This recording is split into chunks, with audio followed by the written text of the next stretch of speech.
Don't give up on me, yeah.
Don't give up on me, yeah.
Hello and welcome to the Rainbow Six North American League. I'm your host, Doa. With me, as usual, are our wonderful analysts, Jesse, Chick, and Caliber Jacob. Here we are for day number 2 of stage 3, but I can't shake the feeling. It still feels like the beginning of the new year. All the roster changes, all the new stuff we saw yesterday. It's a whole new world in NAL, isn't it? I like it a lot, but I also hate it because we had precedent already established from stages prior, so now we don't have that to work with anymore. We had a lot of question marks coming into the stage.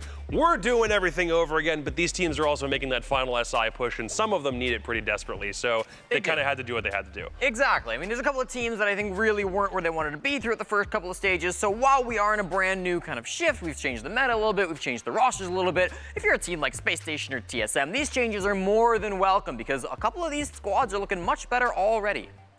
Indeed. Well, we're going to take a look at some of the stuff that happened yesterday. We've got some highlights to digest, and it was a day of a little bit of everything, right? We had a little bit of upsets, we had a little bit of expected results, we had some great individual plays. Let's walk through some of it.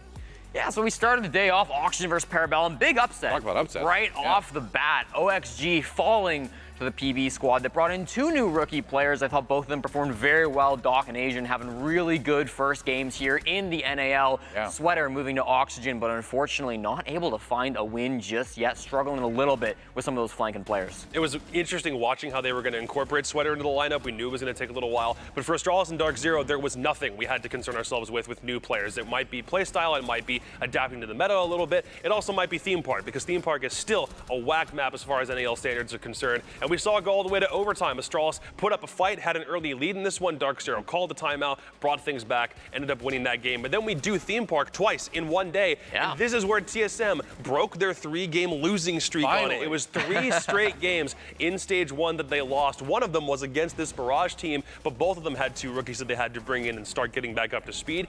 Gasher was one of the highest rated players on the day. He was within the top 10 of any player overall, and Snake did really well too. Yeah, Gasher and Snake both had great starts here against the new players of Mirage. Xset versus Beastcoast, a classic matchup that unfortunately didn't really live up to the hype. It was a rough game for Beastcoast. They had to play with Mark in as a sub. Ferda, of course, We not didn't do yet too having. Yeah, I guess. I mean, the whole team did very More pro, poorly in you this know, I game. mean, Yeah. He has chops, but It was rough. I mean, it was a good showing from Xset, right? That's what we Yeah. want to see from the team that went so far at the last 2 majors. Xset, they're looking to make it all the way back to the Stage 3 major once again. And then Soniqs and Spacestation, the battle that everybody wanted to see. Yeti up against his old team. This was undoubtedly, for me, the hypest matchup of the day because it went all the way to 12 rounds. We got it very, very close. SSG started with a bit of a lead on that first half. Then we saw Soniqs really battling back. Grixer, kind of the villain in some of the story arcs that we were hearing yesterday. He had a fantastic matchup. He was one of the highest rated players of the entire day, and he really did step it up, especially on defense, playing that Valkyrie. They clutched it out round 12 with a really solid win down there on the bottom floor. And all in all, it was a fantastic day, Doa. I don't know, if you want to Yeah. use an NFL analogy for that Yeti thing, I always do. Russell Wilson joins a new team and then has to play his old team, loses the first game out. Exact same thing happened with Yeti when he moves from Soniqs to Space Station, has to play the Soniqs, then loses to True. the Soniqs. It's a really, really weird thing. I lost 2 times with my favorite player and my favorite football team over this week, and I don't know how to react to either of them. I'm too Canadian to get that. It was a rough day, rough weekend for Jacob. Jesse luckily pain. insulated from all the NFL shenanigans that happened down here in the U.S. But we did have some, good days happening for some people, including Canadian, who was our MVP for yesterday. And it was so funny. He made the MVP. His response to the tweet about it from the league was the "it's been 84 years" gift from Titanic. But it's been a while for Canadian, but he can still put him down. Yeah, Canadians don't stop winning in the NAL. We see Canadian Okay. Troy up on top of things, of course, and he played really, really well. So impactful, especially the way that he was able to make so many of those moves on defense. He was another player that was rocking that Valkyrie, was able to make so much stuff happen for his team, often downing the defuse kit when it was coming towards the site. He was finding Forrest time and time again when he was alone and dropped that kit. Really did feel like Canadian was having a massive amount of impact, and this is an absolutely deserved MVP performance from him. And the best thing about this is he wasn't the highest performing player on his team for the day. NJR had a higher rating and had more kills, but we're still giving the MVP honor to somebody who we noticed the impact he was having round after round. Even if NJR was there kind of quietly doing his job, and we had a couple rehosts, so we kind of forgot what the overall stat line for NJR was throughout that game. Troy's was still consistent. He was putting up phenomenal numbers, and he was disrupting on late flanks where Astralis weren't expecting him to be. So it's nice where we don't just auto-default to giving the MVP award to the guy who might have the best rating on the day. Troy definitely had the most impact, and we saw it on the server. Yeah, that 93% cost was just That's massive. the one. Yeah. 100%. He was part of everything that happened on the map. He had such a positive impact, brought it home at the end. You love to see it. I mean, after a guy that led DarkZero to that major win in Charlotte, now coming back with a strong start in Stage 3, should be fun to see. We are going to take a look at either our schedule or actually there's I think we got to talk about AimLab for a moment as well, too. Do we really? We do, because they brought us a new stat. That's right. I mean, they have been a long-term partner of ours here at the NAL, and they're a great player development platform, so they put together a stat that tests, accuracy, speed, tracking and reaction time. 4 different stats were tested. All the pro players in the league gave it a try. We got some results, as you can see, that we're going to show you throughout the day. Kind of a fun way to keep an eye on, you know, what people were able to do in this this thing, because obviously you got to go train an aim lab if you want to click heads. Pambazoo, one of the best out there. See that fast reaction time? I love looking at the reaction time stat because some of it is very questionably hilarious. But anyway, well, let's take a look at our schedule for today. A big one to start off with: Beastcoast versus TSM. TSM, you know, again with an opportunity to go 2-0 in a stage that I don't think we've seen before, and Beastcoast with a ton to prove after yesterday. But what else jumps out at you when you see this screen? I mean, Xset Parabellum is probably my game of the day. That's the one where Xset, I think I did compiling on their stats last night. They were the best attacking and defensive team, I think, like close to one another. They were first and then second. TSM was first and then third. So Xset technically had a better game, so to speak, overall. Parabellum off their upset. I'm curious if they can keep the rookie momentum going, and they didn't have too much trouble against a team that we already knew was very established with a lot of good players on it in OXG. Xset's going to be an even tougher challenge, I feel, but that game for me is the one to watch. So I'm looking at this final game of the day right here, SSG versus OXG. Those are two teams that just brought in a brand new player. They've got a lot of changes on their roster, but they also didn't really find the results they were looking for yesterday. Both suffering pretty tough losses to have here in the first play of the regular season. One of those teams having another one at the end of the day. That should be very fun. DarkZero Soniqs should be a good matchup too. I mean, DarkZero looking strong yesterday. Soniqs looking pretty strong with the teams that we've seen some changes from, so that'll be a fun one to watch as well. We got some tweets to show you. That's right, from out there in the Rainbow Six ecosystem. Here's our first one. We'll take a look at this from Vipers, of course. Snake's old team. Congratulations on your first NAL win. And he played great, didn't he? He did, and it's not been a very long tenure in Challenger League for a guy like Snake. There are plenty of people who got brought up in this rookie class who have had to spend a much longer time in Tier 2 to finally get the shot that they were looking for. He's had the chance to work with guys like Biologic on Tier 2. That was actually one of his teammates from that prior Viper squad. So it's really cool to finally see him get his comeuppance. And he's been talked about in Tier 2 for basically ages at this point. So for him to get a shot is great to see. Yep, dominant on that previous roster. And now on TSM, I think it fits him. Exactly. Let's look at our next tweet to take a look at. This one from Bosco. GG's to Soniqs, a constant battle with ourselves to play at our full potential. We do that on a consistent basis, and we'll get more points on the board OXG tomorrow. That's right, they are playing OXG today.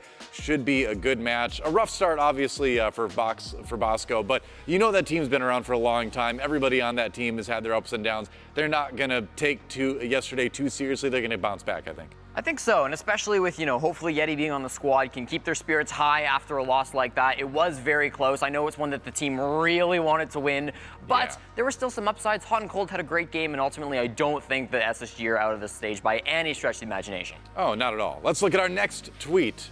Our next one comes to us from DarkZero itself.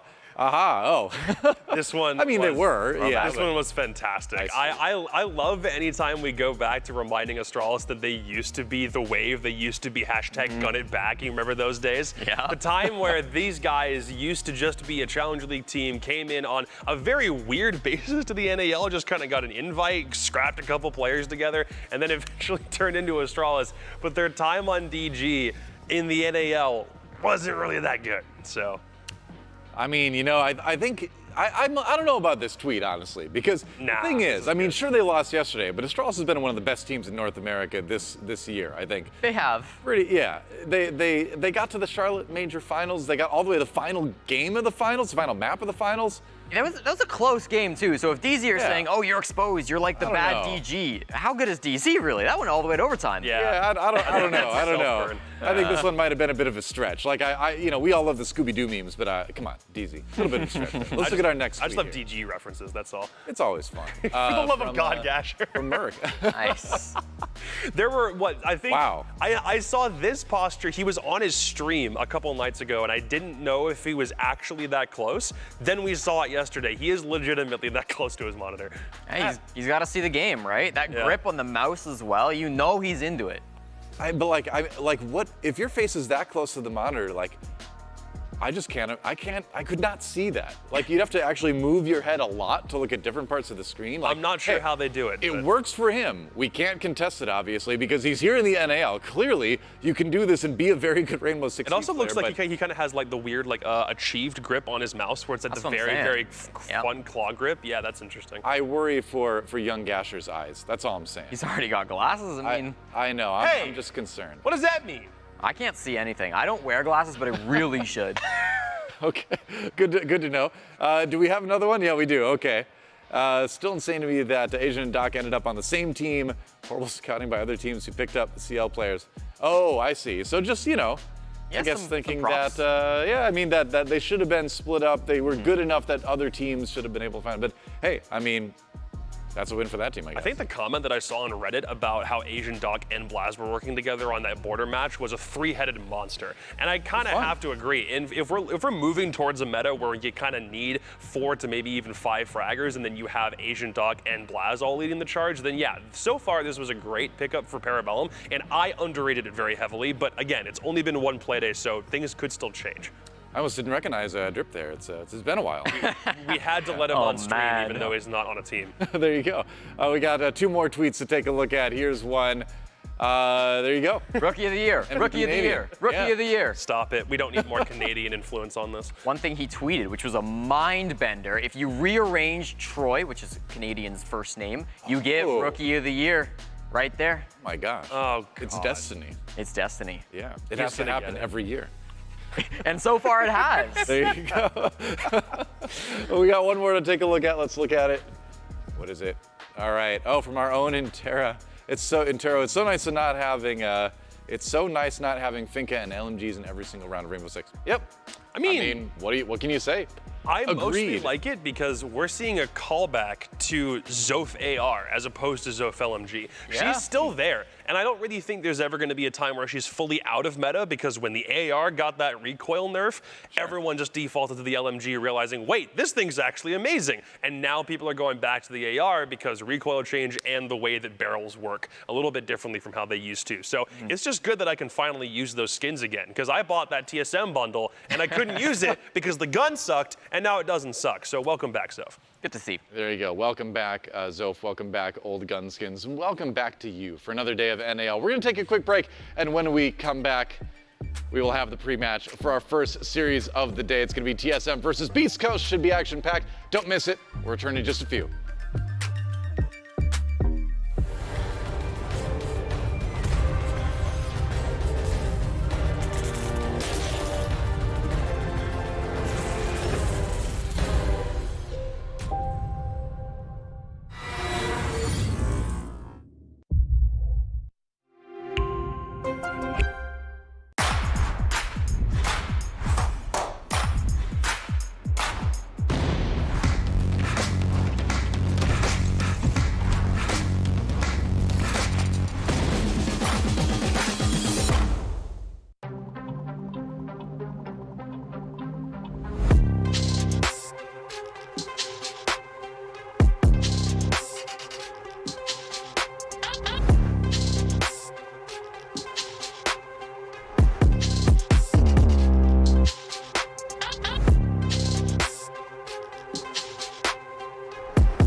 Beat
Two tripping Aquafina, I'm sipping 15, kept a weapon on me.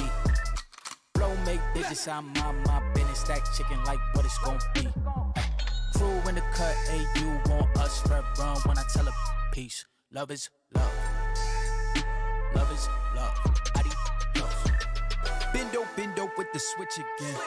Boy deliver like he happening. Core with digits, give him estimates. Somersaults for my Benjamins. I got what you need, baby. Skirt the Chevy, make a scene, baby. LABB been the team, baby. Bim Papa, word the G, baby. Look, labs till I'm finished. Had a handful of lemons through the hand. Got a bag, now the hands in the business. For my hand, it's a ticket. Talking Mazda for the biggest. That's a comma and a comma and a comma. Gotta get it. And Beastcoast put another one up. An easy closeout for Astralis. Flawless. Round 4 goes their way. DarkZero in full control. Raps one hell, but Foxy so good. Foxy absolutely popping off right now. This team is sitting pretty right now. Great teamwork. Soniqs take the lead again. A big victory from Spacestation. Xset. They play it out perfectly. And the challenge now, quite simply, is just survive. Congratulations to TSM. This is the NAL.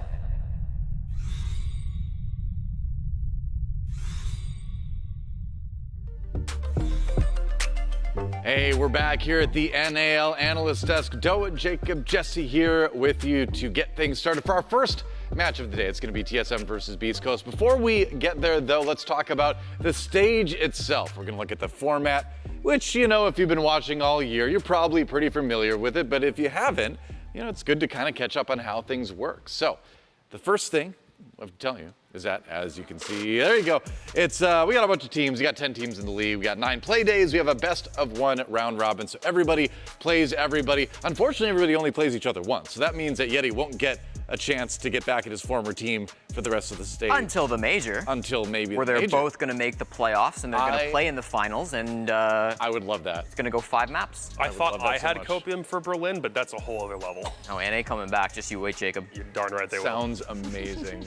We've also got a bit of a prize pool, a bit of a thing to play for, I suppose. And sure, there's the money, there's the SI points as well. I think going forward, we're going to start to show some of the status of where people are at SI points-wise, because at this point in the year, it's starting to matter, right? Teams have been accumulating these points throughout the region, throughout NA, throughout the other parts of the world, and we're starting to get a bit of an idea about who we might see at SI. So that conversation is going to start to have to happen in the next few weeks here too, isn't it? Yeah, we have yet to lock anybody in 100%, but there are a couple of teams like Xset and DarkZero who realistically they're going. They'd have to get bottom of the league this stage and even then get incredibly unlucky. So there's a few that it might not be as important for SI points, but you look to the middle of the table and it's still very, very much to play for a lot of these squads. Indeed. Let's look at our stage schedule so we can see what matches there are to look forward to. Today's schedule, that is. Obviously, we're starting out with Beastcoast TSM. A lot of good ones on the menu, though, today. Parabellum Xset, obviously big after the win yesterday for Parabellum. They're looking very hot. Xset looking as good as ever, of course. I'm hyped about DarkZero, Soniqs, but I think we're going to see a lot of educational stuff. We're going to learn a lot because, again, this first week I feel like is all about how are these teams with all these roster changes going to operate. Yeah, I think there's a couple of rookies that we obviously saw very strong statements from. I mean, Zeno didn't have the best of games. You know, Asian and Gasher had great games. Will that be consistent? Will those trends continue on from one game to another? Because sure, one match, it's good to get you your first little glimpse of a player, but really that consistency is going to be really important, and we're going to start to learn a little bit more about that today. The only problem is because you've only got 9 games to play on one stage, even one game is already going to have such a massive impact on the ability for you to crack into top 4, or if you're just going to be sitting at a point where you maybe have enough SI points to qualify for SI. Traditionally, it's going to matter a lot, game by game by game. And we talked sometimes about that best of 1 phobia a little bit, some teams not wanting to take the same risks that they might take in a best of 3. Some of these guys are going to have to pull out every single stop if they want to make it to the major in November. Yeah, I mean, 9 games. Every game is more than 10% of your total results for the stage. Yeah. Quick maths. 11%, you could even say. Oh, there you go. Well, I'm not that quick at the 11.11. I knew it was more than 9. This is why I let him handle all of the stats. I don't want to deal with them. It's not even my job to talk about numbers. I don't even know why I try. You know, I just can't help it. Well, let's look at our head-to-head. For our first matchup of the day, it's going to be Beastcoast versus TSM, like we mentioned. And Beastcoast yesterday, things looked a bit rough, but no surprise there. They have their coach Mark playing for them. One of their new additions, Ferda, still working through those visa issues that we know and love in global esports, of course. Their other players, Xeno, putting on a pretty decent show, but they're going to have a mountain to climb against TSM with their two new additions from Challenger League themselves. Yeah, the funny part about this is that over the course of this year, Beastcoast are actually 2-0 in this series against TSM. Every single time, Beastcoast have come out the victors, but you've got considerably worse things on your plate for Beastcoast if you have to concern yourselves with. You may not be able to pull this win out. I'd say this game might already be looking like a foregone conclusion simply based on both teams' respective results from yesterday. Obviously, we want to get into the game before we even see that, but TSM were phenomenal with two new players, both of which were leading the charge rating-wise for their team, and as far as both Mark and Xeno were concerned, it was rather middling against an Xset team that just seemed like they were punching them in the teeth constantly. Yeah, I mean, Mark's got a good attitude, though, on Beastcoast. He's going to keep those guys positive. It's going to be a rough couple of weeks or however long it takes for Ferda to get into the mix. And we know, too, that they're going to be so ready once the visa stuff is solved, because Ferda's already here in the U.S. He's already practicing with the team. It's just a matter of getting the right visa to allow him to actually compete. It's a mess. Like, anyone who's have to dealt with visas in esports or like I mean, exactly. You're from Canada, my wife's from Korea. I've had to do, not for esports reasons, but, you know, a lot of visa stuff, it is a mess. So hopefully they can get that solved ASAP. For now, they'll do the best they can. But they've got some changes, though, of course. Beastcoast going through some changes. And we talked to them, we caught up with them to kind of see how it's all going. So there was some things that happened towards the end of last stage. Certain players were making ultimatums and, you know, not looking at themselves when they were part of the problem. So we had to make a couple of roster moves in the offseason. Hi, my name's Xeno. I play entry for Beastcoast. I think the roster fits more with the meta. Obviously, more like gunning. You need more people who can shoot. So I think me and Ferda can really do that and bring it over the team over the hump. Hi, my name is Ferda. I play flex for Beastcoast.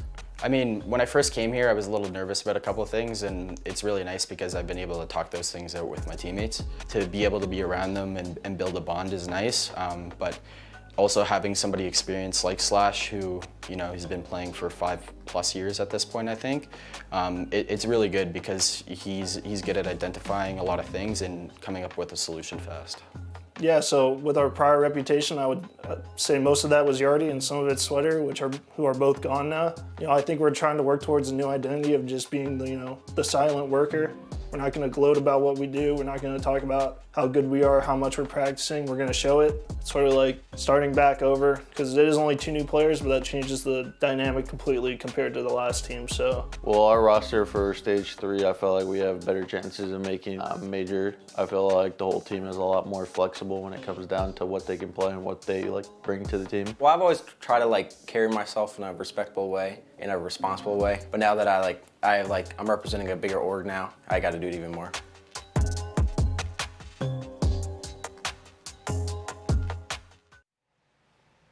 I mean, it's a lot of responsibility, isn't it, on Xeno specifically, because he's the one in the chair right now on stage playing out of those 2 players that Beastcoast picked up. The expectations are high. A lot of these new challenger players coming in stage 3, too. They've essentially only got 1 stage to kind of prove themselves coming in at this part of the year, too. So we'll see what they can do, I guess. Yeah, he's in a tough position, too. You take a look at Xeno and how he played last game. You know, he is in a lot of those opening engagements. Oftentimes, it's him alone against the enemy team in those first few seconds of the round. And so if he falls, if he goes down, all of a sudden you've left your team with a disadvantage. And if they can't trade you, that's a really tough spot to be in. So, you know, I hope to see him having a better day today. I think he's got a ton of potential as a player. I really liked watching Xeno in Challenger League, but we definitely got to see that more here in the NAL. Let's talk about Beastcoast more in depth. Go ahead, Jake. I mean, the thing I was going to say is that in spite of Ferda not being here, I think when he comes in finally, because he is in Vegas with the team, he's probably going to be the most prepped rookie that we're ever going to see. Someone who has had extensive scrimming experience with this squad. He's still going to be there, even if Mark isn't always in the chair when they're doing scrims in the background. Ferda is still going to be the other one getting those reps in. So at the very least, when he comes in, he won't be unprepared. And the same can be said for Mark, because I don't want to say old Mark came back yesterday, but it was nice to not see him relegated to solely playing Breach and Thermite. That was mostly what Slashhug did.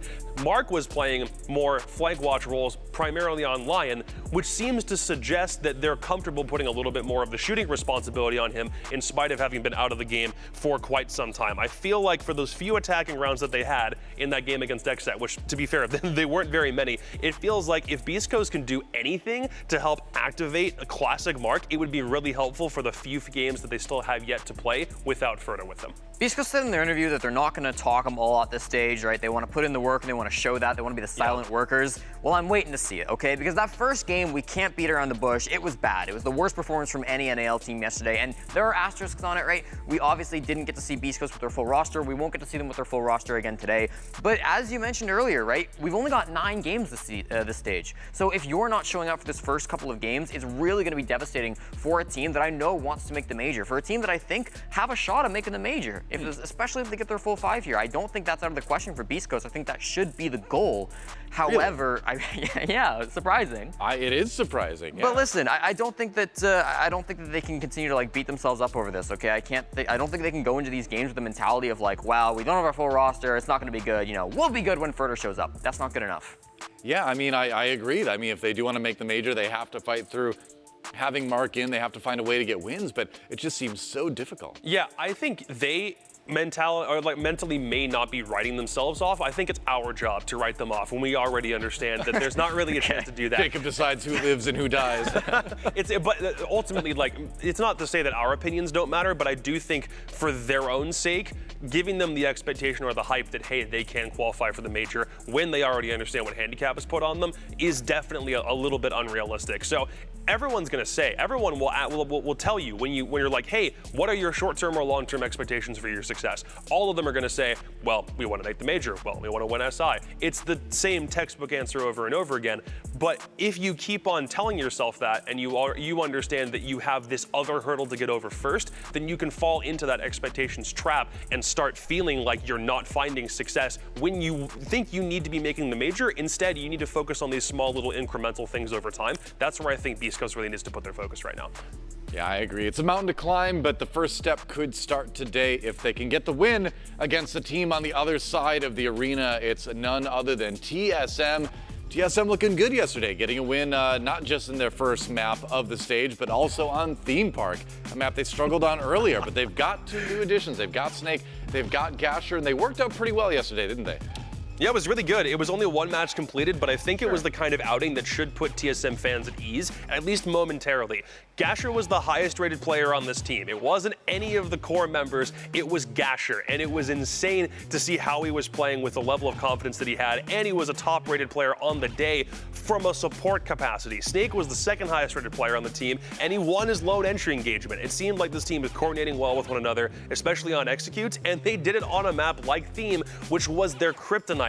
Back in stage 1, when we knew coming back from the Invitational things weren't going to be completely okay, they still did it on that map, which is an achievement in and of itself. Turning a map like Theme Park around is really important for TSM because this is not a squad that had the deepest of map pools, right? Already we're seeing it getting better. Prior to this stage, they had just a single map with a positive record this year. That was Clubhouse. They're 2-0 on it. Great, but everything else they were either even or negative on. And so winning Theme Park yesterday, they're not even on it yet. They're not positive. They got a 3-game deficit to make up still, but it's at least a good sign that that's a map that they do feel confident on, that they can work into their pool, and they can find some wins on. So I'm appreciative of that for TSM. We've got Achieved up here on the stat board as well. Pretty respectable reaction time, 196. The kind of numbers I'm talking about. That's what we want to see, Doa.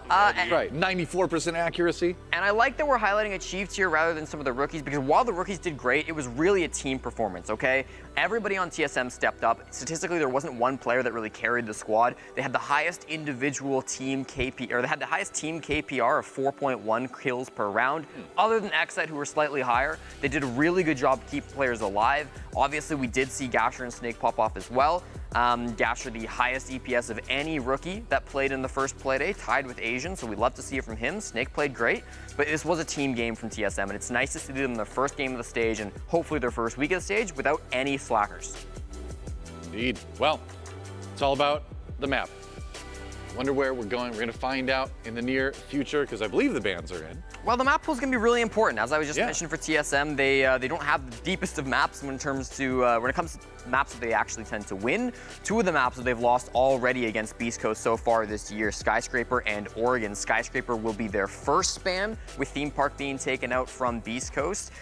And Oregon will be their second. There it is, coming back to back from TSM. So they don't want history to repeat themselves. Although it is a new Beastcoast, it's a new roster, they don't feel like those maps are conclusive to handing them any wins. I like those bans from them quite a bit. Again, it might be somewhat predictable, but it's still good to take those out of the pool.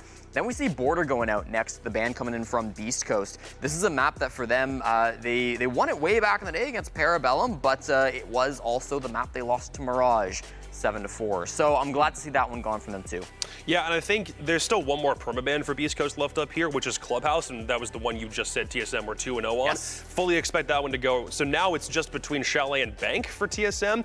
Bank is already a really, really good map for them, but I think the battle is, do you go back to Chalet, which Beastcoast themselves got trounced on yesterday, and that's the angle that they'd much rather take. So historically for the year, Beastcoast are now 1-2 after that loss to Xset yesterday. So, and they didn't play it at all in stage 1. It was just a couple of times in stage 2, and they were 50-50 until yesterday started. And for TSM, it's also a 50-50 split so far on the year. One time in stage 1 and lost it 3 times over stage 3. It was kind of like their refuge map, I think, in addition to when they could put Clubhouse into the pool. But that was the one map they found any success on back in stage 1, and then tried mixing things up for stage 2 and weren't really able to do much there either. It was a repeat because they played Chalet 3 times that stage and Theme Park 3 times that stage, and now they're actually going to go back to it against a Beastcoast team they already know have some problems on it. Interesting. So looking at this, I mean, I just want to see progress from Beastcoast today. Yes. I just want to see a little bit more out of the team as a whole. And again, there's always going to be that asterisk because they've got Markin playing for them, but like that doesn't mean you can't show some progress day to day, right? Because you know, like you said earlier, they absolutely do need to put up some results if they want to have a chance to go to that major. And so this is your team right now. So even if it is still Markin day 2, you got to show a better Beastcoast than Beastcoast with Markin day 1. Yeah, and I think there's like meaningful benchmarks they can use to measure that, right? Entry picks were awful yesterday. Mark was the only player to get a single opening pick, and he's the sub coming in. Still got it. That's not really the takeaway, Doa. I want to see he's back. Silver lining, silver lining. I want to see Surf popping off there. I want to see Xeno getting some more opening picks. You know, these are the things that we can start to see. Even if it doesn't translate to a round win, just getting that opening pick could be a great first step. There you go. That's right. Well, we're going to move into predictions now because we got to find out who you think is going to win. I think it's going to be pretty one-sided, if I'm going to be honest. We'll see. We'll have to talk through it. And the first thing we're going to talk about is our casters. Pengu and Taro, over there, waiting to chat, just dying to tell us who they think is going to win between TSM and Beastcoast. Who's it going to be? You want to go first this time? Big guy? Do it together. 3, 1, 2, 3, 2, 1.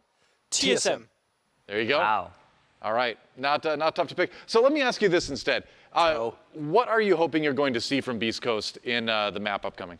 I was hoping they'd pick Chalet to hide maps. They did that, so they won in my book. But they won't win the points. They'll just win the map. They won your heart. Yeah. I just hope they have a good time. I hope they have fun. Yeah. I do genuinely want a better game out of Xeno. That's like the only thing that really like popped up to me was obviously there were a lot of issues yesterday with Beastcoast. They're playing with their coach. Can't really get a good idea of how the actual team plays, but I saw some very odd things from Xeno, some weird timing where he was on parts of the map where it didn't seem to make a lot of sense, and maybe it was the rest of his team dying unexpectedly, I don't know, but hopefully a better game for somebody who is a relatively highly touted prospect. Yeah, first game shakes I think are now kind of like brushed off, and now we want to see Xeno have a better time because, you know, Statline as well, it just wasn't really getting those gunfights at all. So Makes sense. We've got a few minutes because they're figuring out a tech thing on stage over there. So I want to ask you another question, Pengu. Now, obviously when you were a rookie, people rode dinosaurs to the studio, I think it was. Like it was a long time ago. But do you remember those feelings coming into Pro League for the first time, to your first professional matches? I remember the feeling, yeah, because it's like, I mean, we played from home back then. It was obviously like much smaller scale, but my first tournament, like the Season 1 Pro League Finals, I was so scared. I couldn't talk, I couldn't speak. I was like super shy. I was just looking down at the floor the entire time. But once you get in the server, once the game starts, then there's an ideal world where all that goes away and you focus on what you know the best, which is the game. So you always got to try and reach that zone, if you will. Yeah, exactly. Once the map starts, I suppose then you can put the outside world aside and it's time to just click heads. There you go. We'll catch up with our casters in just a moment. For now, though, we got to turn it over to the analysts to see what you think as well. TSM for both of you, I'm guessing. Yeah, I mean, TSM, they looked so much better. I got a lot of respect for the rookies that they just picked up. I got a lot of respect for the team in general. I think this is a bounce-back year for TSM, or at least a bounce-back stage. Hopefully they can make the major. We'll see. Still a long ways to go for that. They've only played Mirage so far. But win over Beastcoast here would be good for them. I expect to see it. It does feel like a new year, doesn't it? It does. It does. It's like everyone's got We're that just going to thought. keep saying this. Yeah, it It's feels never like a gonna new stop. year. Yeah, Jacob, TSM. Look, I think this Beastcoast team probably does have some upset potential later in the year if Mark is able to kind of get up to speed and Zeno is able to do what Zeno was touted as when he came in. He didn't do that yesterday. Mark didn't really have an opportunity to showcase what he might be capable of. I like that they're putting more responsibility on him given the role that he was on yesterday, but that upset potential is not going to come in this game. We might see it in 2-3 weeks, maybe, but yeah, it's still TSM for this game. Hopefully they got Ferd in there by then. I certainly hope so. We'll see, right? All right, we gotta flip the coin. We gotta see what the Force of Chance has to think. Come on, Force of Chance. It's obviously TSM today. Come on. We need to get a better. Whoa! Oh, that was close. I'm not looking at it, so I don't know. You probably saw it, but. Oh, it's tails. All right, the coin is picking TSM. We're okay. Everything's right with the world. We had an earthquake just then. We are in California. You know, sometimes it usually lands pretty flat. I usually do pretty good. Sometimes it lands on the edge, and then I'm like, then you have to check out my reaction time. That was pretty good. We need to have you do the test. I feel like I was. You could beat some of the players out there on reaction time. I gotta believe on the numbers. Come on, Gio. That was a full second. Do better. I can't imagine Gio being like, here's the thing to click. 1/1000. There we go. I can't picture that. And I got to try that out. I actually want to go and try out the I do too. I need to try that. I gotta do it. We'll do it, and we'll put all our stats on the broadcast. Don't worry, you'll love it. You'll love it. If all the casters do it. I don't know if I can keep that promise, but I promise you I will try. That's what I can promise. But let's check out what the fan vote is. I mean, come on, TSM. I'm shocked. Obviously, 91% I'm being told. Congratulations to Beastcoast on winning this game. I mean, congratulations to Beastcoast for 9% of fans voting for them. That is of the people that voted. Yeah, Shiro's out Against there. TSM? That's impressive. Shiro's out there, yeah. Shiro's out there. I'm sure we got some moms out there voting on Twitter as well. Yeah. True. Yeah. There you go. So, community poll. What do you got to vote on Twitter before the match begins? Who will be more effective in vertical play, slash hug or achieved? My answer would just be vertical. I mean, true. I suppose. I also I find it interesting how we're putting the breach player for Beastcoast against the vertical player for TSM. This is the most slanted poll I've ever seen. You can breach through the floor too. He could exothermic charge on the floor. Yeah. That is technically possible. Yeah, there you go. There you go. As if TSM weren't already going to win a Twitter poll, then we did that to poor Totally legitimate. Anyway, that's going to be about it for us. Quick break, and when we come back, it's going to be the map finally starting here. Beastcoast versus TSM. Don't go anywhere. NAL Stage 3, Day 2 starts right after this.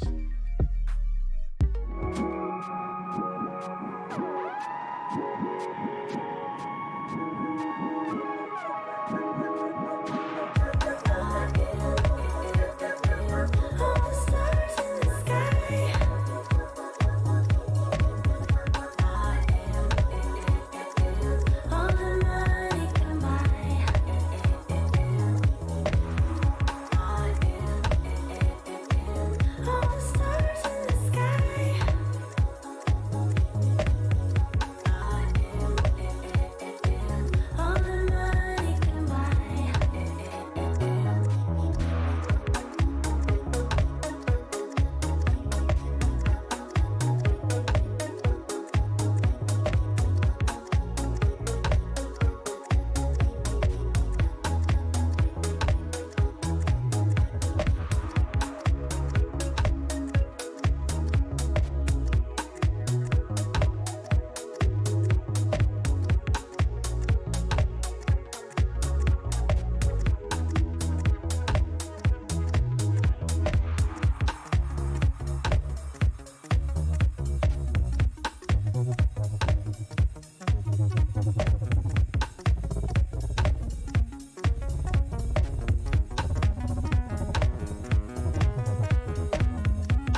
All right, well, TSM look to start off the second Playday here with yet another victory in the W column.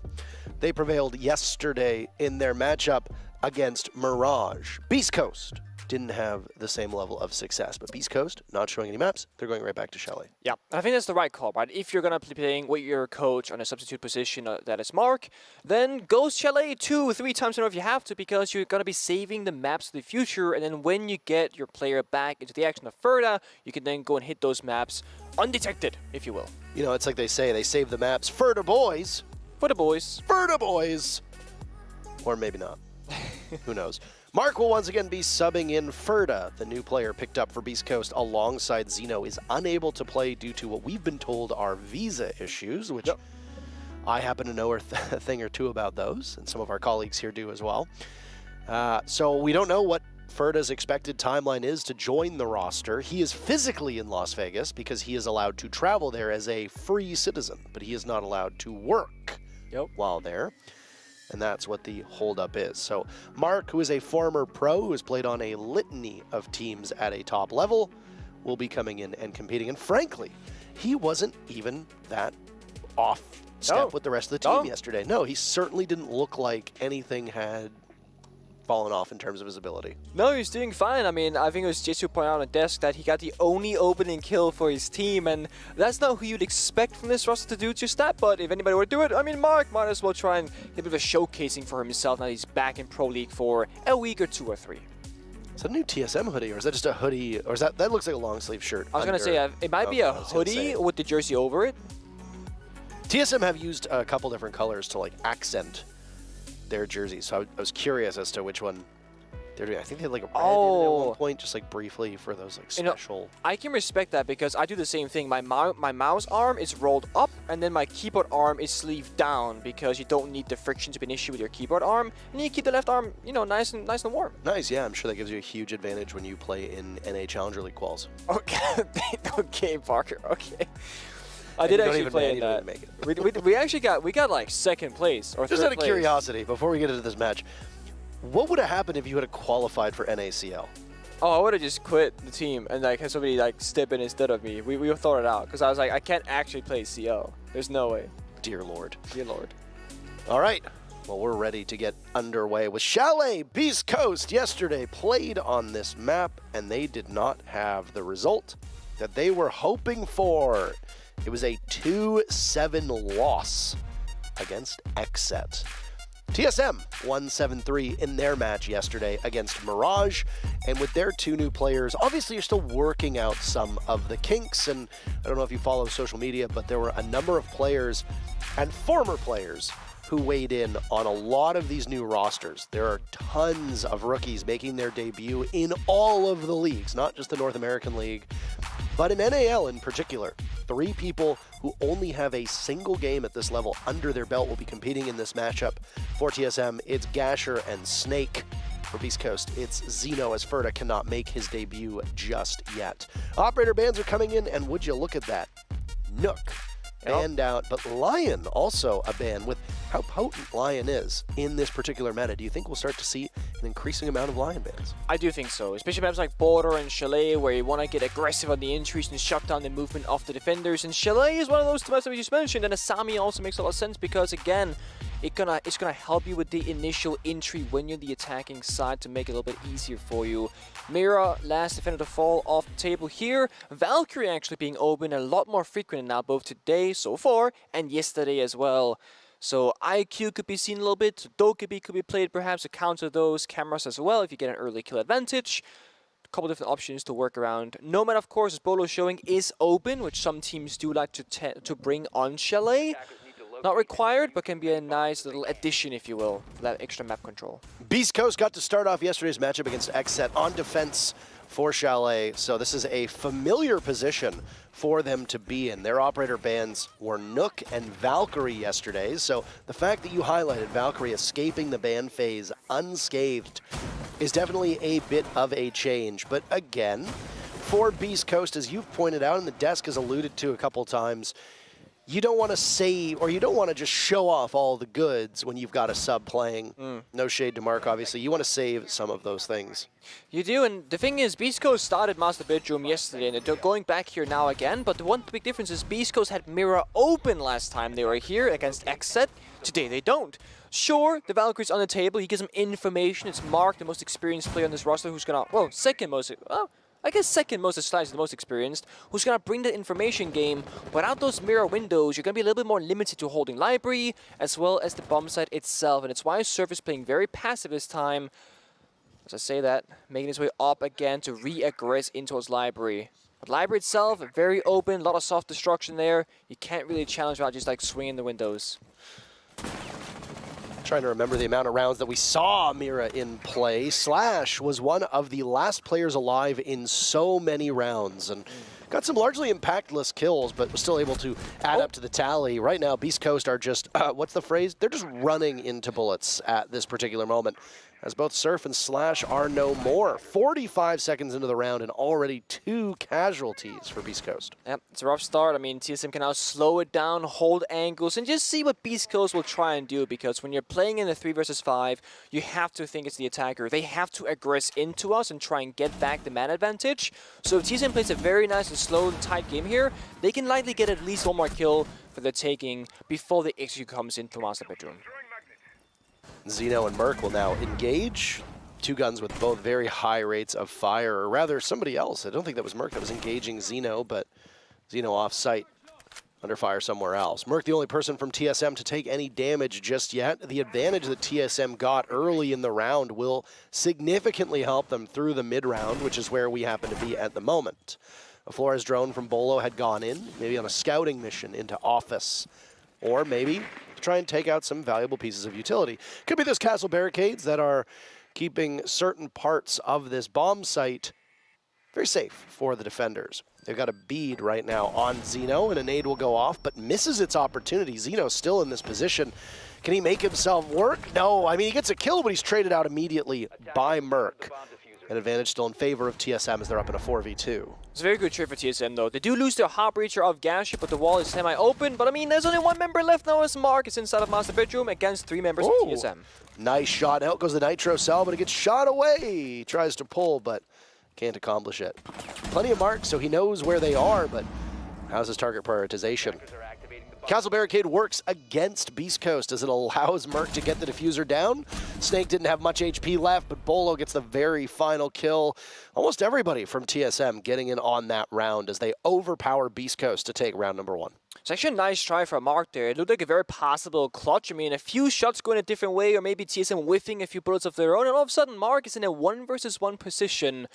But close is not quite close enough. Master Bedroom is done and dusted for Beastcoast. They're going to say, you know what, let's go somewhere else. Kitchen is the second choice for them right now. And of course, Xeno is back on Frost Duty as he was yesterday as well. As these bomb sites, they bring all those window jump-ins that you want to have those bear traps for. Xeno did get a kill in his very first round here on this on Playday 2. And that's hopefully going to be a nice adaptation for him, because getting a kill in your first round is always what I say is like the most preferred outcome as a new player. First kill shakes are a real thing. If you go 0-2, you get, oh my god, what if I go 0-3? What if I go 0-4? So being on the board right off the bat, even if it was a trade, or a refrag rather from TSM, that's going to take that concern out of his head at least, hopefully.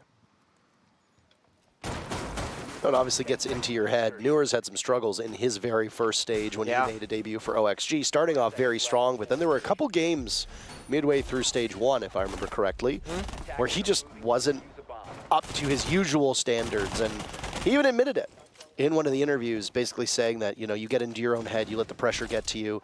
Even Super said the same thing in that very truthful Twitter stream that he had, or Twitter thread that he had, rather. Yeah. So it affects everybody. Well, confidence is one of the most important aspects of the game right now with how aggressive the meta is. Like, if you have confidence in your capabilities, taking gunfights and seeking opportunities, that's how most players, they thrive. And if you doubt yourself going into those situations, you're likely going to choke or have a bit of hesitation. And like at this level of play, even being 1 second too late or like a little bit off the mark is going to cause a massive issue for you and put you at a disadvantage. Snake on the roof again, holding down the rotations of the map while Chief does some entering, this time upstairs in library instead of the basement. It's Anthony and Surf roaming around the map, trying to both stay alive, but also cause some issues and find a couple of drones to slow down the aggression from TSM as they are storming through library in the first minute of the round.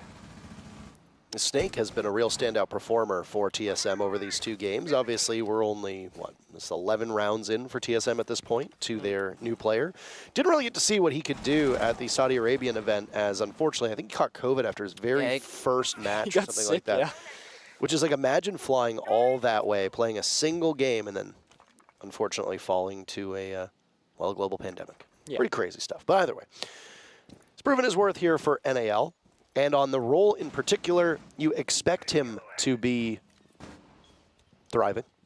It's Gasher, the one who's been more of that support-oriented role. And I mean, you're not relying on him to do too much on the score sheet. This is what you need from him. You need the objective play. It was Merc who guided the diffuser in previously, but now it's in Gasher's hands as one of the panels into Kitchen has been opened up.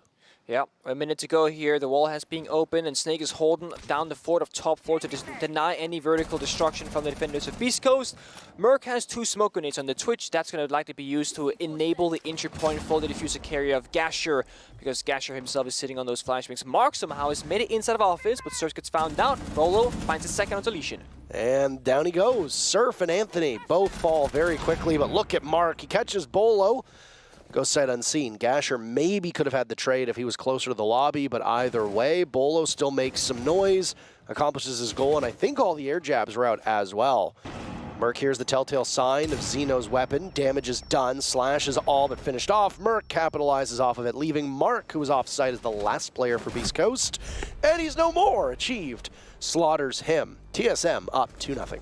2-0 indeed. Opening kill is really going in their favor, and Mark, well, he did a good job upstairs in getting past TSM's line of where they were holding, but only really finding that 1 kill upstairs. And then while that happened, well, TSM, they hit the side from trophy window and from the breach itself, and all of a sudden having roam presence doesn't matter because the site is no longer. 3rd round on the way. Master bedroom is next. We're gonna go back upstairs. Beastcoast really not prioritizing basement or bar in neither today's matchup or yesterday's matchup against Xset. And I do want to honor them and say trying out a different bomb site priority is something that can be interesting to watch. It can maybe also play out differently as well. But the success that the lack of the success that they're finding is really proving us to be like, maybe they should consider going back to the stronger bomb sites because, well, they aren't winning these rounds. Round 1 was close. It came down to a 1 versus 2, but that's Mark finding so many kills with those Valkyrie cameras. It was TSM fumbling the crossfire. Round 2, as we just saw, not quite close at all. That was Kitchen falling. BC, they are extending out a little bit here. Shield in the piano double door. Casa barricades in all the windows as before. But again, they can't quite hold library. Mirage not available. Assam is not available. Those 2 operators are your bread and butter for holding library, and because they're both gone, they have to sacrifice this first opening for the attacking team time and time again. And if memory serves me correctly, we did see a bit of Mira play yesterday for Beast Coast. We did. Maybe that's just me trying to remember a very different Chalet match, but either way, I mean, she's a very crucial operator, especially if you're going to hold upstairs. The bomb site in the previous round was that kitchen dining bomb site on the first floor, but holding bedroom above, which is its own bomb site, is integral for map control. One of the questions the question that was asked was about, oh, well, who's going to get more vertical kills, achieved or slash? If you're going to be attacking that kitchen dining bomb site, you absolutely need to hold on to the vertical presence, which is what TSM did. So, yeah. Mira obviously makes it much more challenging. 3rd round in a row, and TSM gets the first blood. It's Snake blowing up Slash with a grenade. Slash is not going to repeat yesterday's successes, which is survive till the end of the round. Instead, in this instance, he's going to be the first to fall. Xeno gets an answer back. Down goes Achieved. It looks like Achieved wasn't really equipped or ready for that engagement. It's a nice line of sight here. Feet holes in library wall, and then a head hole there for Xeno inside the office wall. Gives you a nice line of sight that can deny any sort of entries, and she just got caught off guard, not having the full information available there. Terror drones doing good work. Shield is gone. Rotation to the wall to sight. This time, Gasher hopefully going to get the wall open up, but Surf finds Merc before that can happen. It's the first time all game that Beast Coast has had a lead in terms of numbers. So they need to hang on to this for dear life at the second crack at Bedroom. They've used a lot of the clock very effectively and also haven't relinquished control of this top floor. Look at the damage that just got done to Bolo from Xeno, who gets flashed out, but Bolo decides to go in and maybe cut him down to size from another part of the map. All the suppressors making it much harder to locate your target. Instead, Xeno gets aggressive on the window. He knows somebody is nearby, and instead Bolo will get droned on in by himself. Yep. Xeno with so much confidence today, looking much better than yesterday against Xset, but right now with that drone spotting him out, he might be under pressure, under fire here. As Flashman comes out, Bolo gets a nice trade. It's a beautiful team play from TSM. And Xeno didn't stand a chance. Anthony's there for insurance all the way back inside a Bedroom, and while the numbers are even, the clock is working against TSM. 30 seconds for them to get the diffuser down. It's in Gasher's hands yet again. Snake posted up. TSM having some difficulties gaining control of the periphery, but Gasher's in, getting the diffuser down. Look at this yet again. If that castle barricade is still there, it is working against Beastcoast for the second time in this match, and the clock will now work against them. TSM was the one that was trying clock management. Snake, a bit of a sloppy play on the library stairs. Mark finishes him off. Surf and the Wamai of Anthony, side by side. Gasher coming back from behind. A big play from Gasher. He doesn't need to be the one to get the kills, but he does anyway, leaving Mark to die at Bolo's hands yet again. 2 rounds that TSM have gotten the diffuser down. Round number 2, they almost got it down, but they won on killing before it could be had. Beastcoast have yet to get on the board. TSM have won all 3 rounds. Yesterday in TSM's game against Mirage on the theme park, as Gasher's decision-making is very, very impressive to watch, and once again proves that same statement. Instead of going back outside the building and playing for a passive post plant, he recognizes the position with the castle barricade. He pushes deep in towards Master Bedroom, goes to the flank around, and gets 2 kills off the bat. Because if both Bolo and Gasher played passive outside the building, it's going to be so much more difficult to hold it against Beastcoast once Snake dies and they don't have the man advantage. So once again, Gasher, great decision making. He put up some great numbers yesterday with 10 kills for his team. Right now, he just got the 2 so far in 3 rounds. He's done a great job at the supportive role that he's needed, and then when he has to step up for the fracking role, he shows up as well. Well, you got to throw everything at the wall and see what sticks. Talked about site rotation in the previous round, right before we got into it. They were sticking with what they knew. Yep. Garage shows up. That downstairs bomb site in the wine cellar component. That means Bedroom's been played twice, Kitchen Dining once, Garage once so far. If you go to Beastcoast's first defense yesterday, they did the exact same rotation, by the way. Bedroom, kitchen, bedroom, basement. That's exactly where they are today. That means that depending on what happens here on this bomb site, Beastcoast, to round out yesterday's chalet, went to kitchen twice to finish off this first half. Looks like it might be a quick execute for TSM, as with 30 seconds to go, they've already used one of the EMPs from Thatcher, not a pocket EMP, the real deal, and have opened up the door to Snowmobile. Yep, attack a repick right now, just showing how strong it can be. TSM changed 3 members off the lineup. They got the Thatcher on the board, the Thermite instead of the Ivana, and they got the Jackal as well as the IQ. So a bit of a roam clear press with the Jackal, get some smokes as well, good gun of course. Don't really need the IQ here necessarily, because you can take a limited take onto the bomb site if you want to, but either way, Xeno looking to get active, window gets opened up. Bit of a surprise, if you will, as Chief used the hammer. But TSM actually gonna go for the roam clear here, it looks like. They wanna get a little bit of vertical control and presence from Fireplace. There's a nade that'll get lobbed on in, but it's a magnet that catches it. How many magnets are in there exactly? That's the real question. It saves Xeno from certain doom. Mark is now on the hunt. There's somebody nearby. Does he know this? Bolo is ready and prepared. Bolo making up for his performance yesterday and what has been an inconsistent set of stages for him as he sits on 5 kills and 1 death. TSF, by the way, still perfect on opening duels, but Surf answers back. Out-dueling achieved, and then heading for the safety of the bomb site down below to put us into a 4v4 that, as I say that, goes back in favor of TSM as Xeno perishes at the hands of Merc. Yeah, Sledge is probably one of the best operators that could have been killed off there from Beastcoast. Nades are gone and the verticality, of course. Thatcher has breaching charges. Jackal might have a shotgun secondary, but most of that vertical destruction is going to be now relying on limited destruction capabilities versus a Chief's hammer. So Beastcoast can play somewhat safe on the bomb site, but a man down, they got to lash out and find something else. They're going to fish for some kills on this open breach. Well, there was Surf posted up, looking for where Merc is going to emerge from. All the while, TSM doing their due diligence on the other side of the maps, consistently opening up those lines of sight that allow them to put more emphasis on these players from Beastcoast. Surf falling off that position, now deciding to challenge onto the stairs. He'll get droned out very quickly and take the engagement and actually win it against Snake. Looks for a follow-up, but excellent coordination from TSM yet again. Merc with 2 huge kills, leaving Slash in a 1v3. This is shades of yesterday. Slash looks for a retake, but Bolo got the first kill. Bolo gets the last kill. TSM right now, no signs of slowing down, up 4-0. Yeah, and I think that's one big difference from this stage of TSM to last stage, and even stage 1 as well.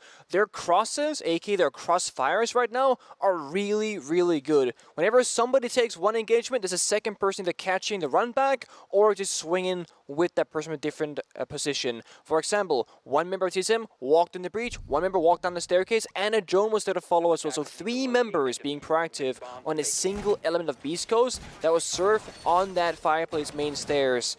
And that just means that even if it goes wrong, even if Surf gets a kill, you can trade it back and make it a 1-for-1 in the worst case scenario. Taking all the time you need. Vitality, the old school Vitality back in Europe, back years ago, used to always plant with like 5 seconds left on the clock, and most people go, that's ludicrous. Why would you not want to plant with 30 seconds left to have a bumper, or a buffer rather, for like if a mistake happens? But you can also argue that if you plant with 5 seconds left, you take in all the time you need throughout the various stages of the round to ensure you're in the perfect position once you're in that sub 5 seconds category. TSM are playing a slower paced game than what we usually see from them, but they're also taking more cautious steps along the way, and they're getting through the objectives and the maps and the steps of the round much, much safer, which of course, they've only played 2 games, one against Mirage, second one right now against Beastcoast. You can argue they are weaker opponents, new rosters, you know, Mark playing instead of Ferda, but still, playstyle-wise for TSM, it seems to suit them so far. Or the 2 bomb sites that I said that they need to go to again. Here they are, at least one of them. Yep, you did say it. Go to kitchen twice. Beastcoast just literally repeating the past. Though the difference was that Beastcoast got 2 rounds, if you recall, in rounds 3 and 4. They won bedroom, they won garage. That's what prompted Xset to take a timeout. And then Xset went perfect from that point onward. Neither team has needed to burn one of their timeouts just yet. Oh, goodness gracious, Mark. He is somebody needs to go back to aim lab, it certainly appears. He was shooting as well as Hyper was yesterday. Hyper at least Hyper memed about it on social media. Oh no, that is very bad. Merc team kills Bolo. What are you doing? What happened there? Now Zeno is down. You ever get killed so hard you become a drone?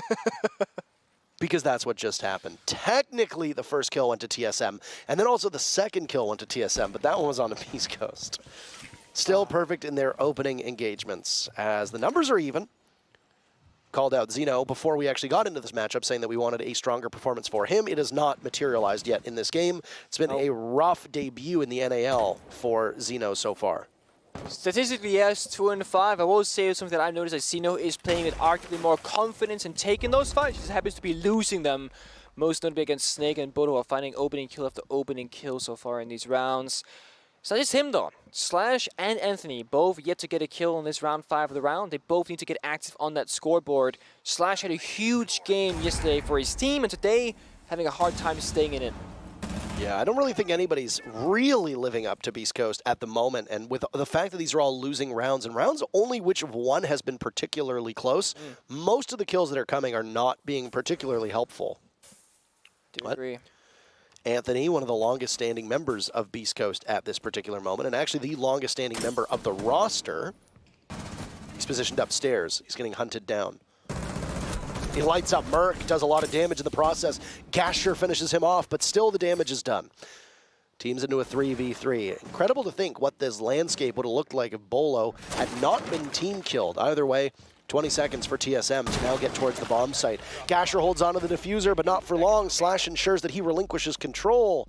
Now it's TSM to push from different angles. It's Snake and Achieved. The first round for Beastcoast right now looking mighty good, and everybody from Beastcoast is getting in on this one. Achieved has precious little time, and just like yesterday, Beastcoast's first round comes with one player still alive and the clock being their greatest asset. Yep, that seems to be their trend so far, and they found the first round. They can still find a second and a half, but Of course, it's a rough path to get there, really. Now, final bomb site. We saw Wineseller being showcased. It got changed to Master Bedroom last second. Let's see if they stick it. Beastcoast, they really, really need the 4-2 split to have a chance to really get comfortable when the side swap comes around, because Attack and Chalet might be preferred by most teams. It might be arguably a statistical better side to be on, but it always comes down to execution and comfortability, and trying to clear TSM off their feet when they're the ones roaming on the map is no easy feat. So Beastcoast, make it 4-2, get in the seat and get comfortable. TSM, of course, trying to get their 5th round on the board themselves. As you mentioned, an unfortunate team kill onto Bolo from Merc made that more difficult than it should have been from the get-go. The time was just taken down too fast. TSM did not get the control they needed nor wanted. Slash doing the castle due diligence today. Castling the doors, the windows, time and time again. Very similar setup, if not the exact same setup we see pretty much every single round coming out from Beastcoast. They're keeping things... Well, they're changing the shield a little bit, maybe one castle barricade, but overall, the main difference here is going to be Mark on the pulse. Active information, no longer being on the Valkyrie. You only got one C4 to work with. That's Mark's own C4, so no duo roaming can be done in the basement, really, at least not for verticality purposes. Calm before the storm, the side swap. Only 2 minutes and 30 seconds away. Beastcoast can't follow the same pattern as before because they won Kitchen, so at least there will be some minor deviation from yesterday's plan. I try not to comment on it, by the way, as Mark engages an empty door down by Trench. But the fact that all of the outlets are from North America on maps really does trigger me. This map is supposed to be in France. God. Anyway, Gasher first to die. Hey, Beastcoast getting first blood for the first time in this matchup. On top of a round victory in the previous round, could the tides be turning for Beastcoast? Gasher off the board means that the diffuser must go into somebody else's hand. It also means that a highly valuable Heartbreacher is no longer available. Merc swats away at Surf. No real chance there whatsoever. And Anthony, with 1 kill to his name, looks for a second down below inside a mudroom. Shaken off of his spot now at the top of Library Stairs. He's got Slash for backup, but there's a couple players from TSM very eager to put him out of his misery. There is. I mean, you still got Mark below, they're giving some information, but right now they need help from one another. Beastcoast playing very isolated right now on this map. Drone comes out, Bro looks to the prey, gets the kill with the silencer as well. Headshot onto Anthony. Good night and goodbye. Well, now the advantage goes in favor of TSM with a minute to go. It's not looking good for Beastcoast to come back onto this one. Up in the bedroom bomb site. 3rd opportunity now for Beastcoast to put this into the winning column, but they have not been able to do so. TSM, in fact, got the first pick and then also got the diffuser down both times they previously went to this bomb site. Obviously, they're not going to get that diffuser down, and they can't just waltz in the same way they did before because they have no Heartbreacher at their disposal. They could still very easily get the diffuser down. Snake and Mark will now engage, and Mark loses that one. Achieved falls to Slash, but he's picked off immediately by a trade from Bolo, leaving Xeno in a 1v3. The hot new pickup. Highly touted. He'll engage. Walking up ever so slightly, and he picks up on 2 huge kills. Sloppiness from TSM, but Mark bails them out. And the first half goes 5-1 in favor of TSM. And see, that right there is the play that Xeno needs to make for his own confidence in the server. Pushing forward when he hears a sound cue off the Retera drone is the right decision to make. Gets both kills, but the timing doesn't favor him. That small gap in time where he doesn't see the 3rd member of Merc, well, he goes for the reload to play it safe. He comes up the blue staircase because Merc could have been anywhere on the map. On the office balcony, could have walked in off his door, could have been outside on the windows. But no, the one place Merc was the one place that he didn't really account for because it was a guessing game. And therefore, Xeno, he fell to the ground as well. 5-1 for TSM.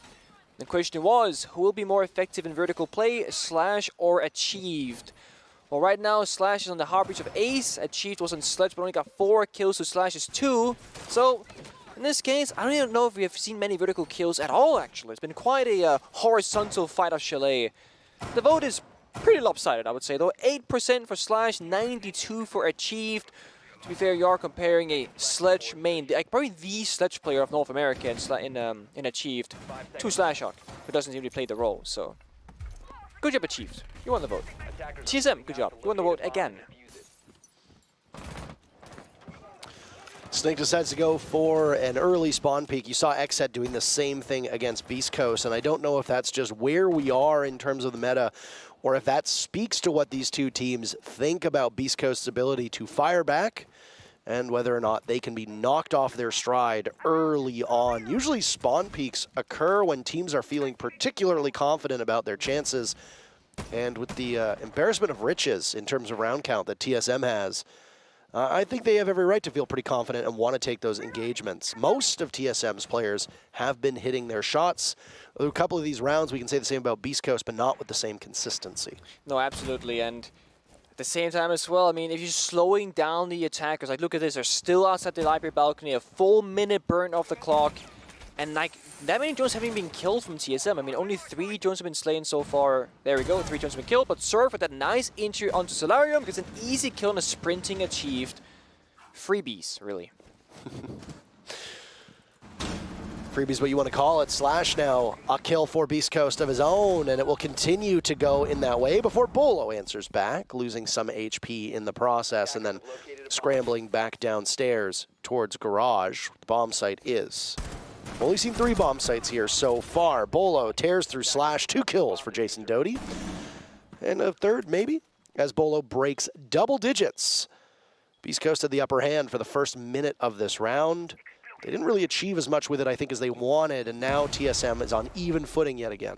That they are, but so much time to work with here for Beastcoast. They can do some vertical destruction, they can start droning out the interior of the bomb site. They can take it quite slow here. The only issue is there is still one member of TSM roaming up above. It's Snake, so he could go for a lethal flank later on. Vertical destruction is occurring at the night, and Gasher is in trouble.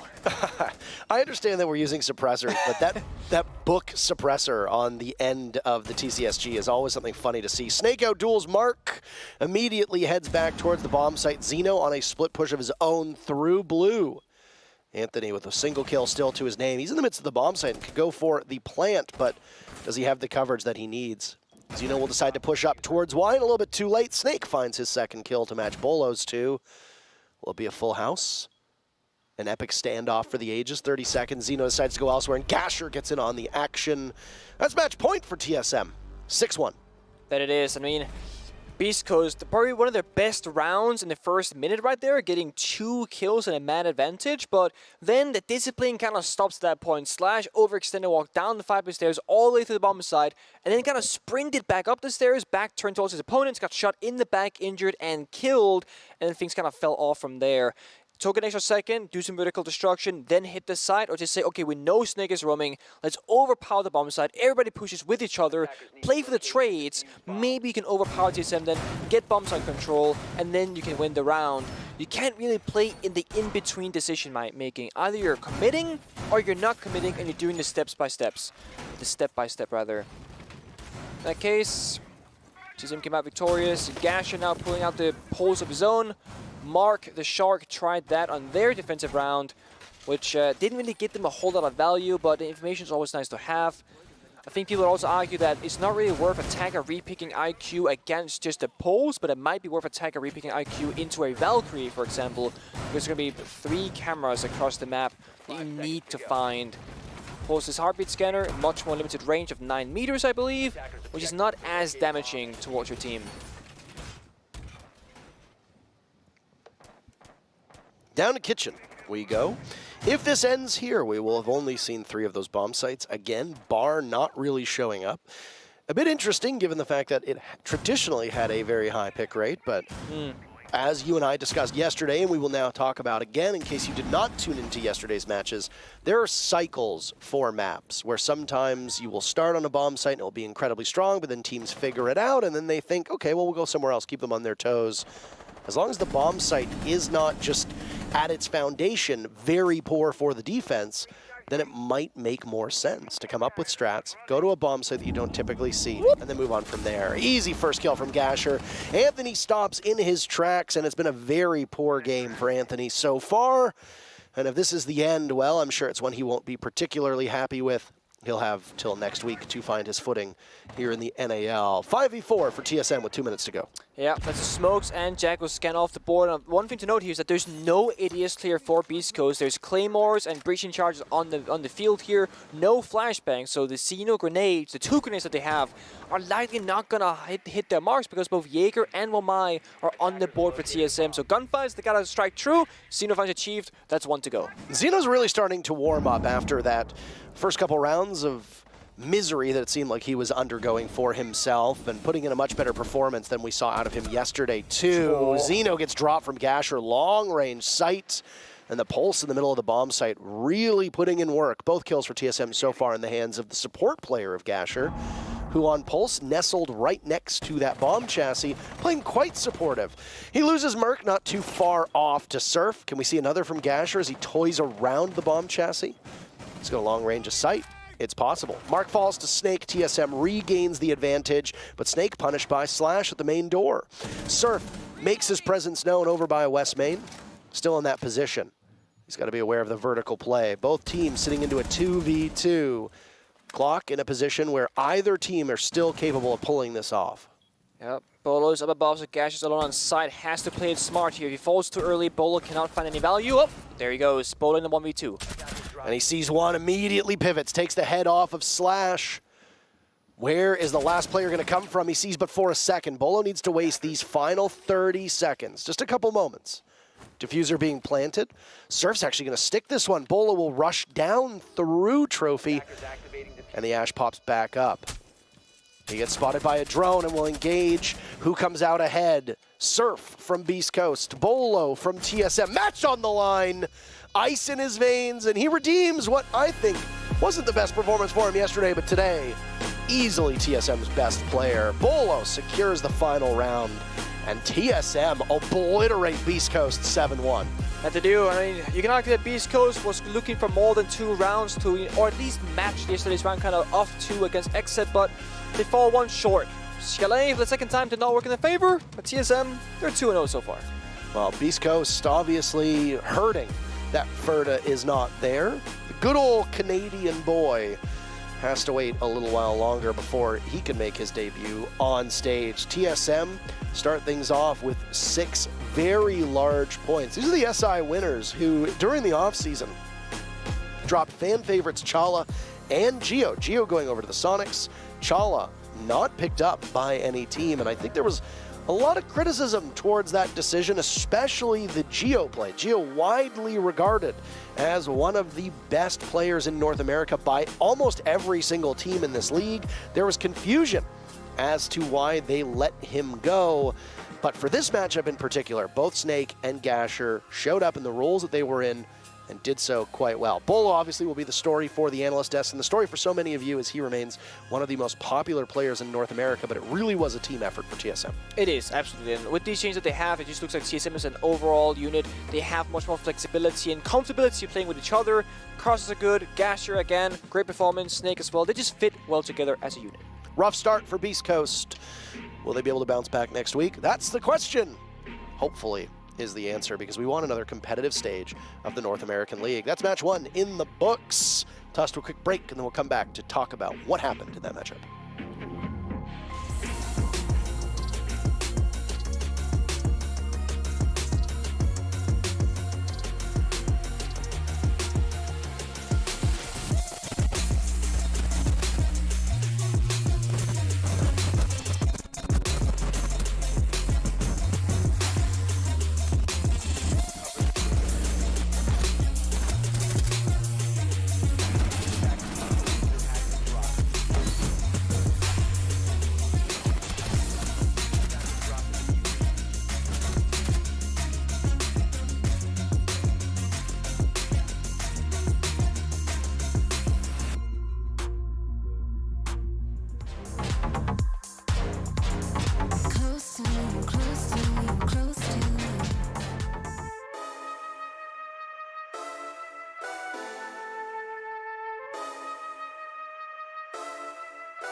Through dripping Aquafina, I'm sipping 15, kept a weapon on me. Blow make digits, I'm on my business, stack chicken like what it's gon' be. Crew in the cut, hey, you want us red run when I tell her peace. Love is love. Love is love. Adios. Bendo with the switch again. Boy deliver like he heffing. Core with digits, give him estimates. Somersaults for my Benjamins. I got what you need, baby. Skirt the Chevy, make a scene, baby. LABB been the team, baby. Bim Papa, word the G, baby. Look, lab till I'm finished. Had a handful of lemons through the hand. Got a bag, now the hands in the business. For my hand, it's a ticket. Talking Mazda for the biggest. That's a comma and a comma and a comma. Gotta get it. I've been playing with the minutes that they been shoulda gave. And I'm flipping every digit that they been shoulda paid. Had to find a way to get it. Know the season what you made. If I ever wanna dip, then I'm brink with the blade. And I'm brinking a blink on the brink of some dumb shit. Watch how I move, cause I know the brink's coming. Watch for the blues, cause I know that they dumping. Nothing in my view, so it's hush on discussion. Hush on discussions, you know what you need to. I keep it in the fam to let you know that I don't need you. Y'all cats be see-through, heading out to peace. You been king, I'm regal, got it in my Abisu. Came through tripping Aquafina, I'm sipping 15, kept a weapon on me. Blow make digits, I'm on my business, stack chicken like what it's gon' be. Crew in the cut, hey, you want us red run when I tell her peace. Love is.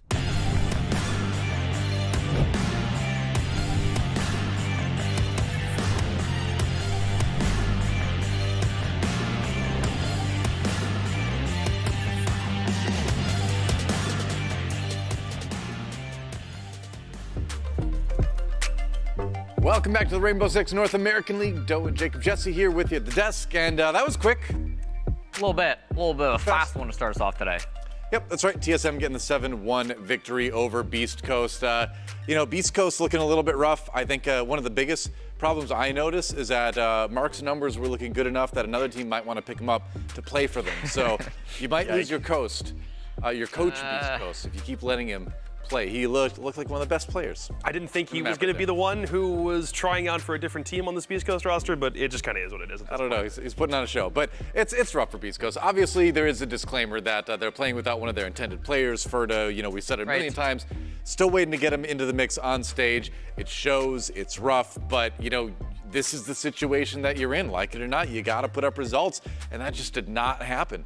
I mean, we went into this game saying that Beastcoast probably aren't going to win, but we want to see some improvements from them. One thing I wanted to see were more opening picks. Technically, they got that. 2 opening picks compared to 1 in their last game. So that is a bit of an improvement. Baby steps. It's not the coach getting this time. Surf got 2 opening picks. So Surf starting to find some bit of a footing there.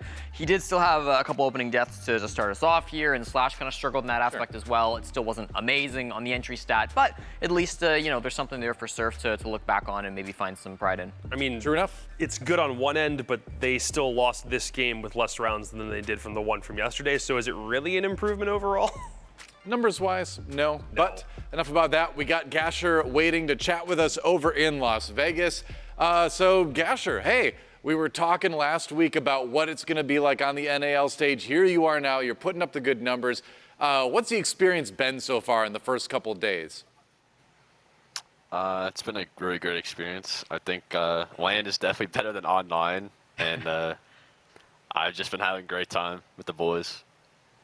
Gasher, I want to talk to you. I want to ask you the same question that I did to Snake yesterday, because I'm a big fan of recycling content. You've now jumped on to one of the biggest teams in the entire world of TSM. How have the fans been treating you? What's it been like, the reaction to you joining up on this team? What have you noticed from the TSM fans that have been showing you some support recently?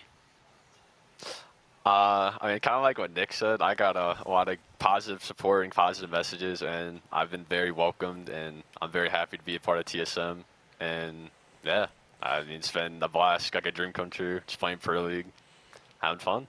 See, I know you've had these interviews done before, but you've talked to guys like Brimstone and Crow and the whole T2 cadre and CL for quite a while. But especially for you having to make that transition, not just from the Tier 2 scene as a whole, and we all know how crazy that can get, now into a different role specifically for TSM. I know that communication was a big thing that they were trying to hit on. There were people who spoke of you very highly and being able to kind of help streamline TSM's communication flow. Are you okay with it not being the exact same thing you used to play in Challenger League? Yeah, I mean, sometimes change is good, sometimes change is bad. I think this was a good change for me, and I think for them it's been really positive, and obviously we've only played 2 games, but overall I think it's been a grid change, and I think, yeah, I do hope with calls and IGLing and etc. I do hope a lot of like mid-round and late EZEC calling. Yeah, I mean, I don't know. It's kind of like similar to what I was playing before. Even though I'm on hard breach now, it's a little different. I drone more. I still feel like I still have freedom to do what I want, and I'm still like dictating rounds. And I think, yeah, it's been a good transition for me. All right, so I got one more question for you before we let you go. So it's been pretty smooth sailing so far in the first couple days. I'm curious about, when do you think it's going to get tough? What opponent do you think is going to be the biggest challenge for TSM coming up? I mean, after this week, we've obviously played 2 maps, so now it's like people have, some info on us. I think really any team is tough. Like, it's hard to really say, is like how half these teams are new as well, like us. Like, PB had 2 changes, Soniqs have 2 changes. Like, a lot of teams have changes, and even the older teams, they're not playing the exact same way they were before. So it's really hard to gauge. Obviously, I think we have SQ and Astralis next week, and I think those obviously should be tougher than this week because they have some info on us now, and they kind of see how we play, what roles we're on, etc. And I'd just say, like, figuring it out, I think it only gets harder. All right, yeah. Well, I would imagine it will get a little bit trickier at some point. Like you said, people have some footage. Now you've kind of got your foot in the door, though. You've shown what people can do, and it's been a pretty good result. So thanks for chatting with us. Good luck with the practice. Good luck with the matches next week. We'll see you soon. Thank you. All right, there you go. Gasher from TSM giving us some words after their 7-1 victory. And it's kind of neat, 2 matches for TSM. We've gotten a chance to talk to both of their new players. Things are going quite well for TSM, but like Gasher was just saying, there's footage out there now. The tougher opponents are coming. Yeah, I think that when you take a look at the schedule for TSM, right, they started with Beastcoast and Mirage. We'll just say it how it is. Probably 2 of the easier games that you're going to get this stage. Undoubtedly. Mirage, just because they have, had struggles in the past, and Beastcoast without that full roster is always going to be difficult to start here. I'm happy that they're able to get that warm up, right? I'm happy that they're finally able to kind of dip their feet in. They don't have too difficult to start for them. They can kind of, if they have any issues, maybe this was able to help get some of those out. It didn't look like they had very many issues from these 2 games, but still, it's nice to see that practice in there. As far as the stats are concerned, very positive from TSM overall. Snake, that's our first 100% cost player game of the stage. Wow. Yeah. All right. It only took until Playday 2 and we finally got there. We did. I think here's the counter argument to it being a warm-up couple of games for them, or like the easiest 2 games they could have had coming in. Gasher just said now there is more footage on them. The problem is you just used that first initial week of games where teams did not know exactly how you were going to look on game day on 2 teams that are very decidedly below the curve of the NAL. The argument can be made if you were to face teams like an OXG, a Soniqs, maybe some of the higher echelon teams, maybe that would have been a little bit more impactful. You get some of those bigger games out of the way if teams don't really know what to expect from you. So it's kind of a double-edged sword. Is it nice for TSM fans to have 2 straight wins where you're not really worried about many aspects of their play? Sure, and I think that's going to set them at ease, but you have a much tougher schedule ahead of you now because you've gotten the gimmies out of the way. I don't want to disrespect Mirage or Beastcoast here. We know the circumstances they're playing under, but the argument can be made that TSM having the easy road for these first 2 games might make it harder down the road. Yeah, we'll have to just wait and see. For now, though, we'll see round 3 because I think there wasn't a ton that stood out, obviously, in this last one. It was pretty cut and dry as far as TSM dismantling Beastcoast, but round 3 specifically, the execution, the post plant, worth talking about. Yeah, I think it's interesting that that Beastcoast went back to Chalet for the 2nd game day in a row, but they banned the mirror this time. Their most picked operator from the last map. They banned it out, and they have a very different strategy. You see the castle barricades that kind of protect Gasher as he goes for the plant here. This is something that Pengu talked about on the cast, where their own utilities being used against them. Sure, Beastcoast still have piano. They should be able to deny plant here, but based on the reinforcements, based on the castle barricades they've placed down, it's actually very difficult for them to stop that plant from happening. So it's one of those positions that's really tough for Beastcoast to see them in, and then it's not a great finish either for them. Yeah, there were a couple of times where it felt like some players were just walking in, specifically around that corner. That's also where Zeno got his 2K, or was very close, for when he tried to play that one rat spot 1v3 and almost won until Merc shot him from library stairs. It's kind of a similar trend for that one spot on Chalet.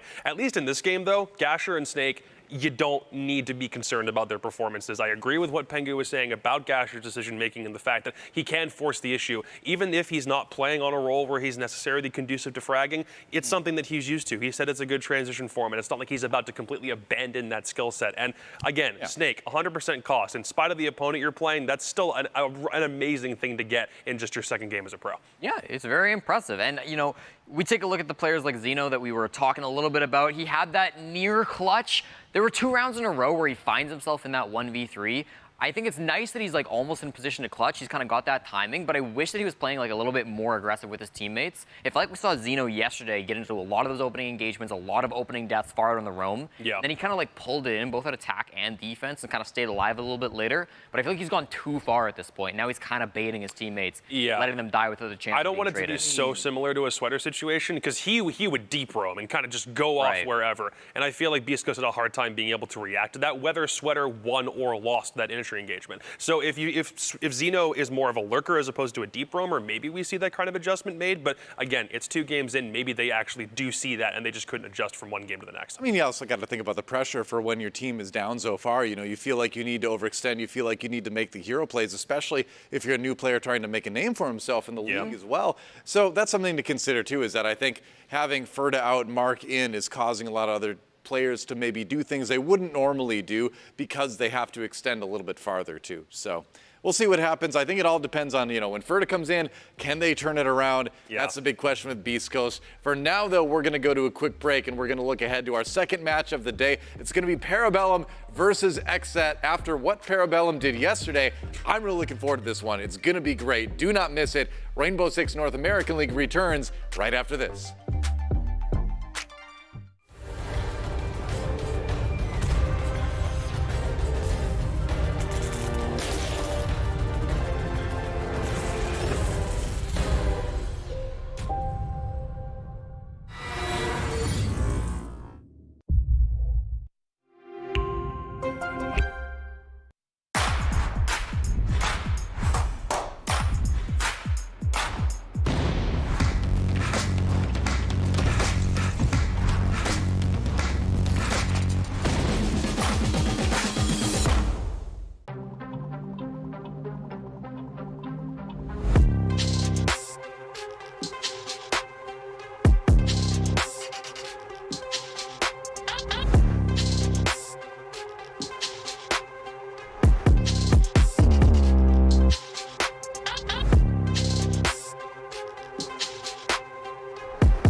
Full court press, nothing less than a honor. Full court press, straight flex, close the curtain. Full court press to the top from the surface. Yeah, and I stay humble. Hit me for a feature, don't you come with no petty numbers. Talking about some leverage, but you been had plenty from us. Fed you for the low so I could double when the any coming. You can't take a penny from us. Full court press, Bobby Knight with my attitude. You wouldn't understand, so I can't be mad at you. You ever had to roll coins to get to the next week? Working for the 10, had to rush to the 10 and 2. What you know about that? And that made me a better man. Now it's backstage business to shake your hands. I don't do this for Instagram. This is real life for real. My real life for real. For real. So I do what alright. Yeah. Okay. Alright. Yeah. Okay. Yeah. Full court press, none stress when I'm working. Full court press, nothing less than a honor. Full court press, straight flex, close the curtain. Full court press to the top from the surface.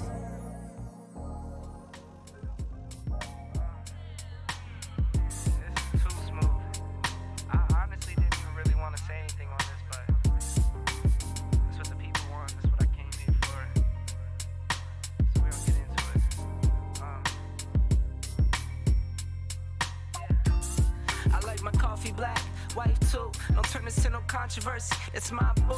I can make $250,000 off a haiku, and I can make another quarter off at times 2. If it's money on the table, I'll be on it like Bobby or Epic. You peep the aesthetic, it's hard to forget it. I hear you talking, but you're hardly right. I'm the voice of your prototype. Summertime and then why?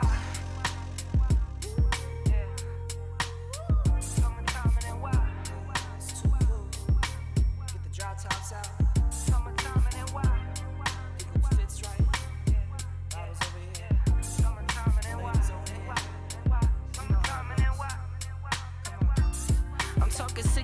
T times. 18 with the mayor talking land banks. I waited for it, gotta get mine. Snag a seat up at the table if my man can't. Heading to a meeting, we're familiar with no briefcase. Just my mind in a free state. I got a plan through a vision, but it takes time. I'ma make mine. Summertime and then wild. Summertime and then wild. You know the drill by now. Summertime and then wild. Get everything together, get the squad together, get the gang together. Summertime and then wild. Summertime and then wild. Started in the back office, now I run the front. Call the shots, make the deals, know the deal, know what's up. Too much for the books, then I put it in a tuck. Too much for the tuck, then I give it to my love. Once I make $1 million, man, $1 million won't be enough. Watch me fake the struggle while I get it off the hush. Now it's JetBlue miles, Rolex dials, frowns turn to smiles. Summertime and then wild. Now as you come to an end. Summertime and then wild. And the falls upon us. I want you to bring that energy summertime and then wild. And run that thing back. Yeah. Until next year. Summertime and then wild. Summertime and then wild. Yeah. We gone.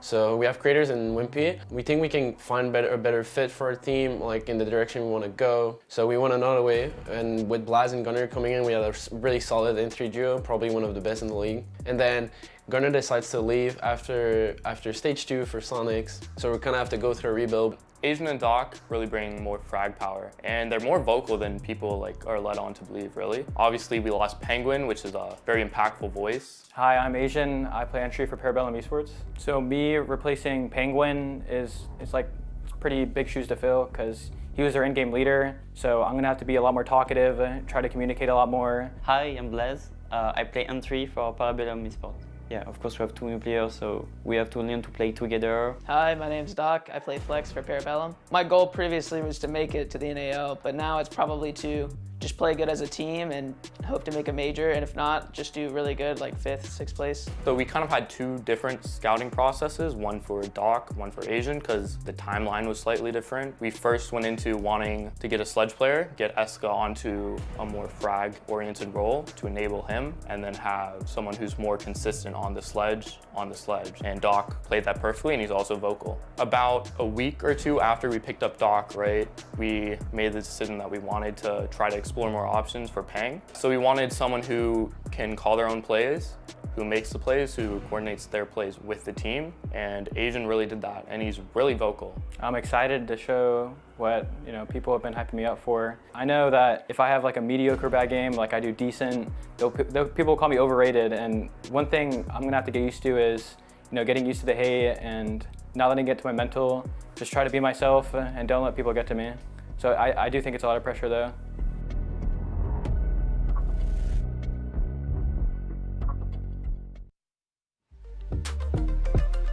Well, the pressure sure didn't seem to affect Asian yesterday, as Parabellum did extremely well in their first series of Stage 3 against Oxygen, getting the 7-4 victory over them. But now they got to play against Xset. And sure, Xset dismantled Beastcoast yesterday 7-2. Beastcoast obviously not a big threat right now in the league. It's still a scary team. They just came off a semifinals appearance at the Major. Parabellum, I think this is going to be their real test in Stage 3. Yeah, I think it's going to be a much harder game for Parabellum, but I don't think that their first opponents were slouches either. I think they did a really good job playing against Oxygen. For Xset, for them, this kind of feels like their first real test as well. Take a look at their last game where they ended up playing against Beastcoast, not a team that is really at their full potential right now. So for both these teams, definitely going to be a harder challenge than I think what they faced yesterday. They are currently tied in the standings. They both have 1 win and 0 losses behind them. You can see they've got an even head-to-head record as well, with Parabellum winning back in Stage 2, but Xset taking the dub back in Stage number 1.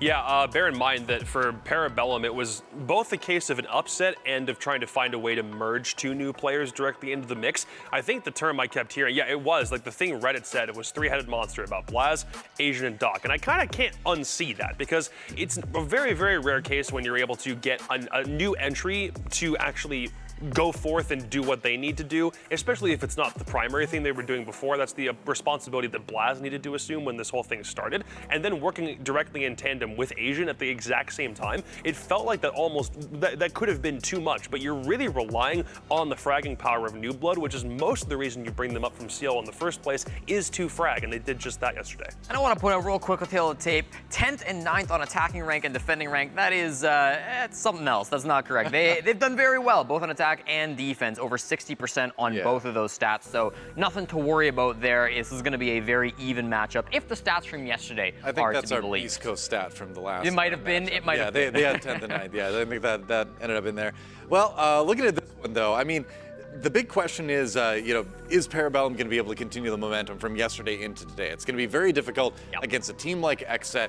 This is also our first match of Stage 3 where we've got a winner playing a winner, right? Obviously, it's only 2. We have 2 teams at 1-0. Somebody's got to take the L today. And it's going to be kind of surprising either one. I feel like it's easy to bet on Xset because of their recent performances and all that. They are coming in as a more experienced squad, both because they played in the major, both because they did well, they didn't make any roster changes. But Parabellum is so new and exciting and such a different look Parabellum than what we saw earlier in the year that I think they're a major threat. Yeah, and I think it's like really telling that they were able to take a game against Oxygen that started off a little rocky. They were down kind of early in that game. They called attack timeout and really stepped it up after that. I thought that Asian had a really great game. I thought Blaz had a really great game. So I'm really hoping that we can see some more of that. Asian in particular, I think had the best performance of any rookie on Playday 1. He was tied for highest EPS with Gasher. I think he was a little bit more impactful. Both players played great. But I think Asian really did step it up, especially in that second half when they moved on to attack. He was able to get a lot of those kind of late kills. He had a good clutch in there for Parabellum, and I really did appreciate his play for this squad. I think he's a player that, people have mixed opinions on. Some people say he's great, and he totally is. His mechanics are insane. You can see him right there. 169 reaction, 90 accuracy. Those might be the best aim lab stats that we've seen so far. Is at least low based speed on good or higher speed good? I think that might be what's bringing his overall player rating down because it's only a 76. So my guess is you want more speed. Yeah. Okay. Well, in either case, I think Asian is correct. I think he's really put on a good performance. I'm not sold it's going to be consistent yet. I think he's got to still prove that. Obviously, we're only one game in. I don't want to say definitive statements with anyone, but it's certainly a good start. And if he can continue that here in this game, that's going to be really good for his future prospects. I don't know. A primary thing for me was Blaz, in spite of Asian and Doc doing really well. I do agree. Mostly because if you need somebody leading the charge, you need it to be somebody 90% of the time who already has some kind of experience within the formula or the system that Parabellum are trying to run. I think having Sonar come in is nice, if only to give him a little bit more bolstering. But it's also weird, I know, for somebody like he mentioned in his interview yesterday, having to make that transition from European into North American Siege. You called it a more professional environment, but it's also the case where you need to be first guy in, frontlining for your team, doing that with rookies that you kind of have to work in tandem with, and you're not necessarily doing it in a language which you might think in primarily. I feel like Blaz did a lot of very mature things yesterday in that matchup to help Asian and Doc flourish in the way that we knew they were probably going to anyway. I didn't think it would happen this quickly against a team like OXG on a map like Border, so a lot of things I had about that game that were against Parabellum turned out to be phenomenal when it was all said and done. Yeah, Blaz yesterday, 149 EPS. The highest EPS that we had yesterday was 150. So the fact that he hit 149, very impressive from Blaz. He was really, especially after that attack timeout, taking things into his own hands on defense. He was making things happen. He was making moves in a game that it really felt like was kind of being controlled by Auction at the start. He took control back from that game, and that really did start off the comeback from Parabellum. You mentioned the attack timeouts, and when I was talking to the Parabellum players last week, this is one thing they mentioned specifically that they wanted to improve on, focus on for Stage 3 was taking the attack timeouts at the right time and then getting value from that. If we go back a little bit, obviously Obviously, stage 1, the Kirby plushie, not going to be calling a lot of tack timeouts. They basically called none. Stage 2, they had Spacestation back there. It got a little bit better, but he was more of an analyst than a coach, according to the players. And so the sense of when to call those, the sense of how to use those wasn't quite there yet. Now that they've got Sonar in, we saw it yesterday. We know it's a focus for them. We think it's going to be better as far as the tack timeouts go. Yeah, definitely from a mental management point of view, it felt like that was the thing that was never really up to league standard. And aside from that, I think having the guy in the background who actually has the right amount of game sense is also a really huge deal.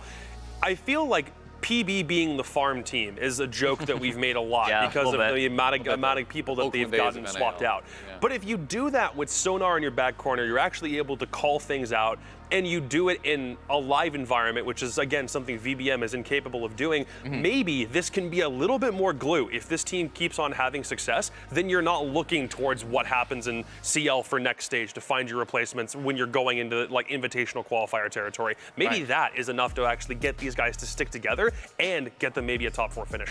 Yeah, I think that like you take a look at Sonar coming into the league, right? And he's a young player. He's the youngest person that will be standing behind a team this NAL stage, but it works really well. Him being able to communicate with the players, get them in the right space mentally, call those tack timeouts, and then BBM kind of back at home, being able to provide all those strats, help out with the setups. I think that's been a great combo from them on the support staff side. Right. So we've discussed Parabellum, but we can't ignore the team on the other side of the arena. It's Xset, of course, our winningest NA team right now. Perhaps the best team in North America after their semifinals performance at the Berlin Major. I can still hear Milos saying they're a Brazilian team, and I just don't want that in my head right now. You know, the players will claim that they're an NA team. You know, they're a little bit of both, but we'll claim them, because what else do we have right now? Give us this. That's all we got at the Major, right?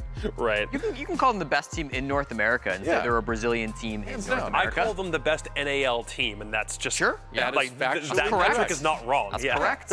That is a true statement. They are our best team that plays in North America. Good enough for me. That's right. We'll take it. Yeah, I think we're a melting pot. Come on. In spite of the team that they played yesterday, Xset didn't felt like they really overcomplicated that game against Beastcoast. They proved their focus and they're ready to give everyone a fight in stage 3. I was a little worried when I saw Rogue lose their first match after winning the Berlin Major, and I'm like, are we going to see some teams maybe not be fully concentrated and focused on what going into their very first matchup? And yes, the caliber of opponent is one question, but it still felt as though Xset were really there. Chalet was an interesting pick given they had a 50-50 record on it prior to yesterday, but it's also really nice to see them show some confidence and strong presence on a map that isn't really in their pool very often. So if there was really anything to talk about for this Xset team other than them being back, I do like them showing some flexibility. Yeah, I think they've had a great major. Obviously, they came back. They had a fantastic first day back, highest EPS of a team than any other team here in the NAL, beaten on Beastcoast. They had the highest average kills per round, the lowest average deaths per round. They didn't lose a single defense.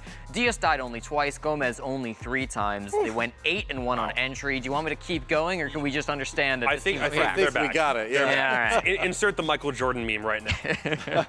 I mean, you know, somebody's got to, speaking of Michael Jordan, somebody's got to be the guy in the poster getting dunked on, right? And yesterday that was that was Beastcoast, yeah. I mean, it's tough. They're kind of looking like the league punching bag at the moment. Hopefully that won't last forever. But I think they have to come into today with the attitude of, all right, today our challenge really begins. Today we have to take this team very seriously.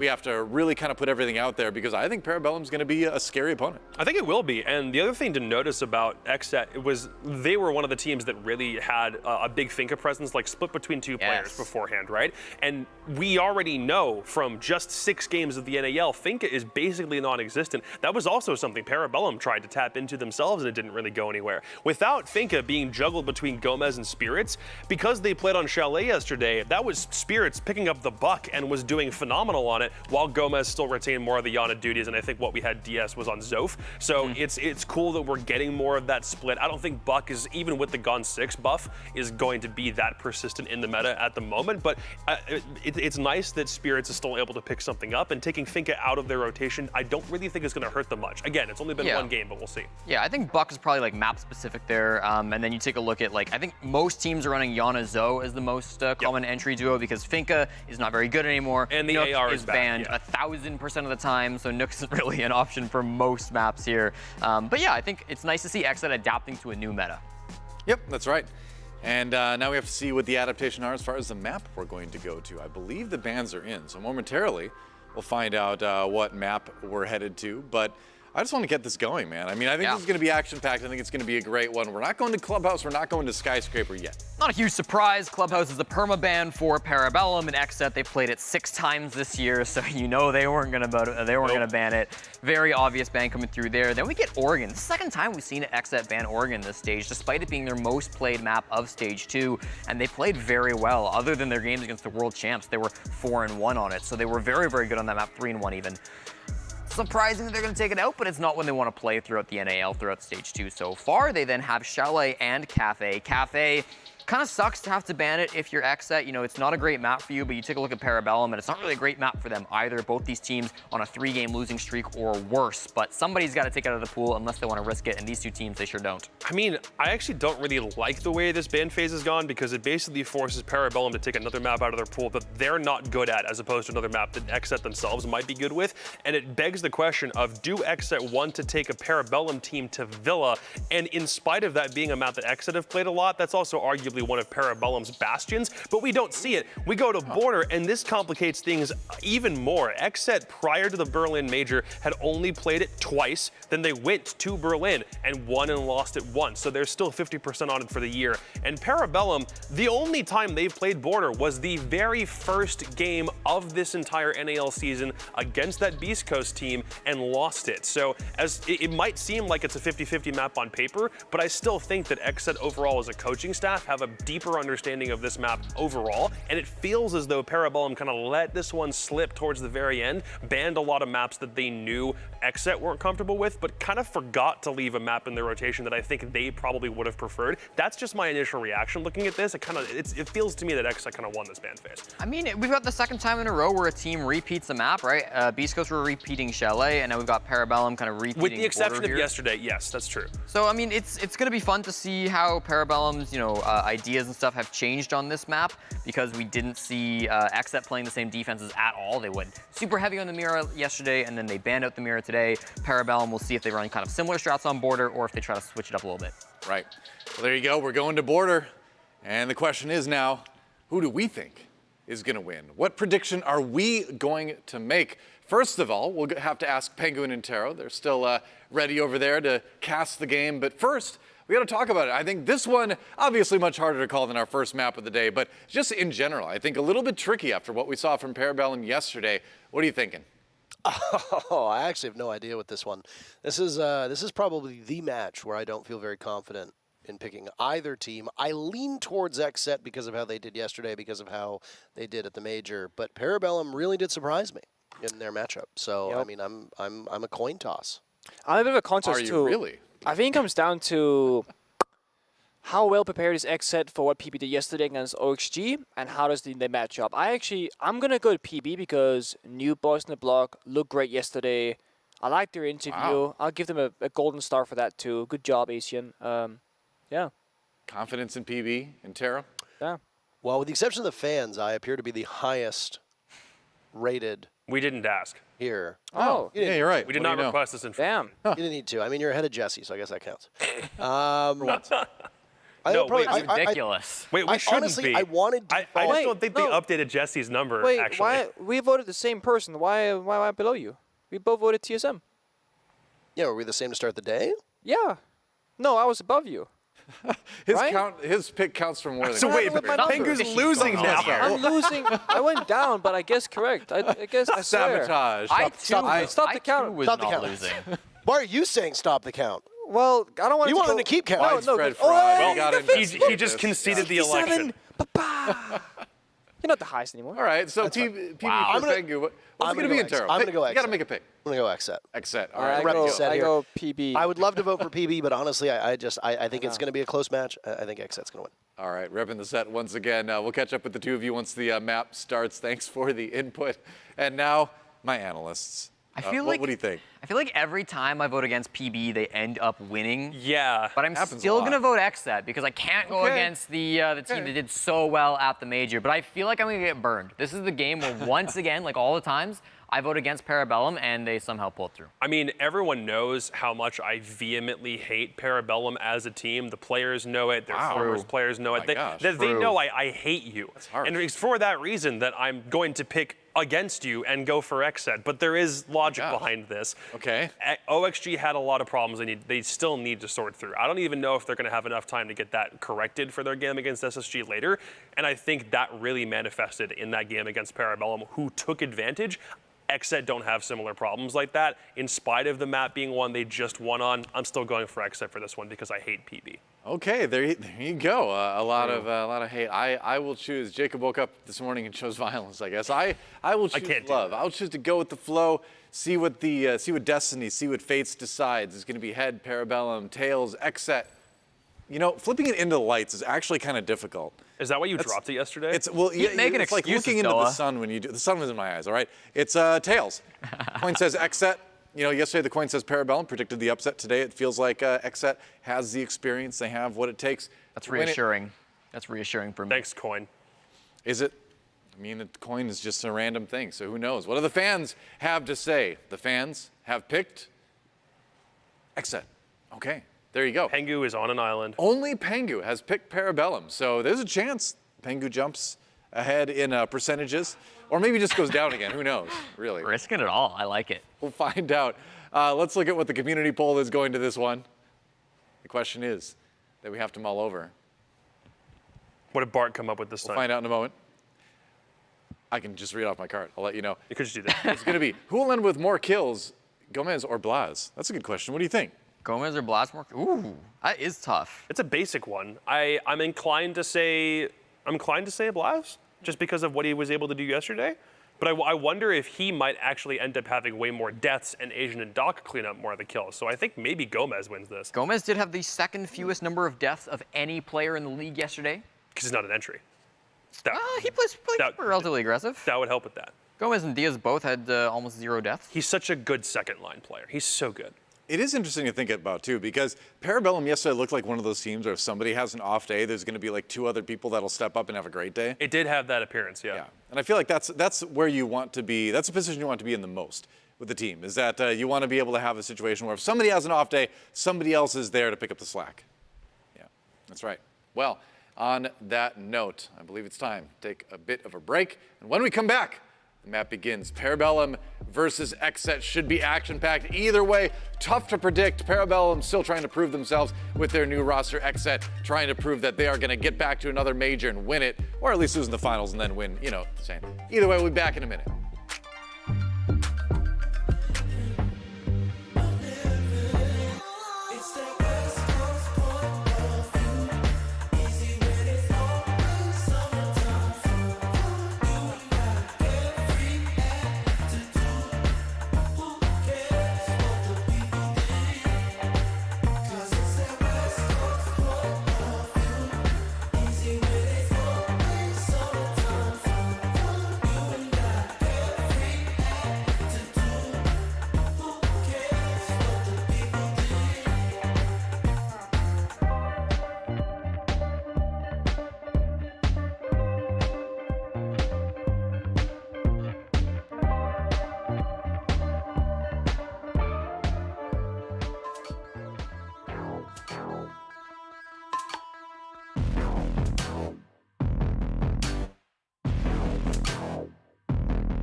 Time for our second matchup of the day. Two teams with red logos to battle on Border of all places. Xset won their match yesterday. They kept their roster that they've had for quite a while now. Parabellum made some changes. They picked up the dynamic duo of Asian and Doc, and they looked mighty fine in their debut yesterday, toppling OXG in our very first matchup of stage number 3. You think that Parabellum's going to take it. I think that Xset's going to take it. That's mostly just for show, to be honest, as predictions are more often than not. Yeah, I mean, it just shows the story that PB had a great time yesterday against OXG, one of the top teams in North America, and yet no one's betting for them. What's up with that? So I said, I will be that guy. I will be the single person from this show that will say, I believe in them. And if I'm wrong, so be it. And if I'm right, I get crazy amount of points. You guys go down. No real losing on my side, that is. All right, well, we're getting into the game pretty quickly.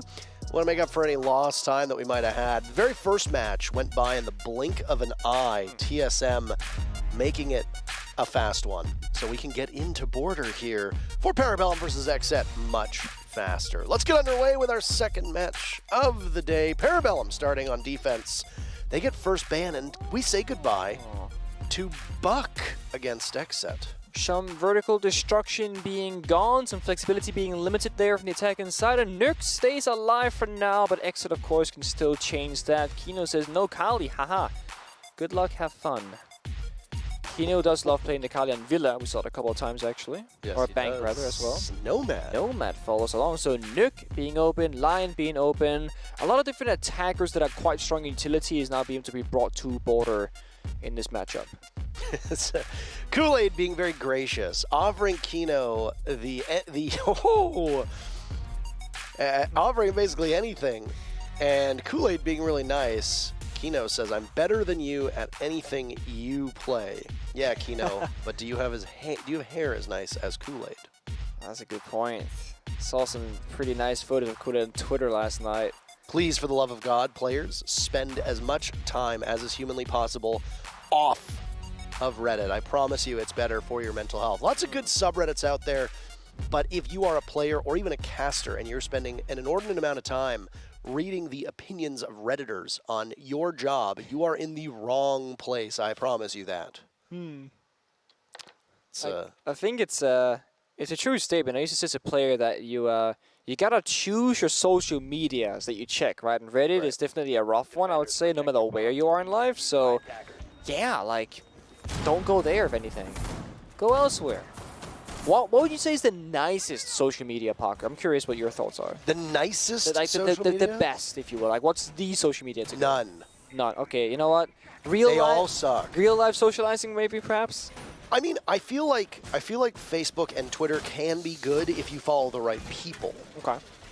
Right? Like, the problem is that if you follow the wrong people, then it gets miserable very quickly, and it will poison your brain. Okay. Poison. Set up here from Parabellum on the defensive side, bringing a quite ordinary lineup of operators. Mirror is a bit of an option that you can use or not, but it is being brought out this time. Maestro seeing a bit of play from Eska. Maestro's pick rate used to be sky high, but slowly as the meta got more and more aggressive, he's kind of faltered on the meter. Xset bringing both the Amaru, the Lion, and the Dogebi, as well as the Ying. So very explosive lineup, very execution-oriented from them. We've seen Soniqs do something similar, although they had a Blackbeard in the mix. That is not going to be the case with them, as Ash and Gomez is the 5th operator for the Xset attacking lineup. Ooh, first pick goes to Parabellum. Answer back right away. Gomez trades out Yaga. You say goodbye to Blaz. Second highest rated player yesterday, is that what I heard the desk say? I believe so. 1.49 over a 1.5, as close as it gets. That's also the Lion off of the board. It's a worthy trade for Parabellum. Trading Milusi, who put down all her gadgetry, versus Lion with an active gadget that they needed for the execute. I think that if you were to trade this, Blast was the winner here. It's also the Yog Dog that you got. It's the Yog Dog. The Yog Dog. They sent him back to the pound for that one. They did. She got Dog as well. One of the two newest players for Parabellum. You're going to hear us talk an awful lot about both Asian and Doc. And we're not talking about the operator, we're talking about the player himself. Keep it deployed. Pay Pay no attention to the fact that Asian just had a bit of a near miss. Oh. Spirits is very quickly on the hunt, but Asian comes out on top of the engagement and continues to get away. Xset wanting to be quick, wanting to be fast, but just cannot get it done right now. Doc having some difficulties, but he's got Kool-Aid there. Back pocket, Diaz and Kino falter. It leaves Gomez in a 1v3 for Xset. Lots of time still left to go. We'll confront a black mirror. Doesn't know where anybody is behind it. Nice to see an Ash back in the meta. And it's Asian playing the corner. Gets the final kill. Parabellum take round number 1. Good start there. I mean, once Xset lost the line, they kind of felt like, you know, let's just push that go button anyway. But imagine the line scan is there to keep Asian stuck in that box. Amaru can then go up the hatch with more confidence with the flashbang as well. And maybe that plays out differently. Maybe the follow-up isn't punished as well from Kool-Aid as it was. I believe it was the members of Xset going into security window that got shut down by the mirror in the position Amaru as that double kill came out back to back and really stopped them dead in their tracks. One floor down we go into ventilation workshop, but it's a similar position to be played in the last round than that of the last round. Is we're going to go upstairs and extend that vertical presence one floor above, because the entirety of both ventilation and the workshop bomb side can be seen from Armory and Archives, and there are 2 hatches above as well that can give you direct access to the bomb site too. Banshees, of course, going to cover all the common grounds above the B bombs in the blue hallway. The third Banshee looks to be going upstairs as well. Asian on the Capcan is going to bring a similar style fashion where either you will shoot the trap and then you will hear information of where the attackers are coming from, and they'll walk through the trap, take damage, and you'll hear the sound cue of the explosion. It's stuff like that where suppressors, once again, we talk about this quite a lot, where suppressors are quite common, or quite strong rather, because you can now silently shoot gadgetry and not give away that sound cue as easily as before. Same with shooting default cameras. I remember back in like the early days of Siege, everybody would run like a suppressor on the pistol. You could swap to your pistol, shoot a camera, go back to your primary, and people are like, oh, I'm sneaky. As the game got more and more complicated and more advanced, that has kind of left the meta, but suppressors are back on the menu across all both primary and secondary guns, so might see that happen throughout this game. When do you think we'll see a Nook? We should see a Nook at some point. When? I think round 4 from Xset and round 1 from Parabellum when they go on attack. Awesome, thank you for letting me know. You're welcome. Let's keep track of it. I'll keep track of it. Xset's primary focus at the moment is on security. Asian is playing in this position with no real way out, it looks like. But instead, holding the same weapon that he had with his zombie. Oh, never mind, he's got a hatch. He can just drop down it. Right now, inside of customs. Diaz on the hunt. He's a little bit too far behind. They've allowed Asian to get out of dodge very quickly. Yeah, it's not safe yet though. Xset are looking for an opportunity. Ash charge, Sophia charge, destruction being made, sounds going off, but it's Parabellum looking to aggress here. Kool-Aid playing a very aggressive on this breach all alone. He's about to lose some of that security just above him, and damage is done as that Selma goes off, but engages yet again. A bit of difficulty, but he gets the down onto Yaga with the impact grenade at the last second. Blaz gets one for Parabellum, so for the second round in a row, it's a trade for both teams. Nobody coming out ahead. Yaga's retrievable at this point, though. I don't know if Parabellum are aware of the fact that he's bleeding out. They should be able to get the sledge back up with just 20% of his HP. Yeah, so it's still a decent trade. It's a 1-for-1. Yaga stays alive but down in HP. Spirits half as well. Blast almost half. Still Parabellum arguably in the lead here. Asians does customs control, granting more map control and advantage to the side of Parabellum in the defense. Slowly the time here is taken down. Blast, nice shot onto Kino. PB, they stay tight.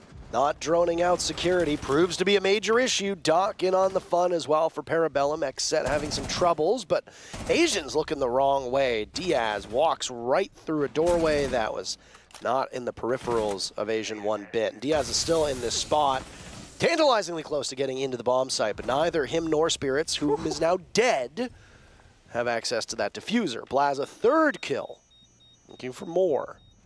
Diaz will creep up and will alert the Malusi Banshee. They know exactly where he is. The sound cue gives it away, and he'll get smoked out, looking to reposition over towards the bathroom. And Eska also a kill of his own. Almost everybody from Parabellum got in on that round. Only Kool-Aid, as far as I'm aware, went without a kill on Asian, too. Parabellum's up 2-0, though. Blaz having a great time that round, just finding kill after kill after kill on that crotch arbiter alibis, we can call it sometimes. And is this going to be a tactical timeout? I'm thinking, questioning, wondering what the case might be. Yep, so Xset down 2-0, or 0-2 rather, are going to call their tactical timeout, which you said yesterday, Parker. Whenever they call their timeout, they go absolutely nuclear after the fact.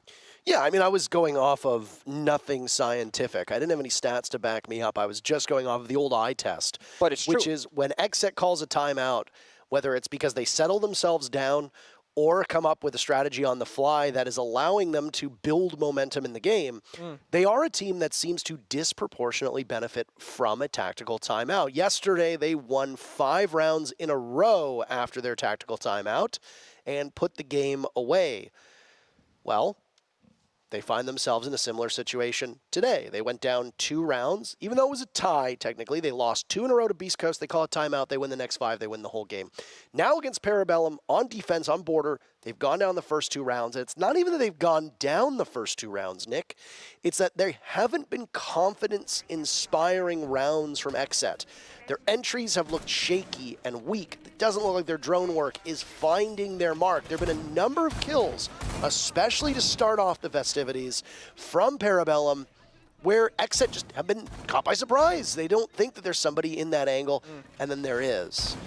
While this tactical timeout could shape up to be quite interesting, if you move your eyes to the right side of the screen, Capitao, Glaz, Ying, Amaru, and Lion could be what's on the menu, and that's a 3-star Michelin restaurant style menu right there for Xset. Yeah, that could be quite something. I mean, this can speak to two different sides of one coin. Either it's a direct take on Taylor's window, straight in and get the bomb down and play the post plant, or we're somehow gonna use the Amaru to get fast in the building, get a bit of ground, and then execute. But look at this spawn point. 4 members on this side. Window's gonna get opened up. Smokes, Cantillas could possibly go out with the Lion charge as well. And then all of a sudden, before you know it, the round might just be over. We'll have to wait and see for just a second. Ying goes to the drone hole, I believe, on the side of your screen, and then it's gonna be chaos from there. Oh, and here it comes very quickly. Kino already in at the halfway point with the diffuser. 30 seconds off the clock. First kill goes to the Amaru of Yaga. But SK answers back, and the diffuser does not go down in the final moments. Xset denied the diffuser to be planted. Parabellum managed to bail themselves out of that spot. Doc finds a second kill for Parabellum. Yaga's now the one down, and the diffuser is surrendered in the middle of the bomb site, quite possibly the worst place for it to be. Yeah, this is essentially on paper round over for Xset. And of course they can still win it, but like they gambled everything on this singular execute, and they were basically 1 second away from getting that diffuser down. Had they gotten it down, that should be the round victory for them. So PB, despite being blinded and smoked off, they found the angle and found the kill. That's all that matters for them. Now they can sit tight and wait because, well, Xset got to drone out the entire map, take top floor, work their way down, and still have to attack the bomb site without the diffuser in their pocket. It's no easy task. The difference that half a second makes really is quite remarkable. You've still got utility to the gills. You don't have any of your Candelas left. That is a big problem. But you've got 2 EE1Ds in the hands of Lion and a flash, and you've got 4 smokes. So at worst, you can smoke out the site and get Spirits to do some form of covering fire as the Glaz. But right now, it's just a waiting game. 30 seconds, Xset was in the building. Now with a minute to go, they're treading water, trying to figure out what the next steps are. Yep. Meanwhile, PB playing a smart game of just falling back one room at a time, not really overextending their situation, not really getting caught in any crossfires along the way. Doc all the way back towards the bomb side, playing down the clock so beautifully with 50 seconds left to go. Gomez has smoke grenades to spare, but no Cantillas to be had, and Asian just swings the hatch and finds an easy kill into Gomez. Nice shot indeed. Well, as things went from bad to worse, it looked like an excellent beginning of the round for Xset, and by all measures it was, frankly. But things are just not happening here. Asian with 2 kills now, leaving Diaz in this position at the bottom of the stairs. And it's 3 final kills for Asian. The timeout not working at all. Parabellum still undefeated. They're up 3-0. Let's see if Xset will bring out the nuke now, because I said round 4 Xset brings it, and round 1 when PB goes on tech they will bring it. So let's see if we still got it or not. I mean, I feel like at this point, if I'm Xset, I'm thinking we gotta just sneak around the map and try and get some cheesy kills or something for our money's worth, because the entries and the executes are not working out in our favor in the slightest. And PB can now just work their way through the bomb site prioritization. They went Armory, Ventilation, Bathroom, back to Armory. A full bomb site reset. Customs, of course, almost never played in professional Tier 1 play. Usually when it is, it's a pocket site, we gotta bring out something spicy, or maybe you assume that the enemy doesn't know how to attack it that comfortably if you studied their VODs. Look at that! Spirits is actually attacker repicking onto Nook. Oh Round 4. You were right. That's it. You were right. Yep. I hate to say it. Damn. I will say it out loud. Damn. Unless in the next 10 seconds, something changes. No, I feel like the fact that he hovered it is like, I want even if he doesn't stick anymore. Has to be. Also, he's gonna stick it because if you're Xset, and I know this, you need the Nook here. You need a cheese. You tried the rush cheese, that didn't work. Now you're gonna do the sneak cheese. You're gonna go 4 people once at the map, Nook opposite. You have spare grenades. You can just try and get the opening, walk through those default cameras, and apply that phantom pressure on towards Xset, or sorry, on towards Parabellum rather, on the defensive side, and try and find value elsewhere. Well, you were absolutely correct. The Nook is locked in, 20 seconds into the round. Where, oh where, will this Danish operator go to fly under the radar? I like that Xset is changing things up. They desperately need to after the start of this matchup, and there the entry for Spirits is. In through supply, and now into customs. And we'll wait it out. Wait, what logo was that she just pulled up on her cam?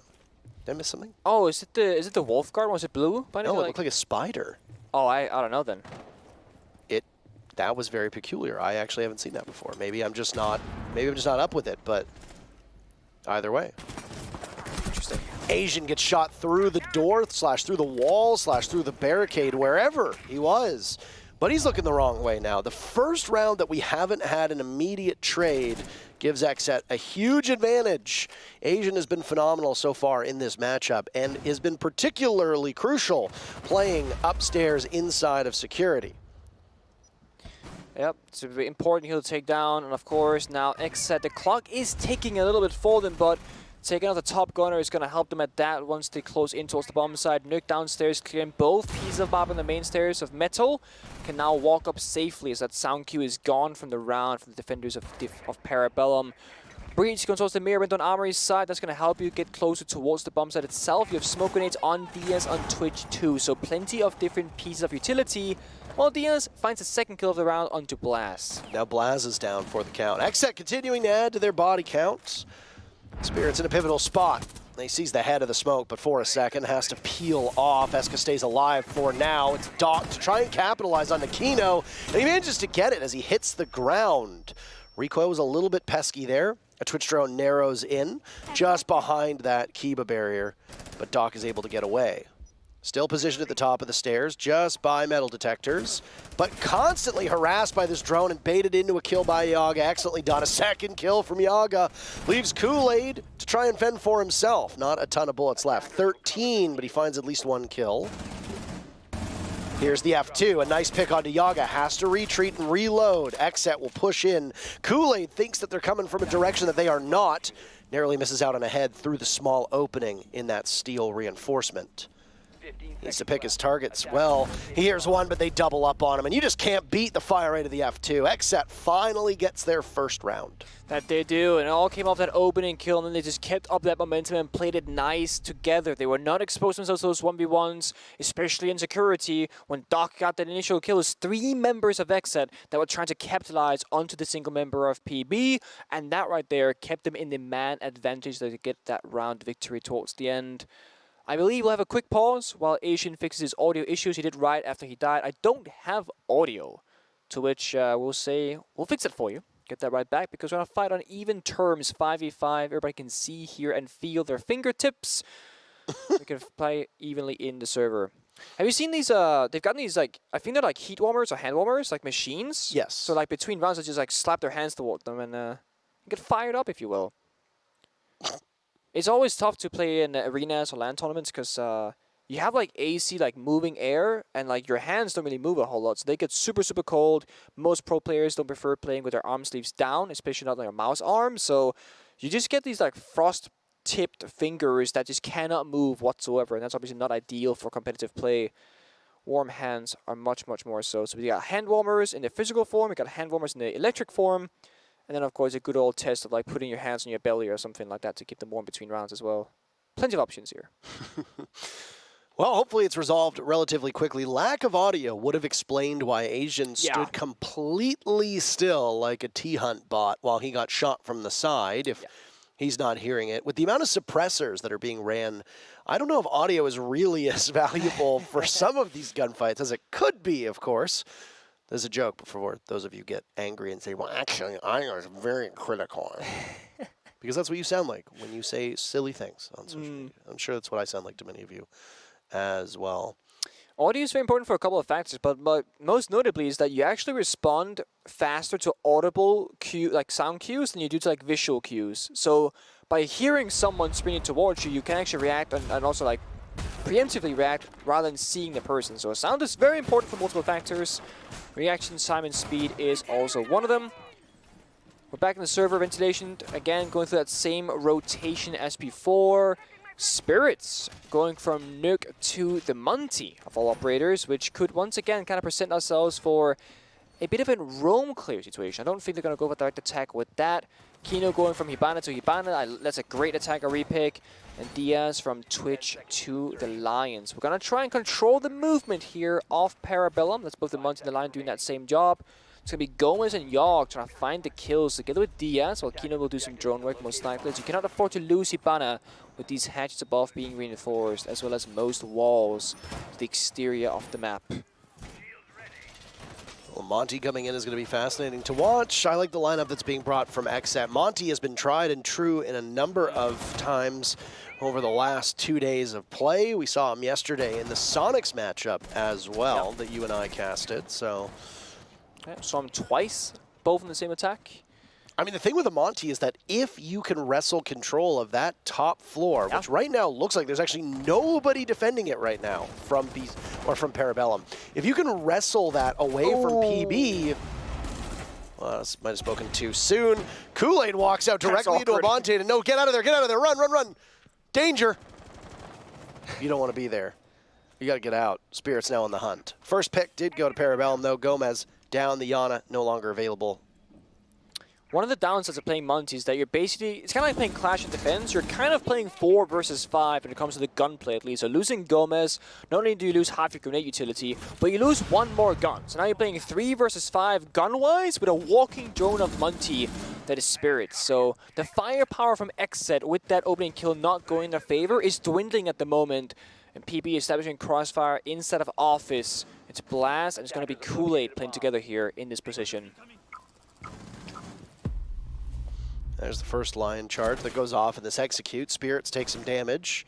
That's a disappearing act as Blaz gets away, but Kool-Aid is still here. Nobody knows. Turn your back. And there he is. An easy down and kill for Kool-Aid to secure. A second pick. He scoots over towards the window inside of Office, and he's just going to wait ever so patiently. I like that play. They're going to think he dropped the hatch. No. Kino runs in. Kool-Aid hears this. Diffuser's been juggled. Kool-Aid surely sees the case laying on the ground. Who's the one that's going to go retrieve it? Because they'll be walking right into the waiting arms again. Where are the drones? There's still 7 drones in play for Xset, but they're not using any of them at all. Case has not been retrieved. Sledge of Yaga from above will find himself in a collision course. Kool-Aid gets the pick and then again retreats. Down goes Blaz to Kino. Keeping it close. Every kill so far from Parabellum in the hands of Kool-Aid. And he's still sitting on top of that diffuser. He could have another one as well. Kino through the wall. There he is. No more Kool-Aid. Xset have turned this one around. Doc in a 1v2, make it a 1v1. Miraculous shot into Diaz. Kino will need to clutch out for his team. Diffuser in hands, immobile for a short period of time. Doc will look for the smoke. Kino has no choice but to peel off and reposition, but he might take the engagement instead. He doesn't have a lot of time, and there it is. Kino makes the right call and gives Xset their second round in a row. That's a heartbreaking round because PP played that so well throughout the entirety of that round. Somehow the bombsite members of Parabellum, they fell apart when they knew they had diffuser upstairs. I mean, talk a corner, hide away, try and play the trade. Either way, they did not find what they need. I mean, Kool-Aid getting the Monty here for free, talking the corner, then killing the sledge, diffuser on the floor. It's a 5 versus 2 in this position. But then the members of PP play too aggressive on the side, they fall. And all of a sudden, well, it goes from bad to even worse. And PB are going to go back towards that same bomb site because they did find success. They technically did win the round, but then they threw it. They lost it out of nowhere at the same time. Xset hovering that same lineup. Diaz on Twitch, but not line. The rest stays the same for now. Spirits once again bringing out that Monty, which did technically work last round, but I think you're right, Parker. They had 7 drones left when the Monty died. No one used their drones. They were just purely on the Monty to clear every single corner. And because of that, well, when he checked the one corner, he died from the other. So while you do have the Monty to do that drone work for you, you can still have one more member droning with him to clear out those crossfire positions. Slight change here at the last second mark. Spirits goes from Monty to Blitz. It's the same similar story, a bit more aggressive and less safe, if you will, but also a much faster operator for this roam clear. Well, final defense now for Parabellum. They've managed 3 rounds. At worst, they're going to tie it up, but again, Kool-Aid starts off the killing, second round in a row. First 3 rounds, very evenly matched. Both teams drawing on first picks. Xset gets first blood in round 4, Parabellum in 5 and 6. Despite that, it was a nice Kino clutch in round number 5 that, despite the advantage that was built up by Parabellum, or more specifically by Kool-Aid, was all for naught. Try again. There it is. You didn't even see him hit it. Well, I saw the indicator hammer go down, so he must have hit it the second time. Maybe he missed it again. There's a chance. Maybe he swung. It's swing and a miss. There's a chance he missed it again. I'm going to assume he did not. Yeah, who knows? Dog. Who knows here? Look at this. Already right in. Spirits charging through on the blitz. And he'll have his shield back up in seconds. Taking damage, lots of chip damage right now. Oh my but God. Soldiering on towards Fountain, and he has yet another to his name on Nablaz. There's nothing to answer this blitz as he continues to tear through the map at breakneck speed. Is Asian the next one to follow? There's a hatch open up. 2 different members of Parabellum there to greet the blitz when he drops. Spirits has been reduced to about nothing. So a single bullet from most of these guns will fell him. Question is, do you make it that far? Because there will be a shield sprinting directly at your face. I love watching Spirits in the Blitz. I wish we saw it more frequently, but it's one of those operators that he has been bringing out since the CL days and whatnot. He does it so well time and time again, even at tier 1 level of play. 2 kills, 2 openings, and yeah, Kino got spawn peak basically, so this would have been a 5 versus 3 if not for that. And while Spirits is low on HP, he did the job that he needed to do. He can still plant, he can still use his smoke grenades, etc. He can still stay alive, but the entire reason for picking the Blitz was a success. They've done that step. Gomez just planting right now, and no one can quite stop him because Doc has no idea this is happening. Well, it's bad information right now for Parabellum. It certainly seems like ring around the rosy, but Spirits only gets 2 before being dragged back down. Xset a pick of their own on the Asian in the post plant. The scramble is happening, and Doc has case control right now, but he needs to retake with Eska because the 2 remaining players of Xset have to be found. Where are Yaga and Diaz? Well, they know where at least one of them is. Will he be able to capitalize? No, Yaga gets a single kill. Eska puts himself into a 1v1 against Diaz, but Diaz is perfectly positioned. Eska can long arm this. Diaz actually has to get up to him, and he's sticking it. He has to go quickly. He's hit the Gubine, but will he get it in time? Yes, he will. Diaz again. Xset just pull these rounds out of where the sun don't shine, and the first half goes 3-3, perfectly even. I want to commend Parabellum being so quick on their decision-making for both members going upstairs to deny the post-plant position, but at the same time, I really want to commend how well Xset played that post-plant. Again, they did not have 2 members above or 2 members outside the building. They had 1 each. It was Yogg on the sledge, up above, makes sense. And Diaz far away outside main door. And again, PB, they gotta fight the clock and multiple angles. And it was very close indeed that Gumine almost sealed the deal, but again, 1 second can make all the difference. And tactical timeout not being forced from PB. Both teams use theirs. I like this situation that when you go to a side swap, you take your tactical timeout before the round starts. You get to talk through your attacks or your defenses, either or. In this case with PB, they'll talk about exactly how they attack the rounds to come. Something that we've discussed whenever tactical timeouts are taken in, say, like the 5th or 6th round, you have to ask yourself, okay, what is the intended purpose here? Are you gaining any value when the side swap comes in? Because, yeah, you're going to be able to maybe fix 1 to 2 rounds of whatever side you're on, defense, attack. But then you've got an entire other round, and depending on where the score line is at, that could be a lot of rounds that you are missing out on being able to strategize. A very simple question. Who will end up with more kills, Blaz or Gomez? Right now, Blaz has 4. Gomez has 2. What did you say? Oh, very close. Very close. For good reason. Yeah. I mean, Gomez and Blaz both had a great game yesterday, and both players obviously in the fracking role, so to speak. They both find the kills in the servers, so very close for a good reason indeed there. Also, Blaz, less proven of a player, of course, still new to the NA scene, but has played in Europe for many, many years. It's still really weird for me to see him on my screen right now casting the NAL because Blaz is a Frenchman, and he did play for French teams back in Europe. And I don't say this to diminish the abilities of Blaz, but there was a bit of confusion when he was brought over, saying there are better European players, frankly, that can be brought to this team. Why are you bringing over Blaz, who never really had the same level of success as other EU free agents? What is it about? What is it about him in particular that really stands out? Well, they knew something that we didn't. Blaz has been a very important addition to Parabellum thus far. I mean, you can almost make the argument that Blaz is the same as the likes of Asian or Doc, for example, where it's like a young, up-and-coming player that has that mechanical talent, because in Europe we knew he had that talent, but he wasn't quite given as many chances as he maybe deserved, but happy he found a home here in Parabellum instead to prove himself. Now, first defending round for Xset, looking to do the same thing as PP and play aggressive with these keeper barriers, denying lines of sight, providing much more cover and changing the angles around.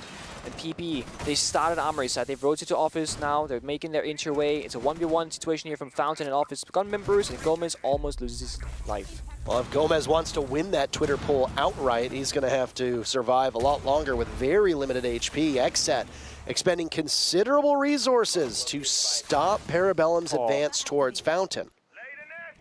That sucks. You breach the wall, Q-Barrier patches it right up again moments after. That's why you carry sets of explosives, and take a look at the lineup for Parabellum. No shortage of explosions. Nice shot by Blaz. Kool-Aid in 2. Suddenly, Parabellum have found a renewed set of confidence and swagger that was absent for the final 3 rounds. Now it's Spirits to go down to Eska. Everybody from Parabellum getting in on this puts Xset in a very bad position. Yaga gone now as well. Diaz, the last one standing. Not a single member of Parabellum has died yet. Kool-Aid on the ground, but he's going to survive and persist. The first flawless round of the matchup goes to Parabellum. Yep, it's a great start for them. That tactical timeout, I need to remind you, was taken from PP before the round started, so they could go through all the specifics of what they wanted to do, and it worked to great effect. I mean, the entry from Blaz opened up the round, but then Kool-Aid right there with that shot above the shoulder of Blaz takes out the deep Armory player as well, and that really opens up the round for the Parabellum attacking side. Then Xset was scrambling, trying to gain those kills back, but they were found by Eska, playing in 90 inside of break room. Angles are covered, and they were crossed. Ventilation, bomb site downstairs instead. We're going to go through the motions here as Xset does not want to return to the previous bomb site of Armory. Attackers have located a bomb. Well, this has been quite an impressive matchup between these two teams, and I will say, as yesterday I praised Mirage, even though they didn't end up winning, and in fact, it wasn't a particularly close matchup. I thought that the roster that they had showed some things to me that prove that their potential and their ceiling is higher than previous iterations. Yeah. I know that might not be an easy thing to hear for former players, but that's at least what we saw yesterday. There's still 8 more games where Mirage could potentially regress, for all we know. But the one thing about Parabellum was that not only did they stick it with OXG, but they ended up winning the match. And now here they are going toe-to-toe against Xset. Xset are the best placing team over the last 3 months in North America, finishing in the top 4, eventually losing to Rogue in the semifinals of the Berlin Major, when Rogue would obviously go on to win the entire thing. Not too bad to lose to the eventual champs in semis. And Xset have also consistently been a top 4 team in North America that are never out of a matchup. Parabellum are already showing what they can do, and with an entry like that from Blaz, Spirits decides to engage. You've lost the Azami with 2 minutes and 20 seconds left. Those are what, 2 Kiba barriers that will no longer be available.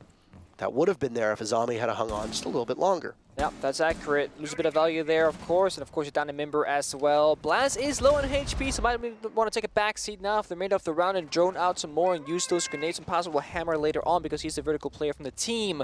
Kool-Aid finds Yogg Dog as well, so Kool-Aid having a fantastic game so far. 10 kills to his name, only 5 devs. Well, Gomez answers back.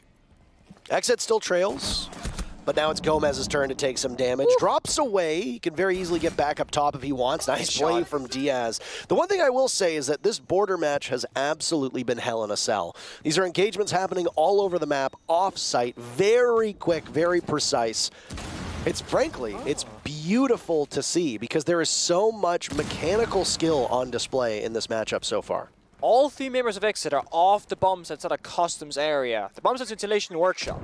If PB can drone this out, they know the bomb site is free. They can just go for a plant. Once that goes down, happy days. Gomez, open up this hatch, might go for a flank later on with the right timing, but Xset, they don't have any real way to stop the plant from going down. With these player positions right now, they're playing much, much more passive than what you'd expect. Well, there's a proximity alarm that goes off. Kino holding on to those smokes, still 2 in his pocket. A little bit of that toxic gas. It's just breathed in by Kool-Aid, who has the diffuser in hand and seems to be relatively safe. But they know exactly where he is. They've got a mark on him. Down goes Kool-Aid to Kino. He decides to take the engagement instead of using his utility. Diffuser will need to be picked back up. Doc a kill for Parabellum. Now Asian at the front door gets shot at by Kino, and it leaves Doc in a 1v2. Both players from Xset still at full HP, as is Doc. A lot on the line right now. Parabellum hoping to stretch their lead. Xset has not led once yet. They're looking to just tie it up. Toxic Babe goes out, and Kino with the final 3 kills. Good Lord, he's good in the final moments of a round. We're in a tie game yet again. Shotgun there from Kino is just madness again. He swings the main door to outside the building with the shotgun, not the SMG-11, but Kino's shotgun does more damage than any other member I think I've seen in the NAL. And even Kino looks surprised there on the player cam. Good round for him and Xset. They played it really passive off the bombs, but it worked out in the end. The Toxic Babe that was tossed from Kino, the first one towards the bomb side, did so much damage on the Kool-Aid, he just needed a single bullet to be taken out later on in that round. 4-4 as we're tied back up. Bathroom is next. Again, Xset on the defense are losing the early engagements, playing either 4 versus 5 or 3 versus 5, but then later on, in the later half of the rounds, that's where they find most of their success. It was Gomez and Diaz that got a kill each, I believe, and that just really sealed the deal for them and got them back into that round. Let's see what they can do now.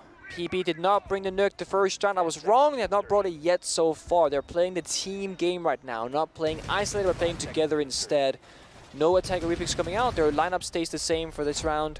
Asian on Twitch, of course, to get that firepower and the smoke grenades. Kool-Aid bringing the ace as the hot breacher.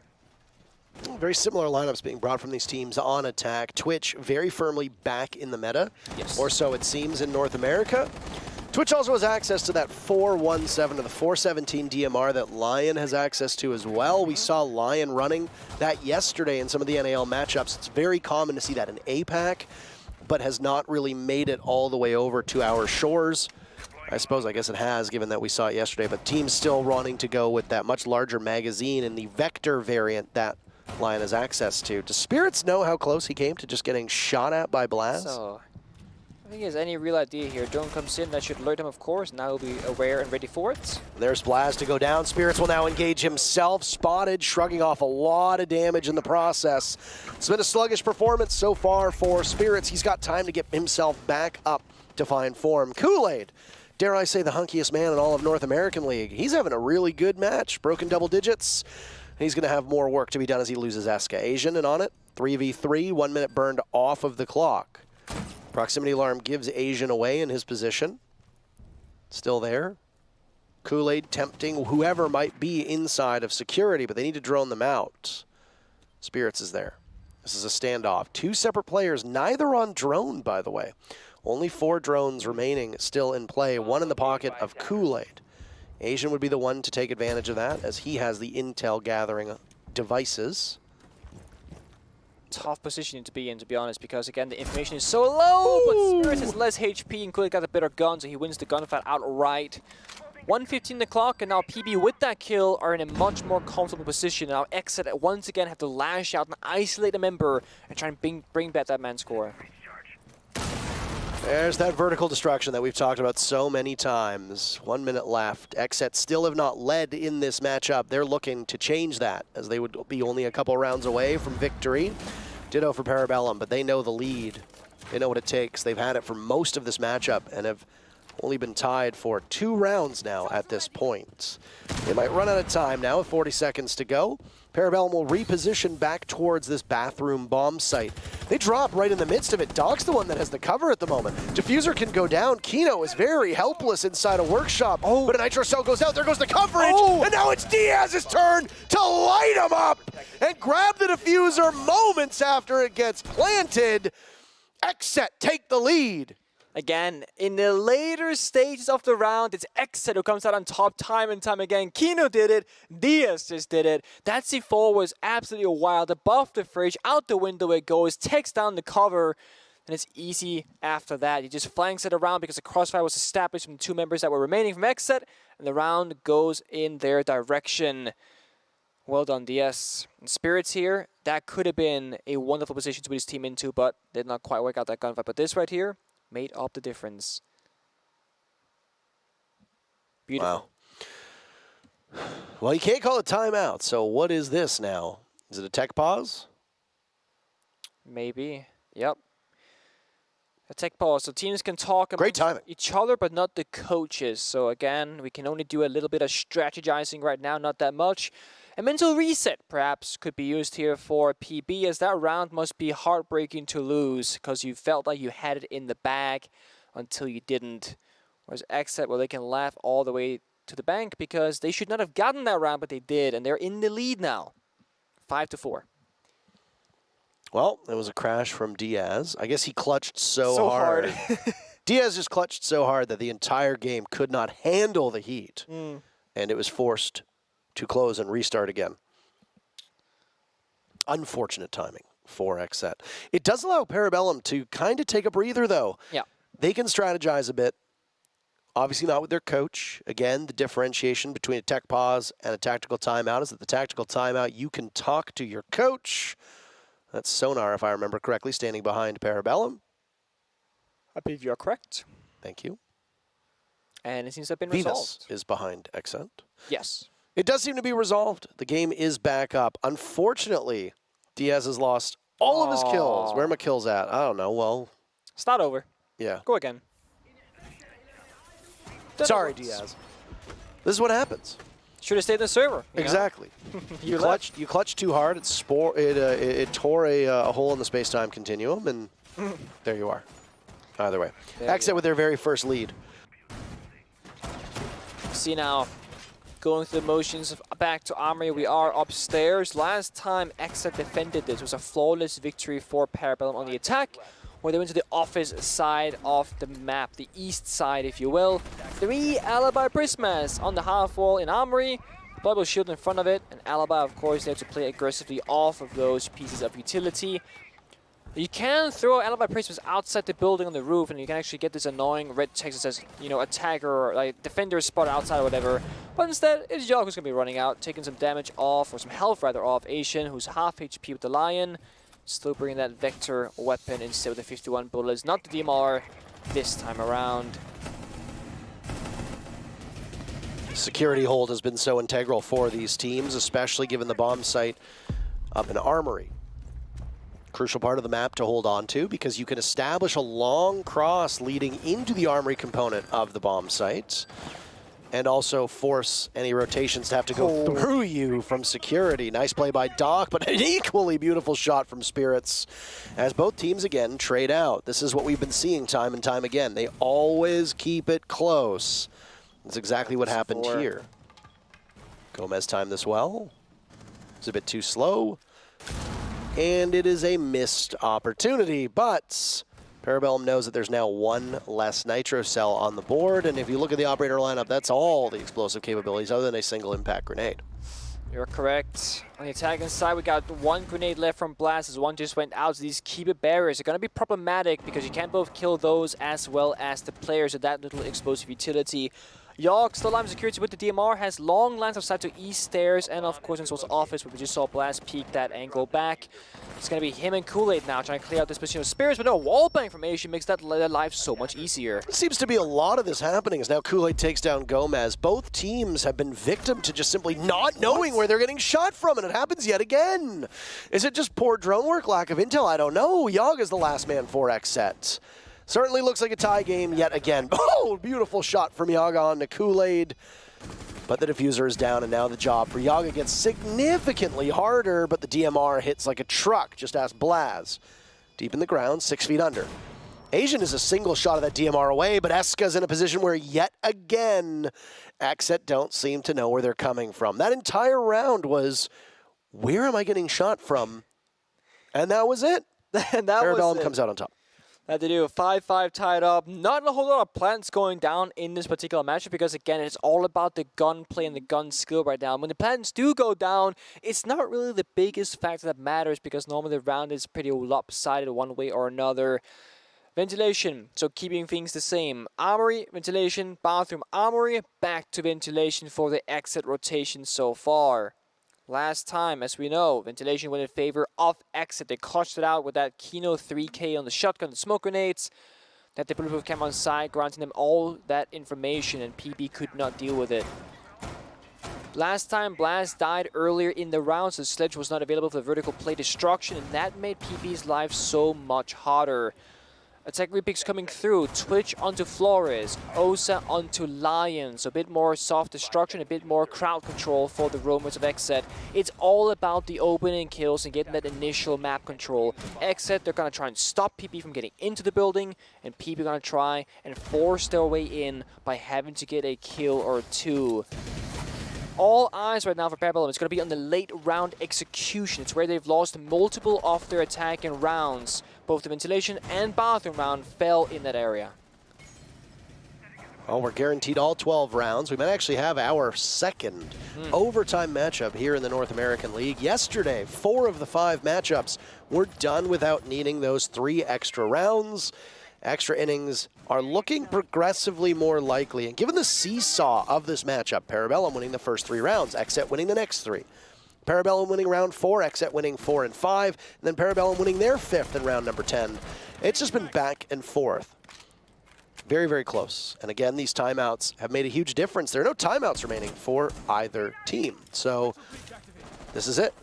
You just have to fly through the rest of this matchup as best you can. Yep.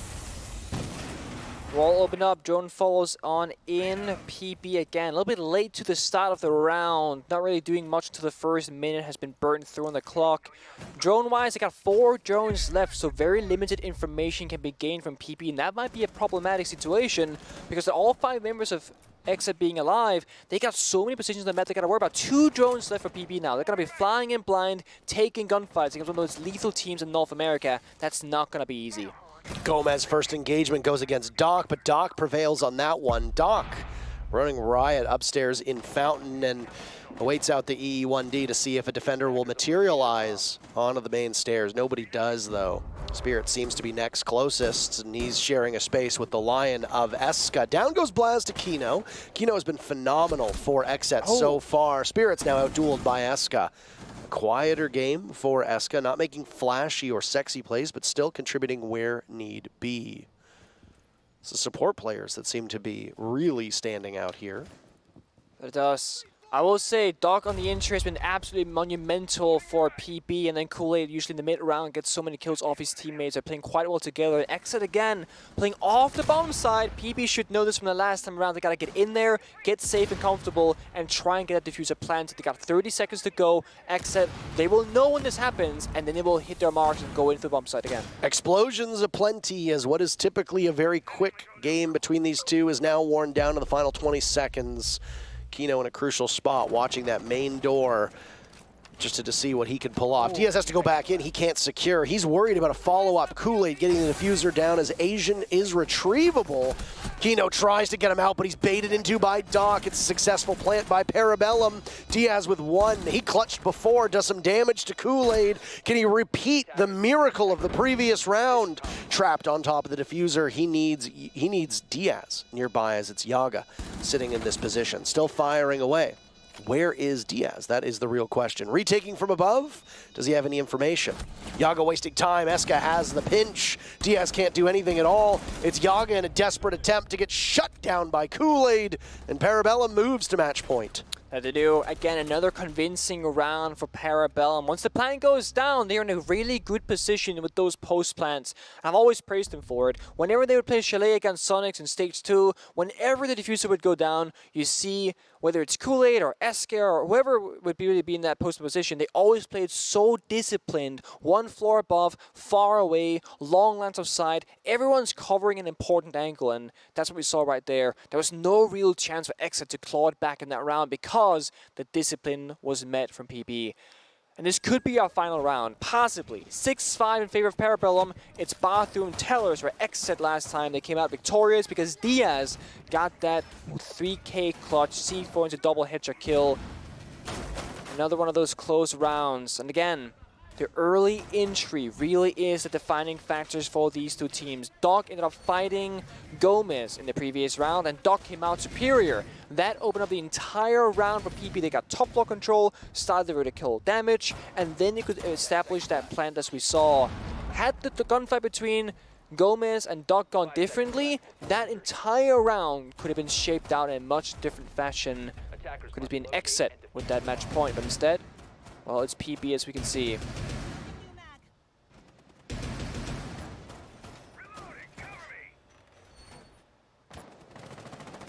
By the way, remember when I said, oh, what was that cam? Okay. That I believe it was Nook went on to? Yeah. Yeah, somebody on Twitter whose name is Meat Garage. Okay. Sent me a screen cap of it, and it does indeed look like something that maybe should not be released. I don't exactly know. But either way, it's there. Okay. It's out there. Good catch. I saw it. Thank you very much. I saw it when Nook went on to her cam, so I know they've been doing this for a couple of the operators. Yeah.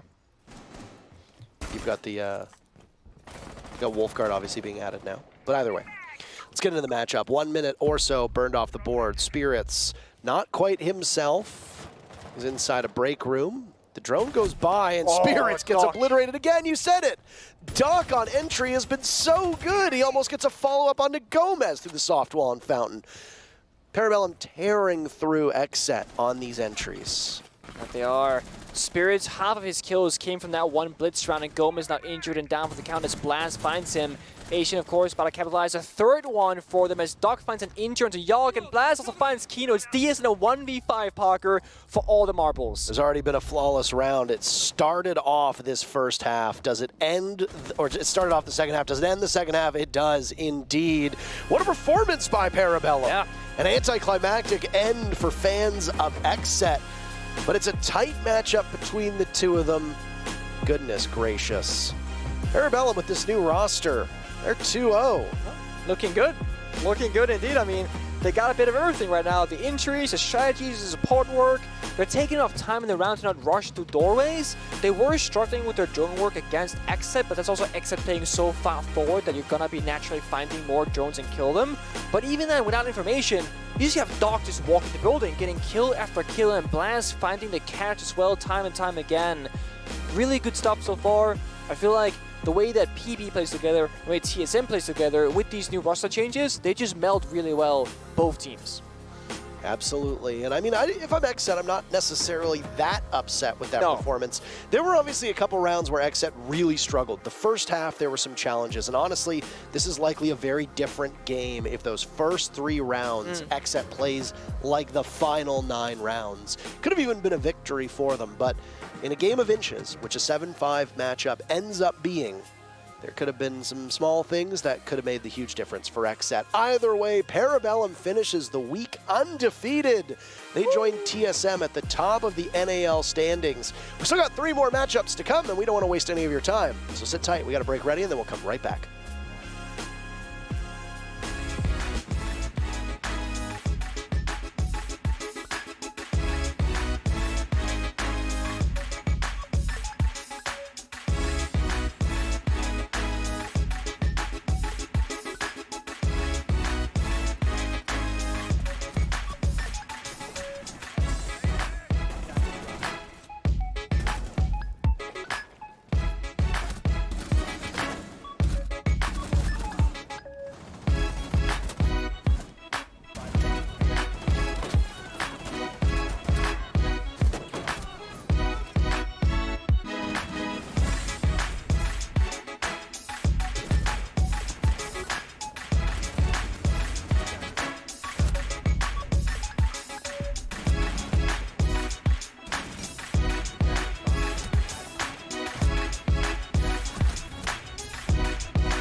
through dripping Aquafina, I'm sipping 15, kept a weapon on me. Flow make digits, I'm on my business, stack chicken like what it's gon' be. Crew in the cut, hey, you want us red run when I tell a peace. Love is love. Love is love. Adios. Bendo with the switch again. Boy deliver like he heffing. Core with digits, give him estimates. Somersaults for my Benjamins. I got what you need, baby. Skirt the Chevy, make a scene, baby. LABB been the team, baby. Bim Papa, word the G, baby. Look, labs till I'm finished. Had a handful of lemons through the hand. Got a bag, now the hands in the business. For my hand, it's a ticket. Talking Mazda for the biggest. That's a comma and a comma and a comma. Gotta get it. I've been playing with the minutes that they been shoulda gave. And I'm flipping every digit that they been shoulda paid. Had to find a way to get it. Know the season what you made. If I ever wanna dip, then I'm brink with the blade. And I'm brinking a blink on the brink of some dumb shit. Watch how I move, cause I know the brink's coming. Watch for the blues, cause I know that they dumping.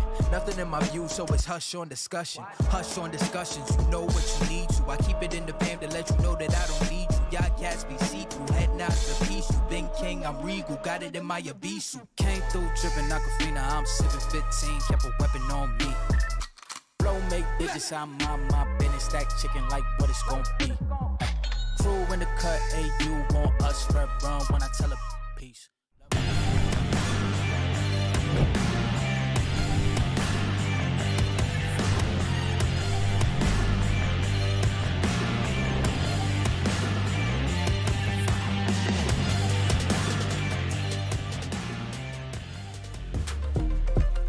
Welcome back to the Rainbow Six NAL Analysis Desk. Doa, Jacob, Jesse here with you as always. And over in Vegas, we have Asian from Team Parabellum. 2 matches, 2 wins. Asian, you said that you were worried a little bit. You felt the pressure of having to perform because you have one off game. Everyone's like, oh, overrated, all that. Doesn't seem like that's much of a concern after week 1, huh? No, I mean, we've been playing pretty good as a team. It's definitely not just me. I love all the guys. They support me really well, and I think everyone individually is good. So yeah, I mean, we've been playing really well. Asian, you come into the league from CL. You were playing on LG, pretty strong Challenger League team that you were just on. What do you think the difference is between kind of the top of CL versus the kind of NAL roster that you're in right now? Seemingly top of NAL, but wherever you feel Parabellum are at the moment. I mean, it's a much smoother start. When I first joined Luminosity, scrims were going pretty well, but we started the season like, 1-3, 1-4. We had a really rough start. But joining the NAL roster, Parabellum, we've played our first 2 Pro League matches like against really good teams, Oxygen and Xset, and we still have like our next 2 games against DZ and SSG. And I think we performed pretty well against them for a new roster and 2 new additions. So yeah, I mean, it's a pretty big difference from joining LG. I've done what I can to keep tabs on all the new guys that have come in to this stage particularly because there's 8 of you. There's a lot of new talent coming up from Challenger League, but you've already gained a bit of a following based on what I've seen online. What's your story? Like, how did you come from where you were only like 2 years ago, not even really being in competitive, until now where you're now the youngest player that we have currently in a Tier 1 league? What's your path to get here been like? So I played Xbox since I was like 11, 12 when the game first came out in beta. And I played it for like 5 years, and then I had like a goal to get 10K yellow on Xbox, and then switch with my buds after I got 10K yellow to Xbox to go to PC. When I got 10K and streamed, I got a big following from streaming and grinding like Xbox. I switched over with Silent and Kix and Eddie and all them, and we started playing like T3 leagues and grinding. And now, I mean, they're top of CL. I just joined a great Pro League team, and I mean, it's been great. All right. So one more question before we let you go. Now that you're here in Pro League, now that the pressure is kind of off a little bit, like how do you kind of keep the momentum going? Like what's the attitude going into practice for this next week to get ready for the next 2 matches? Just have a good attitude for the next matches. Don't take it easy on anybody. Everybody's, a solid team in the NAL. I mean, just like don't get cocky. That's about it. All right. Yeah. Keeping it real. Also, one more thing. Yeah, go ahead. I'm not the youngest player in the NAL because Doc is a day younger than me. So I'm the second. Seriously? What? Okay. How in the heck did that work? Yeah, I don't know. And we got in the same team too. Our research people are fired. It's not the research people, it's Liquipedia, because I don't even think I don't think his age is on Liquipedia yet. So I learned something. Thank you for that. There we go. All right, we're all learning something. Well, congrats on the win today, Asian. Good job this week. Good luck with the practice, and we'll see you next week. All right, bye. All right, there you go. The second youngest player in the NAL. Putting up some pretty good numbers today, but it was, it's a team effort, right? I think that this is another strong showing from Parabellum on border.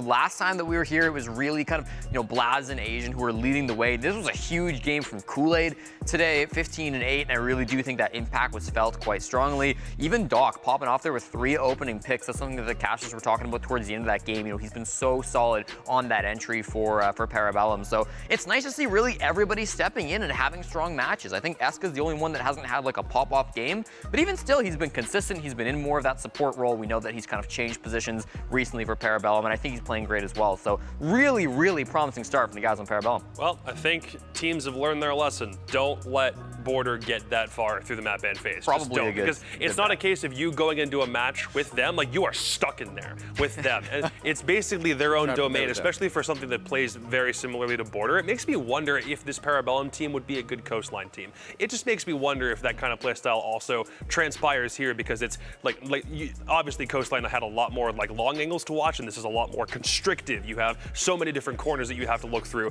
but it very much feels like, if only on the defensive side, they are everywhere, and then you try to get in there, and if you don't have everything covered, you lose. It's elementary stuff for Parabellum at this point, so I don't think anyone's going to take them to border after this. Yeah, we got to talk about Xset as well. I mean, they did make it close. They did get 5 round wins. They did come back after their tech pause when they were down 0-3. They won 3 in a row. They made it an even half. There were some sparks of brilliance, but I felt like Xset just looked a little bit off today. Why do you think that is? I mean, I don't know. I think you can point to a couple of key players that we saw in the sessions, didn't have the greatest of days. I think some of their aggro players like Spirits and Gomez really weren't showing up and getting those entry frags and getting the kills in the roam that we're used to seeing them have. Oftentimes, we have criticized Spirits in the past for being a little inconsistent, and I feel like that's gone away. I feel like he's been so good game after game, but this was not necessarily a match where I thought they were at their best. And then you cascade that into the rest of the teammates having to play kind of a man down here and there. They weren't doing amazing on the entries. It was tough to see to start things off from Xset. They did have some great clutches. Kino was a great anchor player this game, but ultimately you can't rely on clutches. There's a lot of that. There was also a lot of explosive plays or moments where they're trying to push a lot of people into one specific part of the map all at the same time. I remember specifically I think it was they take a tag timeout after 2 rounds and decide, we know they're going to go to bathroom, so they're going there, so we're going to do that NIP strat that they try to bring out at the major. When they're going to bathroom, smoke the thing off, get through the window, have people on rappel, plant instantly.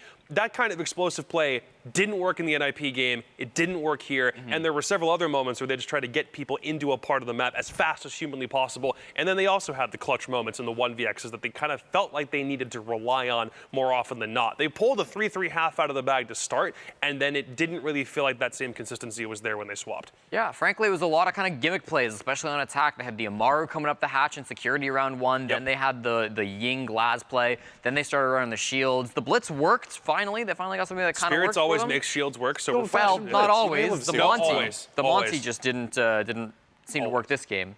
True. There you go. Well, a lot to think about, but we got a couple replays to check out as well. The first is something we don't do a ton on the replay stuff, is just have a montage of kills, right? Because there's Kool-Aid putting a lot of interesting stuff down, right? Yeah, Kool-Aid, I think, was not only popping off this game. You saw the stats just a moment ago, but he was doing so many different roles. He starts off very anchor player, right? Getting a lot of those kills in the mirror, but then he has those rounds right there that you're seeing where he's being able to pop off on the Malusi, roam across the entire map. That was against the Monty round, where he was really able to extend across, going from security all the way back to offices, find a lot of those kills without the attackers really knowing where he was at. But earlier in the game, you saw him on mirror. You saw him stunting those fast pushes that we saw trying to come out from Xset. And so I love to see him playing multiple different positions, being able to get all of those kills all across the board there. Really impressive map from Kool-Aid. Yeah, I think Doc was the question on entry, or not the question, he was the highlight on entry. And he was really excelling there. We didn't even really have to call Asian's number that much in that game because Kool-Aid was still in the show. Exactly. Well, the second round we're going to take a look at was a bright moment for Xset. Diaz obviously having some great plays. I mean, we talked about you need more than clutches, but the clutches do help. So we'll take a look at that as well. Yeah, these explosive plays, I think, are just kind of the basis for what Xset can really, like, you don't want to rely on this kind of stuff, but bear in mind that right before this happens, that Nitro cell pops off immediately after smoke to plant a double hatch drop from Parabellum to have two players trying to covering exactly at the same moment that Kool-Aid is attempting to get this plant down. It's a really good swing from Diaz. It's a real shame because both of the members of Parabellum who are attempting to cover this plant look as though they're looking either through the smoke or to the window. They're not looking immediately at the rotate. And even if you're just like hiding right behind someone's gun sight, you can still die to it, and I have had that happen to me a lot. Literally, all you have to do is look a little bit more to one side, and you should be able to see them. It just feels like Xset, when they come in, I think they had the one guy through the rotate and the other one through bathroom doorway, perfect crossfire, and Diaz just happens to be the one that gets all three of those kills. Yeah, I think Kino and Diaz, maybe the best defensive support combo in the entire world. They're so good in the clutches and the anchoring position. They're so good. Absolutely. Well, good but not good enough, unfortunately, today to get the win for Xset. That said, Parabellum looking like an extremely scary team. And I mean, with a start like that, everybody else in the league has to be taking them seriously. And that leads us to a quick break. But when we come back, do not miss it. It's going to be Mirage versus Astralis. Astralis looking to bounce back after a disappointing loss yesterday. And Mirage just looking to show signs of life. We'll see if they can do it when we come back here on the NAL.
Don't give up on me, yeah.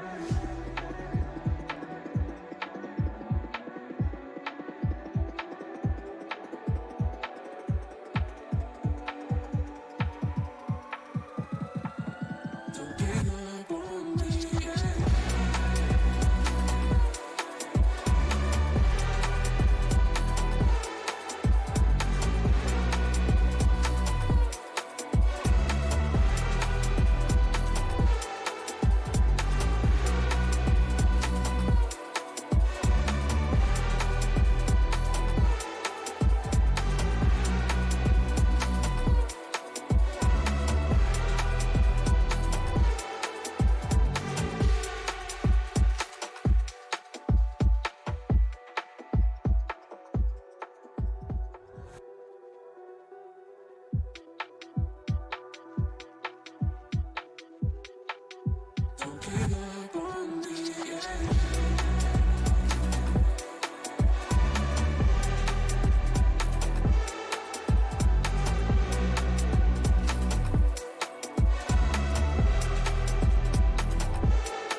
Don't give up on me, yeah.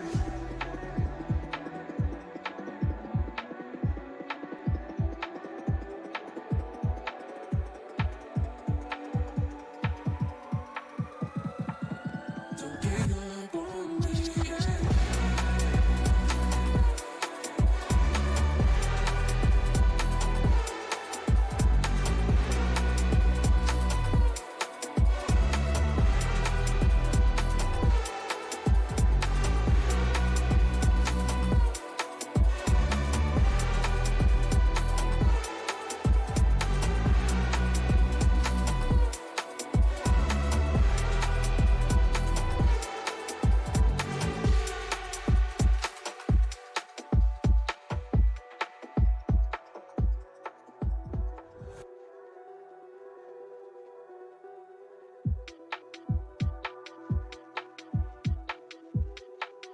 Don't give up on me, yeah.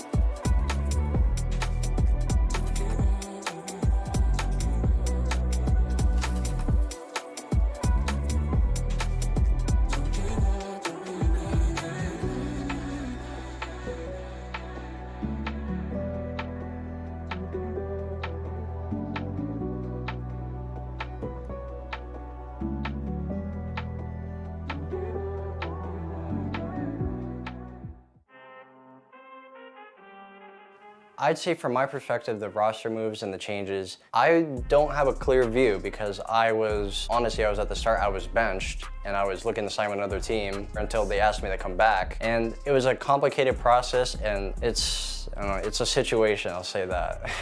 Lycan DM'd me and he asked if I had a second to talk. And since I was living at the Xset house currently and the SSG house is in the same neighborhood, so we didn't do any Discord call, anything like that. We just met halfway through in the street. And right there, he just told me that they were interested in picking me up. And then out of nowhere, like 3 days later, I think after they told me that I was on the team for sure, an opportunity appeared to them, which was Yeti. But yeah, after that, I mean, of course, I was pretty upset with the whole situation, you know. And then that's when Mirage hit me up. I was like, either I go to Mirage or play CL, or I just don't play anything, you know, for a stage. And that's when I decided to join. Dexter's just he's a young gunner. He's a goofy guy. He can kind of just run in and get kills and make stuff happen. And that kind of fits with the more aggressive meta that we're playing in now. Mo's ideology of the game fits a lot better for us than Nyx's. I think Nyx was more structured, more like old DZ and stuff like that. And then with Mo, he came from CL, he understands the meta, he knows how the game plays, and then Dexter's just firepower. We have just a firepower of 5 and we'll be able to shot call whatever. Personally, coming to Pro League after a year at Challenger League, it's a dream come true, honestly. But this isn't where I want to stop. You know, I want to get to Invite. I want to make the majors. I want to get that first place. I want to lift that hammer. I want the trophies in my hands. You know, so the journey just started for me.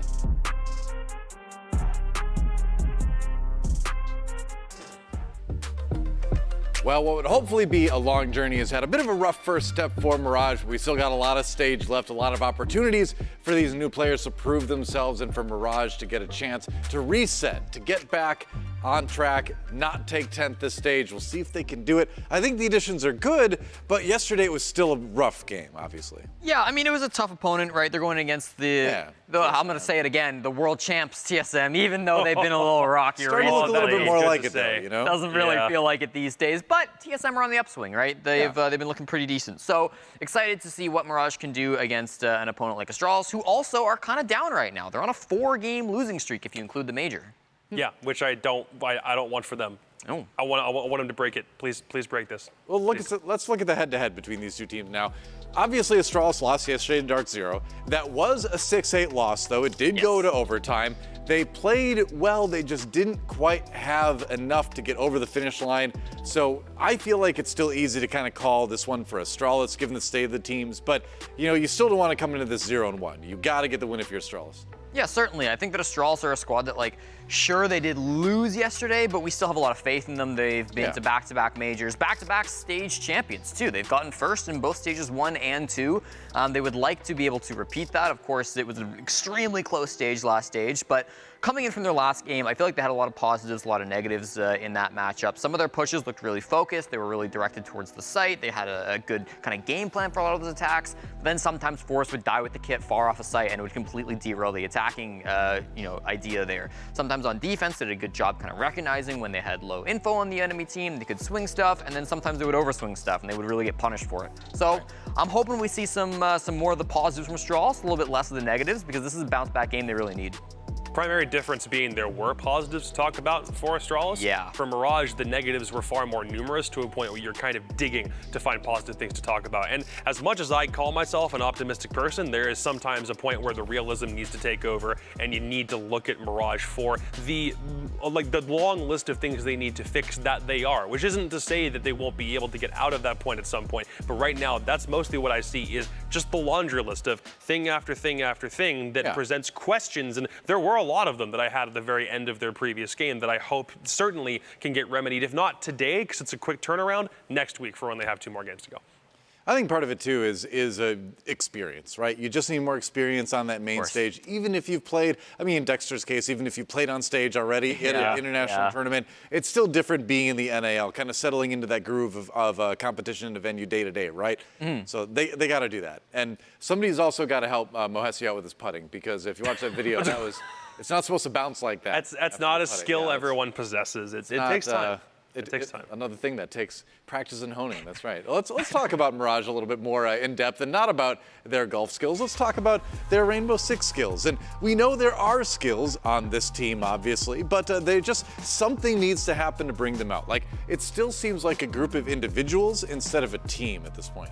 Yeah, certainly. I think when you're looking at things that might turn things around for Mirage, they played a lot of interesting operators, I would say, on attack in their game yesterday. They played a lot of Finka still. They were the only team, Kento, the only person who stuck with Finka for more than 1 round. He accounted for 5 of the total 7 picks of Finka yesterday.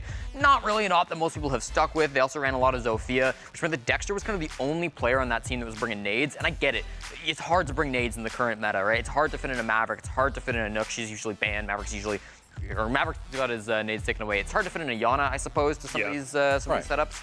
But still, I feel like some of the other teams have been running a few more nades, or they've at least been running operators that have given them opportunities to make that advantage when they get into the site, have been beneficial. We saw a bit of Lion coming through from Mirage, but it still didn't feel like they had a lot of resources when they were in the position of being like a 3v3 staring at the site, right? When they were going for their execute, it was really hard to get an advantage to start that off. So it often just kind of came down to gunfights, and when you don't have LMGs anymore, when the attacks when the gunfights on the attacks and the defenders are kind of the same, it's really hard for those 50-50 gunfights to consistently go your way as an attacker. I think you're still also having some identity crisis problems with them. Obviously, this is a meta where you probably can make the base argument that roles exist in a lesser capacity than they did before, but I still have questions about it. Mo was playing Breach, Dexter was playing Vertical, and Kento and Melted were taking entry engagements, which initially is only really creating confusion about how they're meant to gel as a team on attack. Melted felt like he lacked confidence when he was entering back in stage 2. So it's very weird to see him working on that front specifically, but it could also be a case of the team having more faith in Dexter's potential shift to a vertical role if Mohes wanted to shift more to support and they felt that he was better there. But it's like, if you make one move, then you make about 3 or 4 other ones on this squad, which creates that confusion, and it didn't manifest in anything more than 3 rounds against TSM yesterday, which is why this is still all one massive jumble that they themselves need to figure out, and we as viewers hopefully can get a clearer picture after this game. Yeah, I think Dexter can be like a good vertical player. I'm hoping we see more from him there. I just think he needs a little bit more help, right? I think he needs some of these other players maybe to be up there with him. We know that Dexter can land those nades. We know he can be really strong with that. It's just he hasn't done it so far. So far, Mirage are one of the only teams to have 0 frag grenade kills in the stage. Wow. Really bit of a tough game. It's been one match, so I don't want to harp on it. But most teams got at least one grenade kill throughout a game. So it is still a concerning stat. All right, well, there's Mirage, as you can see on your screen, getting ready right now. The slides have been set off to the side. You want to have, the feet being able to breathe underneath the desk, I would imagine, I guess. Yeah. Somebody there, that is a thing. Some players do like to take their shoes off when they play. That's true. I understand that. Yeah, it makes you a bit more comfortable. Yeah. Over on the other side, a team that probably a little bit uncomfortable right now is Astralis, because that is a team that I think was coming into this stage expecting to be able to get that win over DarkZero. They were not able to do it. It was close, but certainly back with a lot to prove. And if they can close out this one quickly, decisively, I think they'll feel like they're back on track. Yeah, they definitely want to have a strong game against Mirage. You know, I think Mirage are a lot better than they have been in previous stages. I like the roster they brought into the stage, but it is still a team that you're expecting to beat if you're a team like Astralis, right? A major mainstay, often making it as far as you can possibly go in the majors, right? They've been together as a squad for a really long time compared to the teams that we've got currently in the league. You've got J90 up on your stat screen right now. J90 has been a player that has been maybe not the centerfold of attention for Astralis, but he's been very consistent. He can kind of play right along there as kind of entry, second entry alongside Iconic. He can be that more of an aggressive guy. Reaction time, not too bad, 203. Accuracy, 97. I mean, these are the stats that you want to see from a young gunner like J90. Yeah. I think for Astralis, the big standout for me was that their noteworthy rounds came in lots of different moments throughout that game, but all of them felt like it was thriving in chaos. If you had to put a tagline on Astralis, that would be theirs. They were pushing past late flank setups like metal plates to a magnet when they were all collapsing onto a site from different angles all at the same time. They had a shuttle 1v2 clutch. They had a hard and fast entry read that slaughtered those DarkZero defenders where they stood at the end of that theme park game.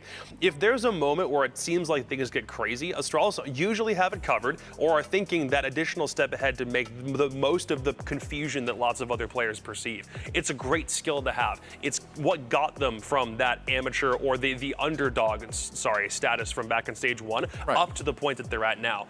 I just wonder if there's a little bit of like a crack starting to form, and if for some reason, again, they are relying on those big plays to get them through, how often they're going to be able to produce moments like that. Yeah, I think you go back to the major as well, and people were talking about like maybe they're just getting a little bit overconfident in themselves, right? Sometimes that can result in a little bit of a lack of grinding as well. That's something they talked about in their interview, was they maybe didn't put in the same amount of work that they should have been for that major. Now they're back in it. Now they're back to feeling 100%. The practices are going a little bit better. Obviously, we haven't seen that in the results yet, but it's only been one game, and they played a very tough opponent yesterday. So I'm excited to see how they do in this match. Yeah, I mean, they've been picked up by a big org like Astralis, a pretty legendary name in esports overall. You feel the pressure to perform. They've done well so far. They just got to finish out with a strong stage 3, I think, and you can call it a good year. But we're going to find out where we're going to go in our map. The bands are in. And it's time to reveal where the game will be played. No skyscraper, no chalet to start things off. So I strongly suspect that for a phase like this, it's going to be a matter of both teams just getting the maps that they either don't really care for or don't want to play this stage out of the way first. And there isn't too much overlap in terms of the maps that they actually do themselves like, but for the most part, a lot of this stuff is textbook. It's interesting to see a Mirage ban Border, considering that's one that they just typically never ban. It's always banned against them. Not to say that they're great on it because they haven't played it very often, but it's one of those things that they just don't want Astralis to have to worry about closer to the very end of the stage. Astralis have never liked Cafe. As far as Villa goes for Mirage, they've tried it a couple of times this year. It's never really worked out for them. A 25% win rate on Villa, so they'll take it straight out. And then we know Clubhouse, again, seems to be the kind of thing that Astralis have tried that one time, that DarkZero game. We're going to keep saying it. They were woefully underprepared for it. It's basically been a permaban for them. So now we get down to these last 3. These are the ones that both teams should be willing to go for instead. And they are Oregon, Bank, and Theme. There's no shot we get an Oregon here. It's a map that Mirage do not like, and Astralis will play every day of the week they get the chance to. Bank would be interesting. Mirage didn't play all of stage 2, but it's going to be banned out by Astralis instead. Perhaps something we'll see from Mirage another day. It's going to be Theme Park. Not only back-to-back for Mirage being able to play the second map here coming through on Playday number 2, but it's also a rematch from stage 2 when Astralis and Mirage last faced off. It was a 7-2 game. It wasn't exactly the strongest competition, but again, Mirage have made a lot of changes since then. So I'm really hoping that Mirage, with a little bit of info under their belt, with a little bit of experience playing against these boys on this map, maybe they'll have some exciting moments for us. It's also the 3rd game in a row we've had today where a team has gone to the same map for the second consecutive Playday. It was Beastcoast on Chalet, and then it was Parabellum on Border. Now it's Mirage on Theme Park. So we're getting a good picture from these games.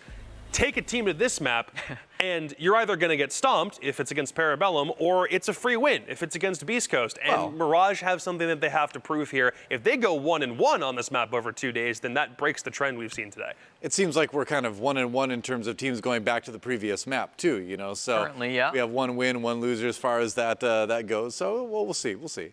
But I think it's time. I think it's time to predict. Who do you think is going to win this one? Might be kind of a short segment, a little bit shorter than usual, but even still, we still have to talk to Pengu and Intero over there getting ready to cast this one. Do you think Mirage has a shot here? Do you think it's just going to be Astralis getting a little bit of vengeance for what happened to them yesterday against DZ? I think Mirage has a shot, yeah. I was impressed with Mirage yesterday. Like I said during some of the matches earlier today, and like I said yesterday too, even though they didn't win, Mirage to me looks very much improved. If it wasn't for Parabellum, then I would probably say they are probably the... Sorry? What are you doing? I was pointing out that I was #1 on the guessing board. Oh, that's all. Sorry. Very Congrats. I think that Mirage has obviously improved a ton. These two Canadian orgs in both Parabellum and Mirage have made some really significant strides. I don't think it's enough for Mirage today against Astralis. I think Astralis is going to end up winning. Yeah, I'm in a similar boat. I think I want to see Mirage get more rounds on the board, maybe do a little bit better. I don't think they're going to win the matchup outright, so AST is where I'm at. All right, 2-4 Astralis. We'll check back with the two of you in a moment when the game begins. But I kind of am in agreement there. I mean, Mirage certainly looking better in Stage 3 than they have in the previous two stages. So you're just kind of looking for that improvement, right? And so, you know, do we think there's a chance that improvement could include an upset win over Astralis today? I think there's a chance. Yeah, I think Mirage, I mean, how much they're a new team. Enough to pick them? Nope. No, I'm going to go Astralis still. I don't think Astralis looked poor enough in the last game. I think there's still a lot of positives from Astralis in their match against DarkZero, even if there were some upsides for Mirage as well. I thought Benji Mula did actually quite well yesterday, so there are some silver linings for sure from Mirage from that game, but Astralis, I think, overall had more positives in their matches that we've seen so far. They're also just a lot more established. You know, they've got that history behind them. They should be the favorites for this game, so I'm going to take them. Get my prediction out of the gutter. Much as I like the rookies that are on this Mirage squad, you gotta earn that chance. You have to kind of earn my respect back, I think, a little bit after the history that they've had of being dead last in the league both times.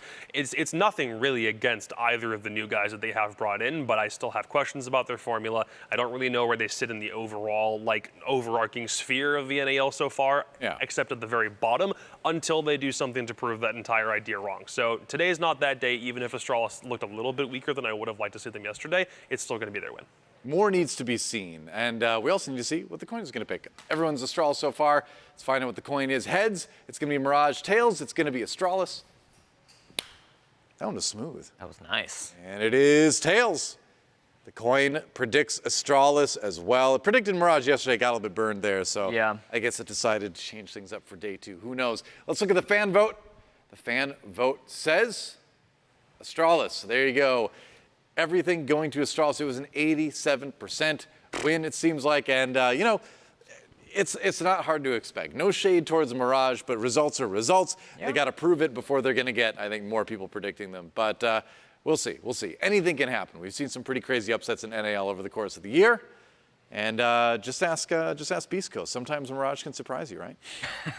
Oh, no. I don't want to say I'm excited for the time where they finally play this season, but I'm very excited for Beastcoast Mirage. We'll have a lot to talk about that then. Let's look at the community poll and see what the question is to think about. Which team will get more clutches? Ooh. Mirage or Astralis? Now, clutches doesn't necessarily mean win. So Mirage could certainly still clutch out more than there's Astralis. a very good chance that Mirage actually win this poll. Maybe it's a case where if Mirage win rounds, it's off of clutches as opposed to more concrete rounds overall, right? Like last game, Mirage had 0 clutches and Astralis had 2. So if you're stats inclined, maybe you can consider that when you're voting this poll. All right, a lot to think about, and a short break before we get into the map, but do not go anywhere. Astralis versus Mirage. We'll see who takes it right after this. Bendo with the switch again. Boy deliver like he heffing. Core with they just give him estimates. Somersaults for my Benjamins. I got what you need, baby. Skirt the Chevy, make a scene, baby. LABB been the team, baby. Bim Papa word the G, baby. Look, labs till I'm finished. Had a handful of lemons through the hand. Got a bag, now the hands in the business. For my hand, it's a ticket. Talking Mazda for the biggest. That's a comma and a comma and a comma. Gotta get it. I've been playing with the minutes that they been shoulda gave. And I'm flipping every digit that they been shoulda paid. Had to find a way to get it. No, this isn't what you made. If I ever wanna dip, then I'm brink with the blade. And I'm brinking a blink on the brink of some dumb shit. Watch how I move, cause I know the brink's coming. Watch for the blues, cause I know that they dumping. Nothing in my view, so it's hush on discussion. Hush on discussions, you know what you need to. I keep it in the fam to let you know that I don't need you. Y'all cats be see-through, heading out to peace. You been king, I'm regal, got it in my abyssal. Came through dripping Aquafina, I'm sipping 15, kept a weapon on me. Flow make digits, I'm on my business, stack chicken like what it's gon' be. Crew in the cut, hey, you want us, red run when I tell a peace. Love is love. Love is love. Hold up with it, got my back on Pippin. I'm back in kitchens with the tray. Windows tinted like how black my skin is. Scoop the shorty in it from a J. Swish, she got vision just like any women giving me the kitten. Way before the riches, nothing more to mention. I could light a block of powder or a glisten. Foreign on my body, that's a goal.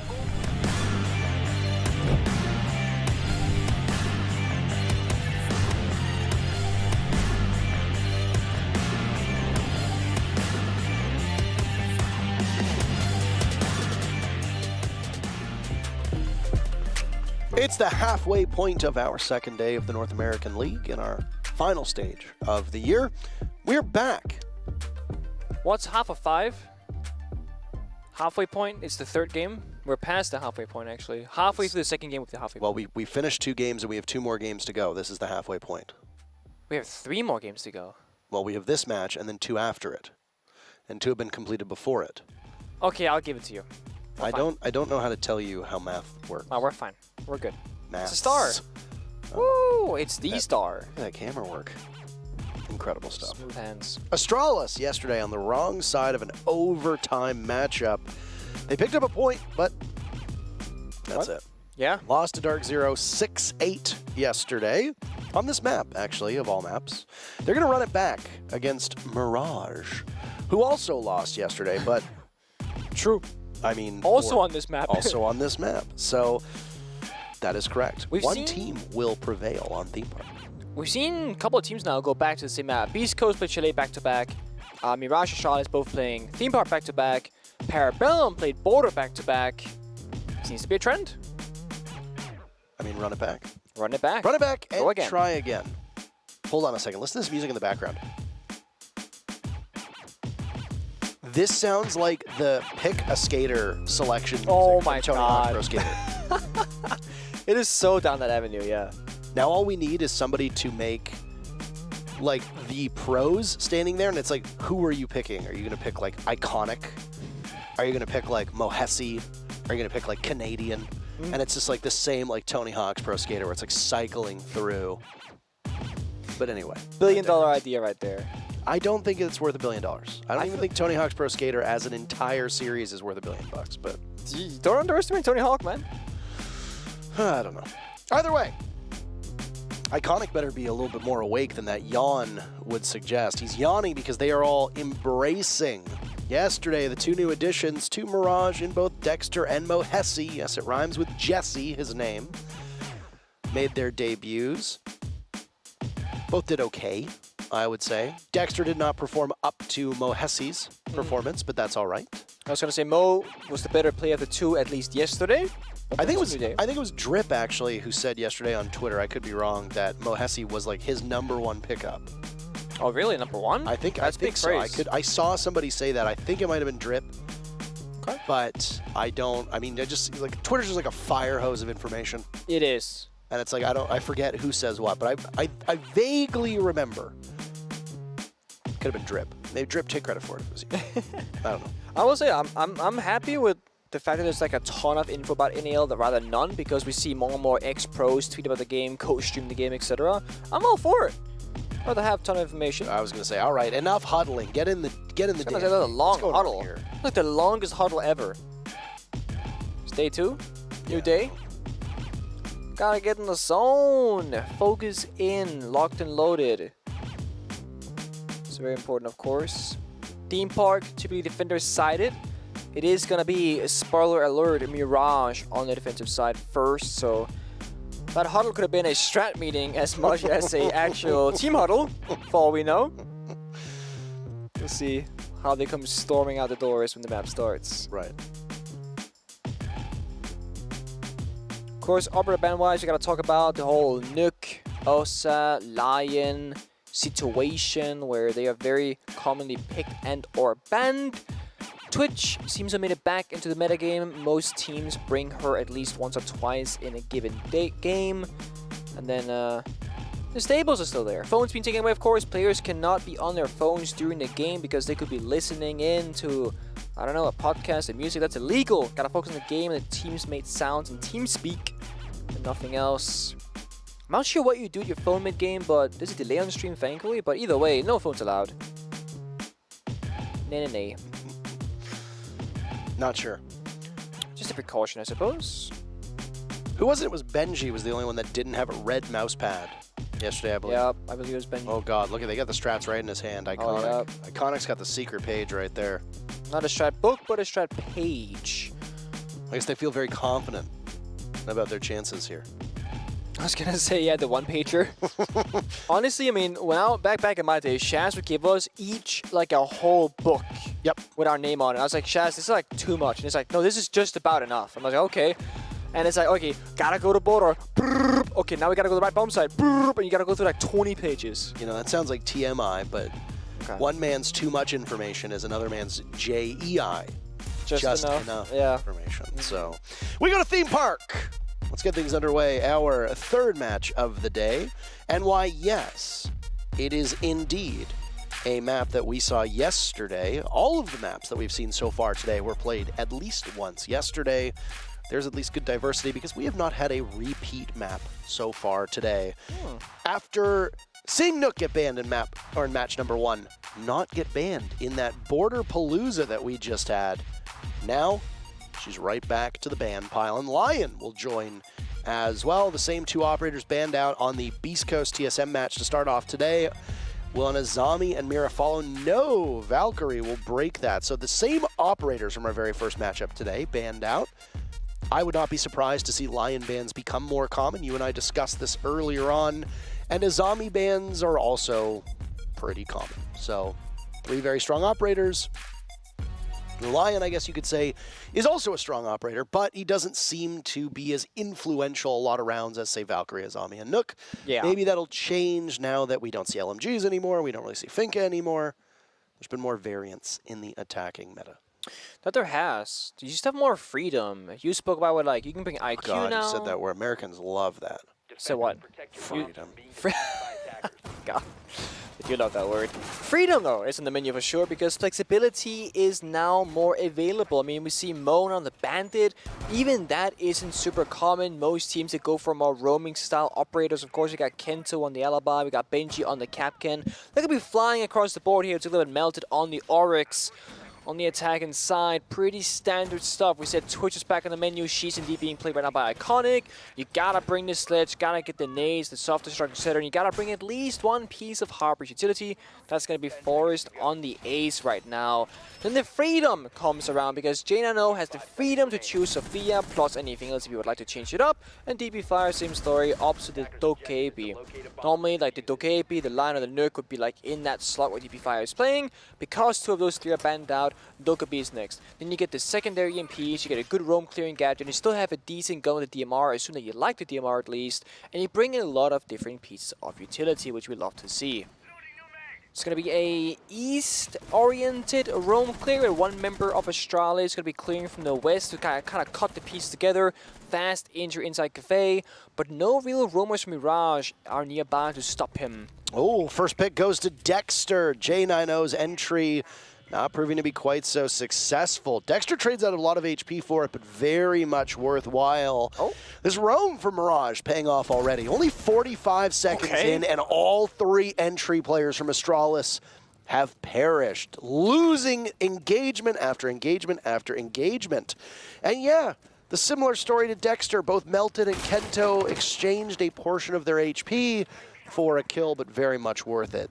Sledge and Twitch are the last 2 remaining. And it's Shuttle and Iconic, both players that can do a considerable amount of damage. But with the lead that's been built up by Mirage in terms of numbers, this is going to be a heady task. Yeah, it's going to be tough. I imagine the Mirage are all on the bomb site now, just vibing around, or at least most of them are establishing crossfires somewhere on the map, if not on the site itself. I mean, Shuttle can take his time, so can Iconic, and just kind of clear every corner manually, because there's not going to be a whole lot of drones on the map for them to use. Of course, Iconic does have those Twitch drones available, but You gotta be droning for yourself. That's really it. Yellow pings come out, and a little bit of an angle gets opened up from Shuttle. Might see the toes of the Capcan, but no real damage gets done. Actually, no damage at all. Minute and 10 to go. Mirage with the aggression early on. I said there was nobody there to stop J9 on the entry, but Dexter flew up that staircase and just took the fight right then and there. Nade's going out. Iconics on the side, and he's gone for the world because Captain Trap is there on the doorway. As the Bandit of Mohesi melted in on it too. A flawless round to start things off. Mirage, what a tempo that they want to set for this match. That is a pace indeed. I don't think every round is going to be that fast because, I mean, if anything, Astralis should slow down their momentum and just kind of take a more chill approach, you know, drone out or drone in the entries rather, maybe put a duo on J9 also not alone on the cafe side, make that a little bit easier for them to deal with. But either way, second round on the way. We started in Armory, we're going to Bunks up next. Aubrey lineup looking very similar, identical in fact for the side of Astralis. Whereas on the defensive side, well, we're getting kind of a different vibe here. 3 different deployable shields from the Frost, the Warden, and the Smoke, followed by 1 mine to protect those shields and a lesion to stop people from walking those staircases with those pesky goo mines.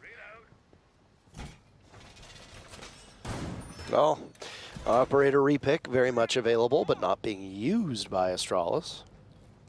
Almost a team ace. Benji was the only one who was unable to secure a kill. Melted stole that one. But that's okay. No honor among thieves, I suppose. Final seconds, we do see some repicks coming in. J9 off of the Zofia onto Flores, Iconic onto Osa.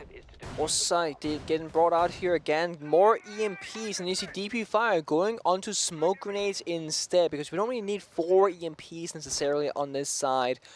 Also, there's no real Warden Eye being brought out from Mirage. No Mute to force the EMPs. No Mo on Bandit to stop the walls from being opened up. In fact, they are playing it more extended out. They're playing 1 room over, as you can tell. With a deployable shield covering the rotate and a rotation in towards the bomb site behind them. So we don't need the Warden Eye in this case. Astralis gotta fight tooth and nail for every single inch of the map because the moment they drop security hatch or walk in towards security, they'll be fighting members of Mirage. Mo, aggressive as well in Cash Bathroom. Here's a drone. Waits it out, goes to the swing, no one is there. It's always a min-max game right now of when do I play aggressive, when do I play passive, because if we die early, that's not good. A risky peek, but he gets out alive. Risky peaks being the story of most of the games so far today. We've seen engagements go often unnecessarily. There's the very first pick on a DP Fire. Mirage yet again. Defanging this entry that we see from the attackers. Iconic is next one up. They'll be able to set up the Talon Shield, but a nice shot by Dexter will pick apart Forest. And an impact now as well will down Iconic. What is going on here? Yeah. Astralis are so sloppy on this entry, and Mirage are perfect to answer them. Sloppy was the word I was going to use because, yeah, Iconic got double impacted from full HP to injured, and the member behind him of DP Fire also took a fair bit of damage as well. Very sloppy indeed, and Astralis, they've kind of lost their claws here. They're not even shooting back at this moment. I mean, their 1 shot goes out, but no kill to confirm. Diffuser down on the ground, and it's Shuttle and J9 against 5 members for the 2nd round in a row. The first was flawless. Can the second one be that as well? We'll have to wait and see. Repair drones being used for information, might get the shield. 2 nades for Shuttle as well, and Dexter can now peel back or stay around as he does typically. Oh, so little damage being done to Mirage in this particular point. Dexter still holding it down, and Nade will sail on over, but he engages J9 the wrong way. Both players from Astralis taking damage. Still upright, though. Numbers so soundly favoring Mirage into a 4v2. Diffuser's been juggled. It was Shuttle who held onto it, but it's J9's time to cover. He's got more HP. There's a smoke on the board. Mohesi has 1 of those toxic canisters left. It's just been thrown out. And now he is just all firepower on yellow stairs where Shuttle will make his attempt. And there goes a grenade caught by a magnet, maybe bait them out. Shuttle continues to walk upwards, looks the wrong way, shotgun in hand, and it's J9 to do nothing. Frankly, it's the SMG-11 in the hands of Smoke that claim that kill, and Mirage is up 2-0. That they are, convincingly so as well, because, well, Astralis are losing every single gunfight until a 2v5 situation occurs, and they win a single one, that's the end of that. Of course, a theme park defense is a very strong position to be in, but it shouldn't be this strong, and I think Colin agrees because a tactical timeout has been called by the coach of Astralis, who needs to get his troops under the right peace of mind right now, because it seems to be a mental issue from Astralis, either not making the right decisions or just making at least the wrong ones. Similar that we saw to Xset now. Can Astralis use this timeout to try and get rid of some of these jitters and nerves? Because frankly, these 2 rounds have been very out of character for this Astralis squad, who are often so formidable on their entry. That's one of the hallmarks of Astralis. You go back to the last couple events, and they're able to tear through you when they get into the building. We saw it in the matchup that just transpired with Parabellum being so good at the entry point. And it was almost reminiscent of what we've seen of Astralis before. This is a very flexible team on Astralis. They've got a lot of weapons at their disposal. When they decide to get into the building, any of them can kill you, whether it's Forest taking charge, Iconic taking charge, etc.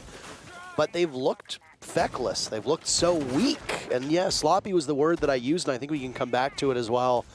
Because Mirage are just, they're prepared for the entry points from Astralis, and they punish them so well that Astralis look completely lost. And then through the mid-round, when you've already lost all these players, how do you correct that to try and make the most of it being a 2v5? As helpless as you find yourself in that situation, there is still potential for a comeback if your opponents play it wrong. The big difference is Mirage hasn't played either of those rounds wrong. No, you're right. And the thing is, both of these teams played Theme Park yesterday, which means both teams had the benefit of watching the other team and how they play it. They can both prepare for one another.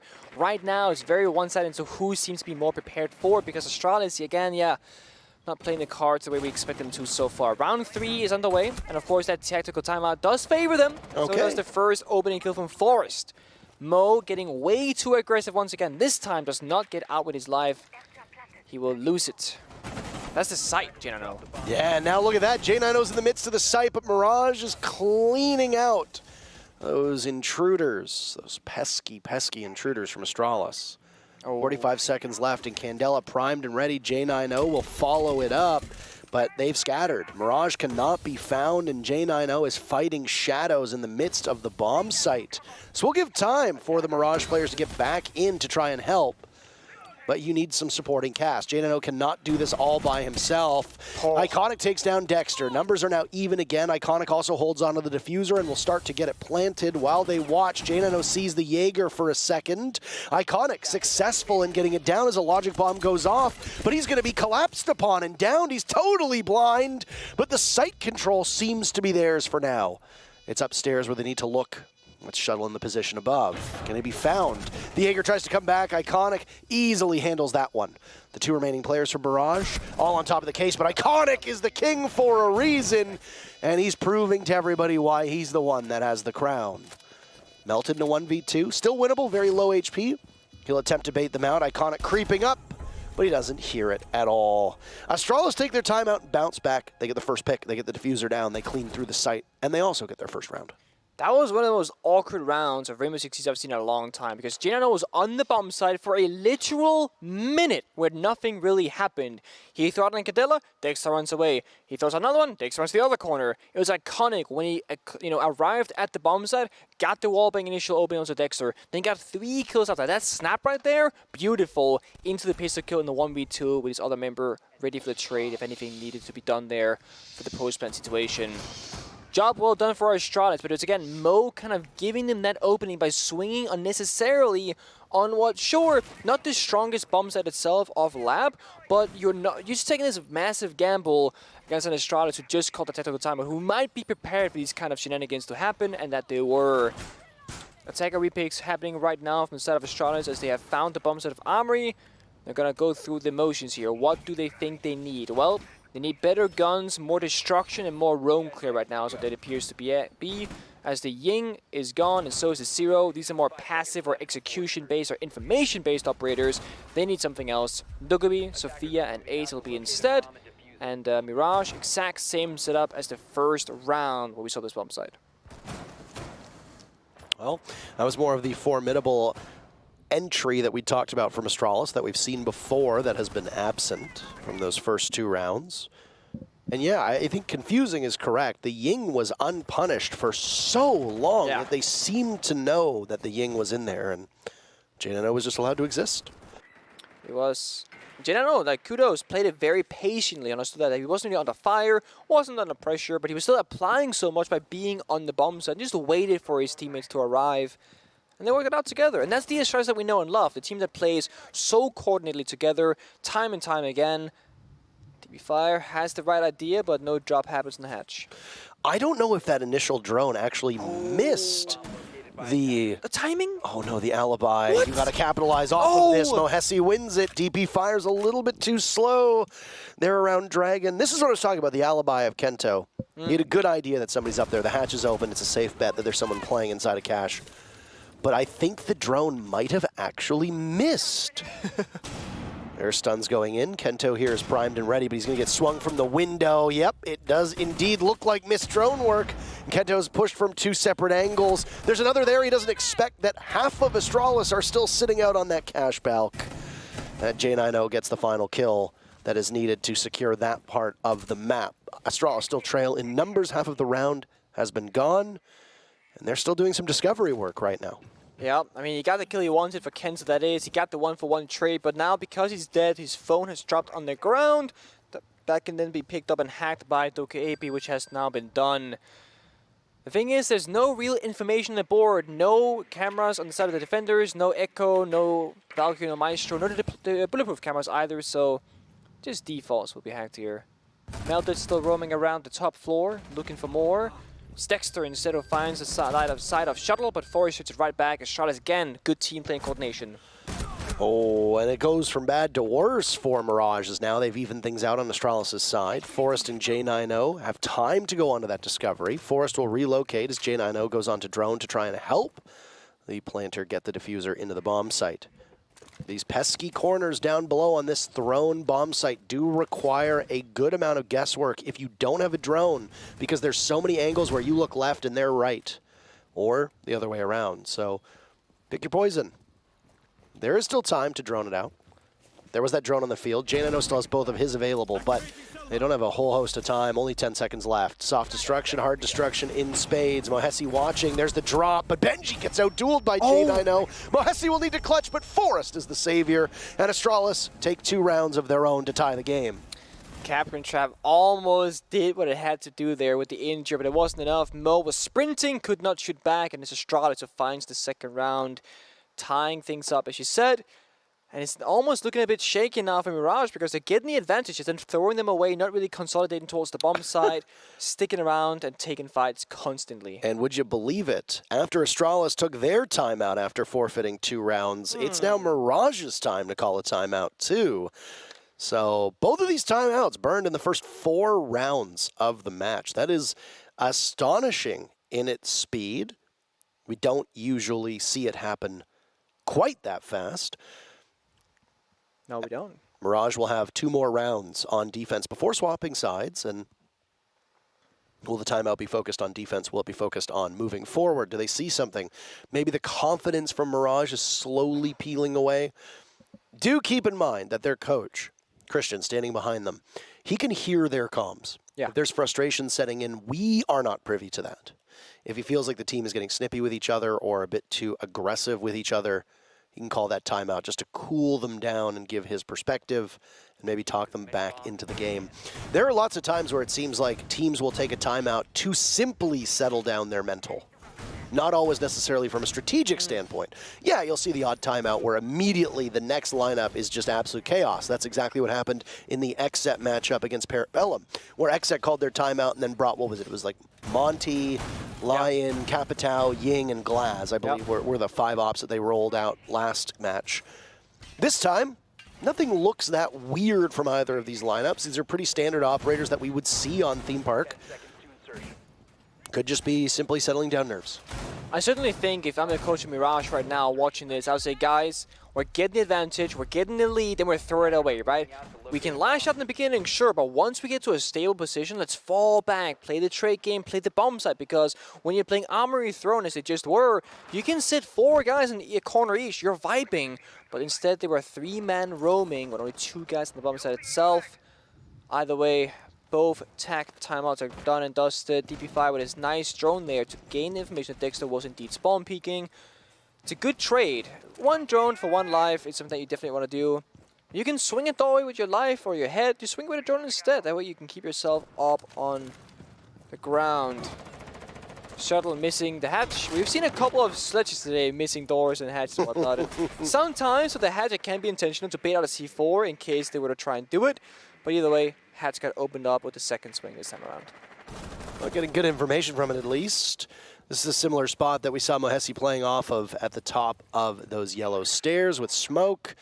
You can waste a lot of time and deprive the attackers of very valuable map control with those toxic canisters, but also you can cover at a very close range with that shotgun and do extraordinary amounts of damage while having your back to that office initiation bomb site that typically is in play. Unfortunately for the Wamai, it looks like they will lose the deployable shield by Cafe, and there's already a smoke that's been tossed in. Logic bombs go out, and this could be the entry point for Astralis to get into the building.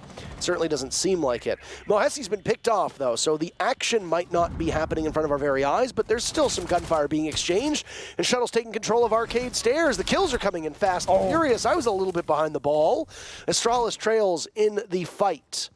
3v2 featuring Mirage on top. Impacts will go in sailing over top of Forest. They know he's in there. He has no choice but to dive out. That leaves Iconic inside a Cafe. This rack corner, it's Melted, but Iconic drops just as Melted goes to aim. Unfortunate timing. That will not help Mirage at all. All that action sets us up with 1 minute to go. 2 players alive on both sides. Yeah, both needs to get breather right now and figure out what the next approach is, because 2v2 is anyone's game right now. Attackers gotta gain information and defenders gotta figure out where to play at. This shield top arcade is a stronghold for them. It can't quite get cleared out. Forest has 1 Selma charge left. It's the only piece of utility they can use.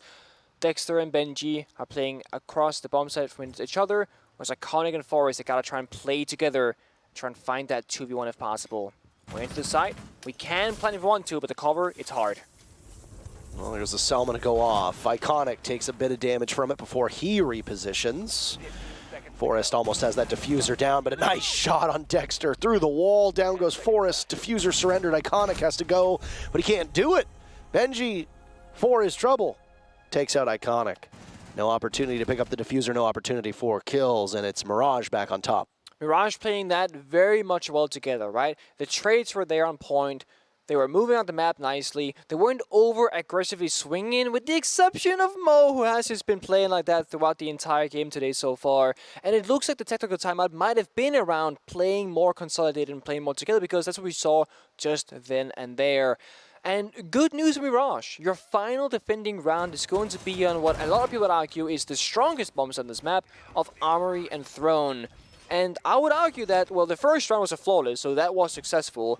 But the last time they played it, on round number 4, it was that 4 versus 2, where Astralis, they came back and they clutched the round.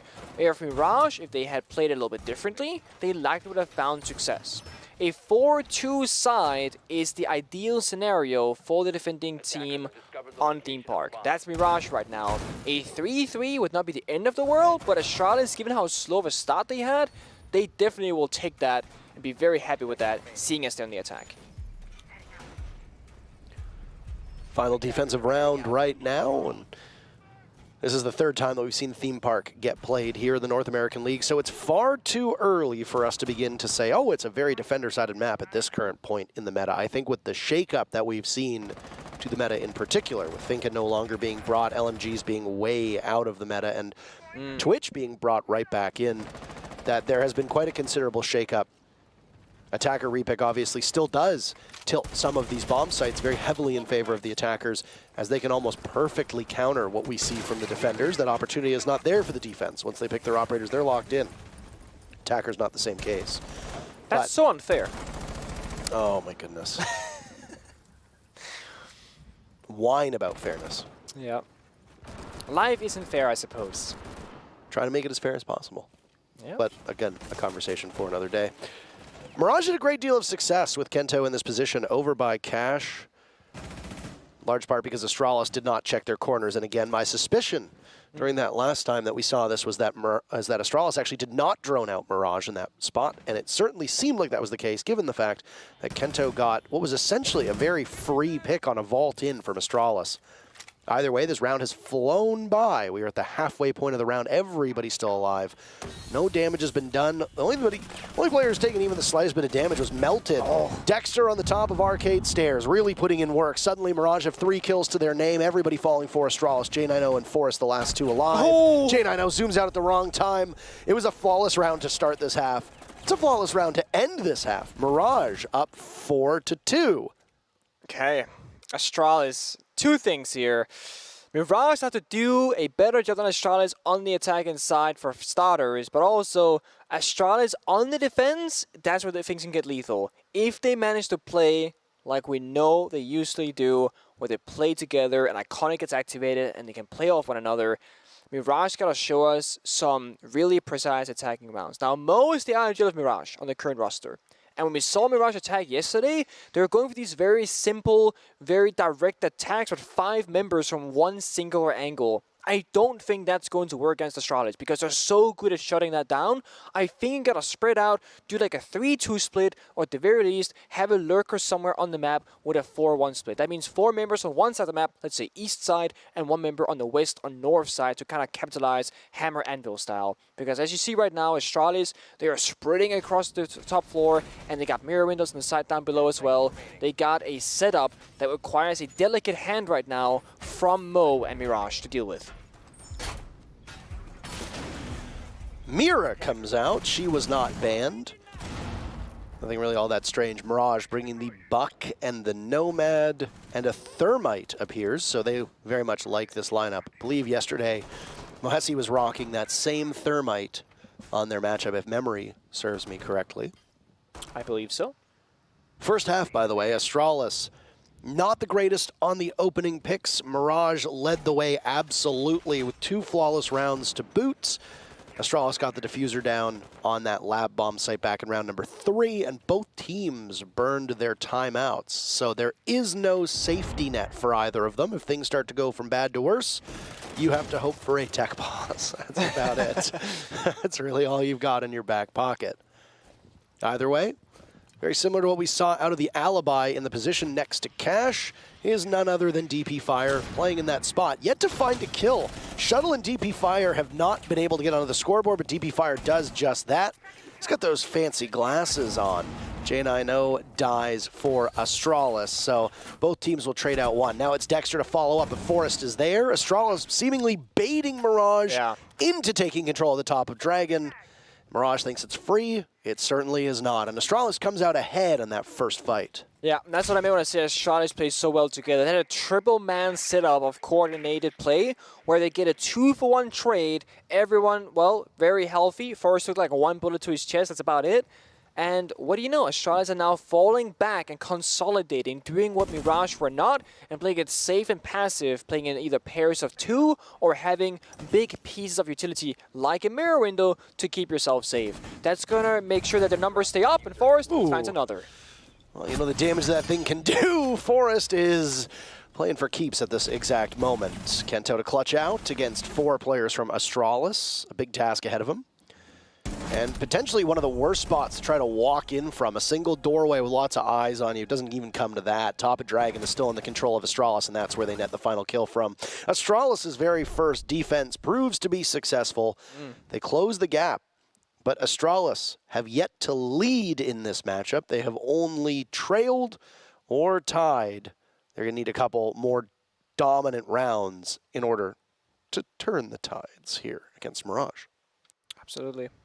Nice just from Forrest. Played that position quite nicely, using the line of sight from the mirror window as well as a throne to take one-on-one gunfights, not be exposed to 2 angles at the same time. That is textbook Rainbow Six Siege anger play from him right there. And Forrest really has been a great pickup for Astralis, both on the attack and the defense. He just finds these openings that a typical support player does not, and often he finds himself in the middle of the bomb site out of nowhere and just finds a kill or 2 for the taking. Big fan of Mute here on this Bonk's bomb site is what Mirage was missing in my opinion. Mute has 4 jammers. There's basically 4 different walls, or 3 walls you can jam, and then the door to cafe or a staircase, for example, and you can like shut down a lot of drone routes for the attackers, and just of course those walls cannot be opened up. C4 being brought with the Mute as well for verticality reasons, and Forrest bringing that mirror once again to help extend out around the map with those mirror windows. It's going to be Mirage again. They really need to problem solve these situations. I think the Dokkaebi and the Hibana here is a good alternative to this, or a good fix for it rather. You got the EMP grenades on Dokkaebi and a ranged Heartbreach, whereas the Thermite, well, it's a what we can call a melee Heartbreach. You gotta get up on the wall. Hibana and Ace are ranged, you can do it from afar. That can help you clear out those windows at least.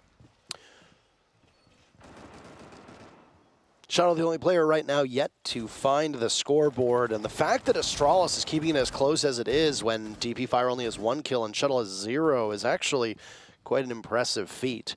But again, the story of Mirage is that they have taken several strides with this new roster, and even if they don't ultimately succeed against Astralis, this is a pretty good effort that they've put in thus far. And it's been a team effort, frankly, though. Yes. Can't exclude the fact that Dexter in particular has some very high impact kills that have almost single-handedly won the round for Mirage. Well, the soft wall, the buck is. Nice line of sight being created, long angle at that. Hibana gonna start working out those walls. No jammer on these right now, so no EMP will be required to open them up. And this is where things need to change for Mirage. You need someone on this cafe door at some point in the round to apply that pressure. There's a member on the roof, could be going for that later on. That's Benji on the Dokkaebi. Global gadget, makes sense. Waiting for his time to strike. He's still on drone work. Spots the Jaeger inside a cafe who had just closed the door, but might soon be opened yet again. Thatcher remaining unbanned means that you don't need those EMPs, as you said, so you can just run those pocket secondary EMPs, which is why Dokkaebi is being brought with such frequency. All that said, you don't really need it. A good medley of secondary gadgets for Mirage. They've got smokes, too. You just need to make sure that you're clearing out these ADSs before you can get them down. The defense continuing to put in good work. Shuttle, the very first pick with 45 seconds left, giving Astralis a little bit of breathing room. Can they follow up with Iconic engaging towards Arcade? No, they can't. J9O runs out as well, and suddenly Benji has a double, providing he can secure that kill onto Iconic. Down goes Shuttle to Dexter, who wants to barge into the bomb site. Will do just that, removing heads so effortlessly. It's DP Fire in a 1v3, a single kill to his name. He got it in the previous round. How many more can he add to the tally? Iconic bleeding out. DP Fire hears the case go down. He has to be spurred into action. He looks the wrong way. Suddenly, they get up off of the plant. A flash goes out. DP Fire has to wait a moment, engaging the gadget and walking right into the lion's den with the fatal bite from Dexter to stretch the lead of Mirage and deny Astralis a tie game, as Mirage is now 2 rounds away from sending this one home. Dexter is just being unleashed right now. Legion on defense, Twitch on attack. He can do whatever he wants and take as many gunfights as he wants. But honestly, he's being quite smart about it, because he was waiting for the Dokkaebi opening before stampeding through the bombs. So you see right here, the moment Benji walks up, that's when Dexter walks in. So even if Dexter falls in the initial gunfight, there's a trade right behind him. But he doesn't fail. He succeeds all 3 times in all 3 engagements and makes the round so much easier for his teammates in that 3v1 to establish a safe plant and then a post plant after that fact. Pro near diffuser, hold the door, easy as. Which team will get more clutches, Mirage or Astralis? To be fair, in this particular matchup, we haven't really seen a lot of clutch play per se. That's correct. But the J9O and Iconic round on the lab attack was as clutch as it can get, really, I think. And I mean, it's quite defiant right there. Quite defiant. I mean, Astralis is like the clutch team, so like I agree with these numbers. Not defiant, not the correct word. Either way, quite dominant, we can say. Okay. Either way, Astralis comes out on top. 79% of you thinking that Astralis would have more clutches than Mirage, which I think is honestly a very fair shout. I don't think there's anything wrong with that based on historical precedent, but this is a very different Mirage roster than we've seen before, and we will continue to harp on that as it remains relevant. And right now it is particularly relevant, as Astralis had struggles in Berlin. They were very open about it. They certainly did not look like the team that finished second at the Charlotte Major, dramatically underperforming a lot of expectations that the community and experts had thrust upon them, maybe somewhat unfairly. And now Astralis is having some serious issues as well, handling Mirage, a team that has finished towards the bottom, if not the bottom of the NAL for these past 2 stages. This team has injected new blood into their lineup, and the confidence that we see from Mirage, quite good. DP Fire engaged, and, well, Kento goes down to J90. Astralis gets yet another opening pick. What can they do with it? Can they push it to the limit and secure a round to keep this closer? Does Mirage move to match point? That's the question. Mo works the wall angle here right now to throw. That is not the bomb set, of course. It's a lap situation instead, but this wall is in their path towards the bomb set. We get a double drone action there. Both stopped at the exact same time to hop on drones. How convenient. Synergy at its finest. Drones going out. It is clear indeed. So Mo will take the ground for him and his choosing, because you need to start working those angles. 1 minute 20 to go, and they gotta work 5 members of Astralis with multiple crossfires, verticality, and of course the bomb set itself. This is gonna be very difficult unless Mirage finds a flurry of kills somewhere in the next 20 seconds. Well, and some of those phones ring from Shuttle holding above, who, by the way, has found 2 kills of his own to get onto the board. We do not have a kill-less player inside of the server. Cause for celebration. Final minute in round number 9. Mirage want this match point. They haven't had a lot of match points in their career as a team. So to be able to get there and to do so against a team that has been so highly ranked in North America would be a massive achievement, especially for such a young roster. Shuttle just narrowly missing out on a silhouette, by the way, as he plays from above. Don't know if he can capitalize off of that or not. Melted taking some damage. Now it's Dexter's turn as well. Mirage getting rebuffed by this full lineup of Astralis, and now it looks like they're going to be cut down to size as Astralis nets 2 more kills to grow the advantage that they already had. Mohesi, Benji, can they accomplish anything together? 1 kill from Mohesi on a DP Fire, but that's all she wrote. Now it's Benji to clutch out. A vault on in, gives his position away, engaging the ward, and that's a kill onto Iconic, but he has very limited information and must retrieve the diffuser. A nice kill, but it could end up being impactless. Suddenly, Benji's got all the kills, and it's Shuttle to try and stop, but he'll have no problem making it there in time. Goodness. Oh my God. On the edge of your seat, it seemed like the impossible was about to unfold, but the impossible was the improbable, and ultimately did not come to pass. Astralis takes the round, and they're 1 away from tying it up. That is an absolutely wild 4K or 3K on that with the DMR as well. I guess it was a 3K because Mo got this kill right here. We'll see it. This right here. Boom. Easy 1-tap. Boom. Easy 1-tap to the chest. Plan goes down with a second left. Was there more time on the clock there? Would have loved to see what Benji could have done had he had more options than to just stick the plan. But either way, it's a clutch to the defender. Shuttle with the SMG-11 suppressed the weapon. Finds the final kill. Astralis, they're just 1 round behind Mirage. Gonna go upstairs now instead to the opposing bomb site to the east. That's going to be the office bomb site instead. This bomb site sees the least amount of play across most regions on Theme Park. It plays similar as to the west upstairs bomb site like bunks. You extend over to the opposite direction as you see on your screen right here. You try and hold cafe a little bit, try and hold top arcade. So it's pretty much like a mirrored but reversed bomb site of bunks. The only downside is that the cafe side is easier to hold upon than the cash side of things as the defending team. So that's typically why this bomb site doesn't get picked as often. So Mirage, they have a choice to make. East or west, which one is best?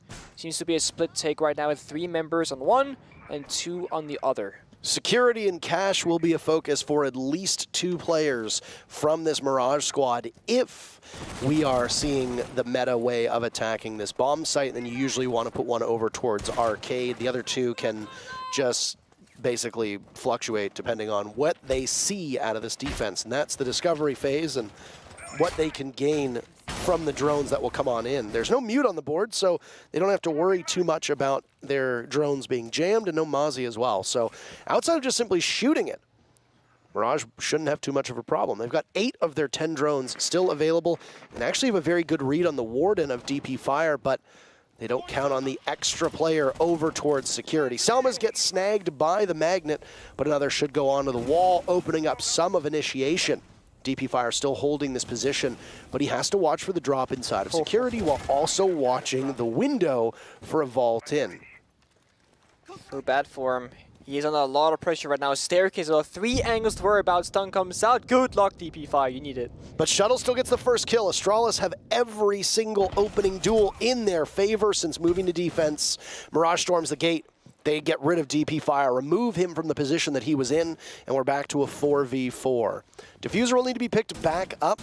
Don't know exactly who from Mirage is going to be the one to walk it into the bomb site, but a lot of hard destruction's already been done to give sight lines and stop Astralis from playing in these secure spots around the bomb chassis. Yeah, they have. They got a minute to go. One more Sunlight Chest and pocket of a Mo. They might have gotten what they wanted, but I'm not sure that's what they needed right now. I mean, they got Smokiness and Benji as well as those Oster Shields, and that has to be the force they need to get into this bomb site, because getting past the bathroom doorway, you know, that's when the crossfires they get started right now. J9 involved is crucial in this position. And he hasn't gone spotted, but yes, he does. Mohesi has the bead on him. 1 kill for him, another looking lined up. It's Benji holding on to that diffuser. Still quite a ways away from being able to walk in and get it down. Mohesi finished off by an impact, tossed out by Shuttle. Things are so messy at this moment. Iconic botches a smoke. The second one will connect, doing a bit of chip damage to Dexter. Benji attempts a plant, falls off. Astralis boxed out of this bomb site, but still doing some serious damage. Down goes Dexter. The scramble from above.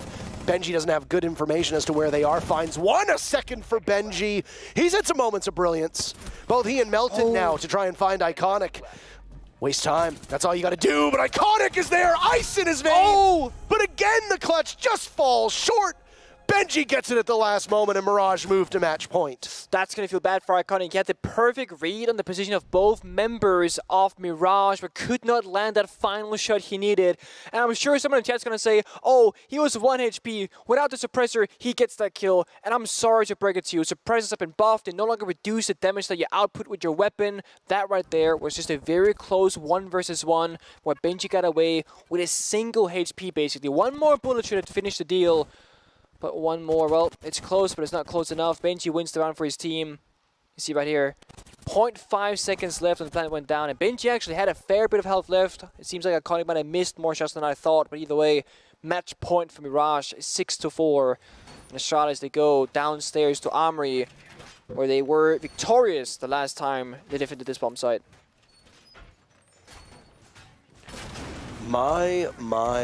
What a thrilling round that was for Mirage. And thrilling match, I mean, to be honest. Go back to last stage, and you would think, okay, this should be a walk in the park for Astralis.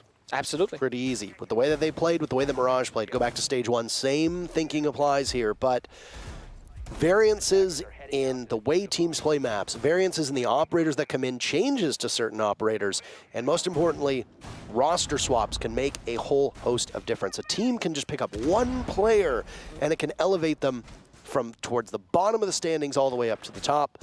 Mirage seemingly quite comfortable. You have 3 players that have broken double digits. Yep. That's almost a single kill a round for Dexter, Melted, and Benji, which, as you and I have talked about before, is very challenging to do. Absolutely, it is. Having 3 people break double digits on a 6-4 scoreline is not super common in this case. And I mean, Kento is on 5 and Mohes is on 5 as well. They're not that far behind. Everyone's really putting in the work. Neither of these players are in the basement. 5 and 7 is not a great scoreline, but it's not terrible. And 5 and 6 on your IGL and main support is also a pretty good scoreline to have. Certainly. So this Mirage team seems to be quite well balanced, and there's been a lot of doubt thrown the way of Benji and how he's stuck around on this roster, despite the fact that he has trailed some of his teammates in terms of stats. But I gotta say, Benji is making this a statement match and has had some very good opportunities. Now Dexter's gonna get jumped on from 2 separate angles. Can they come to his rescue? He gets it down and is secure. No way. They're tossing all these impacts, but he's dancing around them. Good God, Dexter, what the hell is that? And it's a 4v2 for Mirage, half of the round to go. Mohesi with the diffuser planting, and the Astralis team will have to get back into the bomb site. They've completely given up control. What can they accomplish? They're boxed out of their own site at the moment. The diffuser working against them. And Astralis might have just lost the plot on this match, unless they can pull off some heroics. And we've seen it before from Astralis, but there's too much work to be done, and Dexter makes it even more challenging for them. Shuttle a single kill onto Dexter. That's the raid boss of the round, but Mirage has so many more tools at their disposal, and they win it outright. 7-4, a massive victory for the North. I guess PB taking the dub last match. I did not expect this to happen. I said if the Mirage can get one more round than yesterday, success was on the table for them. But a full-on victory against Astralis on Theme Park, that is a surprise. Well done. Dexter, hat off, really showed up today, whereas yesterday he was a bit more quiet. I mean, it takes some time. You've got your very first matchup. But my. Parabellum get the victory, Mirage get the victory. What a glorious day for Canada. And therefore, of course, the world. Both Canadian organizations taking a W, despite, as far as I'm aware, I don't think either of them have any active Canadians. I can't remember if Melted is Canadian. I always forget. I'm sure I could look it up, but I'm pumped. Yeah. We mostly all got it wrong. Yeah. We are wrong. We did get it wrong, completely. Astralis pick up 1 point for the week. That's it. And, I mean, there are no freebies anymore. Nope. There are no freebies here in the North American League. You have to scrap for every single point you can get. The good news for Astralis is that while you might not make the fall major, you've all but secured your spot for the Six Invitational because of how you placed in both stages and at the Charlotte Major. So, if you're looking long-term, the big event that everybody competes for with SI points on the line, every single stage, Astralis have pretty much already punched their ticket. Yeah. The likelihood of them making it is, it's just so tiny. You can't even see it. Mirage, though, doing quite well. They obviously showed improvements over yesterday. And they pick up a big 3 points today. That's it for our third matchup of the day. We still got 2 more to go, and we know you want to get to them. So we'll toss to a break, and we'll come back. Don't go anywhere. Bye.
All right, it is a whole new Rainbow Six North American League. There are no expectations we can expect anymore, no assumptions to be assumed. Mirage gets the win over Xset, the two new additions working out extremely well. And, wow, tough for Astralis, first of all. Another fairly close loss, 4-7 in this particular case. But the real story here is Mirage. Everybody, the fans, the coin, the analysts, the casters, everyone picked Astralis. And that was based on historical data. That was based on what we saw yesterday to a certain extent. There was nothing wrong with that. But obviously, Mirage had something to say. That was something, wasn't it? Yeah, he wasn't Benji Moolah today. He was Benjamin Currency. He was money for that very last part, like half of that game. He had what? I think he was Osa in that one. He clutched up against Iconic when they were pushing onto Office. Like, he really, really was earning his check. That was great to see. Yeah, the community poll, who's gonna have more clutches? Well, it was Mirage. I think so. Yeah, absolutely. I mean, we really saw them play like an aggressive, fast, fun style of Siege, and I think that's what they needed to do here on Theme Park to really take to Astralis. They looked so confident, beautiful gunplay coming out from them to get a lot of those entry picks, and yeah, looking like a really decent team here. Yeah, I was impressed. Let's take a look at the stats. We're still seeing if we can get the interview lined up, but for now, here are the numbers. Now, it's not looking good on the Astralis side if you're players like DP Fire, to a certain extent even Jane I know having a rough day. And the players on Astralis always seem to be up and down a little bit as far as like somebody has a good day, somebody has a not as good day, but it was a little bit rough today. Yeah, 3 opening picks from DP Fire just to start this map in the first half. He sharpened up a little bit more when they moved over to defense, but on attack was really struggling against the aggression that was being brought out by Mirage. So he didn't get to participate in a lot of those earlier rounds. You also saw struggles coming in, clearing their own game from players like JNNO and Shuttle, who really did, not have the best of time clearing these roamers out of their off-site positions. Maybe we could have seen some more nades coming in. Maybe we could have seen some more utility, maybe some better pinching plays. But ultimately, when a player like Dexter is on their team playing so aggressively, so confidently, swinging you and willing to take so many of those fights, it's very difficult to get your footing underneath you, right?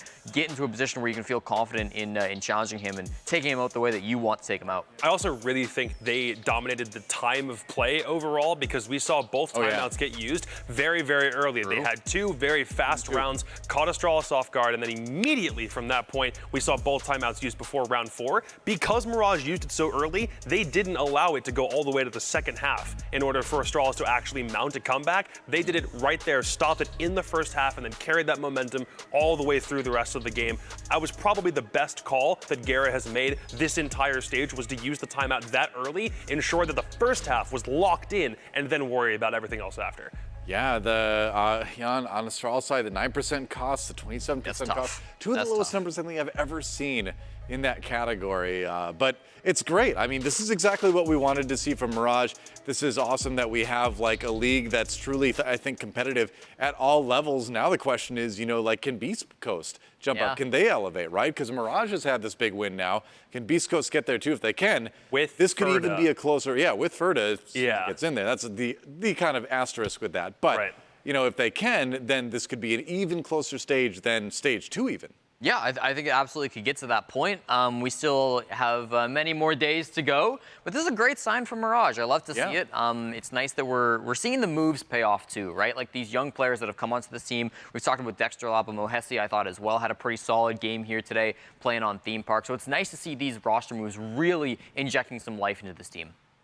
Absolutely. So I think we've got some replays to look at in a moment here. We might have to forego the interview, depending on some technical things here. But either way, we're going to talk about round 3 first. So this was one that was more of a positive for Astralis, and there certainly were some positives to take away for the team. This was an attack that was a bit unorthodox. Yeah, this is an interesting round. This is the one where Jane got so deep into sight with so much time left to go. He's on the Ying here, and we see Iconic coming in through the bathroom to try to help him out and get this kit down right. This is a round that we really didn't see, I think, Mirage respond to very well. They were playing aggressively up on this top floor. They wanted to hold these roaming positions, and I wish we could have seen maybe them come back to site a little bit sooner to try to help out. It still was like kind of one of those rounds where where Astralis were able to avoid that kind of aggressive play style that we saw working so well for Mirage. And I think that's a big reason why they were able to have success in this round.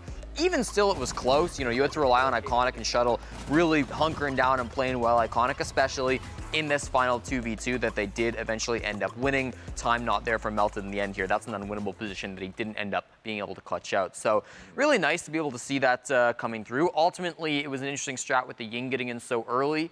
And so maybe it says something as well that like that was the type of round that was actually leading to a win for Astralis, whereas the regular rounds didn't seem to work out their way. If only because it feels like Astralis can probably take advantage if they know people aren't on site, if they know that there's a clear path in. They feel like the kind of team that can really like slipstream their way to a point where that was allowing J9 to stay alive in site for so long. Then Iconic comes in, helps with the rest of it, gets a 4K, ensures plan actually stays covered. They also had an air jab on bathroom door to make sure no one could actually come back in, which was a pretty free kill. So overall, that's a nice round for Astralis, but it's taking advantage of one little thing that Mirage weren't doing well in that game, which, to be fair, they didn't do that very often this game.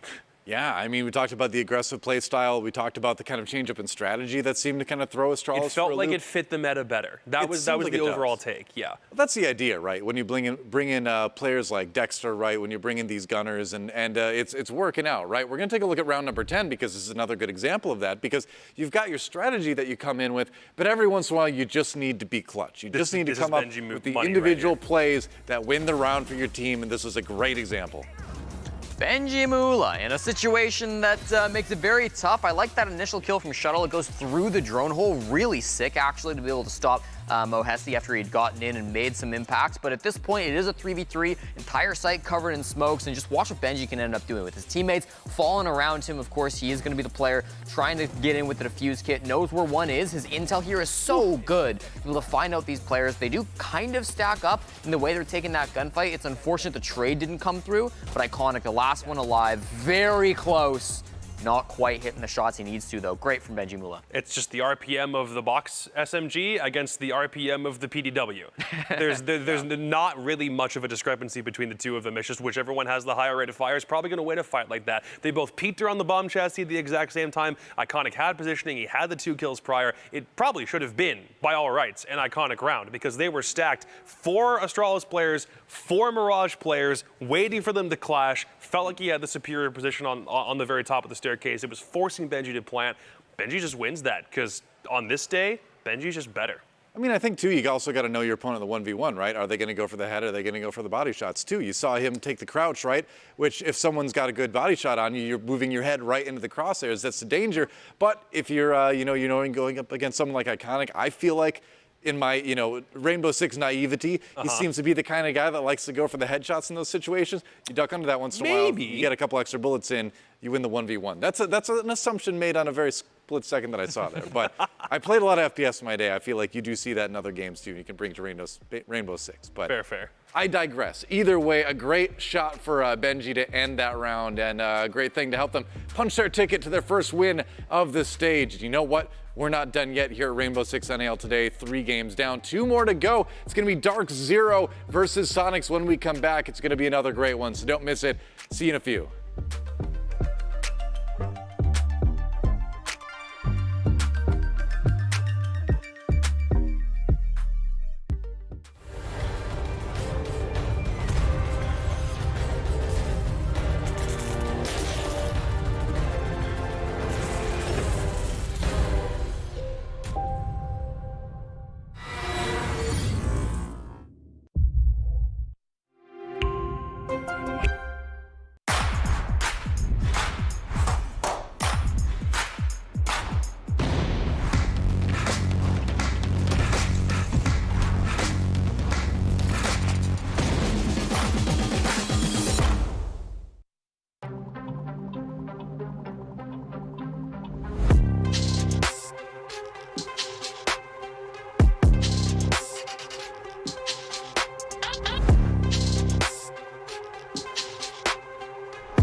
Love is love. Love is love. Hold up with it, got my back on Pippin. I'm back in kitchens with the tray. Windows tinted like how black my skin is. Scoop the shorty in it from a J. Swish, she got vision just like any women giving me the kitten. Way before the riches, nothing more to mention. I could light a block of powder or a glisten. Foreign on my body, that's Agora linen. I came through dripping Aquafina, I'm sipping 15, kept a weapon on me. Flow make bitches, I'm on my business. Stack chicken like what it's gon' be. Crew in the cut, hey, you want us red run when I tell her peace. Love is love. Love is love. Adios. Love is love. Love is love. Adios. Love is love. Love is love. Like, ride with me if you ride with me, you can slide with me if you feel like 550 on the 5 sticky, come get high with me, that's a deal, right? Ride with me if you ride with me, you can slide with me if you feel like 550 on the 5 sticky, come get high with me, that's a deal, right? That's a deal, right? That's a bet, right? That's a bet, right? That's a deal, right? That's a deal, right? That's a bet, right? That's a deal, right? That's a deal, right? That's a bet, right? That's a deal, right? That's a deal, right? Ayy, coming down like precipitation. I ain't never met a limitation. Hate plotting my elimination. Gotta go to Google for the information. I'm a superstar, so I gotta shine. Top dollar be the bottom line. Bottom feeding out of line. Turn your heart rate to a dotted line. Yeah, my zodiac probably dollar sign. Got the energy to win in my I'm feeling great. Got a date with destiny, focusing on my fate. I don't give a what you rapping, you been a fake. I'm everything that they ain't. It can't be, it won't be. Wanna see me fall, I can't go, I won't leave. Coming from the block with plain clothes and police. Straight up to the top with bankrolls and rollies. Ride with me if you ride with me, you can slide with me if you feel like 550 on the 5 sticky, come get high with me, that's a deal, right? Ride with me if you ride with me, you can slide with me if you feel like 550 on the 5 sticky, come get high with me, that's a deal, right? That's a deal, right? That's a bet, right? That's a bet, right? That's a deal, right? That's a deal, right? That's a bet, right? That's a deal, right? That's a deal, right? That's a bet, right? That's a deal, right? That's a deal, right? Ayy, 12 can't really stop, so I'm still pushing like a mosh pit. Ice dripping, think I'm hot. In the yellow bucket with the mop stick. I've been jugging jams like wholesale. Everything must go sell. Hitting with the old well, need 100 milli on the low scale. On my worst night, I'm the best. Wouldn't mess with you, couldn't cap to him.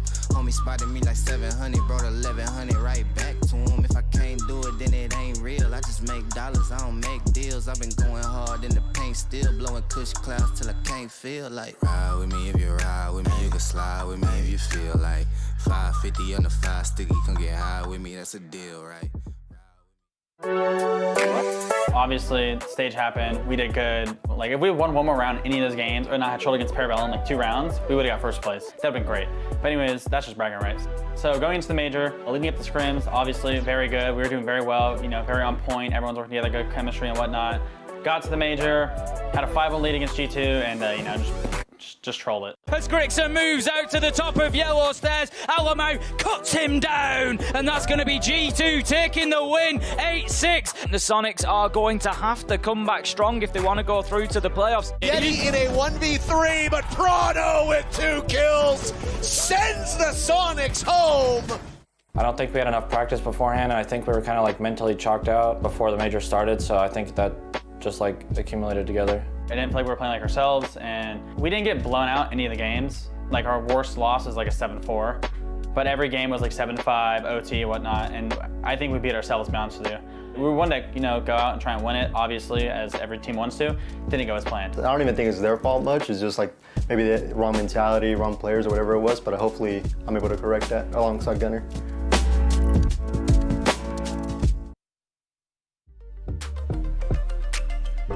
There you go, revamped Soniqs coming into this one. DarkZero is going to be a challenge, but I do feel like the team made some improvements, obviously, between stage 2 and stage 3. Like, they looked strong yesterday. It was a close match versus SSG, but they looked like they came into the stage ready to go. Yeah, a lot of people were saying that Soniqs won the roster mania of the offseason. I think our opinion on the desk was that it looks good, but we're concerned about the short term. Losing Supers and IGL is always going to be a big hit. However, they had a great game yesterday, so I'm excited to see if that can continue. I think DarkZero will not be an easy opponent by a stretch of the imagination, but yeah, Soniqs looking very good for their first start here in the NAL.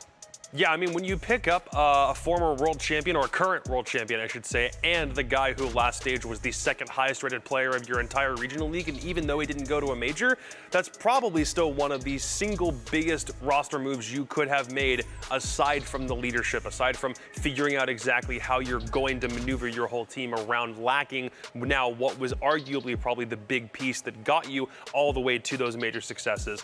Now you do have 5 people who can shoot back, though, which I know is something that they're probably happy about. That they're always going to be able to rely on the base raw mechanical ability that every single teammate has, which is a really nice boost. For DarkZero, I wonder how much this feels like it's going to be facing a different beast.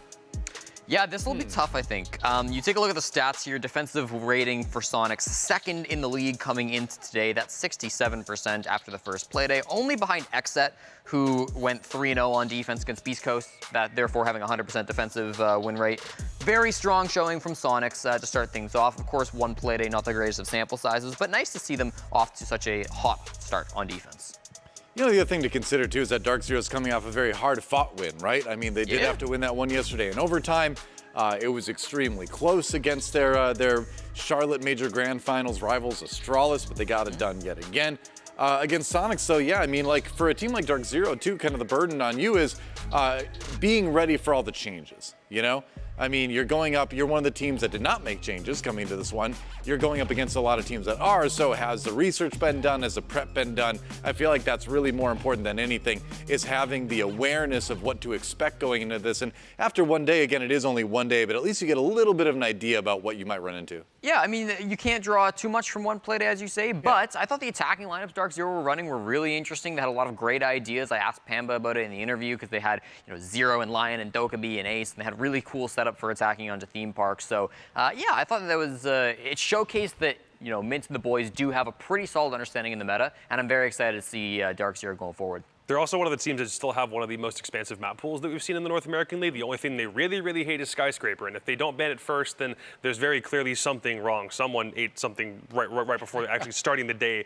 But aside from that, I do feel like they have a lot of flexibility. They do have a lot of breadth. I just worry about their speed more often than not. I don't want to go back to classic DarkZero syndrome, where it was literally, we're going to keep on setting things up, try to focus on literally every different possibility we can find in a round, and then lose rounds because they've spent so much time preparing for every eventuality and not actually pushing toward the site. You can't get everything perfect, and I think DarkZero have kind of leaned into that over the past couple of months, but again, you're looking to find form, and it did take a while to beat an Astralis team that very clearly is having problems yesterday when they played on theme parks. Let's see if they can't jump into a higher gear today. Yeah, well, let's zero in on DarkZero. Well, you get what I'm saying. Anyway, come on. We'll talk a little bit more about them. I'm so sorry. Got another week after this. But you mentioned the map pool, and that is really one of the main things that the players on this team were talking about coming into this stage, is that they didn't feel like they had an adequate map pool in stage 2. Revamping that, you know, restructuring what the bans are going to be, deciding what to practice, maybe increasing the breadth of that practice is going to be crucial in stage 3, at least in their minds. And so time will tell. That's one of those things that you just can't get from one play day, right? You got to go a few weeks in to see if that's really going to be the case. But so far, so good. Although you do want to get the win instead of the overtime win. For sure. I think that perhaps bringing Forceful in, the one kind of change they did make as a trial coach, might have been able to help a little bit with that as well, at least in terms of like scouting out the enemy teams and figuring out what types of maps they like to play, and that might kind of refine the pool for you, make it a little bit easier to go for your picks and bans. I think we probably have to talk about the GOAT. MVP from yesterday, right? Canadian Rookie of the Year contender. No player had 100% cost yesterday. We had one earlier today, but Canadian came the closest, 93%. He had one of 2 C4 kills, which ended up giving DZ the title of most C4 kills for the day. Yeah. He really did find a lot of impact when he was specifically on defense, on that Valkyrie. The intel was helping him quite a bit. He was focusing down that player with a defuse kit. Force was really struggling against Canadian, and I just loved his rotations. He was always in a place that you didn't really expect him to be, and he got a lot of kills because of that. I think there's 2 things I'm looking for DarkZero in this game. I think the first is we're moving into a part of this meta where support players who are a little bit more aggressive usually tend to have more favorable results. I'm thinking like a Souls type of support player, and I do think that sometimes the role of a passive entry is nice, but when you have your entire team trying to move collectively toward one site, you do need reassurances that everyone is going to be guns up at all times. So I do wonder if that's something maybe we can see Eclipse move a little bit into something like that. He definitely wasn't always a support player. That's just what he's done on DarkZero, but I do wonder if that's the kind of thing he can maybe move into a little bit more. The other one is I know a lot of people called Hyper a habitual baiter coming into this stage, and I don't think that's necessarily the case, but I do wonder how his interactions, especially when he's in the mid game, like working for frags, not necessarily on the entry front. He's always more of like the second entry, second guy in. So I do wonder if there is anything about his relationship or just the interactions basically with how everyone works in game is the most synergistic it honestly could be for a DarkZero team that feels like they're only like a couple pieces away from getting back into stage 1 form. Let's talk about another one of the players that we haven't brought up yet. I think Pambazoo was a really interesting guy to watch yesterday in that matchup. In 14 rounds, Pambazoo found himself in 9 entry engagements. That's 64% entry participation, well above the 32% he was hitting last stage. Now we expect that number to come down from Pamba. We're only 1 game in. Outliers are going to happen in the stats, but still, it's nice to see Pamba engaged in early. 4 of the 5 of those opening picks came on attack, which means that arguably the best Finka player when Finka was at her peak, right? I think the Berlin or the Charlotte Major, probably the event for Finka. That was one where we saw Pambazoo really pop off and have a good time. He doesn't need her, and I think that's what people would assume. Pamba's always been a great gunner, but it's nice to see him having so much of an impact on the attack, despite the fact that the operator he's probably most well known for was not really an option. All right, well, DarkZero, we've set the stage there, see if they can put things a little bit higher in terms of getting to that skill ceiling than they did yesterday, maybe get more of a clean win, but it's going to be tough because over on the other side of the arena, over there in Vegas, is none other than Soniqs. And Soniqs, like we mentioned, making that roster swap, bringing in Geometrics over from TSM, bringing in Gunner from Parabellum. 2 great additions to the squad at a time when you need players, especially like Gunner, I think, to be able to get those kills, get those 1v1s, and maybe, dare I say, a multi-kill or 2. Either way, this Soniqs team, I feel like, has kind of gone from 0 to 60, right? They went from a setup that had some firepower for sure, but was more methodical, more, thoughtful, right? Now you're going to something where they've got a little bit of that cerebral element from it, right? You've got Goddess coaching them. You've got Super giving some tips here and there, of course, even though he has moved to GM, but you've got a lot more aggression too than I think you had before. Yeah, I think when you take a look at Soniqs and you take a look at the new players that they brought in, I think Gunner's somebody that we're still waiting to have a big pop-off game. He had 5 opening deaths yesterday through 12 rounds. He wasn't bad. He wasn't, a player that really, hurt Soniqs too badly. They did win that game and they won it in regulation.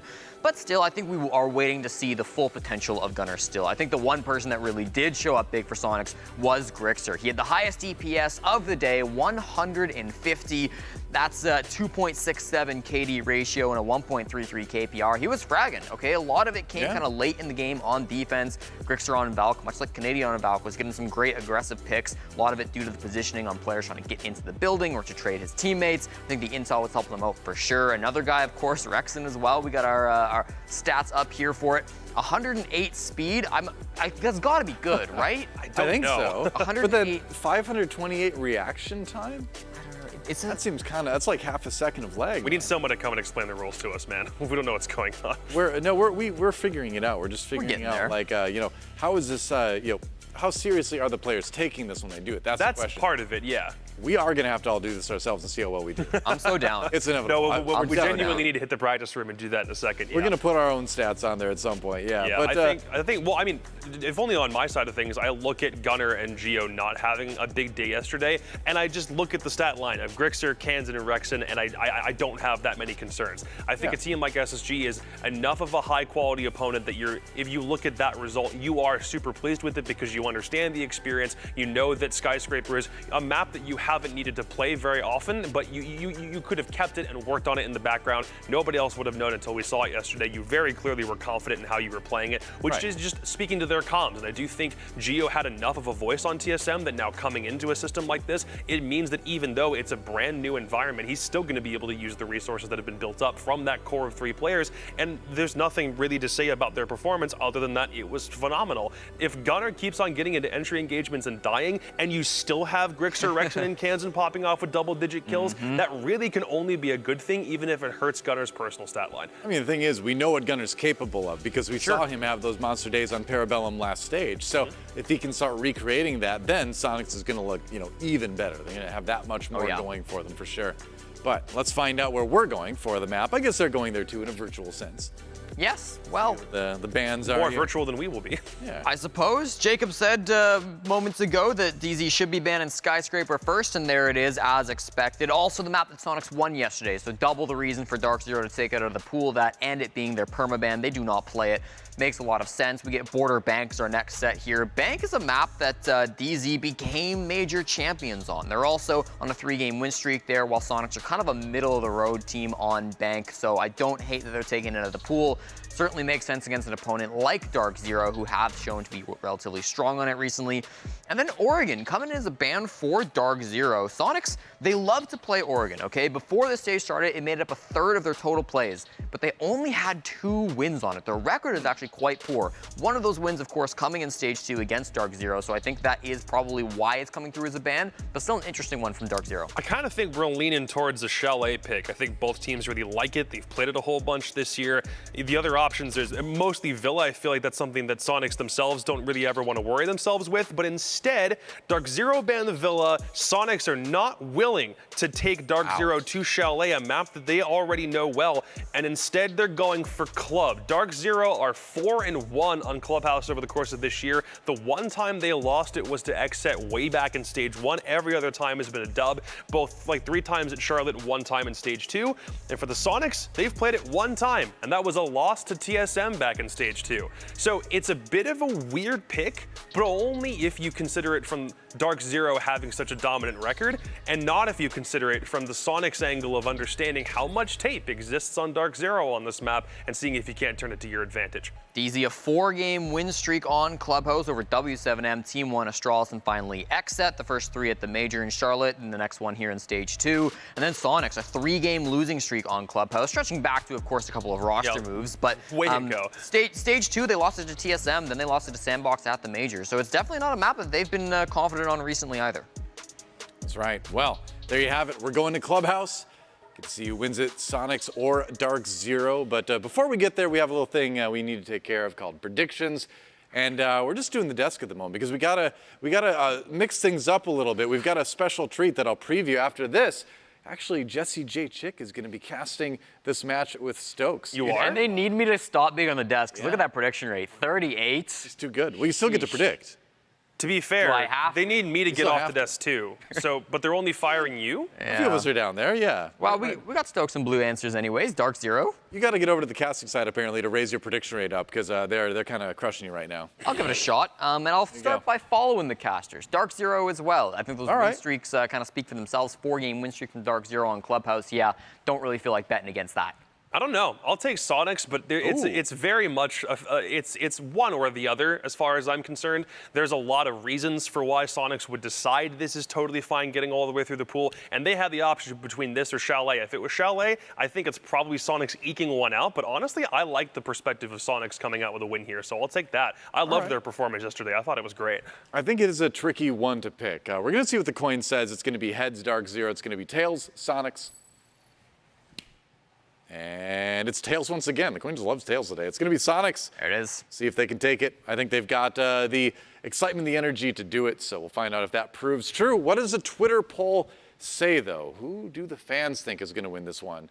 It's DarkZero. Okay. A lot of fans of DarkZero obviously out there. There apparently are not enough Geo stands to help sway this one, evidently. It was apparently a very close vote, actually. And I think that makes sense, right? Because obviously both these teams certainly have their fans and their detractors. So you know how the votes are going to be going. But I think we're going to have to wait and see how the map actually happens. First, the community poll. What are you going to be voting on before we go into this one? Who should win the Rookie of the Year award, Canadian or Gunner?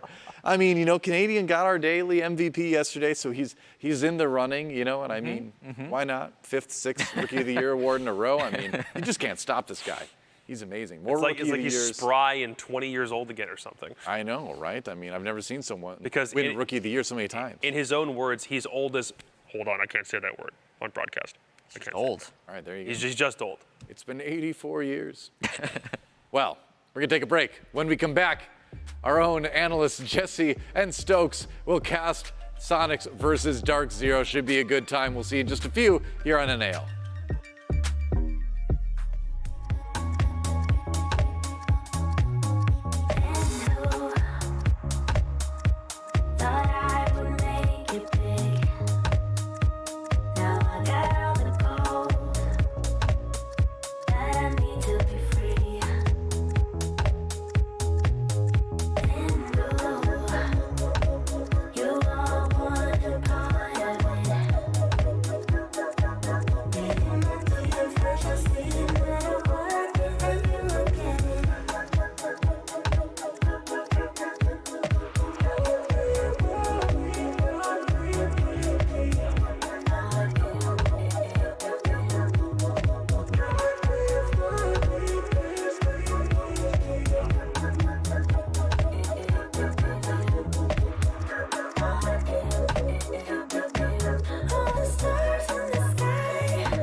addicted to you.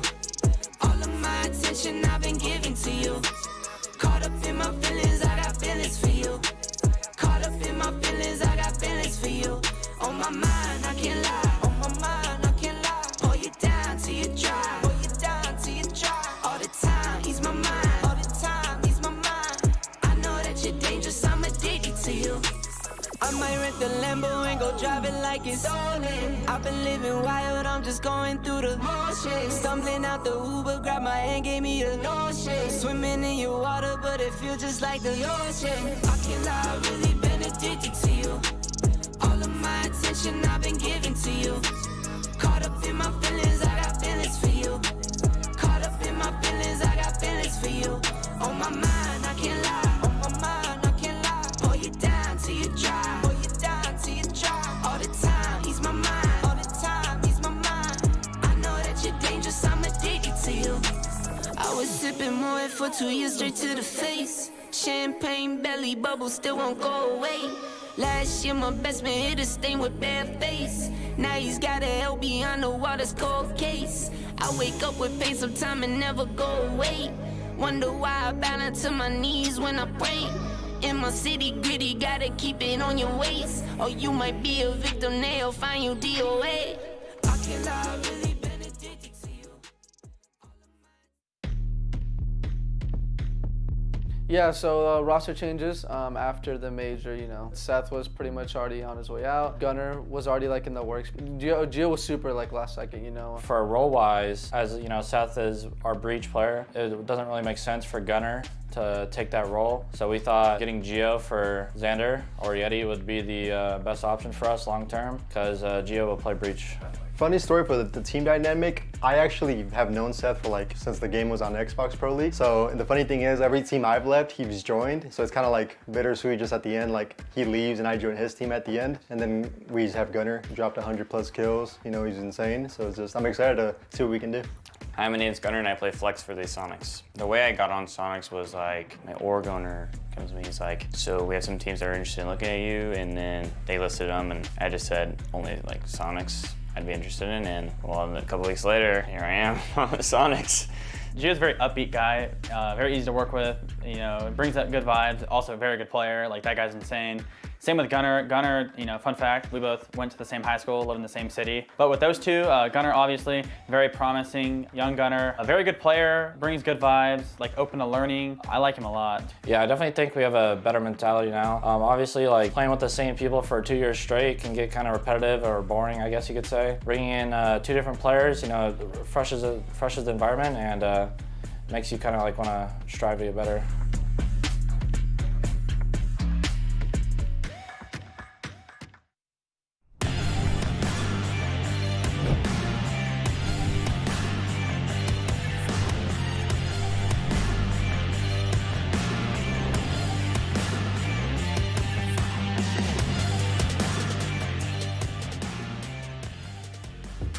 Hello everyone and welcome back to the NAL Casting Desk. My name is Stokes and I'm joined by none other than Jesse J. Chick, or Corn Pop, depending on how long you've been a viewer of Siege. But it's going to be an exciting day, guys, and not only that, but it's going to be the first time that you and I have casted together, and we've got DarkZero versus Soniqs, and get this, it's on Clubhouse. Sam, we got a great game ahead of us. This has been a long time coming. You and I have been like working in the same like area for a long time. We've never gotten to cast. The first time I started casting actual leagues, Challenge League Season 9, filling in for this guy's shoes. So I'm excited to be alongside you this time. I'm glad you're not dipping out on me.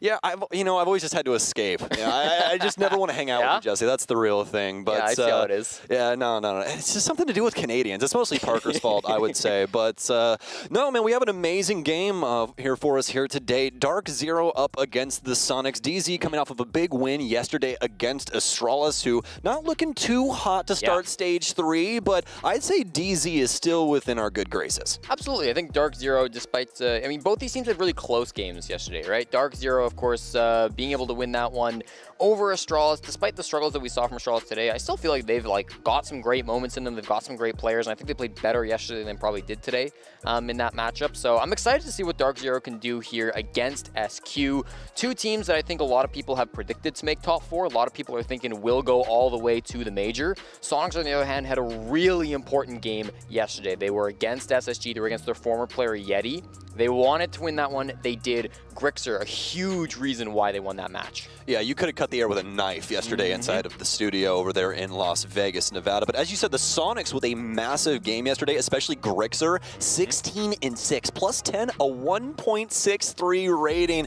That's the way to start things off on the stage. Currently, still the #1 player that we have by rating. Yes, also by EPS, 150 through the EPS rating as well. So he has been on top of it. One game in, we'll see how things settle down after a couple of weeks. But it's promising to see Grixer. I would say he was their best player on Soniqs through the last couple of stages as well. Top 3 in North America. I mean, you can't take anything off of Grixer. You know, he performs when it comes to regional play. You get him on a big stage like SI, he's still right there. Not only competing with the best of the best, but proving that he's better than they are. I mean, he's a dynamic man if I've ever seen one. Yeah, I think you can also take a look at the one, the new players coming in on Soniqs, Gio and Gunnar. Gio, I thought, played great. He was one of only 2 players to have multiple plants, I do believe, believe, on the first Playday, so that was nice to see from him. Even though he wasn't picking up in the kills, he's filling in that role for Super, right? He's going to be that hard support. And while we do see some teams kind of leaning in more to a playstyle where everybody frags, everybody's kind of involved, you take a look like Astralis, I don't think that's really the style that Soniqs need to go with Geo. They have the potential. Geo can get crazy, but the last game against SSG, that wasn't really what we were seeing from him. So not too worried about Geo. Gunner, as I mentioned on the desk, I think he's still got some to show. I think he didn't have the best of games ever. Not a problem, but I'm excited to see what he does in this game. I mean, you know we have to mention those first 3 or 4 picks. Yeah, a lot of opening deaths. Yeah, I think it was 4, wasn't he? He had 4 opening deaths in a row, and that's not what you want to see, especially at a Gunner for his first game. You know, we hold his name in high regard coming from Parabellum, so to see that as his opener, he's definitely going to want to try and reclaim what we think of him, really, here today, which obviously hasn't faltered too much. It is a new team. There's going to be growing pains. Like you were saying with Geo, you know, they have a lot of potential now to frag across the board. Yeah. We all love Super and what he brought to the Soniqs with that big brain and how he was able to maneuver the team around practically anyone. But, I mean, he even said this himself, the mechanical play wasn't there. So Geo, he's better in that situation where he has the mechanics to get some of these rounds that would be out of reach for Super. But Geo might be able to pull that back across the line and, you know, get some of these really key moments under the belt for the Soniqs. And I was worried that with Super leaving, I mean, Soniqs obviously, I think they've historically been a team that really have relied on one strong solo IGL to guide them and to lead them. And when you take Super out of that environment, I was worried what the coordination would look like for Soniqs, especially when you take a look at their attacks. How would that be going? And even on a map that's pretty difficult to attack, like Skyscraper, they still did a great job attacking against SSG. You know, they had some really nice shield pushes coming forward. We got to see the Monty coming through from Geo, was crushing it on that operator that he always has. And it looked like the attacks were still going really nicely. So it seems like that's not too big of a problem for Soniqs. It seems like the IGL work is still pretty solid for them. I know Super was working with the team and has been working with the teams on the behind the scenes things. He's kind of been slowly integrating out. I've heard that even just like, you know, the players are like, okay, well, he's helping like too much at points, right? The players have said in interviews like, wow, sometimes it's like, Super's still part of the team, but we got this, you know? You have to give him the benefit of the doubt in that situation, I feel like, though. I can't even imagine being Seth, playing this game for 7.5 years, then being like, hey, here's the keys to the shop. Now I'm going to go sit over here and try not to tell you everything to do. Yeah. Like, you know, he's been here for every step and every decision that this team has ever made, and now he has to be, you know, outside the ring, standing there just being like, you got this, son. Yeah. You go and box, and hopefully you win. And that's really what it is. Sam, it was back in Challenger League Season 9 when you went and did USN and I had to replace you on the talent team. I had to cast with Intero for that event, too. Awful times, but it's humble beginnings for the Soniqs. Super was on that team back then. They were Elephant Gang beforehand. Oh, my goodness. You remember that gracious. transformation? Yes, that's what, right after he left Rogue in a pretty dramatic fashion as well. Mm-hmm. And then that was the Challenger League season where both Soniqs and Disrupt Gaming were playing in that league. Of course, now Astralis, both those two teams have made it the big time here in the NAL. Lots of changes on those two squads, but still very exciting to see kind of the roots and the journeys of these two teams.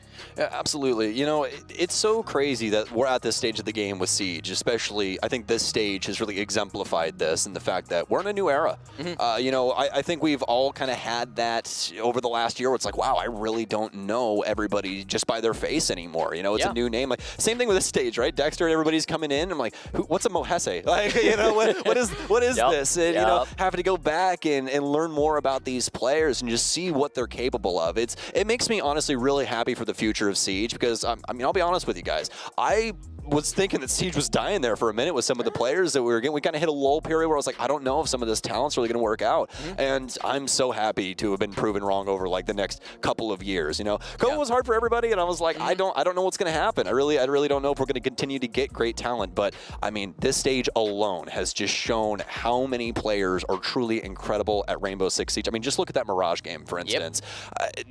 I was so flabbergasted sitting in the green room watching that. I'm like, man, this is Astralis of all teams that's getting bodied like this. Yeah, I think we're definitely we're past the dark ages. We're into a new era of Rainbow Six, and you take a look at the new players in this year.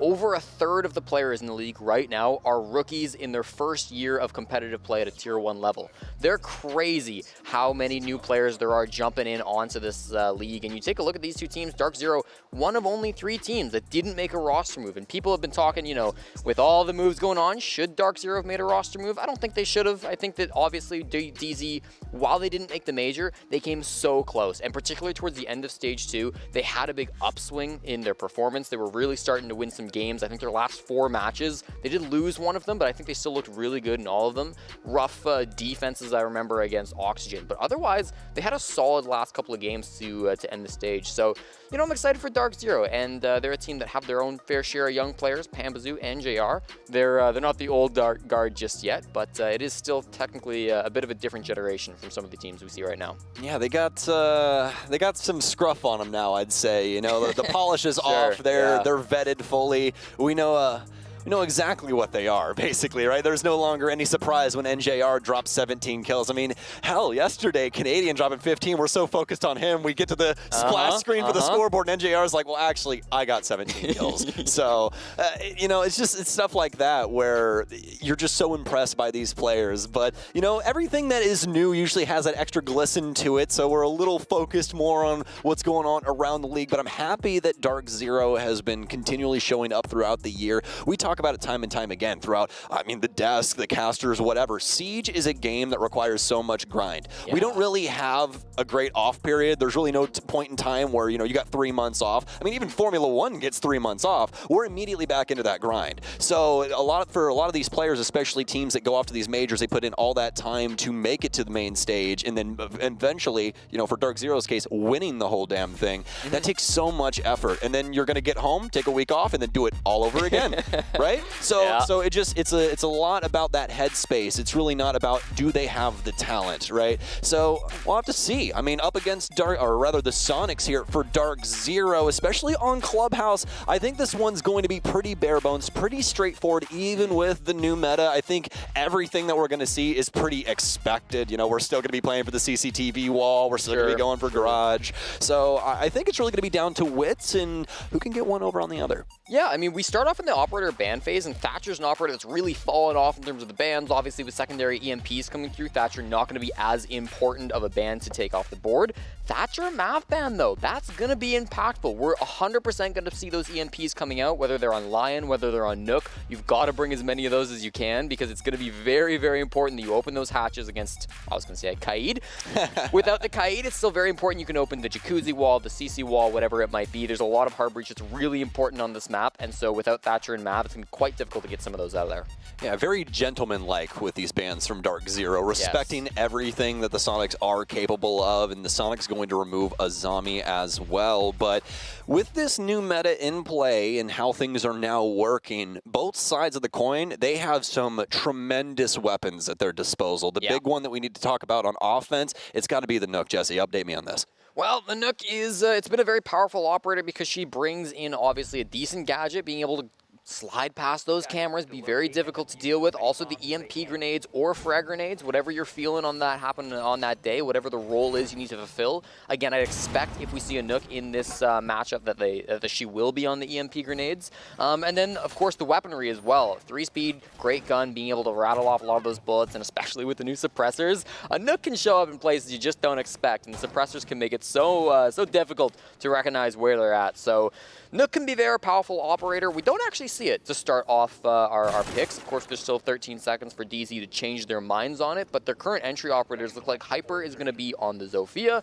and then, of course, we've got Pambazoo actually on the Hibana secondary hard breach. Yeah, it could be a hard ask in certain situations if teams have been banning out Nook a lot inside of their scrims, because then you're not used to having that player that gets that initial task done, right? Gets the EMP out there, you get the wall open, but then Nook, what she really needs to do is go to the complete other side of the map or go to somewhere where they don't know where she's going to be entering from, and then start pressuring through through her utility, being able to sneak past cameras and just be a little bit more quieter than the rest of the offenders, and all those different reasons are the exact reason we've been seeing her get banned out so much. She's just so hard to track, and you don't want somebody slipping through the cracks. You'd much rather deal with somebody that you can see on cameras at all times. But fortunately enough, not too much happening just yet. Oh, Gunner's going to want that one back as he just flies over the shoulder of Eclipse. Really not a lot of roamers right now. I believe it's only Rexon who's standing there on the top floor. He's really going to be one of those players that has a lot of weight on him through this map. If he can delay some time, if he can get a pick or two, that's great. But if he's just going to die, then that could be a problem. He's very close to these main stairs, so I anticipate he won't have a problem getting back to the site. It's a little bit of extension for him on these stairs, and then blue stairs, of course, we saw Gunner and his attempt at an opening pick as well. As I say this, the two players are likely to be falling off. They'll have some intel from the Valkyrie cam, probably the most important operator that didn't get banned out on the defensive side. Cam's going to be rocking that op. We'll probably see a lot of Valk throughout this game. Her C4s combined with Geo's as well can be very, very deadly if any attacker wants to go for a kitchen defense or trying to stop that plant as it goes down late. One thing I always love to highlight about DarkZero is how strong they are with these cameras. That right there, Jesse, that's the first camera they've lost in this entire round. We're halfway through this. And that's a really big deal. Having that info game at your disposal at all times makes your job a heck of a lot easier, especially for some of these more agitated defenders that are trying to pressure things like main stairs for Rexon. But he's going to be forced back, but still info going to be found from Canadian. Loving this Jackal pick here. Two nades is an important thing as well for DarkZero. They're not bringing the Yana, they're not bringing Glaz, they're not bringing the Nooks. So there's not a lot of options for grenades left in the meta, but NJR are going to be their only set. Might be kind of tough to get yourself an advantage in Kansan, especially with that C4. We saw the intel earlier coming out, the opening pick onto Pambazoo. What is that Claymore setup in secret? No. And Canadian's holding the hatch. He'll take down Gunner, and yet again, he just finds these weird situations he gets himself in. He'll eventually be the first frag for Soniqs yet again. So it's going to be a 4v4 execute when we get on down to it. It's unfortunate Gunner went down there because otherwise they would have had advantage thanks to that C4 play. Geo up here in dirt. Looks like it's going to be a push mostly focused around kitchen. We've got a couple of players in there to start things off. There is a couple of players outside of dirt as well. With 30 seconds, the Jackal ping's coming forward. It's going to be DarkZero making their attempt. Not yet. Oh, Canadian.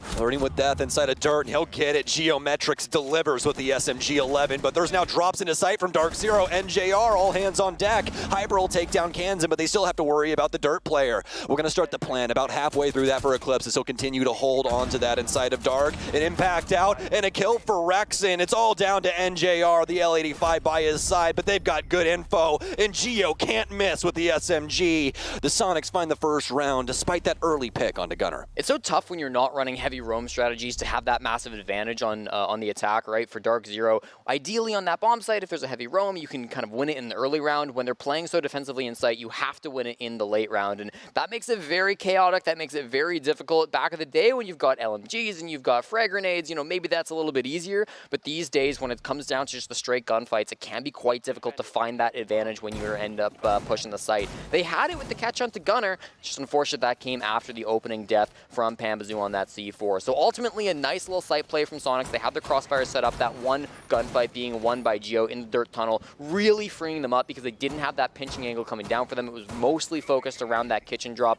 So a very impactful pickup by Geo. Nice to see him popping off and getting 2 kills in the first round of the map. Yeah, Geo truly was the man to pull that single card out the bottom of the tower there, and everything just comes crashing down as you expect. Dirt is such a pivotal position for that play for the kitchen drop. If you do not handle that smoke player accordingly inside of dirt, they can just end the round through their utility alone, especially if it gets to later times. So unfortunate misfire there from Canadian as he pressures alone into dirt, but somebody had to do something. The timer's dwindling. You have to make these, you know, strong, decisive decisions, and sometimes they go awry. But past the first round now and into the second, we're going to have a, I believe, Master Gym defense, and we will. The Soniqs going to be extending themselves towards the eastern side, and not only that, but we've got Jaeger and Wamai in play here too. Well, there'll be no frag grenades to catch from Jaeger and Wamai. It's just going to be a Yana, or sorry, it's going to be an Amaru and a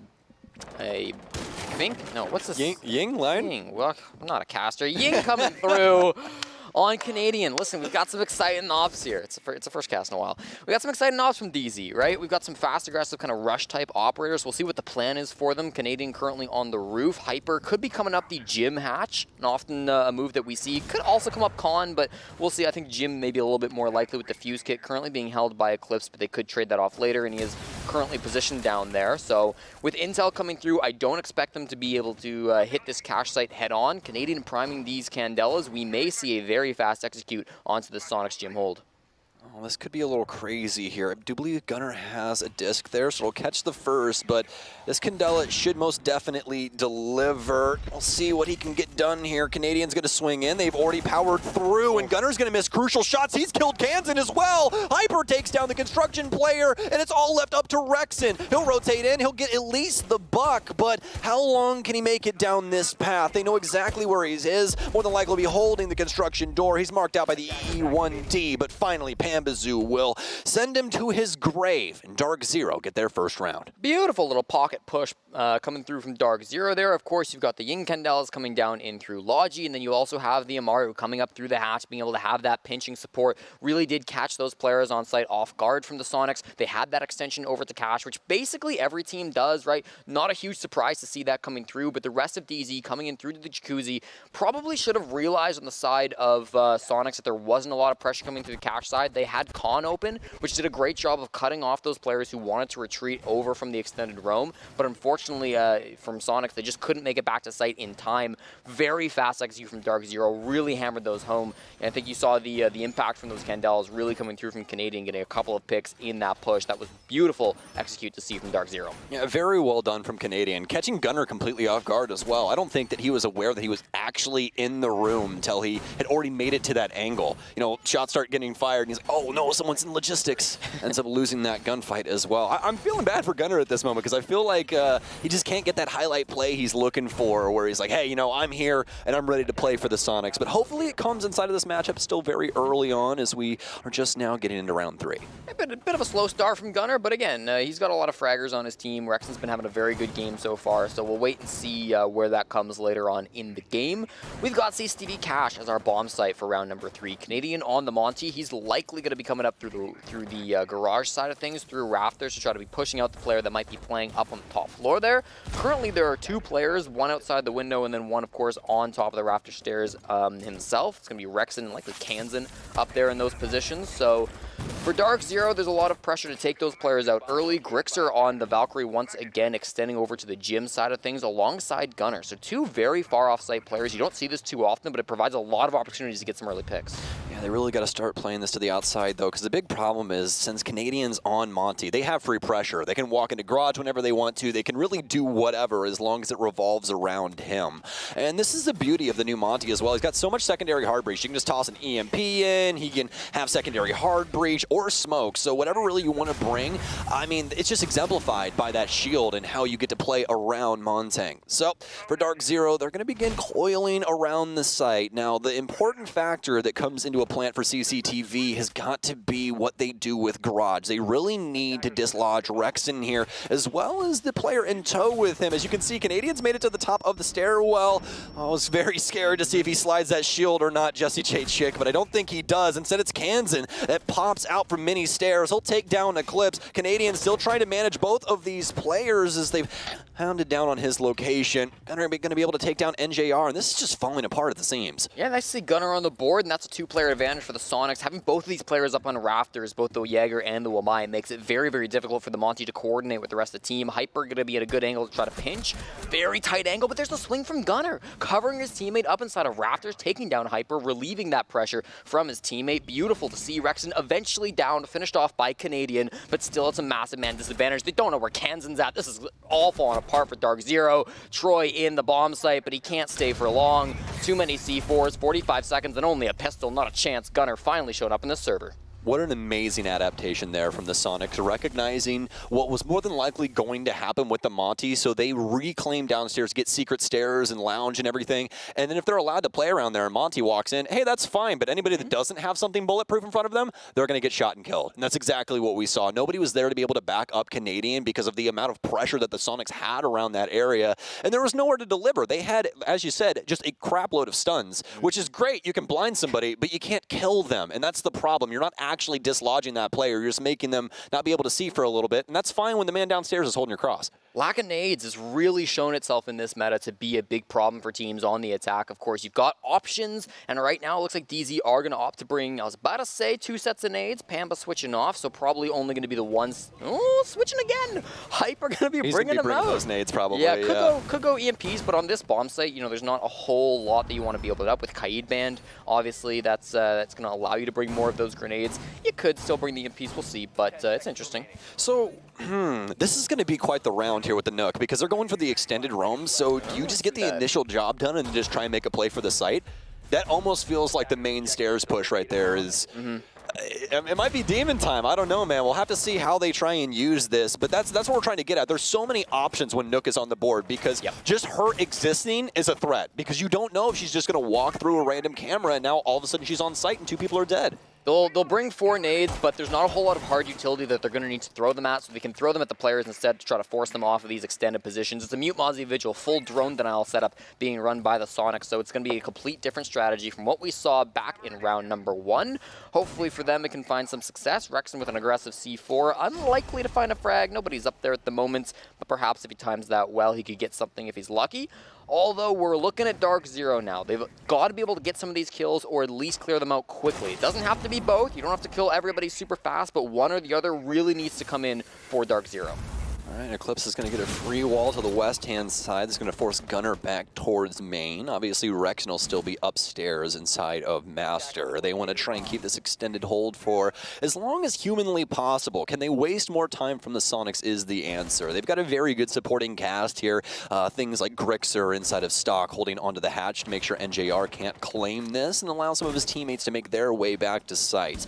And the beauty of this entire setup is that they've been able to waste so much of DZ's time. You can see how Hyper's trying to hold the rotation in for Garage here, but nobody truly wants that. They want to try and work their way back towards that stock room or down secret stairs, and it seems like Soniqs is going to make it out scot-free. Yeah, everybody from Soniqs making it back to the bomb site at around 1:30. It's not the most time we've ever seen wasted, but at least you've got a 5v5 on site. You're not going to have the same utility that you had in the first round because you dedicated so many of these resources to the roam. Obviously, a lot of those mute jammers are up there, the Capcan traps are up there, likely the jammers, and just Vigil himself not being highly effective here on the anchor position. Now, Geo is still aggressive, and he gets out. It's okay. Missing some shots, and Geo escaping with about half his HP. Very lucky to be alive here. 1 minute on the clock. And the Capcan trap. Grixer's going to get the first kill on a Pamba. LOL XD. I agree.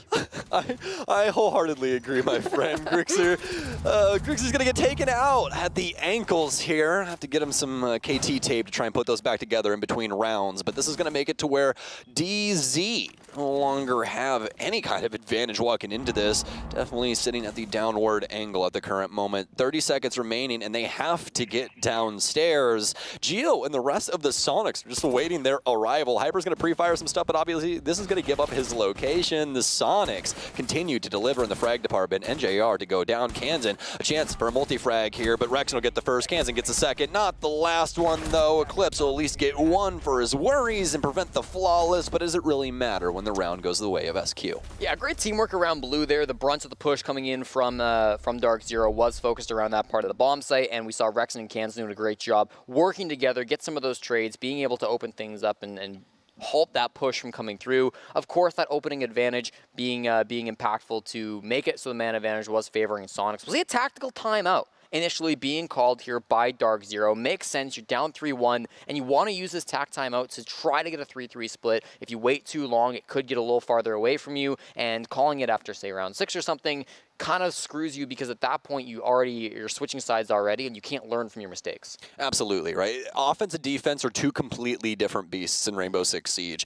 Defense, you're a little bit more comfortable because, you strat that out, right? Everything goes where it's set unless you need to move some utility around or maybe you change out an operator or something like that. But then you switch over to offense and it's all active coordination. You have to make sure all the utilities blended well, you're playing off of your teammates properly and all that in between as well. So there's a lot going on for these squads, so I completely agree with you. Good time to take a tag time out, try and talk things out, especially for DZ's last offense. I felt like they activated pacifist mode. There was really nothing going on in the early game. They try and set up to go for kind of that hammer and anvil clear on the top floor, but Hyper isn't even in an advantageous position, even given the circumstance that he's Nook. Instead, he goes to Garage, which is like the most straightforward way back, right? We see a lot of teams do that, but they don't have anything inside of Garage. They don't have a player in Garage. They don't have anything. So the Soniqs aren't going to rotate that way.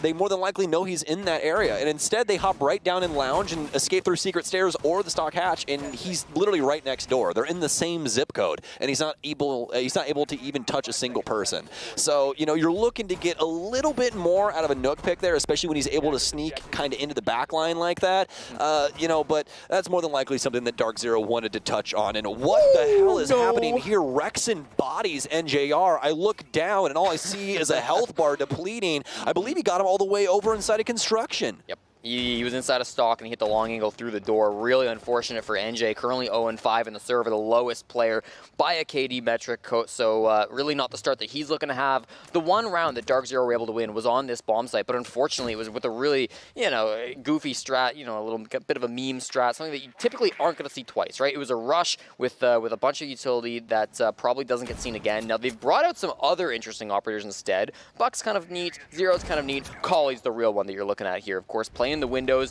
making the presence known. Okay, Canadian not afraid to fire off a couple of shots and let the enemy team know, hey, I've got a sniper rifle on this window. Please don't peek it, or do, and see what happens. But ultimately, Soniqs are going to be able to start themselves off with a nice little advantage there, and that will slow DarkZero on this execute.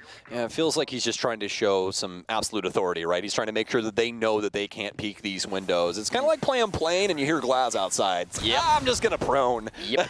I suddenly am a crawling animal. I can't stand, actually. And yeah, that's exact feeling. You do not want to get bodied by that rifle when you're crossing. So I have to see here. Obviously, DarkZero, worse for wear, at least for the time being, as they have lost NJR, and they're trying to make sure to clear out all of these hard-to-reach places, see if there's any rotations coming through downstairs, and now Pambazoo will be able to try and work his way into bar successfully. He'll impact the floor and get rid of this mirror window. Not able to deal with Geo just yet, but Geo is on a hair's worth of HP. Literally anything is able to kill this man. Pambazoo going to miss some crucial shots, though, as they'll tag off of the pipes. If only they had a buck. Unfortunate that opening death means it's so difficult to be able to clear out a player from there. Of course, great work coming in from the Zofia of Pambazoo, but still a lot of work to be done. They're up already inside of the site. Gunner's about to get himself into a gunfight, but they're not looking the right way, Sam. I don't know what's happening here. Pambazoo's going to take control. Gunner, luckily enough, will bounce back for the Soniqs. Now it's down into the 2v2. That was another thing I was kind of worried about, having Canadian on that rifle outside. It doesn't really do that much for you. He's practically just somebody that's going to stand there and hold an angle. He's eventually going to have to try and move forward with the pistol, but that allows Soniqs' late flank to come through, and they'll gun him down from the server window. It's up to Eclipse to try and bring this back for DZ. He does have the case, doesn't have any stuns any longer, and no more drones, but that 1.5 has been working for so many pros throughout the last couple of years, and it might give Eclipse the win here. A quick look up on the Evil Eye, but only really blocking the hand and making sure that he can't punch it. Eclipse more than likely dead in moments, and he will be, as Gunner will gun him down, claim the round, show exactly why he's on this Soniqs roster. That was a hectic round, either way you cut it for either squad, but Soniqs able to make it out of the thick of it. They push it like 55 seconds, and it's a really interesting decision to go that quickly into the round because A, they were lacking intel. They didn't know that Rexon was over here cache side. They didn't seem to know where that player inside of Logi was. Really felt like they didn't have the full picture of what was going on inside of the site. And B, they had 7 drones still alive. 8, I believe. 7 deployed, 1 still in someone's pocket. So you seemingly have that information you could have played with. You had the time. You could have used that information. Instead, you choose to rush it. You choose to go a little bit earlier. The advantage of that, of course, is you're hopefully catching the opponents off guard, right? You're pushing when Soniqs maybe aren't expecting it, but really without that information, DarkZero were gambling as they walked walked into that site. And as you said with the Collie, I just don't really know how much value it gets. There's not a great long angle inside of Gym. Like, you can play on those windows, but you've got to play pretty There's close. a better way to say this. There's no good long angle in the entirety of Clubhouse. It does not exist. Name one. The one is from stalls downstairs all the way to the kitchen door that goes outside. That's what you're going to say, isn't it? Yeah. Oh my god. There's not a lot of great angles for snipers on this map. You could play the rank strat and go sit inside a spawn inside of platform wall. Wait for somebody to peek that. Yeah, I completely agree. I think Silver that's they do. I think that's what Canadian wanted, really. Yeah. They denied him. Maybe. Oh my goodness. But no, I'm just questioning what is happening with DarkZero right now, because this is not typically how we see offenses go, especially with Canadian at the helm. You know, if somebody had to step in and play for DZ, this is what I think a lot of their offenses would look like, right? Like they're almost there, right? But they're not just getting everything to go all at once. The meshing just isn't following through, and a lot of times they're getting punished quite early on, and it's making the game a lot more difficult for them. I mean, that last round obviously showing that quite well. You know, losing NJR and making it to where Troy had to do some weird things with Holly. Not going to be able to rush this down, obviously, as the Goyo canister will be attached to this break in CCTV. That fire will be there for some time, and Canadian chooses to start working his way towards Garage. Now, how does it go this time? Well, you've still got the Monty. Seems like a very similar strat. Once again, Soniqs are not bringing any hard breach now, so the EMPs on Canadian won't really find a home unless they want to go up on these Raptors to maybe take down some of those ADSs or Magnus if you can find them. Vulcan canister dealing a lot of damage to Canadian. Really good value out of the Goyo there from the player up inside of Raptors. Rexon going to be able to use his utility there. Couple more gunfights happening there on the platform wall as well. It is Rexon who's up here in the Raptors with the Vector. Not the easiest of guns to take extended fights with, but perhaps could still be able to pick up a frag or two. That utility very important as well. Gunner, gotta be careful with those jump outs, eh? Yeah, quite scary situation for Gunner, but fortunately enough, he'll find the drone before they find him. And what is happening here? Rexon, so many shots missed, but Eclipse down to 1 HP. No Nitro Cell for the Goyo any longer, and some serious pressure from DZ. Gunner, are you aware of the player moving in behind you? NJR can't hit the flicks, but they definitely know he's in the area now. NGR trailing the player upstairs. So much influence, but Pambazoo, out of all players, pops off. He'll take down 2. I think they've got garage control. Yes, they do indeed. And there's 3 players remaining for the Soniqs. So much time for DarkZero here. Concussions in onto Kansan's location from NJR. But look at the health pool for DZ. Pambazoo got a good couple of kills. They're in now, going for the plant. Of course, Canadian's in position, but he doesn't have the defuse kit. It's going to be Hyper outside on the wall. He's going to give it to Canadian. Great way to move out of the way of that C4. I think that was unintentional, but you accomplish it anyways. 30 seconds, 1 player down. It's Hyper, equalizing to a 3v3. A kill on red stairs. Cans on to NJ. Suddenly, Sonic with numbers advantage, and Canadian's still got a plant. 20 seconds. These Toxic Babes have all been used up by Geo. Canadian trying to pull out the pistol. He's really got to go for this plant and pray that Pambazoo can cover. He's holding the angle in through the door to Cash. Loses the fight, and Kansan with the refrag on a Canadian. Really great defense from Soniqs. They didn't have numbers, but they pulled it off.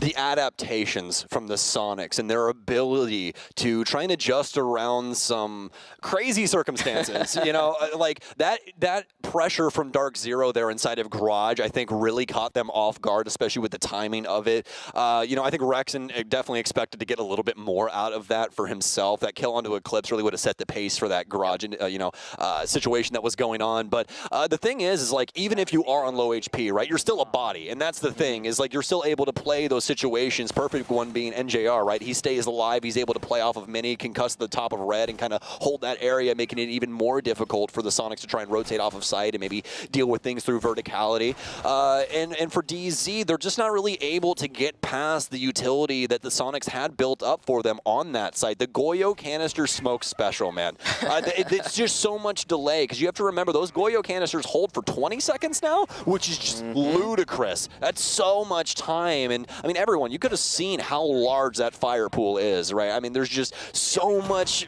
flame everywhere. There's nowhere to really move, even if you are Monty. We saw Troy try to motion in towards Garage. He takes half his HP worth of damage while he's actively trying to back away, Jesse.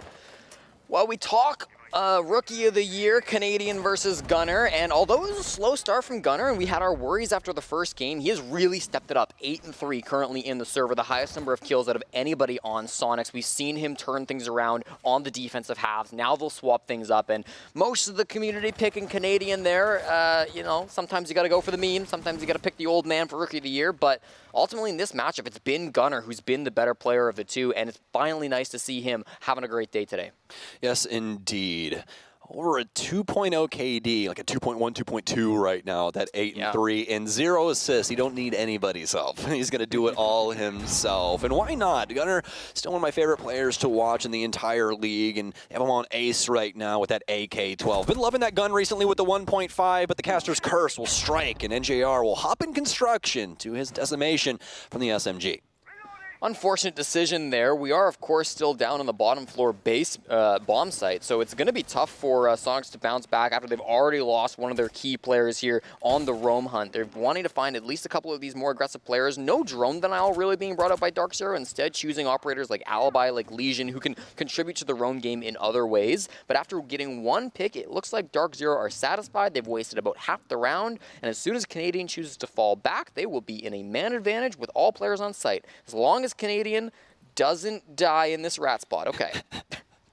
And that's really the ask as well. But the thing is past that is the operator lineup that DZ have is just such an annoying lineup for this kind of a situation, because as they're falling back to site, not only do you have the smokes, but you have the Legion mines, you have all those clones standing in angles that you're going to want to pre-fire, and you have Banshees to deal with. So, I mean, you have a lot of utility still to go through. You're really hoping that Rexon has some impacts to match those nades of cans. Unfortunately, that they'll be able to equalize with getting that kill onto Pamba. But where's Canadian? He's still inside of Lounge.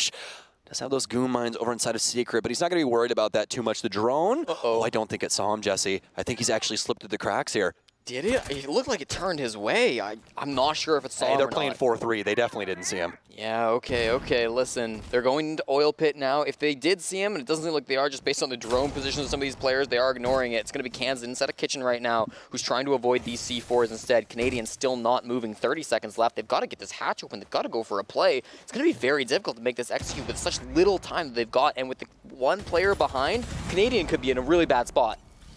Well, Rexon's going to take down Eclipse on site. This should activate Canadian. He has to do something about this. Inside his stock, as in the moment, waiting for the swing into Secret. He'll get one, but Rexon already got the kill, and DarkZero can't fight back off of sight. Canadian waited so long for one kill, but it might be the round because of it. Kansan will be able to at least get the case down, and now Canadian with the equalizer. No impacts to make new holes in this flooring either. Grixer, now Pseudo on the defense. He's got the whole site set up to play around, some info around as well with these drones that are actively on the floor, and Grixer's going to reposition himself into Secret. What an angle for him. Canadian has to bounce back and forth, just looking to see where the shots are coming from. Oh, big miss from Grixer. Canadian with the pre-fire as well. He's going to try and dog him, and they're both going to get 50 HP. Down to 10 seconds here. Grixer awaiting Canadian. He's going to have to try and fake this as soon as possible. He sticks it because pros don't fake, and Grixer will pick it up.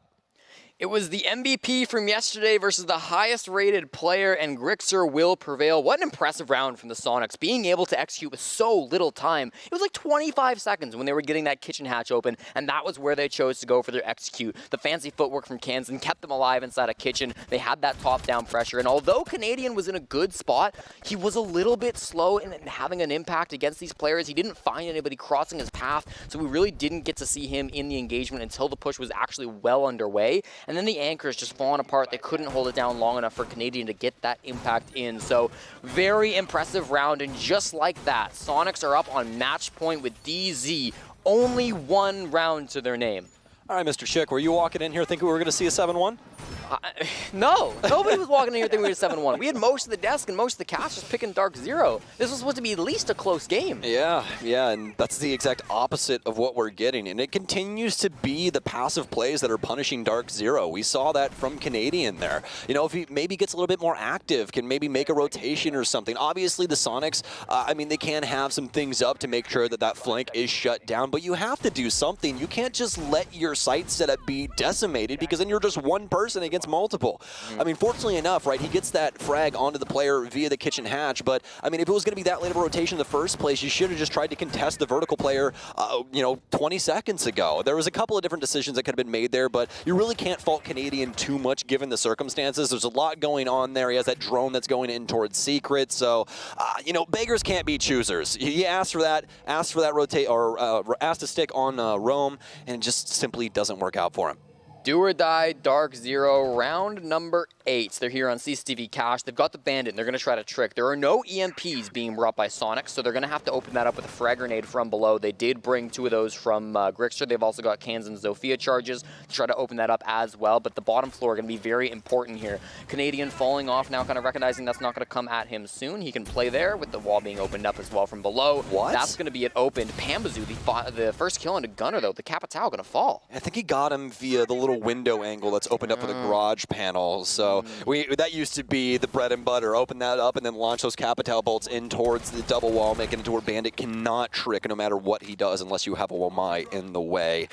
So for the Soniqs, they'll finally feel the wrath of DZ as they'll pull ahead early here, but that doesn't mean that Soniqs can't close this out in 7-1 fashion still. They have so many tools at their disposal. I am just staring down Grixer's little profile picture here, just waiting to see if he gets into an engagement. Still have everything else making quite a bit of sense, though, as Hyper will continue to hold things down in Raptors. They really don't have an advantage here. Grixer coming in from behind could be it. He likely is unseen, using that charge from the Nook to be able to sneak in past the default camp at the top of the main stairs. Canadian falling back, doesn't seem to know that he's back there, so that is the power of the Nook. If he can sneak in late and go for an execute, they don't have Rafters. So far, all they have open is platform wall. Grixer, is he going to be able to get this pick? There's a shield there to try to protect the Bandit. Canadian might be playing behind it, but he knows there's somehow intel there. Let him know, Canadian. Disrespects, good lord. That was disgusting from Troy. A 6 cents.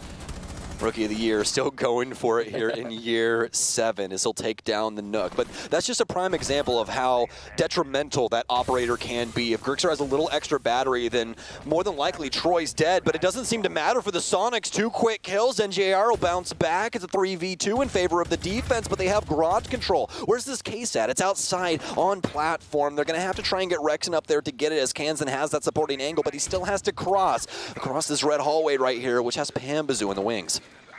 Very little HP, 20 seconds. Rexen's got that defuse kit. He's going to cross red stairs. Actually, players going down. Rexen's going to get that kill. They're going for the frags. He finds the angle. 10 seconds, though. They got to pick it up, and they can't. DarkZero staying alive. What a move there at the last second. I don't know which Soniqs player it was. I believe it was Rexen that almost had that 2K lineup for him inside of Cash. But what a moment there, one where Soniqs could have just quickly swept this one under the rug.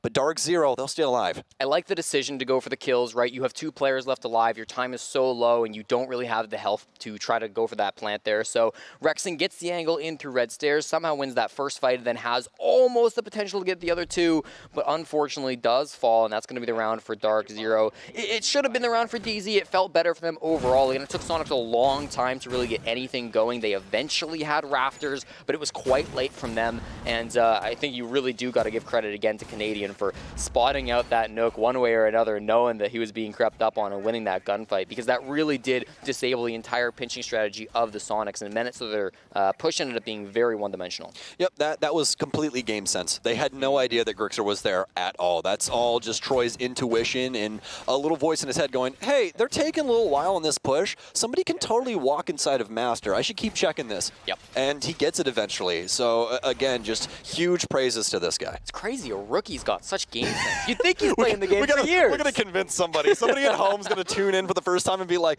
oh, Canadian's a rookie? Okay. No. In fact, this place we're in right now, he actually built this, if you ask him. So, hand-built clubhouse from the ground up. I signed those bricks, boy. You better keep my name out of your mouth. But for the Soniqs, just one last thing I wanted to highlight around that round. Yeah. The play of Rexen and Kansan in that 2vx situation there and how they played off of each other for that swing towards top red.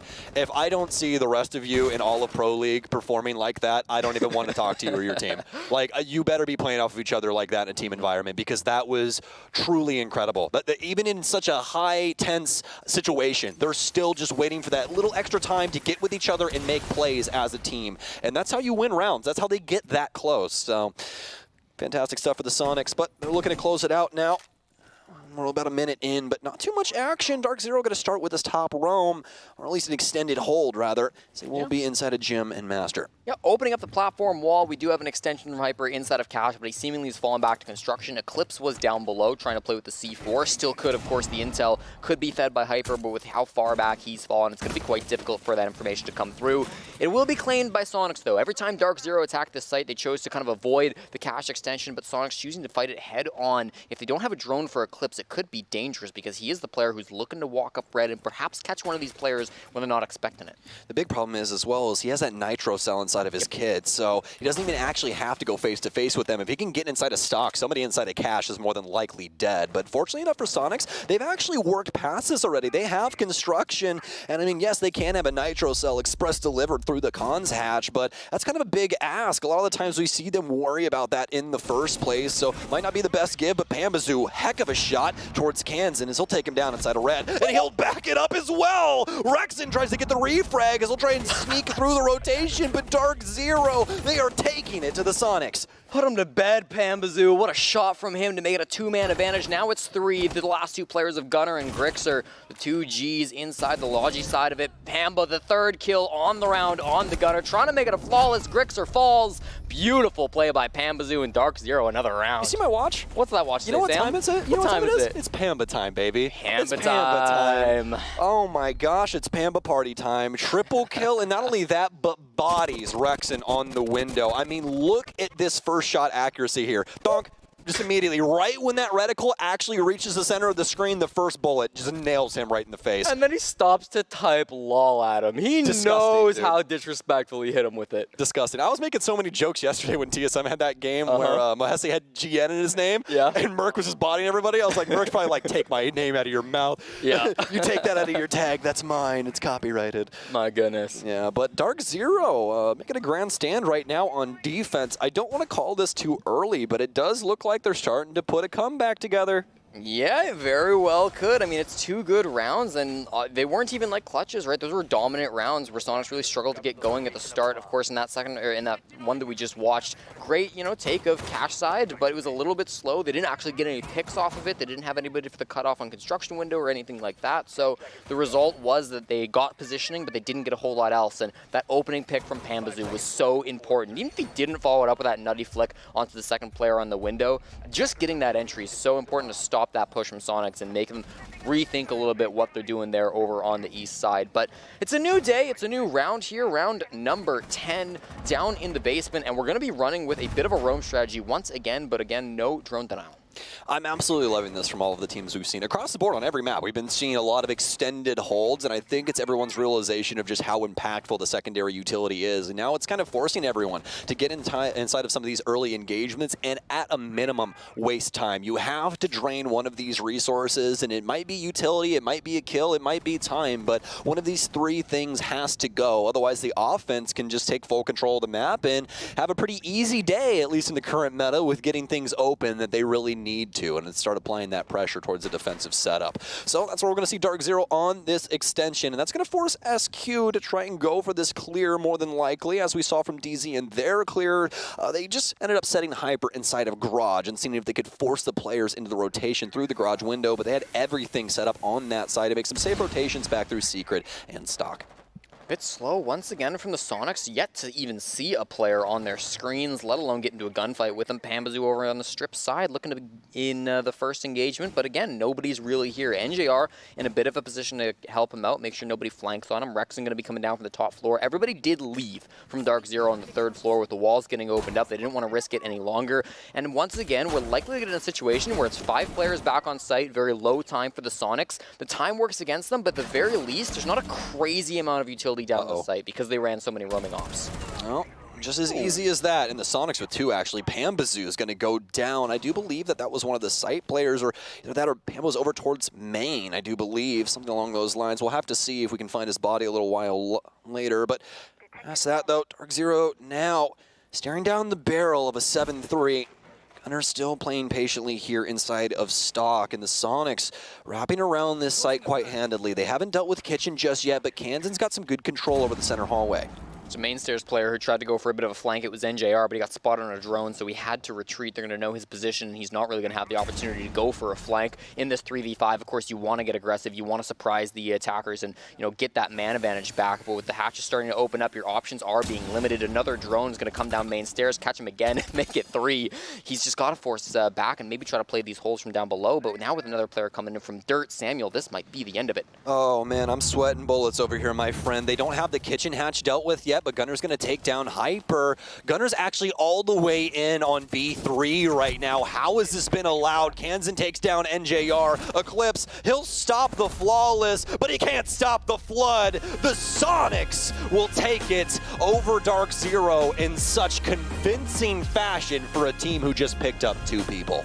Very good start to the stage for the Soniqs. Their last win was close. SSG gave them a run for their money, but they made it look easy against Troy's new team. DarkZero falling to the Soniqs.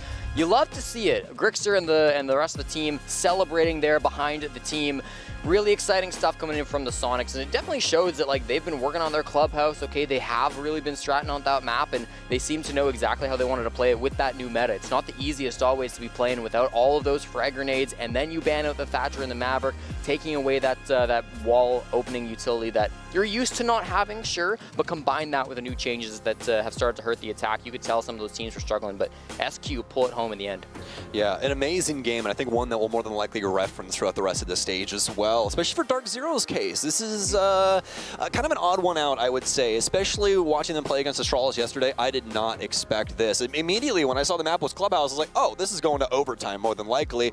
And yeah, they almost got it in 7-1 fashion. Fortunately enough, DarkZero was able to piece together some defensive rounds, but that's really where it was. That's how it laid, right? And then, I mean, past that, though, it just seemed like some of the communication that DZ had today was not the best. It just seems like some of the calls that they were making, some of the decisions that were happening were not really beneficial towards them trying to, you know, get the dub. Yeah, some of those pushes definitely not going the way that they wanted it to. And again, we can talk about some of the plays they made, like Troy staying upstairs pretty late when he was going for that late wrap play. Talk about the Collie that got picked out that didn't really seem to find any impact. Of course, the one attack they managed to succeed on, they had the rush play. It looked great. It was clearly a pre-practice strategy, but when that's your only attacking round that you're able to find any success on, that's a big problem that you've got to work on. Yeah, I mean, we even saw the bread and butter Canadian strat, right? Monty, we're going to clear garage, and even that goes wrong. There was definitely something that was off, you know, for DarkZero today, and obviously we're not going to be able to sit here and dissect everything, but that's what an analyst desk is for, Jesse. Unfortunately enough, we're going to toss to a break. We'll be right back later with our last match of the day, or yeah, our last match of the day.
Something I dip in the corner and something imported. I'm copping the land, they the same with the shores. Beautiful women who time in the mirror to show up the shows and see me perform this. Used to ignore me, I'm all that they hear, but I used to be timid. I don't know what fear is, just taught at my dog and he told me he got me. I hopped up the line and went straight to go get it. I got us.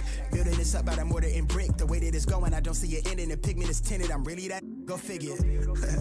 tapped in to a higher power, feeling bigger than me. The center in me. My enemy silent, they see that I'm fire, can't put my energy. Nah, I got some real ones on my sideline, abiding by them guidelines. I'm way up near the skyline. You so barely fine, right? Only kings around me, all this go now why I shine bright. Yeah, you hella fine, right? Hey, you looking like the wine and dine type. I'm basking in that limelight. Brody, get your chip stack. I'll teach you. I'm the wise guy. I'm getting right back that shit I'm sending out with vibe wise. You know we good on this side. I feel a black power.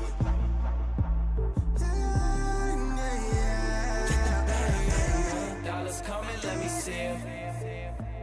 On a mission, best believe it. Ask for it, you receive it. Dollars coming, let me see it. Ask for it, you receive it.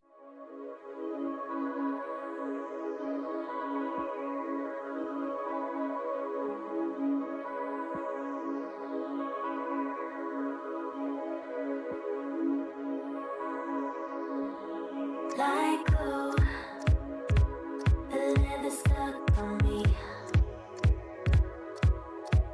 I wanna move. And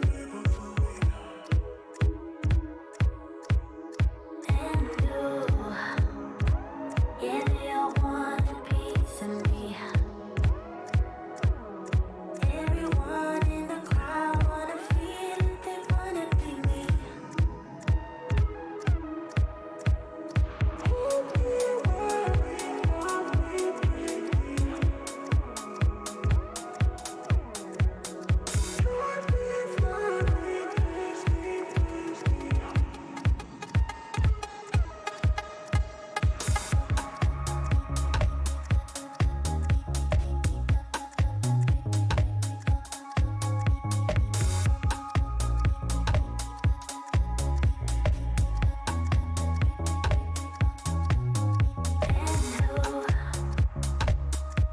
Thought I would make it big. Now I got all the gold that I need to be free. And you all want a part of it. Maybe my dear fresh, I see it better work and you look at it.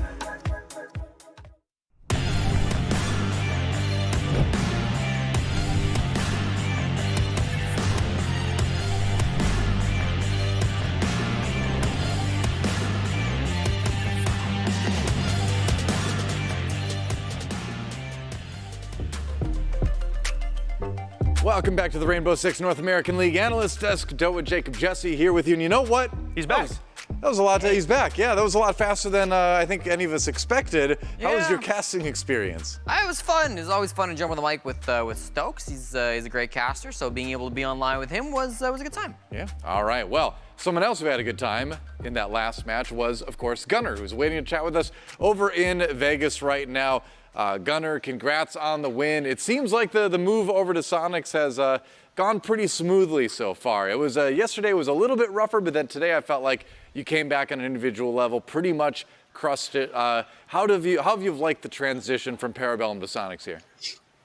I've loved it, and it's definitely more of an adjustment, as you saw. Like, I'm not the first guy in running in after a drone, which is so it's taken some time to learn, my new spot on the team and how they run. But I think today, like, I was a lot more comfortable in everything I did, and it's just been a lot more enjoyable for me. Just like with all the guys, they're really enjoyable to be with. From like a play style point of view, what's the biggest difference that you notice between a team like Parabellum that you were on, of course, last year, and then Soniqs right now? I'd say more of like, well, like for me personally, like the way Parabellum operated last stage was we'd have like, Penguin on the lurk, just getting in, and then I was behind a drone. Just that's how it worked. And then Blast was droning himself in. Mm-hmm. And, if we didn't win in like those first, minute 30, like get at least, 2 kills or something like that, like it was kind of over. We didn't really have like a in-game plan. Whereas with, Soniqs now, there's always like, an idea of what's going on, where Gio's calling, hey, reset, come plant here, come rotate here. Like in that last round, we were going to finish Church, and then all of a sudden, he's swapping it up, he's running to blue, finishing Arsenal. So it's a lot more adaptive, I feel like. What do you think was the biggest reason you were able to blow past DZ so effectively on a 5-1 half? You guys started out hot, really never let off the gas. They took a timeout. If you had to pick one thing that you would attribute to really contributing to this win, what do you think it would be? I'd say they played more into us than we played to them, because like we really weren't doing anything like crazy, like aggro. You know, like most teams expect us to be, you know, in their face, fighting them 24/7. But like we kind of took a step back this game because we know like DZ's a slower team. And there's a couple Arsenal rounds that you could see. It's like they were taking the entire map. They didn't know where anyone was. On our roam, we came back super early, and they just weren't ready for it. The late round, they could not execute against, you know, our team. We're just too good. So I just think at the end of the day, like, it came down to gunfights, and our team was better. Absolutely. Before I let you go, I got to ask you one more thing. How's it been joining a team with Geometrics on it? I'm sure you watched him lift the hammer at SI. Did you think you'd be playing on a team with him by the end of the year? And how's that been? I had no idea I was going to be teaming with Geo when I came to Soniqs, but I love Geo. He's his experience, he really helps me because, like, you know, with my new role, he's been there. He's played the stuff I do, and like he's helped calm me down a little bit. You know, if I've been stressing out, you know, like performance-wise or like not getting flanked or something like that, and like he's really helped me get better into the role that I'm in, so I really appreciate that from him. Awesome, yeah. Nice to have the veteran presence on the team for sure. But sick performance from you today as well. Congrats on the win. Good luck with the practice, and looking forward to seeing the games next week. Thank you. See you guys. Have a good one. All right, there you go. Gunner from Soniqs now. I almost said Parabellum. It almost slipped out there. We're all making adjustments, but Gunner on Soniqs, taking the best stat line 11-6, helping them get the win 7-3 over DarkZero. Again, a surprising result. I thought this one was going to be a little bit closer. A lot of people picking DZ, but Soniqs certainly had it this time. I thought DZ were looking a little bit weird in that Astralis game. I didn't have like too much confidence, especially given the way Soniqs, they didn't decimate Spacestation, but it still felt like they went into a battleground. They were very comfortable with how they played, and I 100% agree with Gunner's assessment. DZ didn't really do their own style. I feel like they played into what Soniqs expected them to do more often than not. They didn't really seem like they had like a plan B for a lot of these attacks. If they tried an initial execute, they'd attempt to regroup, Soniqs would just tear them apart. And I really feel as like Gunner, I mean, statistically was also the spearhead of that exact thing. You believed. You believed that. I did believe. I was the only one who picked them in this game. I mean, it was a great game from the Soniqs, right? And he talked about how Parabellum were a team that kind of had to win it in the early round, and it felt like that was the situation for DarkZero, right? They really had to win it when they were going for that roam clear. They wanted to win it, especially when they're attacking down on a church arsenal. They wanted to be able to get some of those opening picks, even, you know, if they had to attack onto like gym bedroom, right? But instead, it felt like they were able to force it into late round time and time again. And especially in this new meta, without a whole lot of frag grenades, without the LMGs alive, when you're in those even gunfights down inside of the push, sometimes it's favoring the defenders, I think, a little bit more than it has been in the last couple of stages. So, yeah, nice little play there from Soniqs on Clubhouse. Feels good, man. Feels good to be right. That's all I'm going to say. You needed it. I'm glad to see you get a win, Jacob. I was 37%, and then I went for the wild card pick. I think this is concerning for DarkZero, I think, in two aspects. One, the fact that NJR didn't get a single kill on the first half. I think that was the immediate outset. He was 15 kills yesterday and then had squat through the first 6 rounds to start this one off. And then it felt like Gunner's assessment of they didn't know where the roamers were, I felt like was even more potent, especially realizing very late that there wasn't anybody who was playing when they were on church. There was no one who really played upstairs. Soniqs played turtle strats both rounds, and yet Panba still dies early. Once to what the cap can, and the other time to it was the C4. It was the C4. Yeah, so both times you'll lose somebody who is super pivotal to ensuring that a church attack goes well. You end up losing both times. That's not the way you need to worry about a map that usually plays the same way over and over again. DarkZero just were not on their A game today. Absolutely. Well, let's check out a couple rounds. And the first round we're going to look at is actually one of the moments where DarkZero did look closest to that A game, actually. We're going to look at round number 2. And this was DarkZero kind of being able to throw Soniqs off their game a little bit of a pocket strat, huh? Yeah, a little bit. You're going to notice that at the same time they're prepping a drop down through Logi Hatch with a Yin Candela, they're also going to be looking to blow Jacuzzi Wall at the exact same time. It's timed to a point where Troy is just waiting for the call, waiting for the wall to get busted open. And I'm pretty sure he's aware there's going to be somebody playing gold vault. So if Gunnar decides to challenge, it doesn't matter, but there's one flash basically to smoke that there's another deployable coming in, and then the Candela hits. I don't think Gunnar gets blinded here. Canadian not only gets the wall bang, but immediately makes the transition back to Gunnar in gold, and all of a sudden everything falls apart from this point. Very impressive stuff, and this is kind of going back to like what we've seen DarkZero struggle when they're trying to clear that extended position. We talked about how that was a thing on the basement. Well, here they ignored that extended position, right? They just hit the site. They went in through Logi. They had the cutoff coming in through construction, so they were able to stop those players from rotating back in. That was also a bit of a rough round there from Gunnar. It was tough to tell if he was blind or not. Either way, he kind of played like he was blind. Player was on a screen for a little while there and wasn't able to get that kill, unfortunately for him. But after that, we did see Gunnar turn it around, and it started getting a little bit better for them. Yeah, that was round 2. That was the only time DarkZero were able to get a round on attack, which is obviously not ideal, even though we understand the swing defensively for Clubhouse. But yeah, that was the only time they got something going. And it very well could have been a pocket strat. It looked like it was. Yeah, it was a little bit rough. But Soniqs able to get a solid round. And round number 7, I believe, is the next one we're going to look at. That's right. So came in guns blazing, but they missed one crucial thing. They missed a Canadian who was a little bit more evasive than they thought he would be. And it got close. It got close. Yeah, it kind of looked like shades of their game from yesterday where they had people playing in positions where they weren't flanked very often, but he's just upstairs in lounge, so he will make this late flank down stock hatch in just a second. But by this time, you already notice Soniqs are beginning to blaze through the remaining members of the defense on DarkZero and get themselves in position for a plant directly downstairs inside Arsenal. There's a bit of a trade back. Canadian's already made his move, and it turns into a 1v2, but he doesn't need to make this drop yet. He's rotated from stock hatch all the way back. I think it's to kitchen side. He will find the kill on one player planting. That's Kansan. And then it just becomes a 1v1 from this point, and Grixer plays it perfectly. Yeah, it is favored for Grixer. Really, there's a height advantage for Canadian, but the fuse get down. Grixer can play wherever he wants to, and Canadian is not really going to have intel here. You can see all of his teammates just watching him in the back. What we really like to see at the very start of that was with Pambazoo going down kind of around the top of Secret Stairs, it allowed one death there being kind of signaling to the Soniqs that, hey, one player's already gone down here, there's probably not another, and that allowed Canadian to kind of rat up there, nobody else checked him. Would have been nicer for Canadian if there was more of a blue push. Unfortunate for him that it was only one player and the rest of the team ended up going for kitchen, but that was a great decision coming in from the Soniqs. Yeah, that's right. And in the end of the day, that was all it took, for the Soniqs to be able to take the win in convincing fashion. So the Soniqs, I think, now that they're coming out of week 1 2-0, looking very good with their new roster changes, they're definitely going to be a team to watch. And, if they get back to a major, I think they could be pretty dangerous. I think that's exactly the case that they were hoping for. We had some questions, Sure. Like, will this roster move take some time to heat up? And the answer is no. No, it's here already. That's, I guess, what the offseason was for, right? Well, again, they did it against 2 pretty darn good opponents. Yes. Yeah. And now there is film on that team. There's at least a little bit of an operating premise, and it's also Clubhouse, which plays, it's been the standard in Rainbow Six for God knows how long.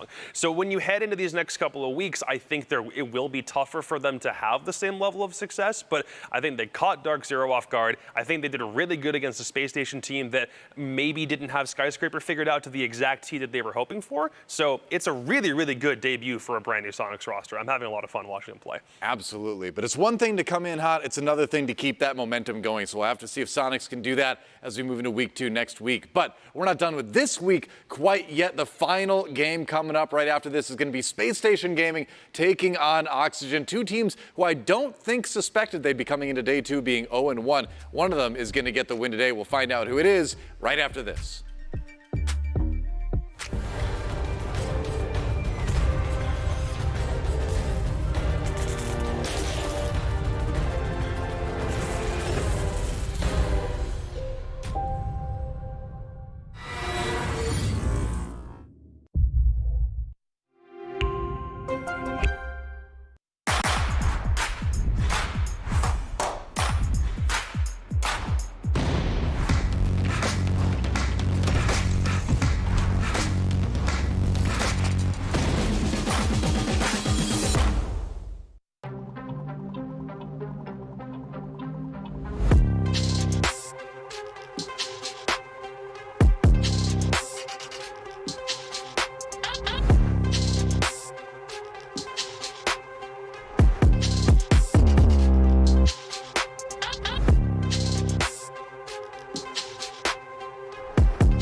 the rain?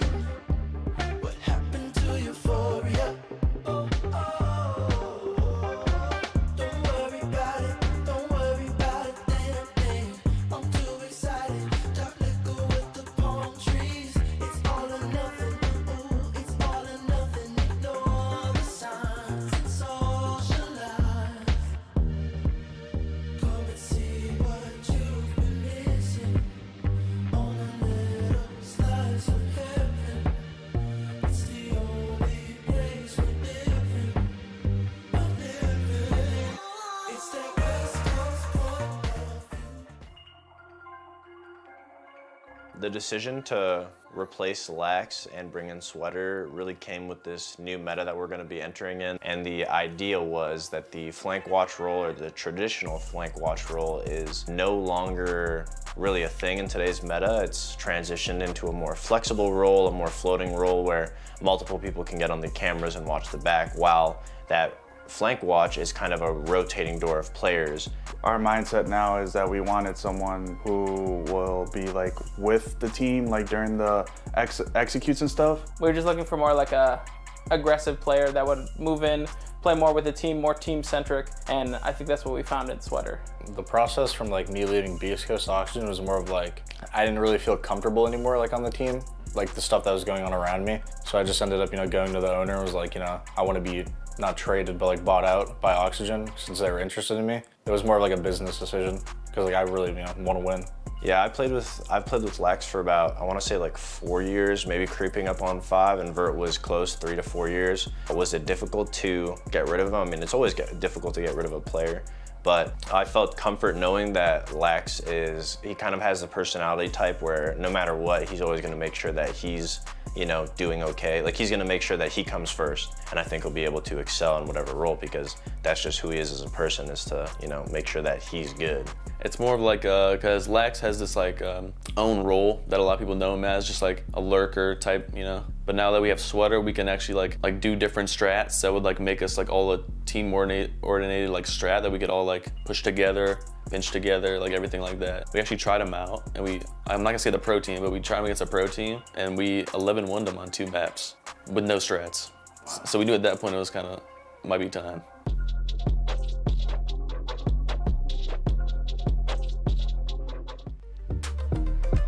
There you go, we're Newers and the rest of Oxygen thinking it might be time to make a change. They do, they bring in Sweater. Now, it didn't work out for them yesterday, but we were all talking during the break that the losses that both Oxygen and Spacestation suffered yesterday don't look as bad now that we've seen that both of those teams, Soniqs and Parabellum, are looking really good here in Stage 3. So, still 2 strong teams, I think, coming into this third match. The question is, which one's gonna be a little bit stronger? Yeah, I think you've got to kind of battle the Titans from the old school days, right? Both Oxygen and Space Station gaming maybe falling off a little bit recently.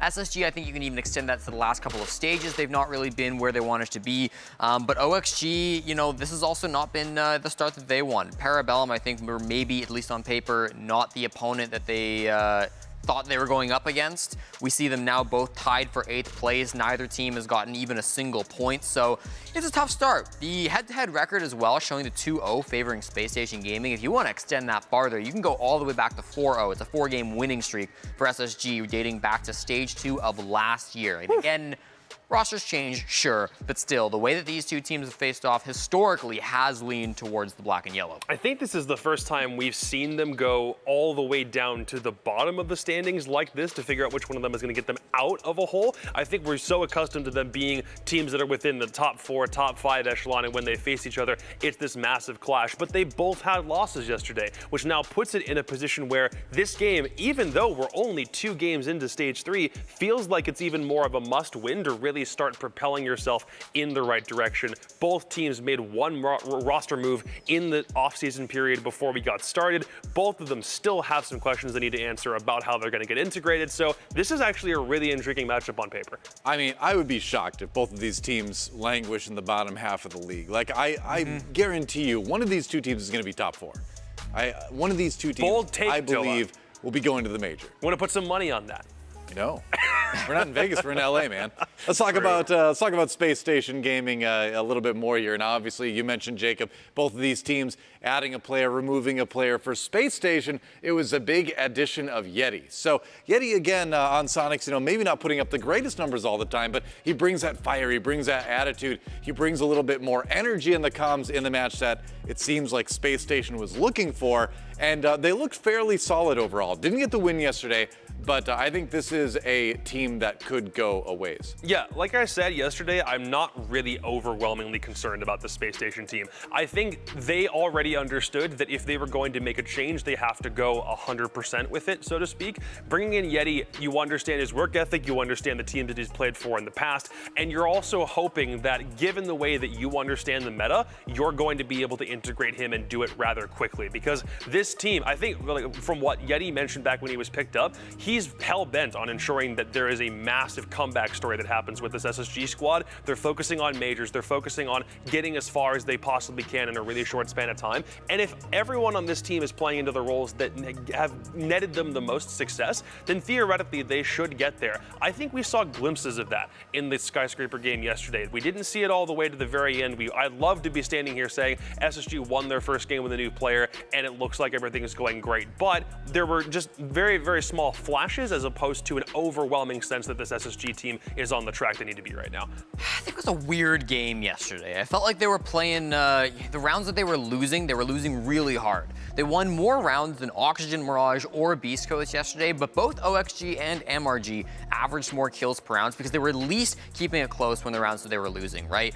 A part of it, I think, was SSG getting kind of dismantled on Tea Room Karaoke. That wasn't a bomb stick they seem to have a huge success rate on. I also didn't see a high prioritization of Nook. That's something we've seen a couple teams now have Nook be available and only being brought sparingly, but I think in that game it did warrant a couple more attempts just because sure, Faults brought it once, but Soniqs had brought Valkyrie every single round, and when you're not having that ability to sneak past those cameras, maybe that's something that could have turned things around for SSG on their attacks.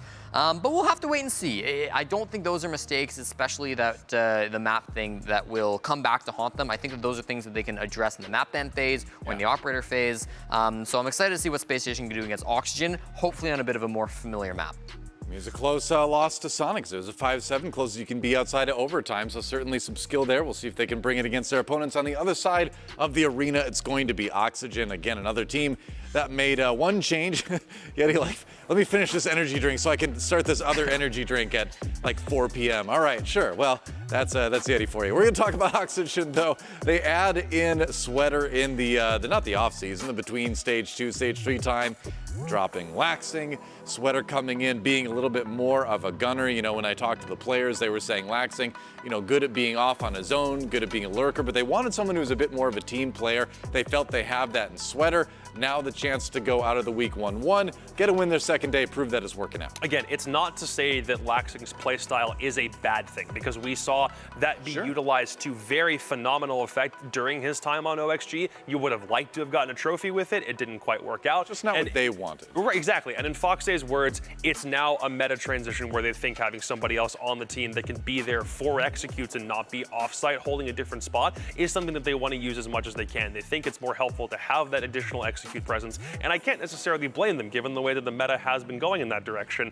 but we're still looking for that to be integrated more efficiently. I do agree on the one thing about if you're playing flank watch, it is a flex role, but we still saw Sweater playing into that. He was using crowd control operators. That's where we saw Lion come in a lot. He was playing Nomad, and we kept questioning, is he trying to do what Laxing was doing before? Because it feels like something here isn't clicking yet.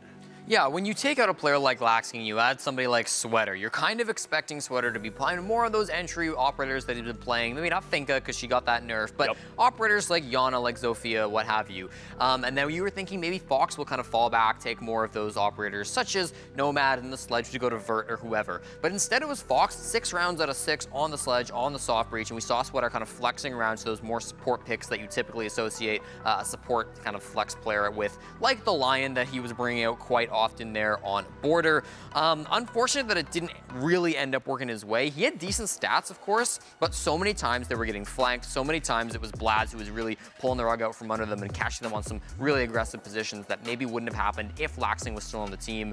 Still a lot to be determined. I think the other kind of finger you can point at Auction for that loss has to be Vert's. Unfortunate, the man on your screen right now, 0-3 on entry, the fewest kills out of anyone in the league not named Zeno. It's a really tough start for him. He wasn't doing a great job at trading his teammates on the rounds where he wasn't the opening death, so I want to see him playing a little bit better with his teammates, following up Sweater, following up Newers, and hopefully able to get on the scoreboard a couple more times than just thrice. Yeah, keep in mind yesterday with Oxygen, we had the Stage 1 MVP and the Stage 2 MVP at the bottom of the stats for their team. Yeah. And it's only one game. It's a small sample size, but a little bit concerning. We'll see how they can do today. But now it's time to find out how the map bans have lined up, where we're going to go for our last map of Week 1 of Stage 3 here at the Rainbow Six North American League, Xing out Villa and Oregon off the bat. Villa and Oregon, Villa, Spacestation have not played since the 6th Invitational. Oregon, Oxygen have not played since a couple of weeks ago in Berlin. A couple different time frames, but ultimately both maps going to be taken out of the pool.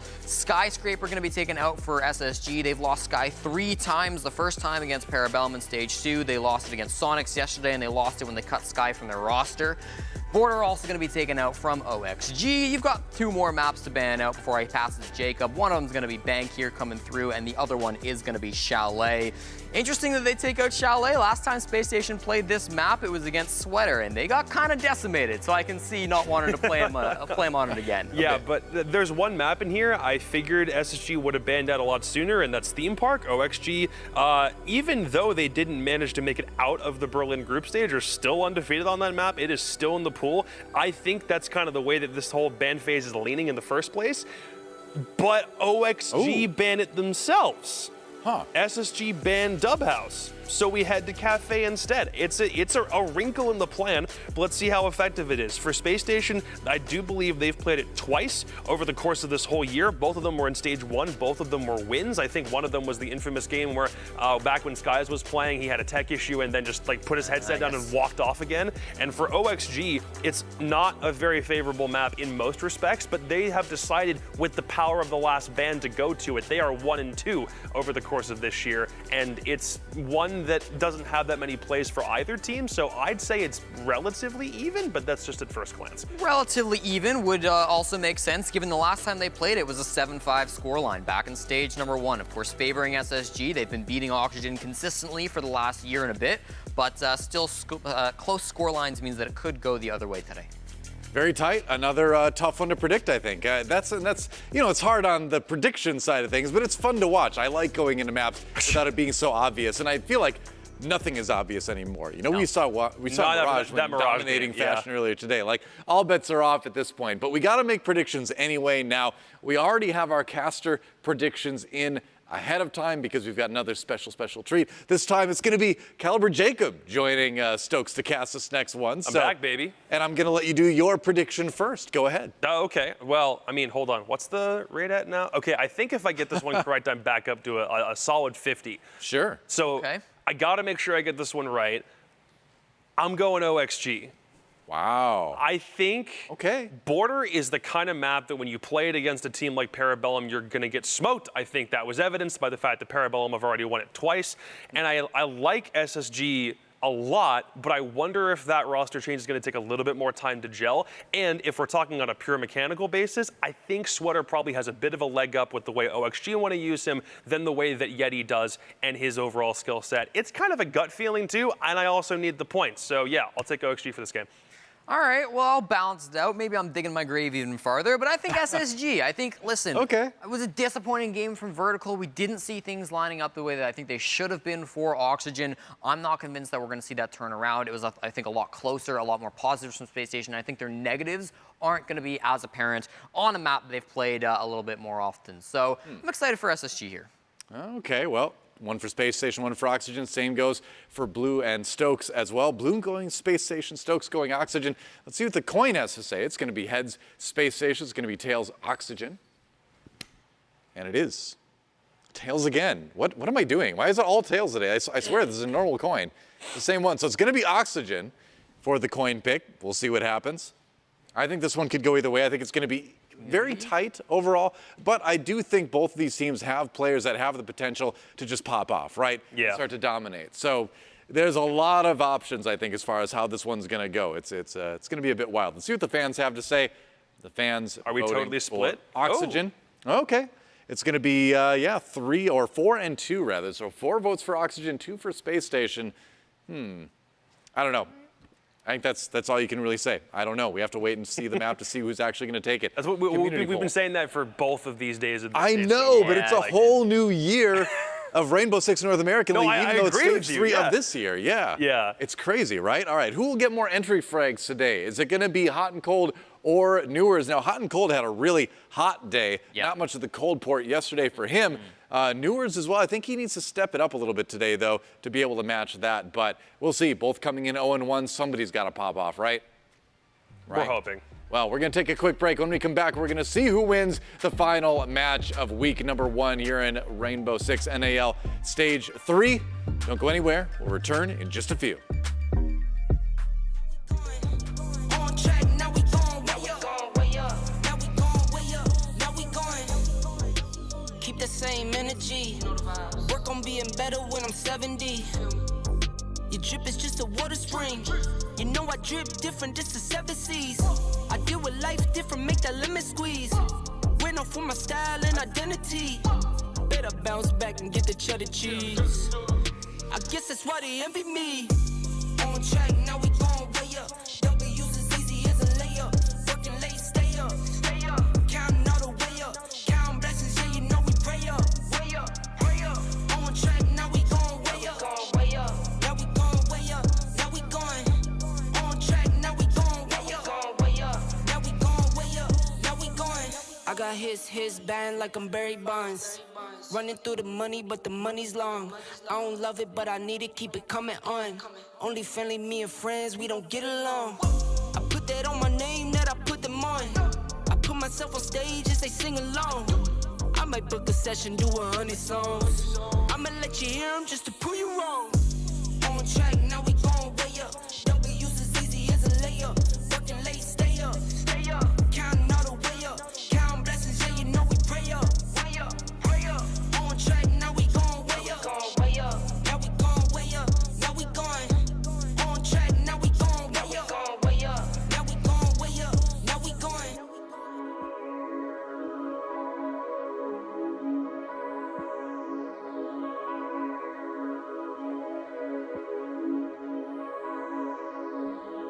Like glue, the leather stuck on me. I wanna move.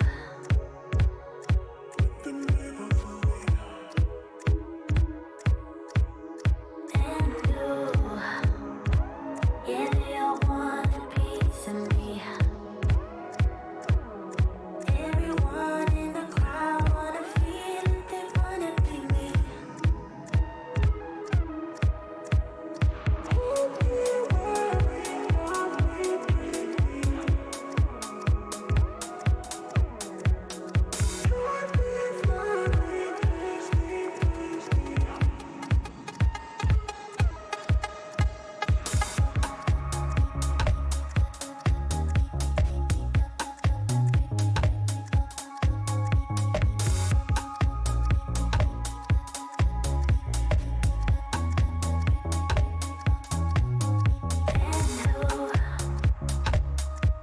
Thought I would make it big. Now I got all the gold that I need to be free. And you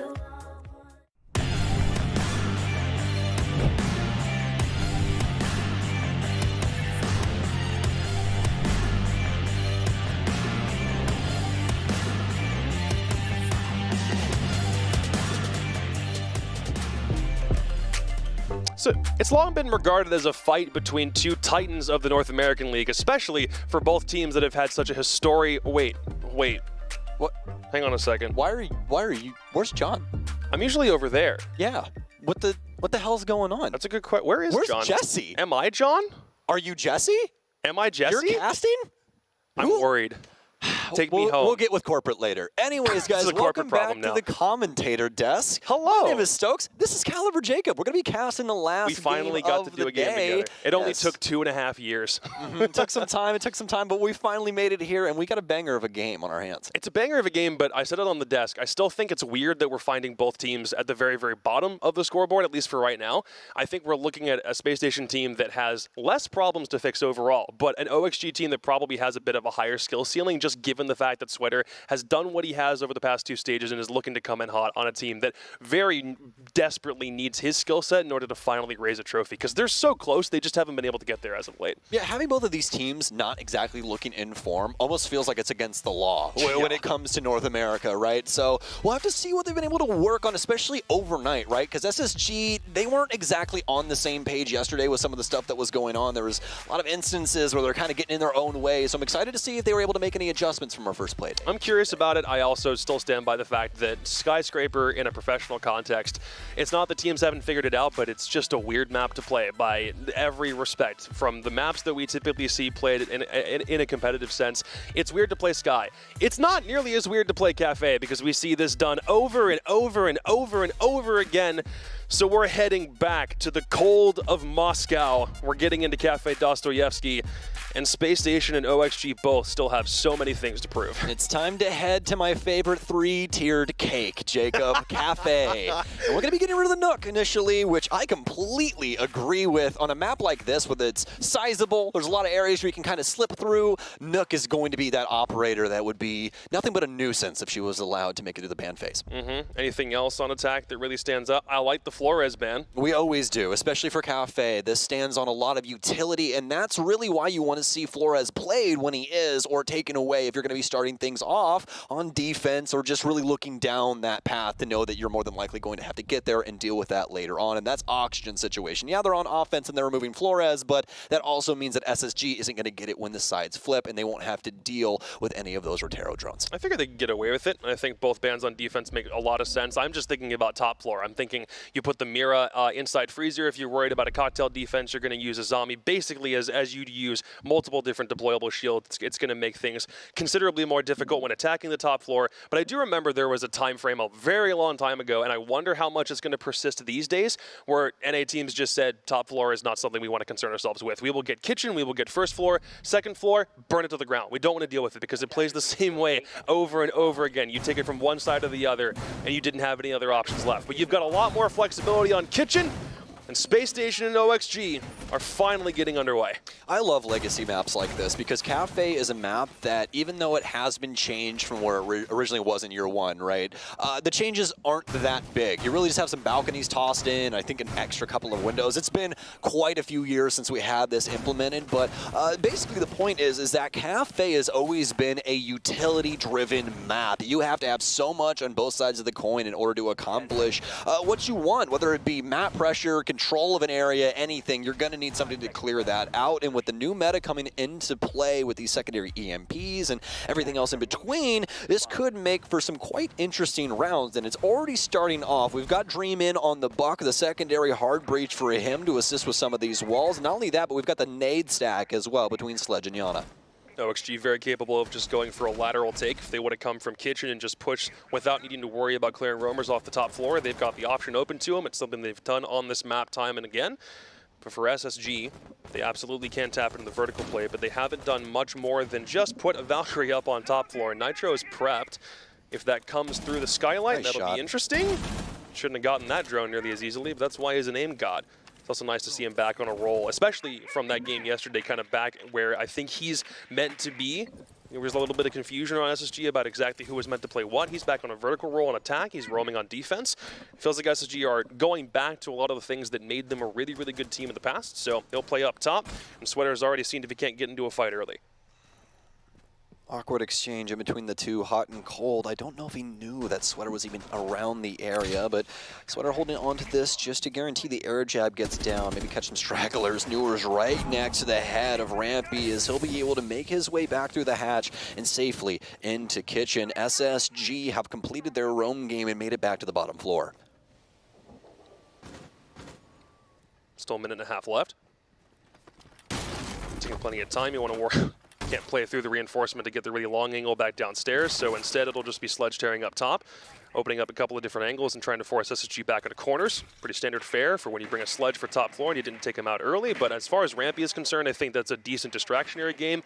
You use the Nitro Cell, doesn't get any kills or even any HP, but you still manage to escape back with your life. You're back on the top floor, and instead you're going to be able to make a push back up, and it's still that exchange. Sweater's on that staircase for a good minute and a half, finally waiting for someone to come to his crosshairs. It's Rampy off the roam, but it still wastes about a minute before SSG managed to lose their first player. I actually do like this push from Rampy, though. He's attempting to catch Oxygen off guard right at that point where they're about to go for the execute. That's an awkward timing sometimes. You can, I mean, even maybe get the kill, motion up red, get rid of that air jab, you know, really be a thorn in the side of the offense, but it's not going to come to fruition, sadly enough, for Rampy. But it will for Hot and Cold. He's going to take down Sweater and make things quite difficult for OXG. They don't have a foothold on this bottom floor. Yeah, it looks like SSG have already figured out they're not coming bakery side, so they can put a couple players in there and watch the long angles in case someone comes down the hallway. It also has to come down to where they play inside restaurant, and it's Vert to win that fight. Hot and Cold leaves the safety of the shield and gets blasted in the middle of the doorway. Newers tacks on. Bosco's fighting for his life, but he's going to lose to the long angle. Vertigo has complete control on that side, and Fultz, he's got bakery because he knew no one was pushing from that way, but Freezer is completely open. Vert's got 3 kills to open things up for OXG. That one fell apart at the seams quick. Yeah, Space Station not on the same page there. A lot of really awkward situations happening over near that VIP side. That was the first one. Yeah, well, I mean, that one, you know, I give him the benefit of the doubt. This play by Hot and Cold is really where things start to go awry. Bosco isn't there in time to assist him fully, so he just has to try and pick up the scraps, but that doesn't come, you know, really any way that he would really like. So he has to try and back off and just smoke off the angle instead, but Oxygen are already starting to get those kills. So what are they going to do? Timer's dwindling low. You have to try and snowball that situation, so they're going to continue to propel themselves forward, and they're punished time and time again by that. Just a little off in that timing, and that's what will happen. Space Station do a very bang-up job, I would say, though, in the early round, keeping people alive, still showing some face every once in a while with that little Rampy instance, and really, you know, putting the heat to Oxygen, but I'd say they dealt with it pretty handedly. Yeah, I'm not even that worried about Rampy losing his life in that situation. It's nice to waste about a good minute and a half from the board, and when by the time he had finally passed on, it almost looks like if you waste that much time effectively, there's not really much cause for concern. So for SSG, you keep 4 players alive into the last minute, and it's just the last little bit of Oxygen's push that really makes things crumble at the seams. We head upstairs. SSG not able to claim kitchen. They're not going to go for a repeat. They'd rather keep their rotation intact, so instead they'll opt for fireplace and reading, and you know how you do this one. You basically defend it as though you're defending half of Cocktail, put plenty of utility upstairs to try and block the execute from up top, but it's a matter of where OXG opt to push. Is it from the hatches? Do they want to work on something through a window? Do they want to push mining? They've got some options here. Yeah, and this is where things could hit a critical moment for the defense and how they've built this up, especially with this roam game of Bosco coming through, or at least the potential of it, you know, with the operator he is indeed on. So we'll see if they can try and work that around here, get Oryx up some hatches, or potentially, you know, run amok on that bottom floor later into the round. Oxygen really taking their time initially inside of round 1, and it seems like they want to go down a very similar path here in round 2.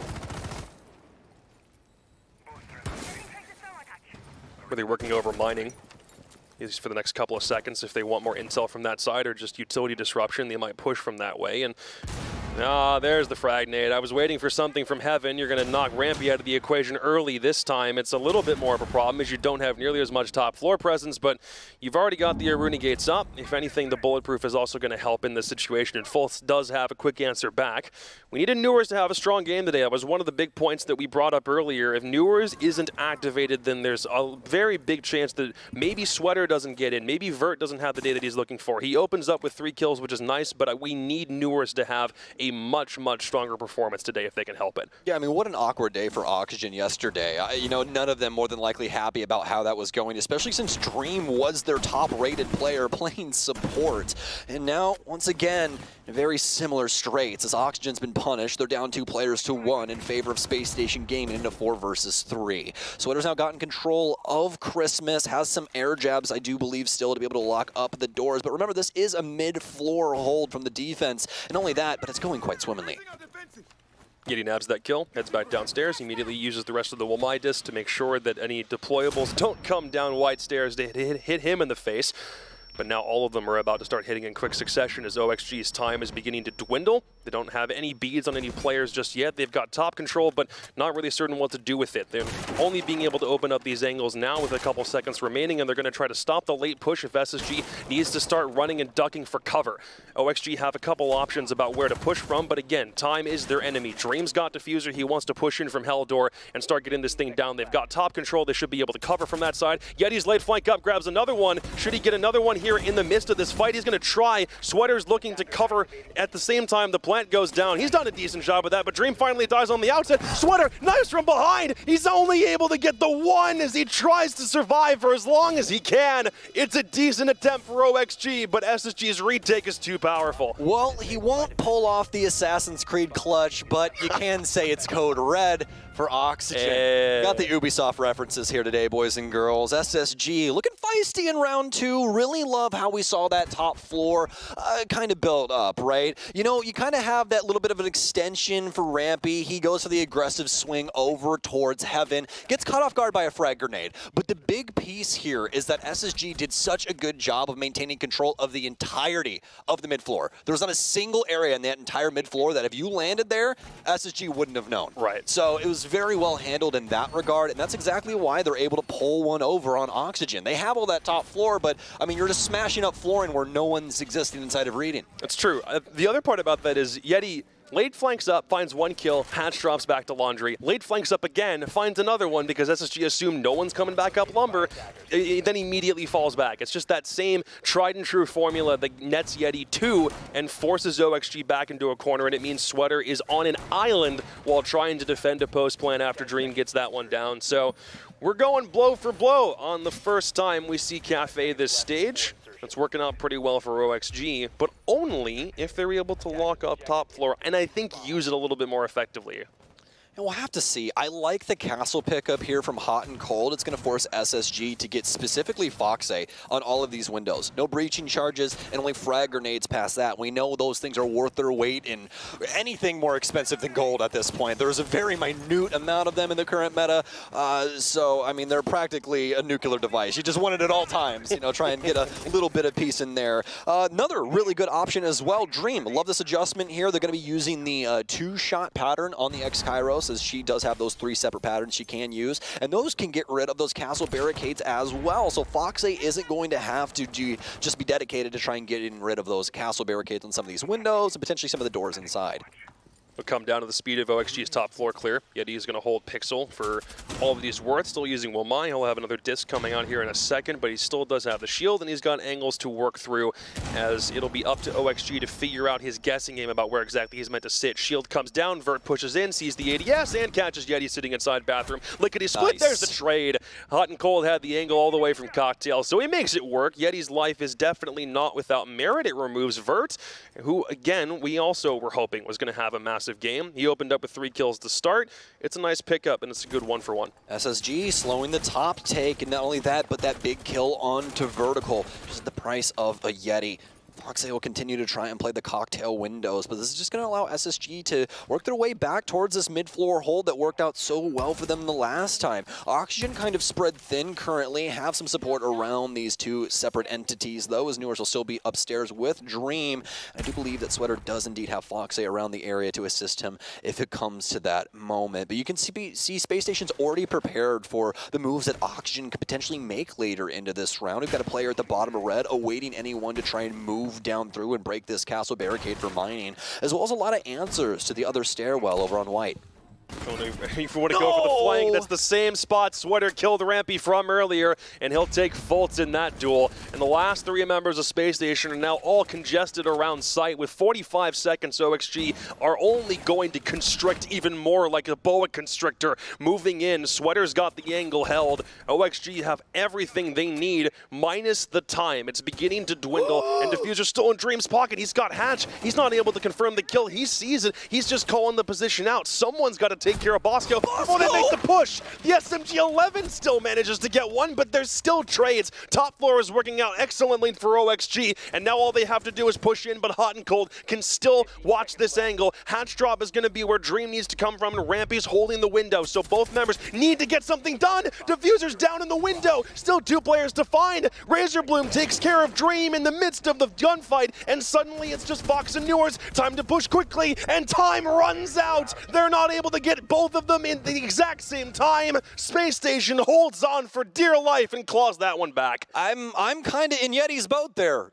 His exact words are, I don't know what they're doing. And listen, the timing there on that last bit, that execution, Jacob, they're just not putting the pieces together. This puzzle's just laying broken on the table, and they all don't really want to be the one that starts being like, hey, this is the direction that we have to go. We got to start working on the top left corner piece, right? It was a good setup, and then it just didn't finish well. They definitely had what was needed in order to try and push themselves into sight, but Bosco especially is the one that made that so unbelievably difficult. No one wanted to be the deciding factor to hop in that window and try and take that fight with him. Yeah. Instead, they wanted to try and deal with it through other means, like verticality and just holding the window and hoping that Bosco takes an improper swing and dies. But what does he do? He pre-fires and he kills someone off of the mining window instead. Right. You know, it's those little moments that are really big game changers, and Bosco making a play of like the round there for SSG. Yep, he's the hero, and for SSG, it feels like they should not have gotten away with that one. Little bit of a heist,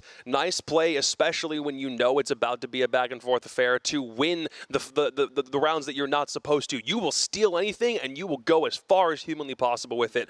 So SSG are counting their stars on that one, and hopefully that round does not come back to bite OXG towards the end of this game. Yeah, and the thing is, like, you could see the desperation, especially in those last moments, right? Habana just hopping into mining window, trying to take any gunfight she can. I thought Habana was still on the hatch about to drop. Yeah, like there was just a lot of different things going on there that did not bode well for Oxygen. But the thing is that like it seems like a lot of these early moments of the round, they've got a good headspace. They're doing things properly. A lot of the jobs are getting done. They're breaking up the verticality, making it hard for these anchors to play and try and get some of these plays off. But they're just not having these moments where you're seeing, you know, 2-3 kills and then they have control of sight. There's no swarm from Oxygen. Heading into a rehost here. As soon as we get everything sorted, we'll jump right back into things. Nice part about there only being 3 rounds, there's not that many things for the observers to take note of, and we can just jump straight in. Hoping that nothing about that round was affected by a tech issue of any kind, because that was still a good one. But yeah, well, I mean, hard to say, man. Hard to say. I can say this, though. I can guarantee, at least at the current moment, obviously it's going to take some time to, you know, get down the path and see how Oxygen's doing, but Laxing has to be one of the happiest people alive at the current moment. I'm telling you. I mean, coaching for Elevate, having a great time with those guys, kind of doing something new, a refresher. Right. He's not being the one in the chair having to play all the time and do that kind of stuff. He kind of just gets to dictate things and assist them along their way and being a great team. And also, you know, seeing that Oxygen don't look exactly like themselves this stage. I think we can officially say that, at least with these first 2 games, and especially how the second game is going. Space Station obviously dealing with very similar instances, with Yeti coming in and kind of a IGL change in the for them, trying to, you know, communicate better and try and keep the vibes high.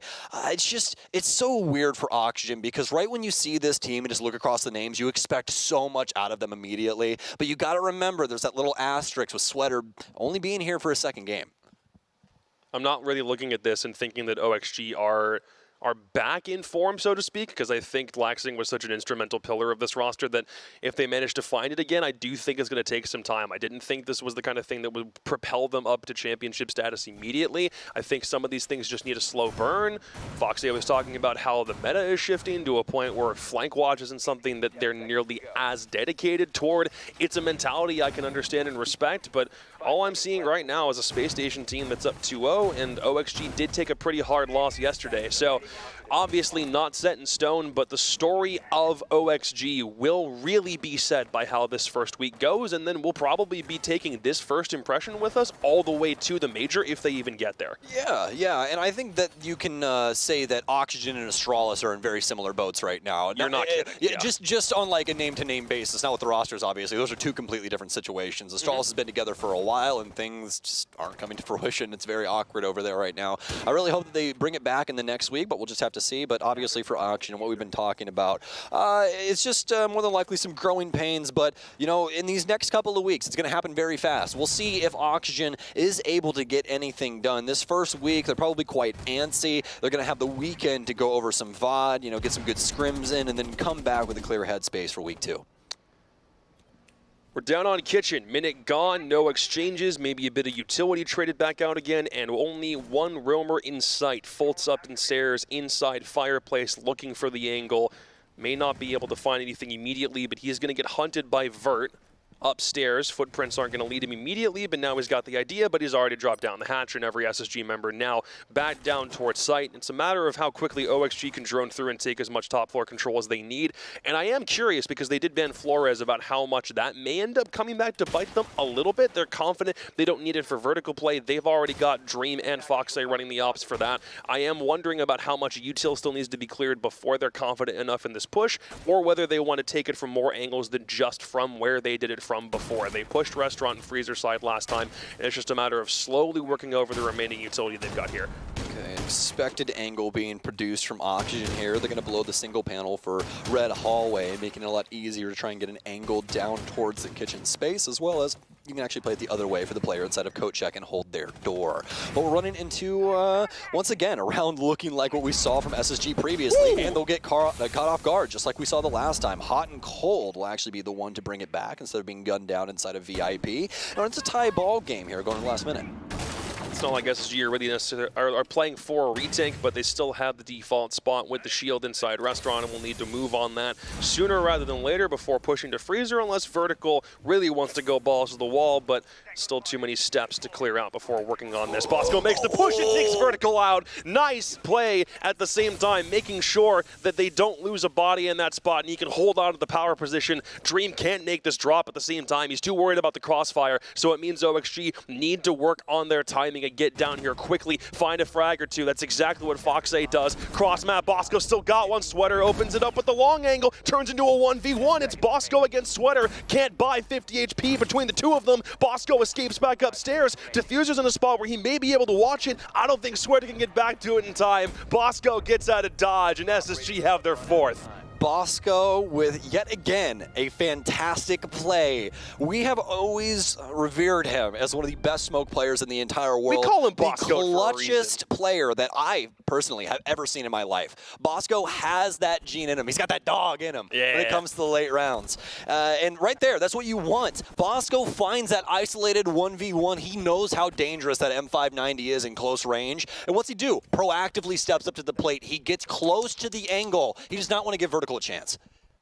When you're pushing out from that spot, it's always a bit of a risk because you don't want to lose that Restaurant especially or that to the VIP garage player. player, right? Like what happens when the guy's holding the garage panel and you just get rolled right when you peek off that shield? It's all those little intricate details that Bosco's able to pick up because he knows the push is going on over here. But I only hear somebody stepping over this. They didn't really have this angle opened up, so this means that I can step up and try and get this kill. And it was probably the biggest play of the round right there. It allows him to stay inside of VIP. It later on allows him access to White Stairs to completely circumnavigate the entire take of Oxygen, because that was their one Rock of Gibraltar, standing over there on White Stairs, just waiting for this clear to happen where they could possibly sneak through the grass and get into sight. You're not kidding. Tag timeout from OXG comes through after that Bosco play. If they can finish out 3-3 here, they're going to be sitting pretty when we make the defensive swap, but honestly, I think they get away with a 4-2, and it's probably still going to be a dead heat when we swap sides.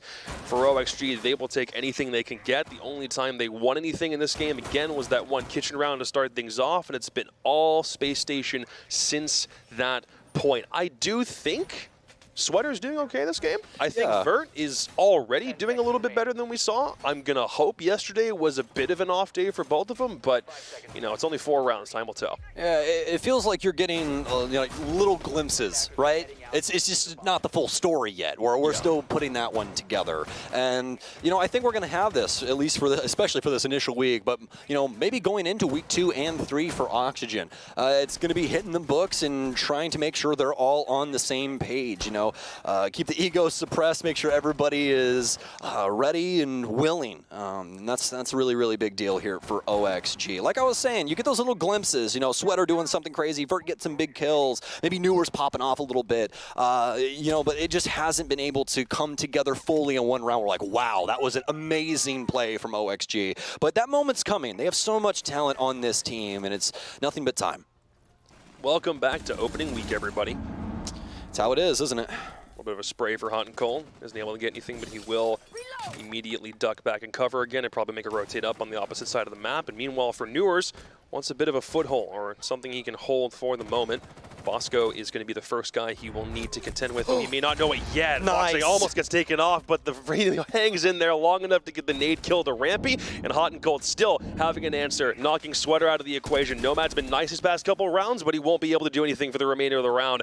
Newer is on to Hot and Cold, at least for a bit. We'll scamper back upstairs, and Yeti's going to keep riding on this spot on Pixel. Gets drone, finally falls back. That's what we were looking for him to do.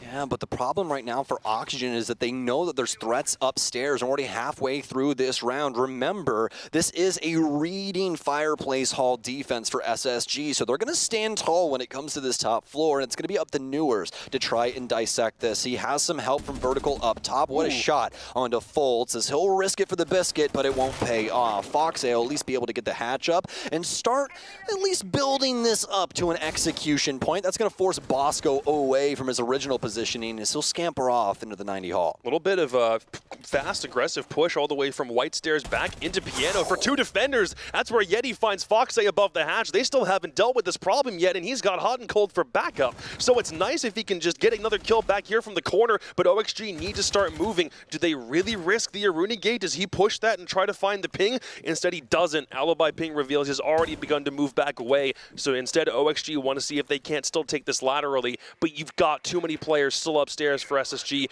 This one may not work out. Maybe Vert holds here for a second in case someone from SSG reveals the position.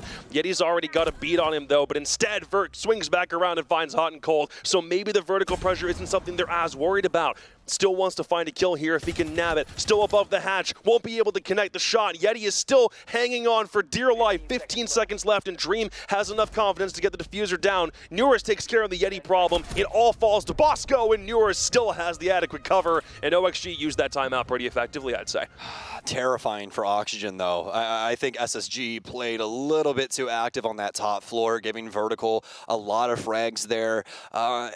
I mean, they have control of Christmas, and that's the thing, is like, if they are able to maintain that and just be a thorn in the side of Vertical up there, and especially try and play for a double swing instead of just going for 2 isolated gunfights, I think that they really have a chance. But, you know, Vert, he's one of the best in the game when it comes to fragging, man, and he gets it done over from New Balcony. And now Oxygen, they're finally off the ship. They're off the boat. They're ready to put some rounds on the board. They'll get their first one in the last 4 as SSG will fall here for the first time in 3. Yeah, and we're not going to see SSG attempt a cocktail defense. I was wondering how much that would persist, because even though it probably was only a stage or 2 or maybe even SI, it still feels like ancient history to think about the last time North America played cocktail. I remember the Parabellum game against DarkZero. I know that was a thing, but not something that SSG want to take out here. Yeah. Heading back downstairs, they won another mining defense, and I seem to remember a time where OXG against SSG, I think in that game, SSG ran a pocket strat on this side, and it actually worked out pretty well. I'm curious if they're able to defend against the same if OXG bring it out. Yeah, personally, I don't think we're going to see all that much of bar defense anymore. It is by far the worst site on the entirety of Cafe. And really, the whole reason that it was such a staple for so very long is because it forced people into window play, and the defense had such strong utility to try and play off of those swings and things along those lines, right? But it's just not the case anymore. Much easier to clear things out nowadays, even if you want to add some OMI discs and everything else in between. Like, even take Pixel, for instance. If you slap ADSs on the back of that wall, why can't I just toss an Impact EMP at the corner and turn all of those off, and now you get blown up? Welcome to Impact Exactly. EMPs. Exactly. Yeah. So, like, it's just, the map is not going to play very similar anymore. And, you know, that's why we're going to see Yeti on more of an aggressive peak and with the Wamai. So he can put those into harder to reach areas where they could potentially catch an Impact EMP or something along those lines. He's going to be stuck into Pixel. They've already gotten White Window, but they've gotten off. And Yeti, I do believe, actually heard that man rappel to the roof. So he's quickly going to work his way towards White Stairs. As much top floor control as you can get in as little time as it takes. That's exactly what OXG have. Piano control falls to them. Should be able to. There's a little charm there. You see that on Fox's gun. Where do you get one of those? I do believe he streams on some platform. I think it's Twitch, isn't it? Is it Twitch? It might be Twitch. Oh, hopefully the charm works out for him here because he's got 2 bogeys, at least one very close to him. Obviously a little scared about this hell door, but you got to be worried about that player on white swinging you as well. Hot and Cold actually going to be the one to go down instead. Still plenty of time. Yeti holding upstairs for as long as he's able to and faults off the hatch, is able to get Sweater.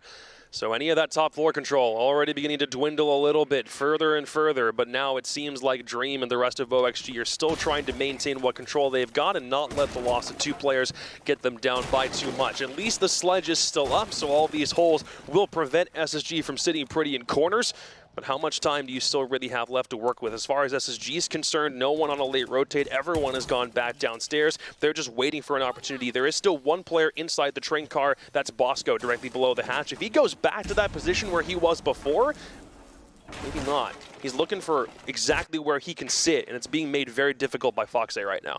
Well, I do believe we at least have some good drones set up for Oxygen, as Vertical and Sweater are both still on drones, so at least that's paying off for them, but the remaining members don't have any drones to try and sift through all of this, but it doesn't seem like they really need it at the current moment. Bosco will finally fall at his post, but it seems like SSG's already done the damage. 20 seconds remain, and Oxygen have to hop into sight. They do still have some stragglers around, and Newer's seemingly aware. The air jab going to pick up one of these players, and oh, Yeti slips by, and he's actually going to take the shots as well. Almost kills Newers. Newers just a little better in that instance, but it's going to let Fultz decimate him. It wouldn't have mattered in the first place. You've been decapitated, Newers, and it's Space Station Gaming for the half. 4-2. I figured a 4-2 half and OXG would probably still be okay, and that's exactly what they got. Only 1 round off the timeout, and still taking advantage of disrupting OXG's overall game plan, even minimally, to the point where they were able to walk away with 4. They stole that one with Bosco. Both times they played this side, felt like it was a heart attack for SSG to be able to defend it for as long as they did, but going into the side swap, that one's got to feel good. Yeah, absolutely. You know, for Oxygen on their offensive half, I think you can kind of just highlight the whole thing by saying they couldn't put the clamps on SSG. There was no real way to slow them down and force it to where they weren't able to play their style with some of these rotations that were coming through and some of these other angles that they were able to find from places like Pillar.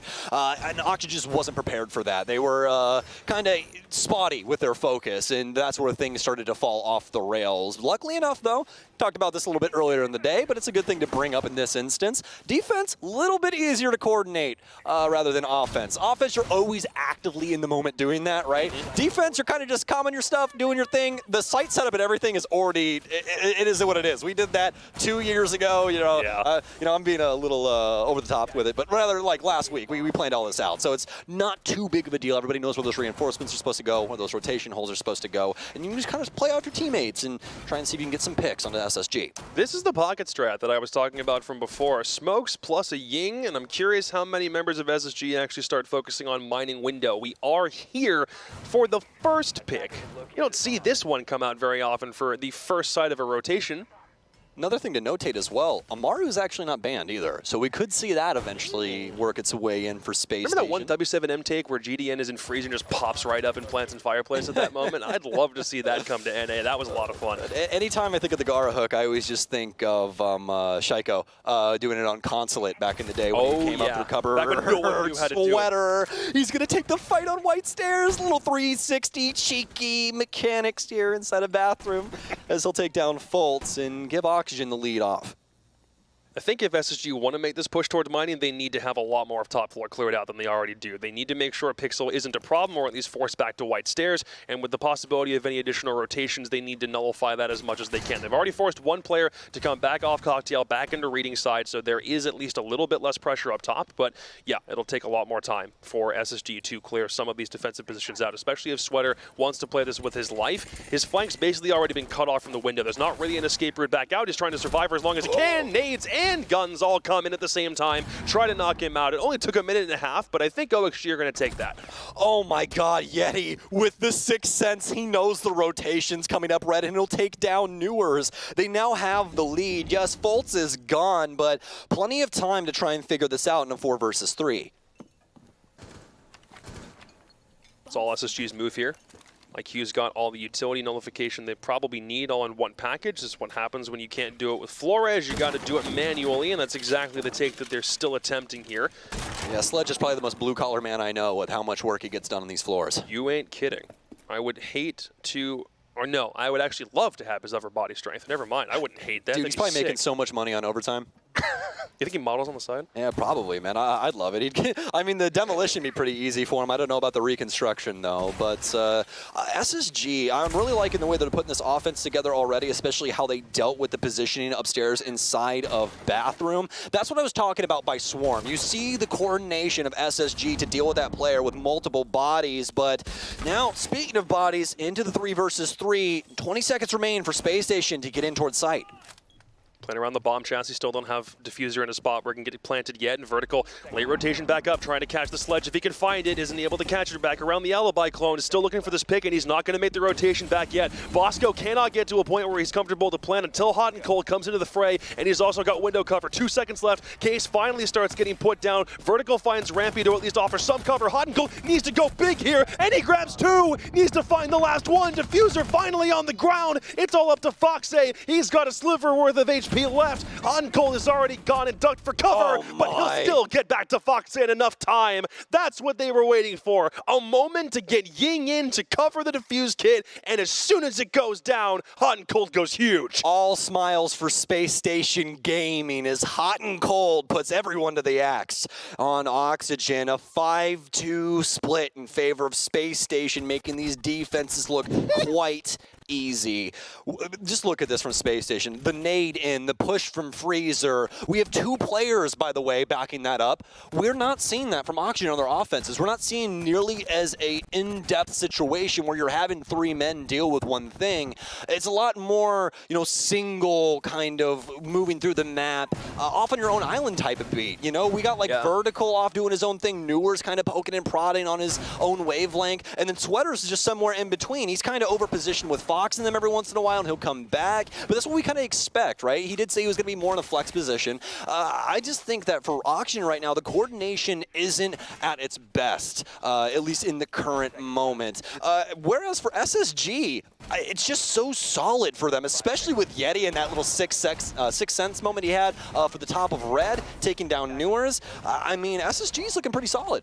I think Rogue is already a pretty good example of if you buddy up and you don't play separate from one another, you're probably going to win when you're on attack. And yet we're still seeing a team on OXG looking a little bit splintered. I didn't think that was a problem they'd be able to solve from day 1 into day 2. Such a fast turnaround time to do that. But I reckon that'll be something that comes up when they start looking to VOD review for next week. So I know this guy. You might know him. He's a pretty good friend of mine. Yep. He's lifted 2 hammers. His name is Nick. You know what I'm talking about?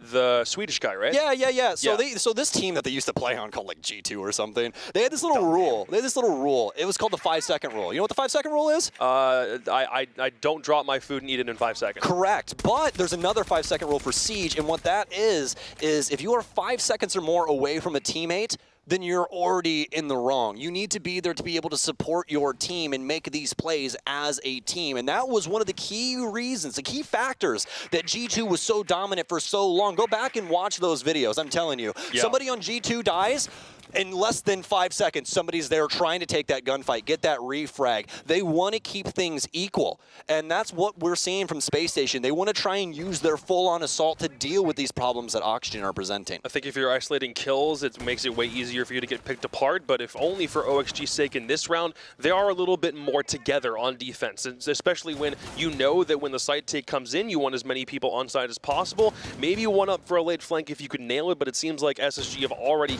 done a good job of flushing any of those roamers back toward the bottom floor. There's no one up here to really contest. If there is somebody on a late flank, then they're probably going to have to deal with Fultz or Rampy on the back end. The main component when it comes to the defense is your crosses. You have to be able to play with your teammate and set up these crosses where Space Station aren't allowed into that bottom floor without having to take a gunfight. What a shot from Foxay, actively playing the verticality, making Rampy's job a little harder, and they'll give the kill over because of that. Fultz will go down as well. It looks like the bottom floor might be where Oxygen makes their stand. Still holding on to VIP for all she is worth. Got to rotate back in. No one's about to make a hatch drop into that hot box either, unless Bosco has a death wish. He's going to stay here for another couple seconds and wait for the smoke to dissipate. So now it is on SSG's shoulders to make the move, but no one from OXG is about to do it for them, so they'll have to force the issue. Bosco tries. Dream gets him. Hatch is now been dropped, and Diffuser has been dropped with it, and Yeti needs to make a play. As much as he wants to, he'll get to Sweater. He can't find another flick. No one's there for the trade, but no one has to be, because OXG is simply sitting here and wasting all the time in the universe. No one back on a bar peak. Yeti is still in that spot. His position's known. He's a bit stuck, but he manages to find that one, and now we can push through with a hot and cold. They're going for a last desperate attempt, but Newers is in here. Finds both headshots in Freezer, and that's a nice answer back for Oxygen. That's what we want from OXG. They're so mechanically gifted, and that's why it's super hard to see those moments where, you know, if there was just an extra body around, then Oxygen more than likely wins the situation. And that just goes to show you, you know, once SSG kicks the Hive's Nest downstairs, what happens? Everybody gets bodied. Yeah. So, you know, SSG really not having everything to go for what they were going for either in that execution. It's 5-man up, down low, and even when they get into the 3v5, they're just throwing people at the wall and hoping that it sticks. So you're never really going to have that work out unless Oxygen is like practically senile and they're not going to watch the one hatch that's open. You know, you're asking for a lot. That's what I'm getting at I don't here. think they're going nearly that far. Yeah, right. Like you're actually asking for like 3 of the Oxygen members to be wearing a monocle so they can't see out of the left-hand side of their face. Like, you know, it's just, it's crazy. But, you know, for SSG, though, there's still a long road ahead of them. They're going to be able to hopefully right some wrongs. And not only that, but I'm going to eat my words from earlier, Jacob. I think we all are. I said that I don't think that we were going to see a top floor defense just given the circumstances of the current utility. But we are. Oxygen is going to go for it, and we'll have to see if it's very convincing or not.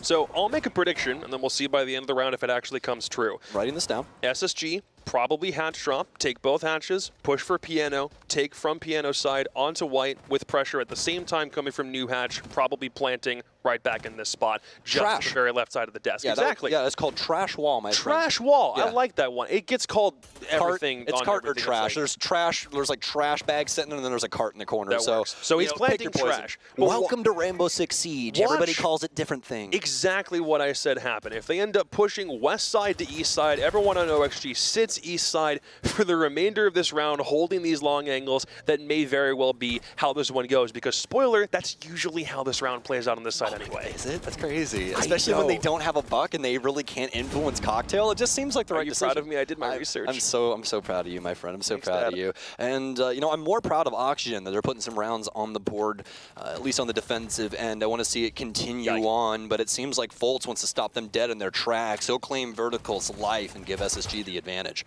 A little bit of a fallback plan still from Freezer for 2 players, except for the bathroom player. Whoever's in there is not going to be leaving, and neither will Foxay from that spot. Sweater has an answer, so at least you're taking out Yano. It's nice to see Yeti playing on something a little bit more aggressive. That is a wonderful sight to see where it works.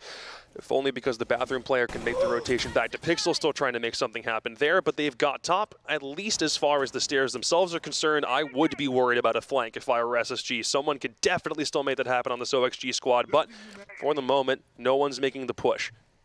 Well, they've always been quite solid when it comes to their info game. Yeti might have thrown a spanner in the works, at least for the time being, but at minimum, there should be a camera around Red. I say at minimum because we did see what happened on Border yesterday with Auction, that big flank through security where you are always going to have a camera, and there was just nothing there for Oxygen. So just remember, those flank watch players and those players that put up those flank watch drones are so very important, especially when it comes to pro play. You never want somebody with a skill like Sweater sneaking in behind you. They're going to be able to get Freezer open here, as well as this timer continue to eat at SSG. If this goes awry early on, Oxygen could just skate by. It's weird that Sweater just kind of sits there through the drone. He wants to make sure he doesn't die to someone on that angle, and instead he'll just eat the conk nade and move all the way back toward a different part of the site. But here comes that approach. Again, like we said, west to east, SSG contested inside Cocktail, almost in the humidor. There's the push into Trash, attempting to plant.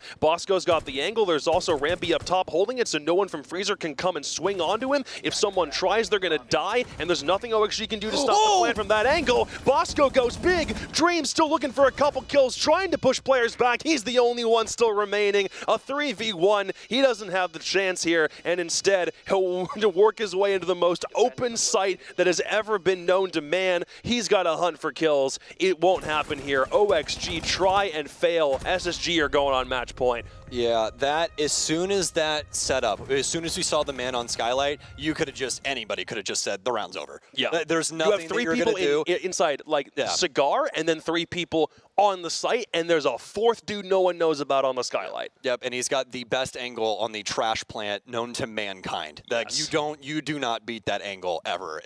You know, it's a very rare circumstance where you end up losing that gunfight. Really, the only thing that Auction could have answered with there is info on the trash plant and just getting Sweater to kill him via his positioning over towards White. But if you remember, SSG dislodged him earlier on with that Zofia. Yeah. So, you know, they had a lot of control over the situation there. I just think it was a beautiful round from Space Station because, especially for Bosco, he's got to slip through their site setup to get there. People are holding angles from Freezer, from Cocktail, all that in between, right? Yeah. There's so many different places to worry about around there, and SSG dealt with it very swimmingly. They headed down to a T, and they put themselves on match point, looking to make up for the loss to the Soniqs yesterday. Getting back to a 500 record, 1 win, 1 loss on a week would be great if you can nail it. And OXG, their chances of starting strong in the gutter, cannot walk away with a full game's worth of points anymore.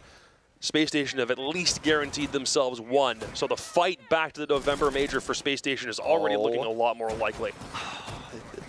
My time has come. I'm a happy man. What happened? The R4C and Fultz all in one package. One of my favorite, not only operators, but favorite human beings to watch play Rainbow Six Siege. You're not kidding. Fultz is just immaculate when it comes to Rainbow Six. And he's always been that way. His Challenger League play especially, you should have seen the demon that was his Ash. And Bosco's going to go down vertical, proving that his name means just exactly that. You better be watching for those flyouts on the windows, otherwise you're going to be asking for those rounds back later on down the line. But fortunately enough for SSG, they do have some room for error.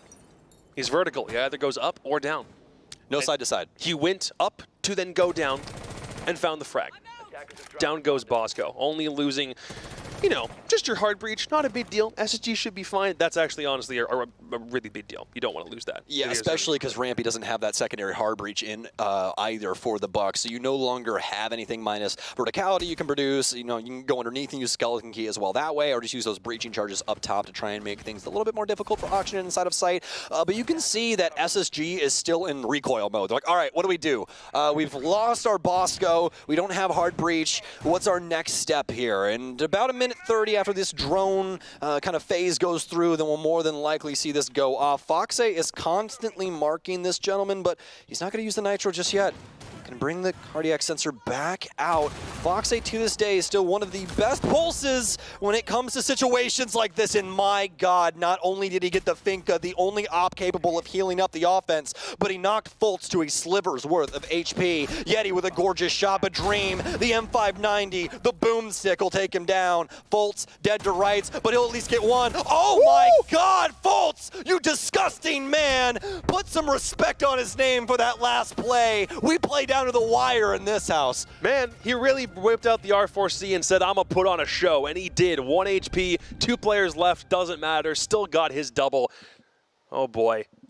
We want the R4C Glory Days to come back, and we certainly got a first look at it. The best part about this round, by the way, somebody was up in minibar. Vert obviously gets the spawn kill or the run-out kill here, but then someone goes right back up into that minibar spot. If OXG's defense wasn't as good as it was, then we probably need to see someone go for that late flank, immediately come right back down to reading. OXG had an insurance policy in that round. If this defense did not go as well as it did, somebody could come back and attempt to save it. I want to say it was Sweater who was the one playing upstairs. Didn't need to use him in the end, and it was a beautiful overall round from OXG. It was a valiant attempt from SSG to end things right then and there, but looks like OXG have some life still. Yeah, I love the one-off play, and I love the fact that they backed it up with a big red button, right? Like, hey, you know, if things do go wrong, we'll smack this, and Sweater tries to kill people. Yep. So always having that backup plan is a good thing, and, you know, trying to maintain map control as well, you know, keeping that player up top inside of Christmas, keeping that threat there that can rotate down red, hop over bar, influence a top floor engagement. Yeah. So many different options with a player in, you know, in there. So Space Station still trying to get this dub over Oxygen, but they're making it quite difficult along the way. Still match point for Space Station. OXG need 2 more for a forced overtime. Ooh.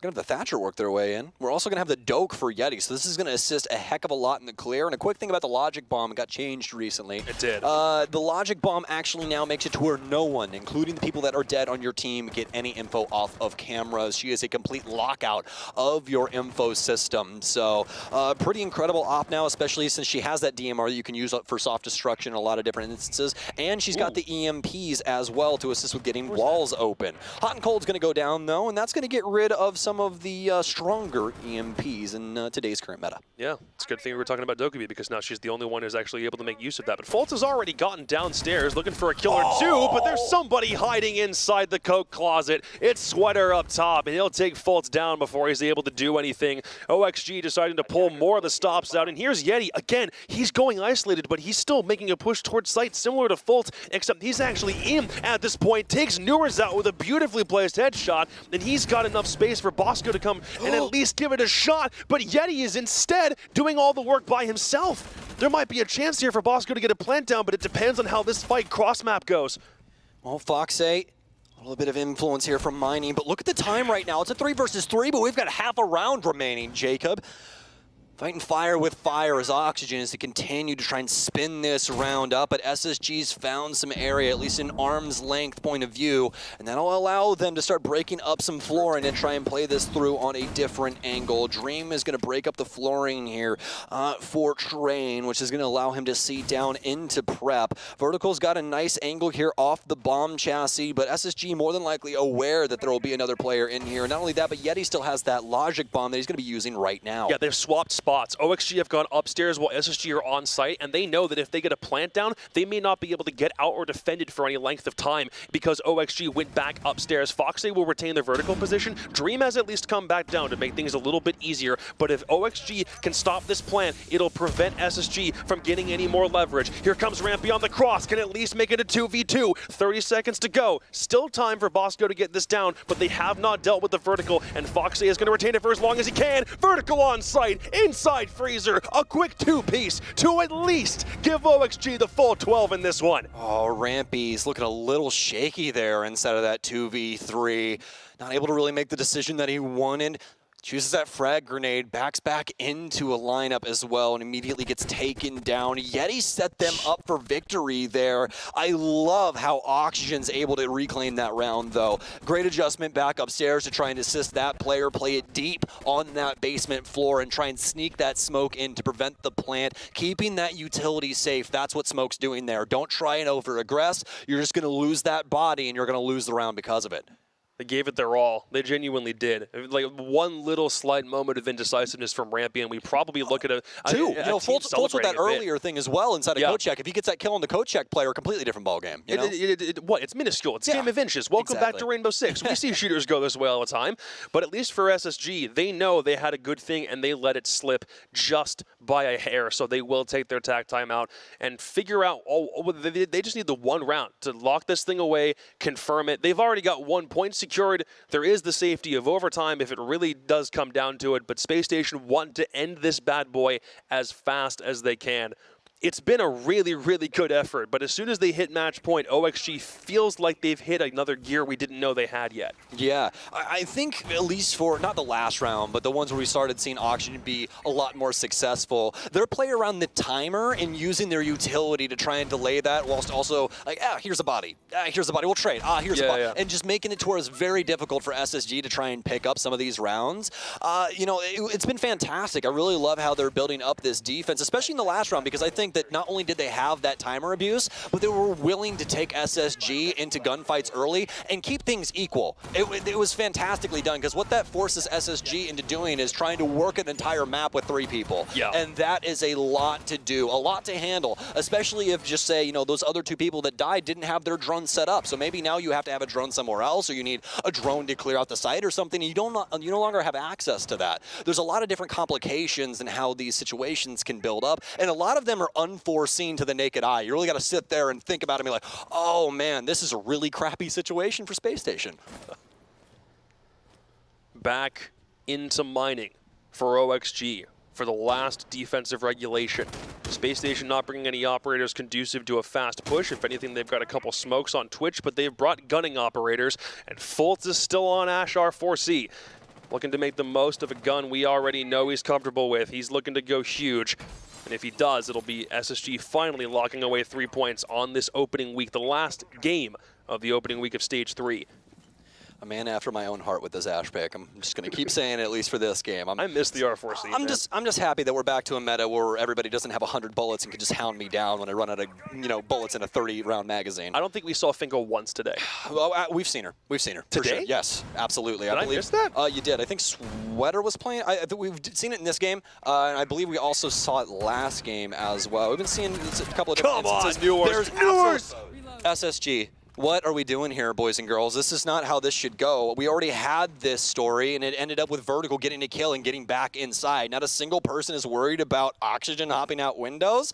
I mean, you're just dead wrong, my friend. You got to have somebody at least watching it, or a Claymore to at least trade the first guy. That's just terrible mismanagement from Space Station. It's a real problem. You've lost some vertical pressure, and you've also lost your lone hard breach. That's overtime.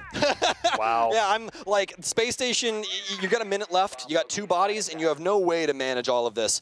Oxygen have to give up this round, otherwise Space Station's headed into OT and getting docked a point if they win. Suddenly, one little play turns into the biggest mistake they've possibly could have made. It's just a fragging game now. You've got an Ash, you've got a Twitch. Might as well see how many people you can take down to you with the Grave. Only 45 seconds to go. You can still retrieve Diffuser, but you do not have enough people if you're Space Station to watch these crosses in the estimation of a plan, so you might as well just do your best and see who you can't take down before the end.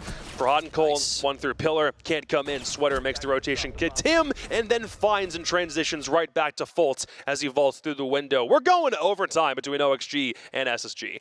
These defenses coming together now for Oxygen, and not only that, but the frag power.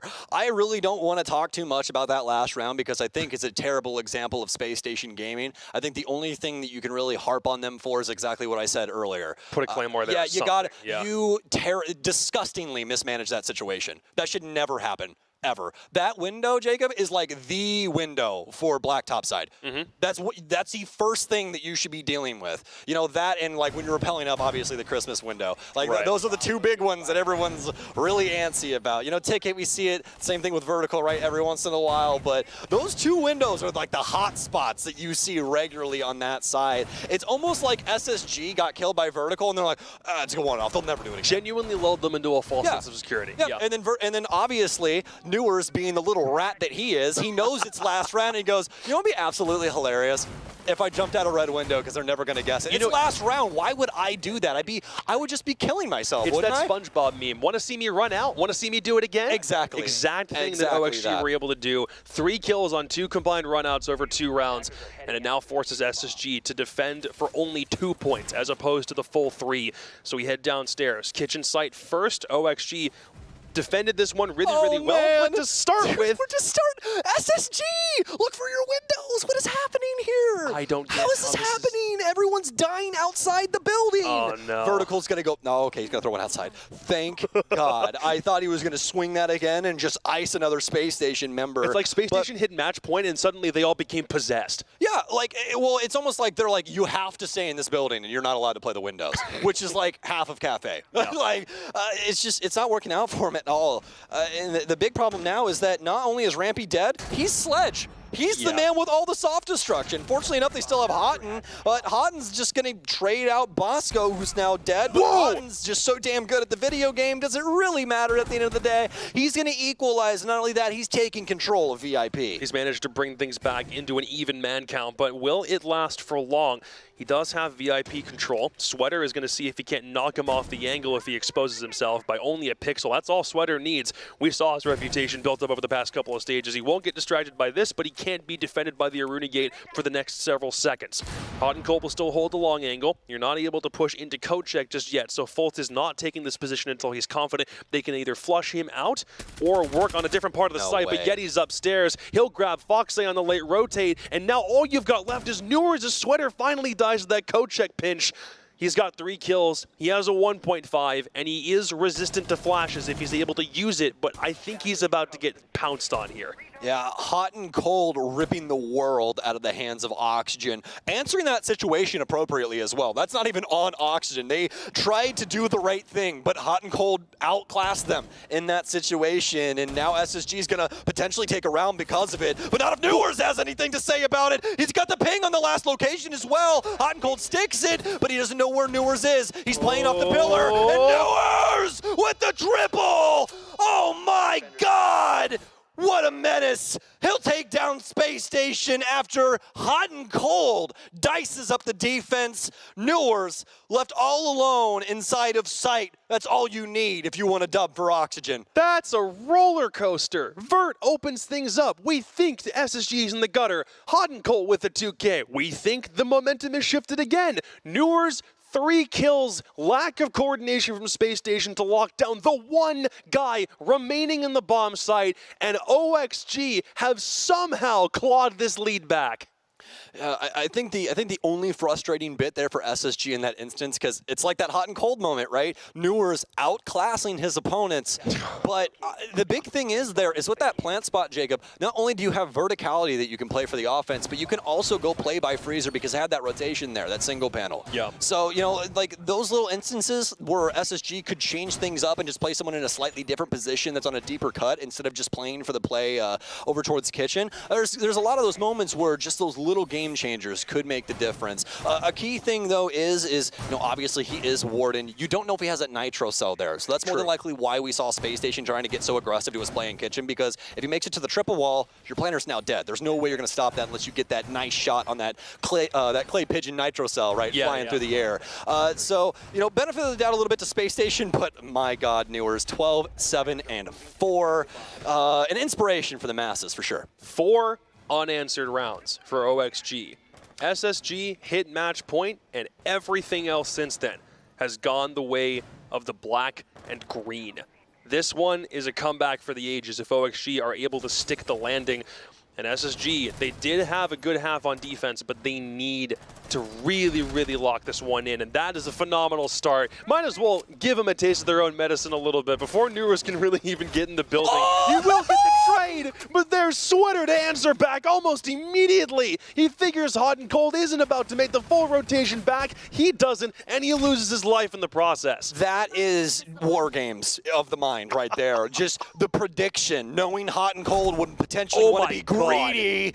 And he guns him down on the red staircase vertical to follow it up onto Bosco as well. Rampy. It's a dog-eat-dog world, and the ramp dog has vertical. It's a 3 versus 3, and we're only a minute in. Rampy! Oh my God, with the Kobe fade. He'll decapitate Sweater, and Oxygen, they might not make it out of this one. This whole round's descended into chaos. We had 5 players die in the first minute and 10 seconds of this thing, and we still have 2 members of OXG left that have to worry about pushing back towards site. This one has fallen to hell in a handbasket, and all of a sudden, Space Station find themselves in control. They opened it up with that kill on Newers to start things off. OXG go blow for blow, and now we find ourselves here. What a roller coaster of emotions we've had in this last set of 5 here, Jacob. It feels like this round has completely switched up moods, right? It looks like I'm watching Split, really, to me. How many personalities we're getting out of this damn thing. Foxay thinks he might have an opponent, and he is for sure right. Rampy on the other end of things. Also, there might be one around white as well, but he's got that supporting cast member and Yeti over inside of Coach Check. Oh, a very damning situation for Rampy. He's been discovered. Oh, an impact out, bouncing back and forth. Can't find his mark, but neither can his opponent. Ooh. And he's going to get Dream. A triple kill for Rampy. Foxay can't help from his other position as he was trying to handle some of the other players from Space Station through verticality. But now he has to try and come down brown stairs, and Yeti is going to pick it up. It's going to take us all 15 for SSG and Oxygen. They finally stopped the bleeding, but at what cost? They have to go insane within the first minute to go trade for trade with OXG at the start of that round. That is one of the sickest kills you're probably ever going to see, if only because prediction game was on point. Rampy's roam produces 3 kills, or I think his roam produces 2. He finds another one when he then again lurks back off site, pushes to restaurant, and is the difference maker for Space Station in that round. He had an off game to start things off. He's gotten himself 3 more. He's back to nearly 500 on his kill count. Everyone is locked dead with each other, and for the love of God, someone win this game.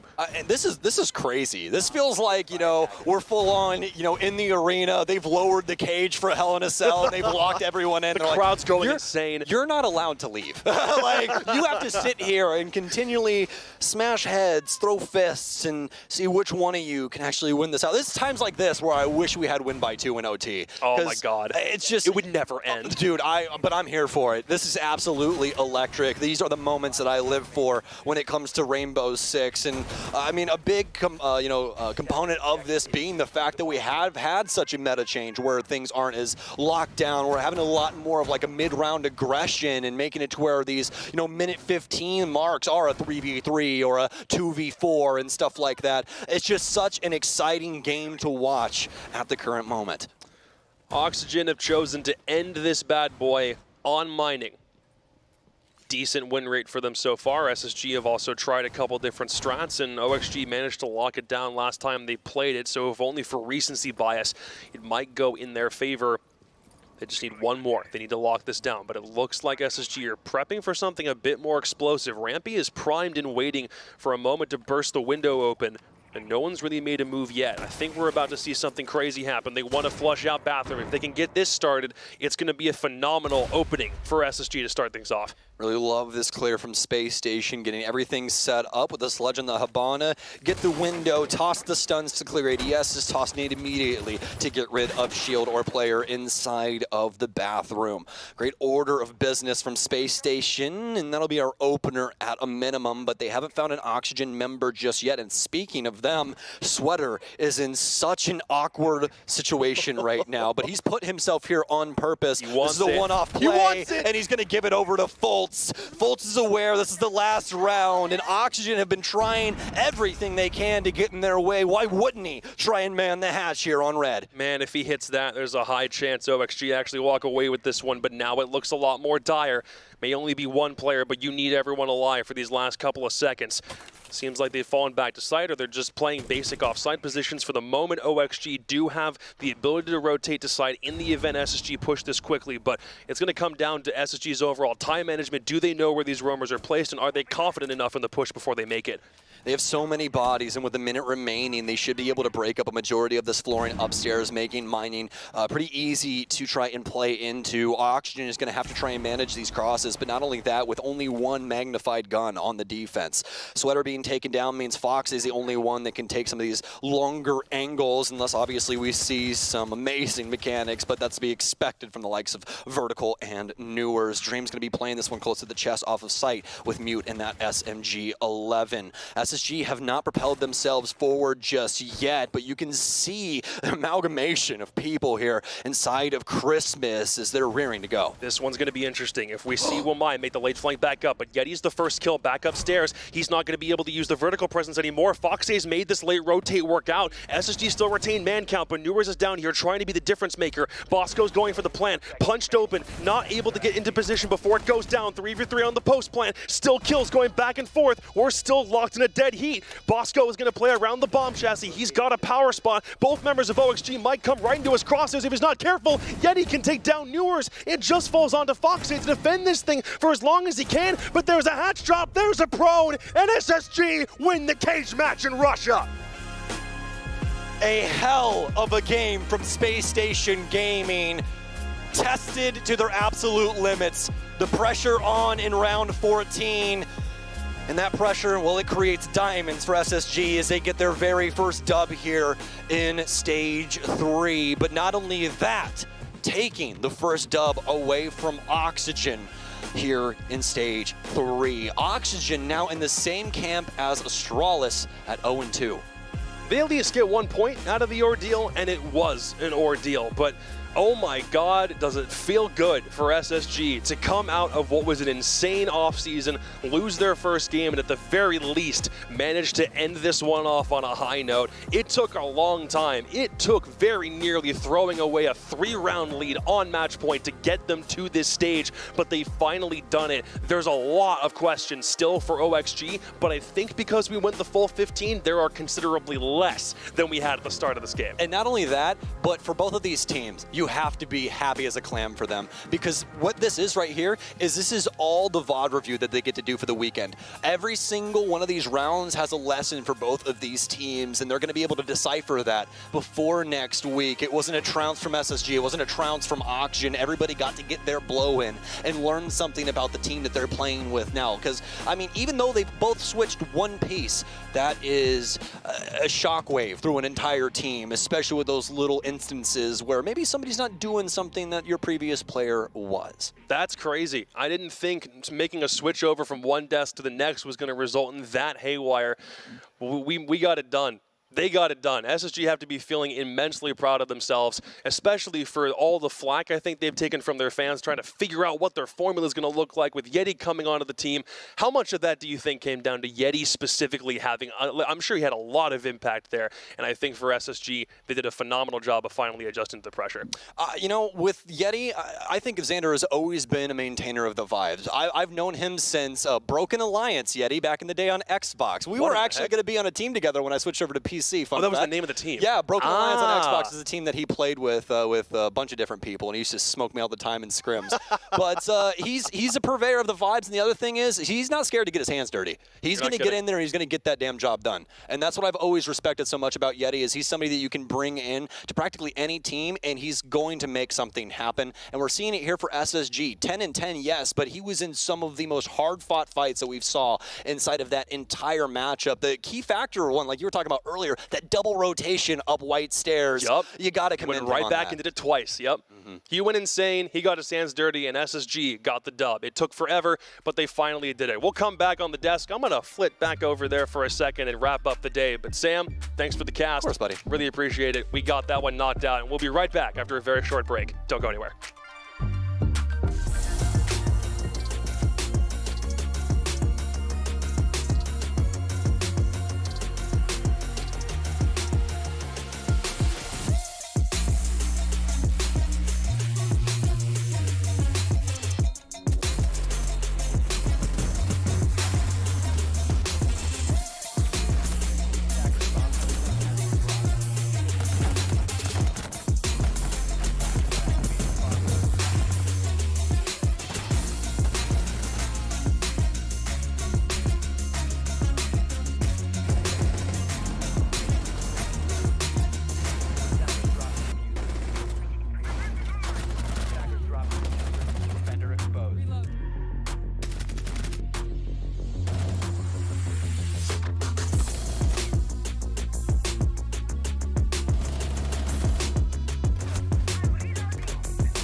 Trippin' Aquafina, I'm sippin' 15, kept a weapon on me.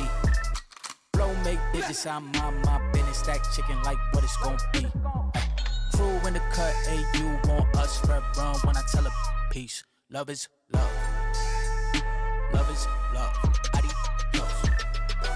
bend dope with the switch again. Boy deliver like he heffing. Core with digits, give him estimates.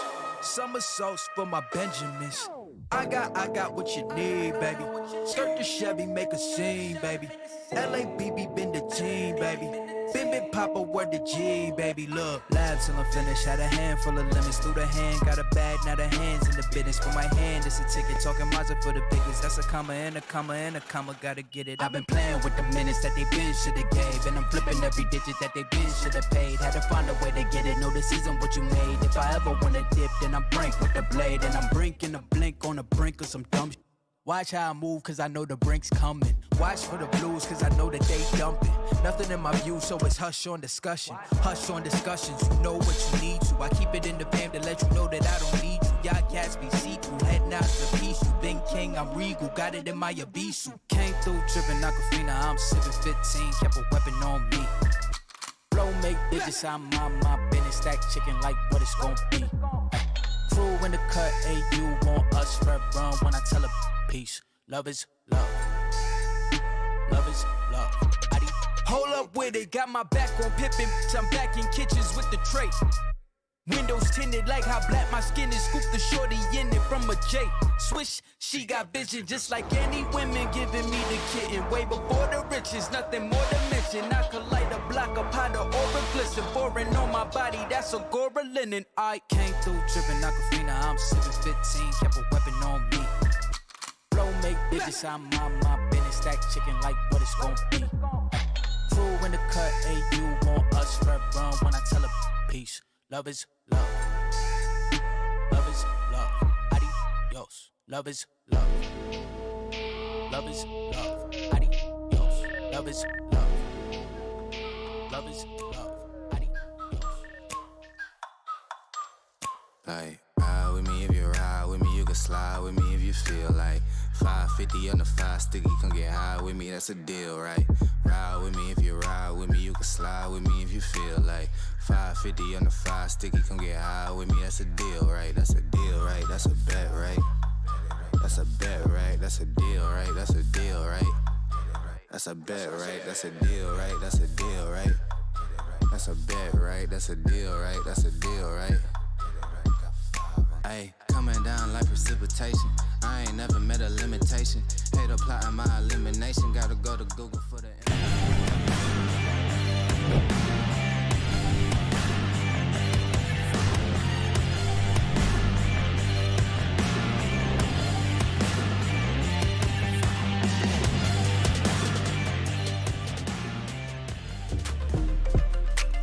Welcome back to the Rainbow Six North American League Analyst Desk. Your host Doa with you, Jacob, Jesse as well. One more time as we close out the day. And guess what? Special treat for you, because over in Vegas, we have none other than the coach for Spacestation, Lycan, standing by to chat with us a little bit. Hey, congrats on the win today. It was a close one. No doubt you're sweating back there. You got the W, though. I'm curious, how's it been integrating Yeti into the squad? It's been great. He fits in really well with like what I thought our role should be.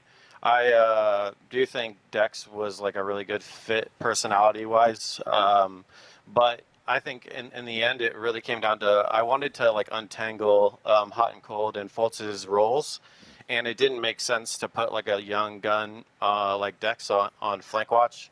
So it was unfortunate, but I think Yeti's been perfect for us, brings really good energy every game. He knows how to do all the takes because he played very well on Soniqs as well. So he just like fit in really well, and we're enjoying it so far.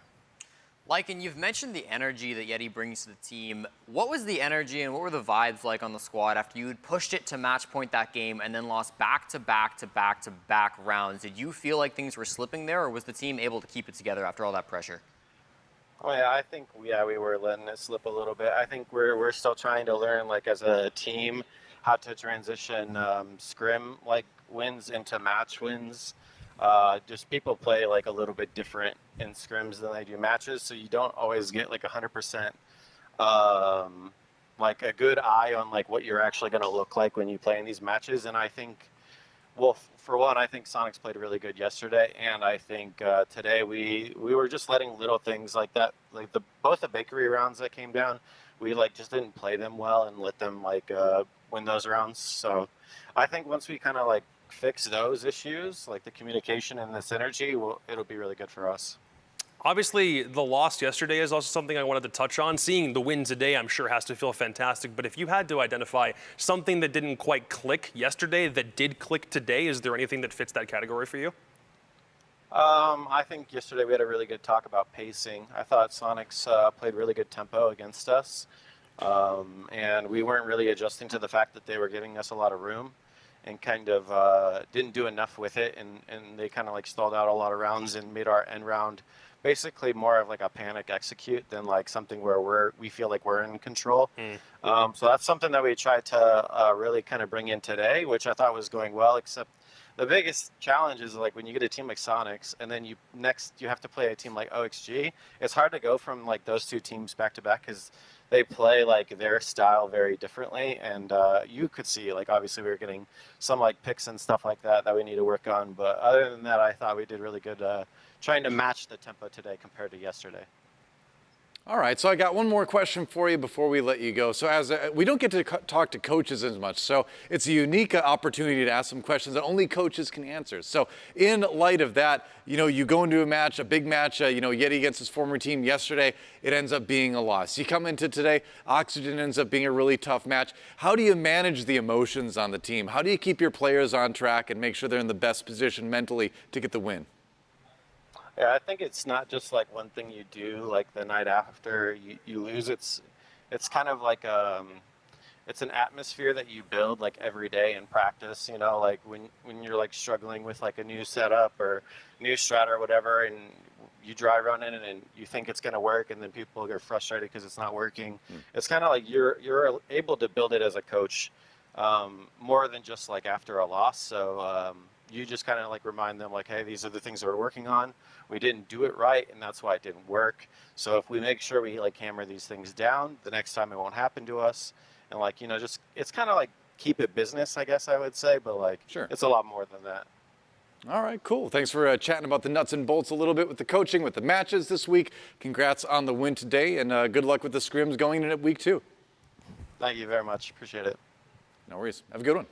All right, so there's Lycan from Spacestation Gaming. 8-7 victory over Oxygen today, as tight as it gets. But man, that was a thrilling one. That was easily, I think, my favorite game of the week. Yep, I think that's definitely got to take it, and what a way, what a position to put it right here at the end of week number 1 of stage 3. We've got our stats in front of us, and it's nice to see the new kid on top. Yeti, 15-13, really did pop off Rookie of the year. game. Yeah. Rookie of the year. Stop it. Okay. No, he really did like contribute in so many different rounds, right? I felt like he was always kind of there supporting with the rest of the squad. I think there were a couple more pop-off plays from the other side of things. Newer's had a few rounds where he just went explosive, right? He didn't look like he was able to be shut down at all, but unfortunately, he had more of those rounds where he just wasn't so much in the server, and that's ultimately what it comes down to, right? Two great teams, two very good performances. Nobody's going to say Auction played a bad match, but in the end, round 15 got to where it did, and SSG were able to close it out. This is a case where I'm 100% okay getting a prediction wrong. Even if like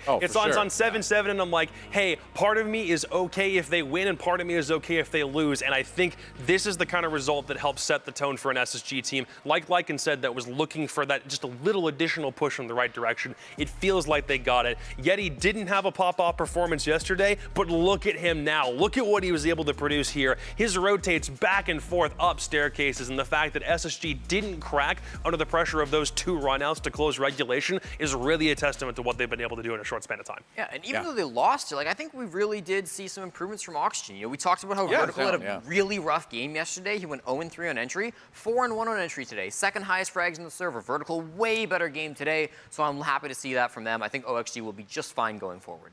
Yep, that's right. Speaking of OXG, we got a couple rounds to watch, a couple replays to break down. The first one is going to be round number 7. This one didn't go quite as well for OXG, obviously, but it is an exciting moment for Hot and Cold. Might as well just take the and Cold off of his name, just call him Hot.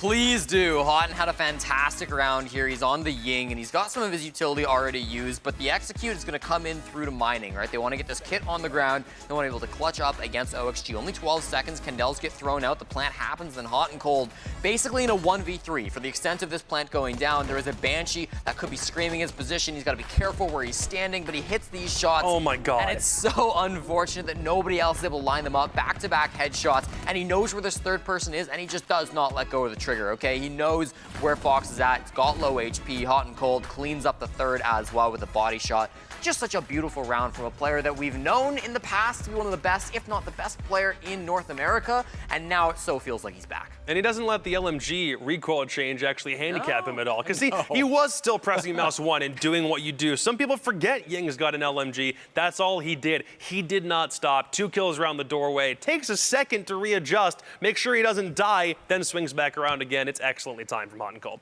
That's right. So, great play from Hot and Cold. Definitely a big part of Space Station getting the win. But we can't ignore Oxygen completely. Of course, like we talked about, Oxygen having a lot of great moments in that series as well. One of the best came towards the end. It was round number 13 where Newers showed us why he's in contention for genuinely being Rookie of the Year. Like this kid, he's actually a rookie and he's actually good enough. So let's check that one out.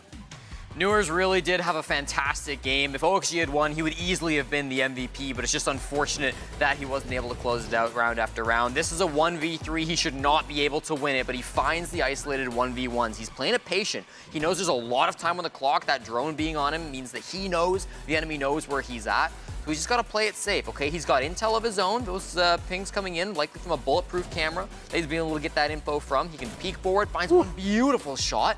Got intel in the second as well. How did he find these angles? And then Hot and Cold. Smart to finish the plant here. He knows that he can't actually get killed unless Newers goes for a really wide swing.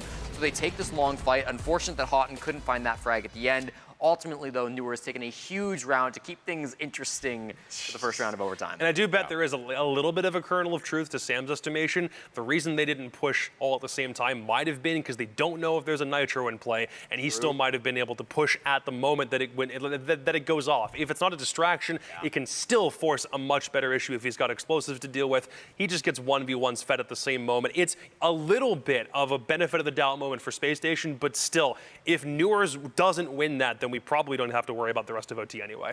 I mean, that's the thing. Like, we talked about how hard this one was going to be to predict going into it. It was so hard to predict when it was 7-7. Like, it did not stop. We did not know who was going to take it until it was over. Great way to end the matches for the week. But we're not quite done on the day yet. We got to crown our MVP. So who do you think it's going to be? Any guesses? Man. A lot of good options today, I got to say. You know what? I'm going to make Reddit mad. Benji. I think Benji got it done. I think he was impactful enough in the end of that Astralis game. I think he earned it. I think if you're going Mirage, Dexter's got a very strong ticket on the ballot as well. He does. I think you could definitely give it to Dexter after this Playday. He played fantastically for Mirage as well. Yeti just made a really strong case for himself, right? Yeti, yeah. That's right. Well, let's find out who it is. There's only one way. I don't even know who it is yet.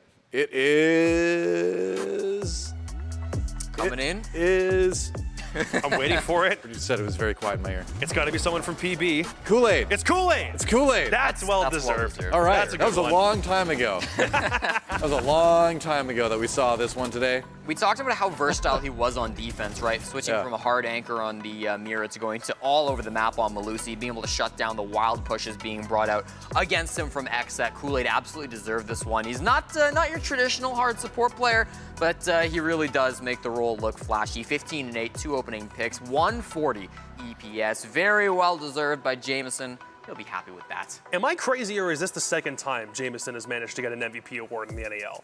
I don't recall. I was trying to remember time. if he's gotten one from stages 1 or 2, but somehow I thought he got one. That's what I earlier thought. This year. Yeah. I wonder if this is the second time he's been given this honor. I'm not 100%. Pretty fast for you. I'm not 100% sure, but we'll have. We're checking Liquipedia. I want to see. We'll have our numbers guy we'll figure it out. Not in stage 2. Not in stage 2. I felt like maybe he did, but in the meantime, let's look at the standings after 2 days of play. It's only 2 days, but we do have have some kind of separation starting to emerge a little bit between some of the teams, but not a lot. Beastcoast, the only team 0-2. I guess you can count overtime losses for Oxygen and Astralis. I will count those, yeah. Still, it's not quite as bad as where, unfortunately, Beastcoast finds themselves. -6 round differential between 9th and 10th right now. Already a bit of a hole to climb out of. Meanwhile, up at the top, +10 round difference for TSM. They are on fire starting out stage 3. Dude, if we stopped the stage right now and sent the top 4 teams to the November major, I wouldn't be unhappy with this. It's Xset, who we know have done great things at both majors prior.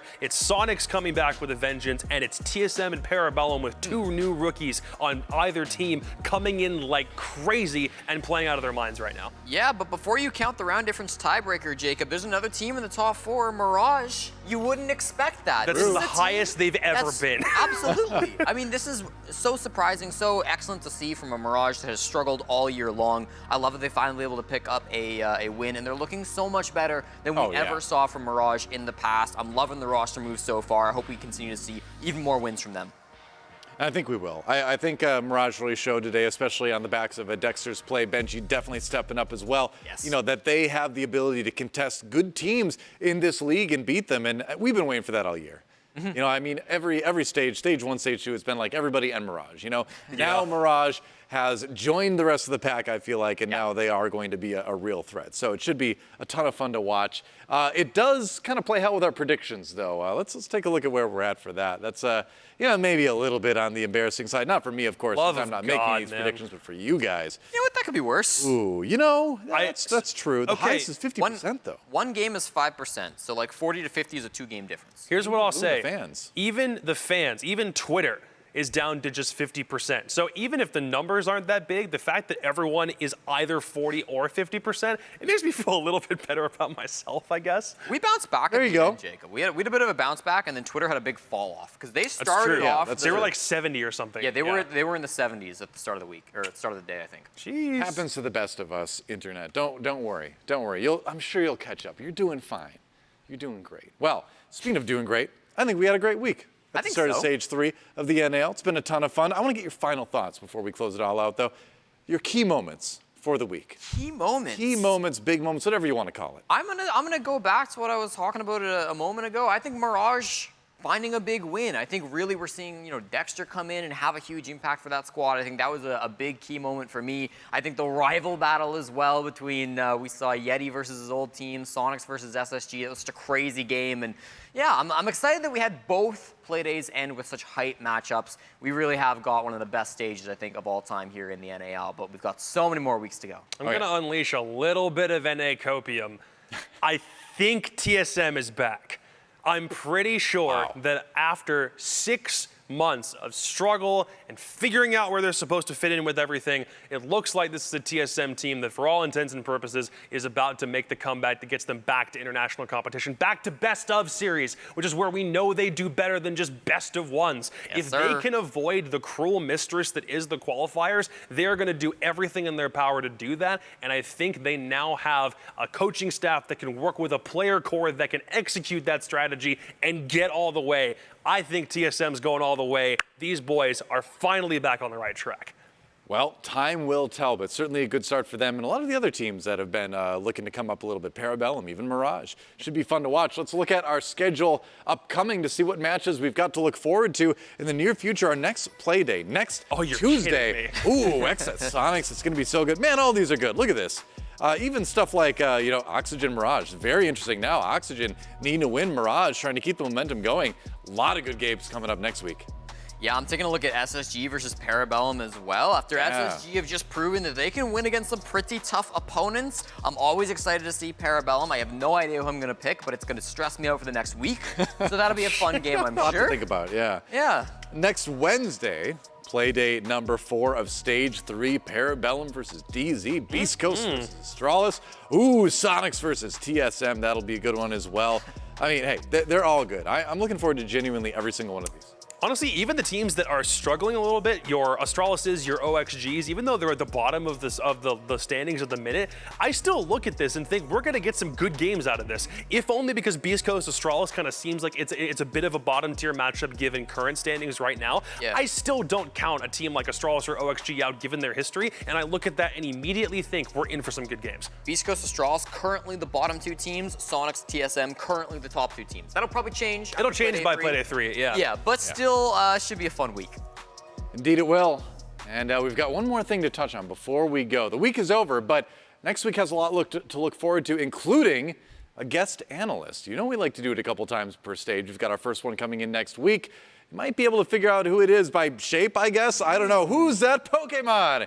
You'll find out next week. We can't say anything right now, but maybe you can guess. Who knows? But on that note, that's going to close it out for Rainbow Six North American League Stage 3 Week 1 from me, your host, Doa, from Jesse, Jacob, from our casters, from our crew, from all the players out there, for you at home watching. Thank you so much. We appreciate you. Until next week, be good, play some Siege, and we'll see you on the NAL next Tuesday.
One, two, three, four.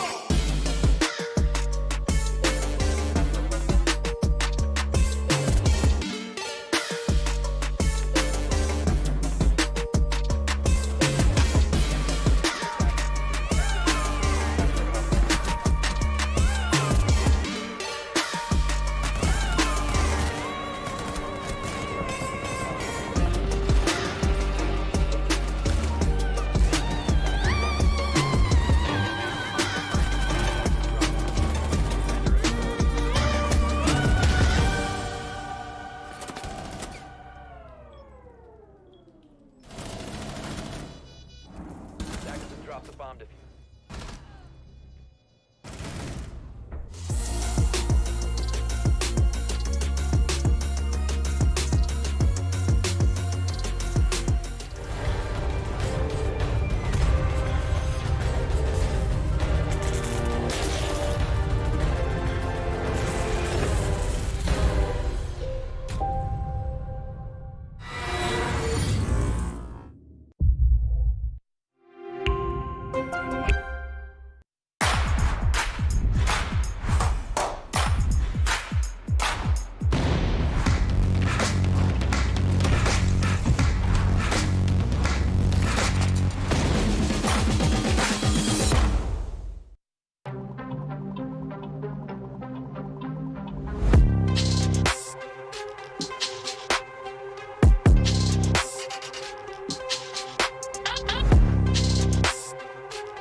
Lambo and go drive it like it's stolen. I've been living wild, I'm just going through the motions. Stumbling out the Uber, grab my hand, gave me a notion. Swimming in your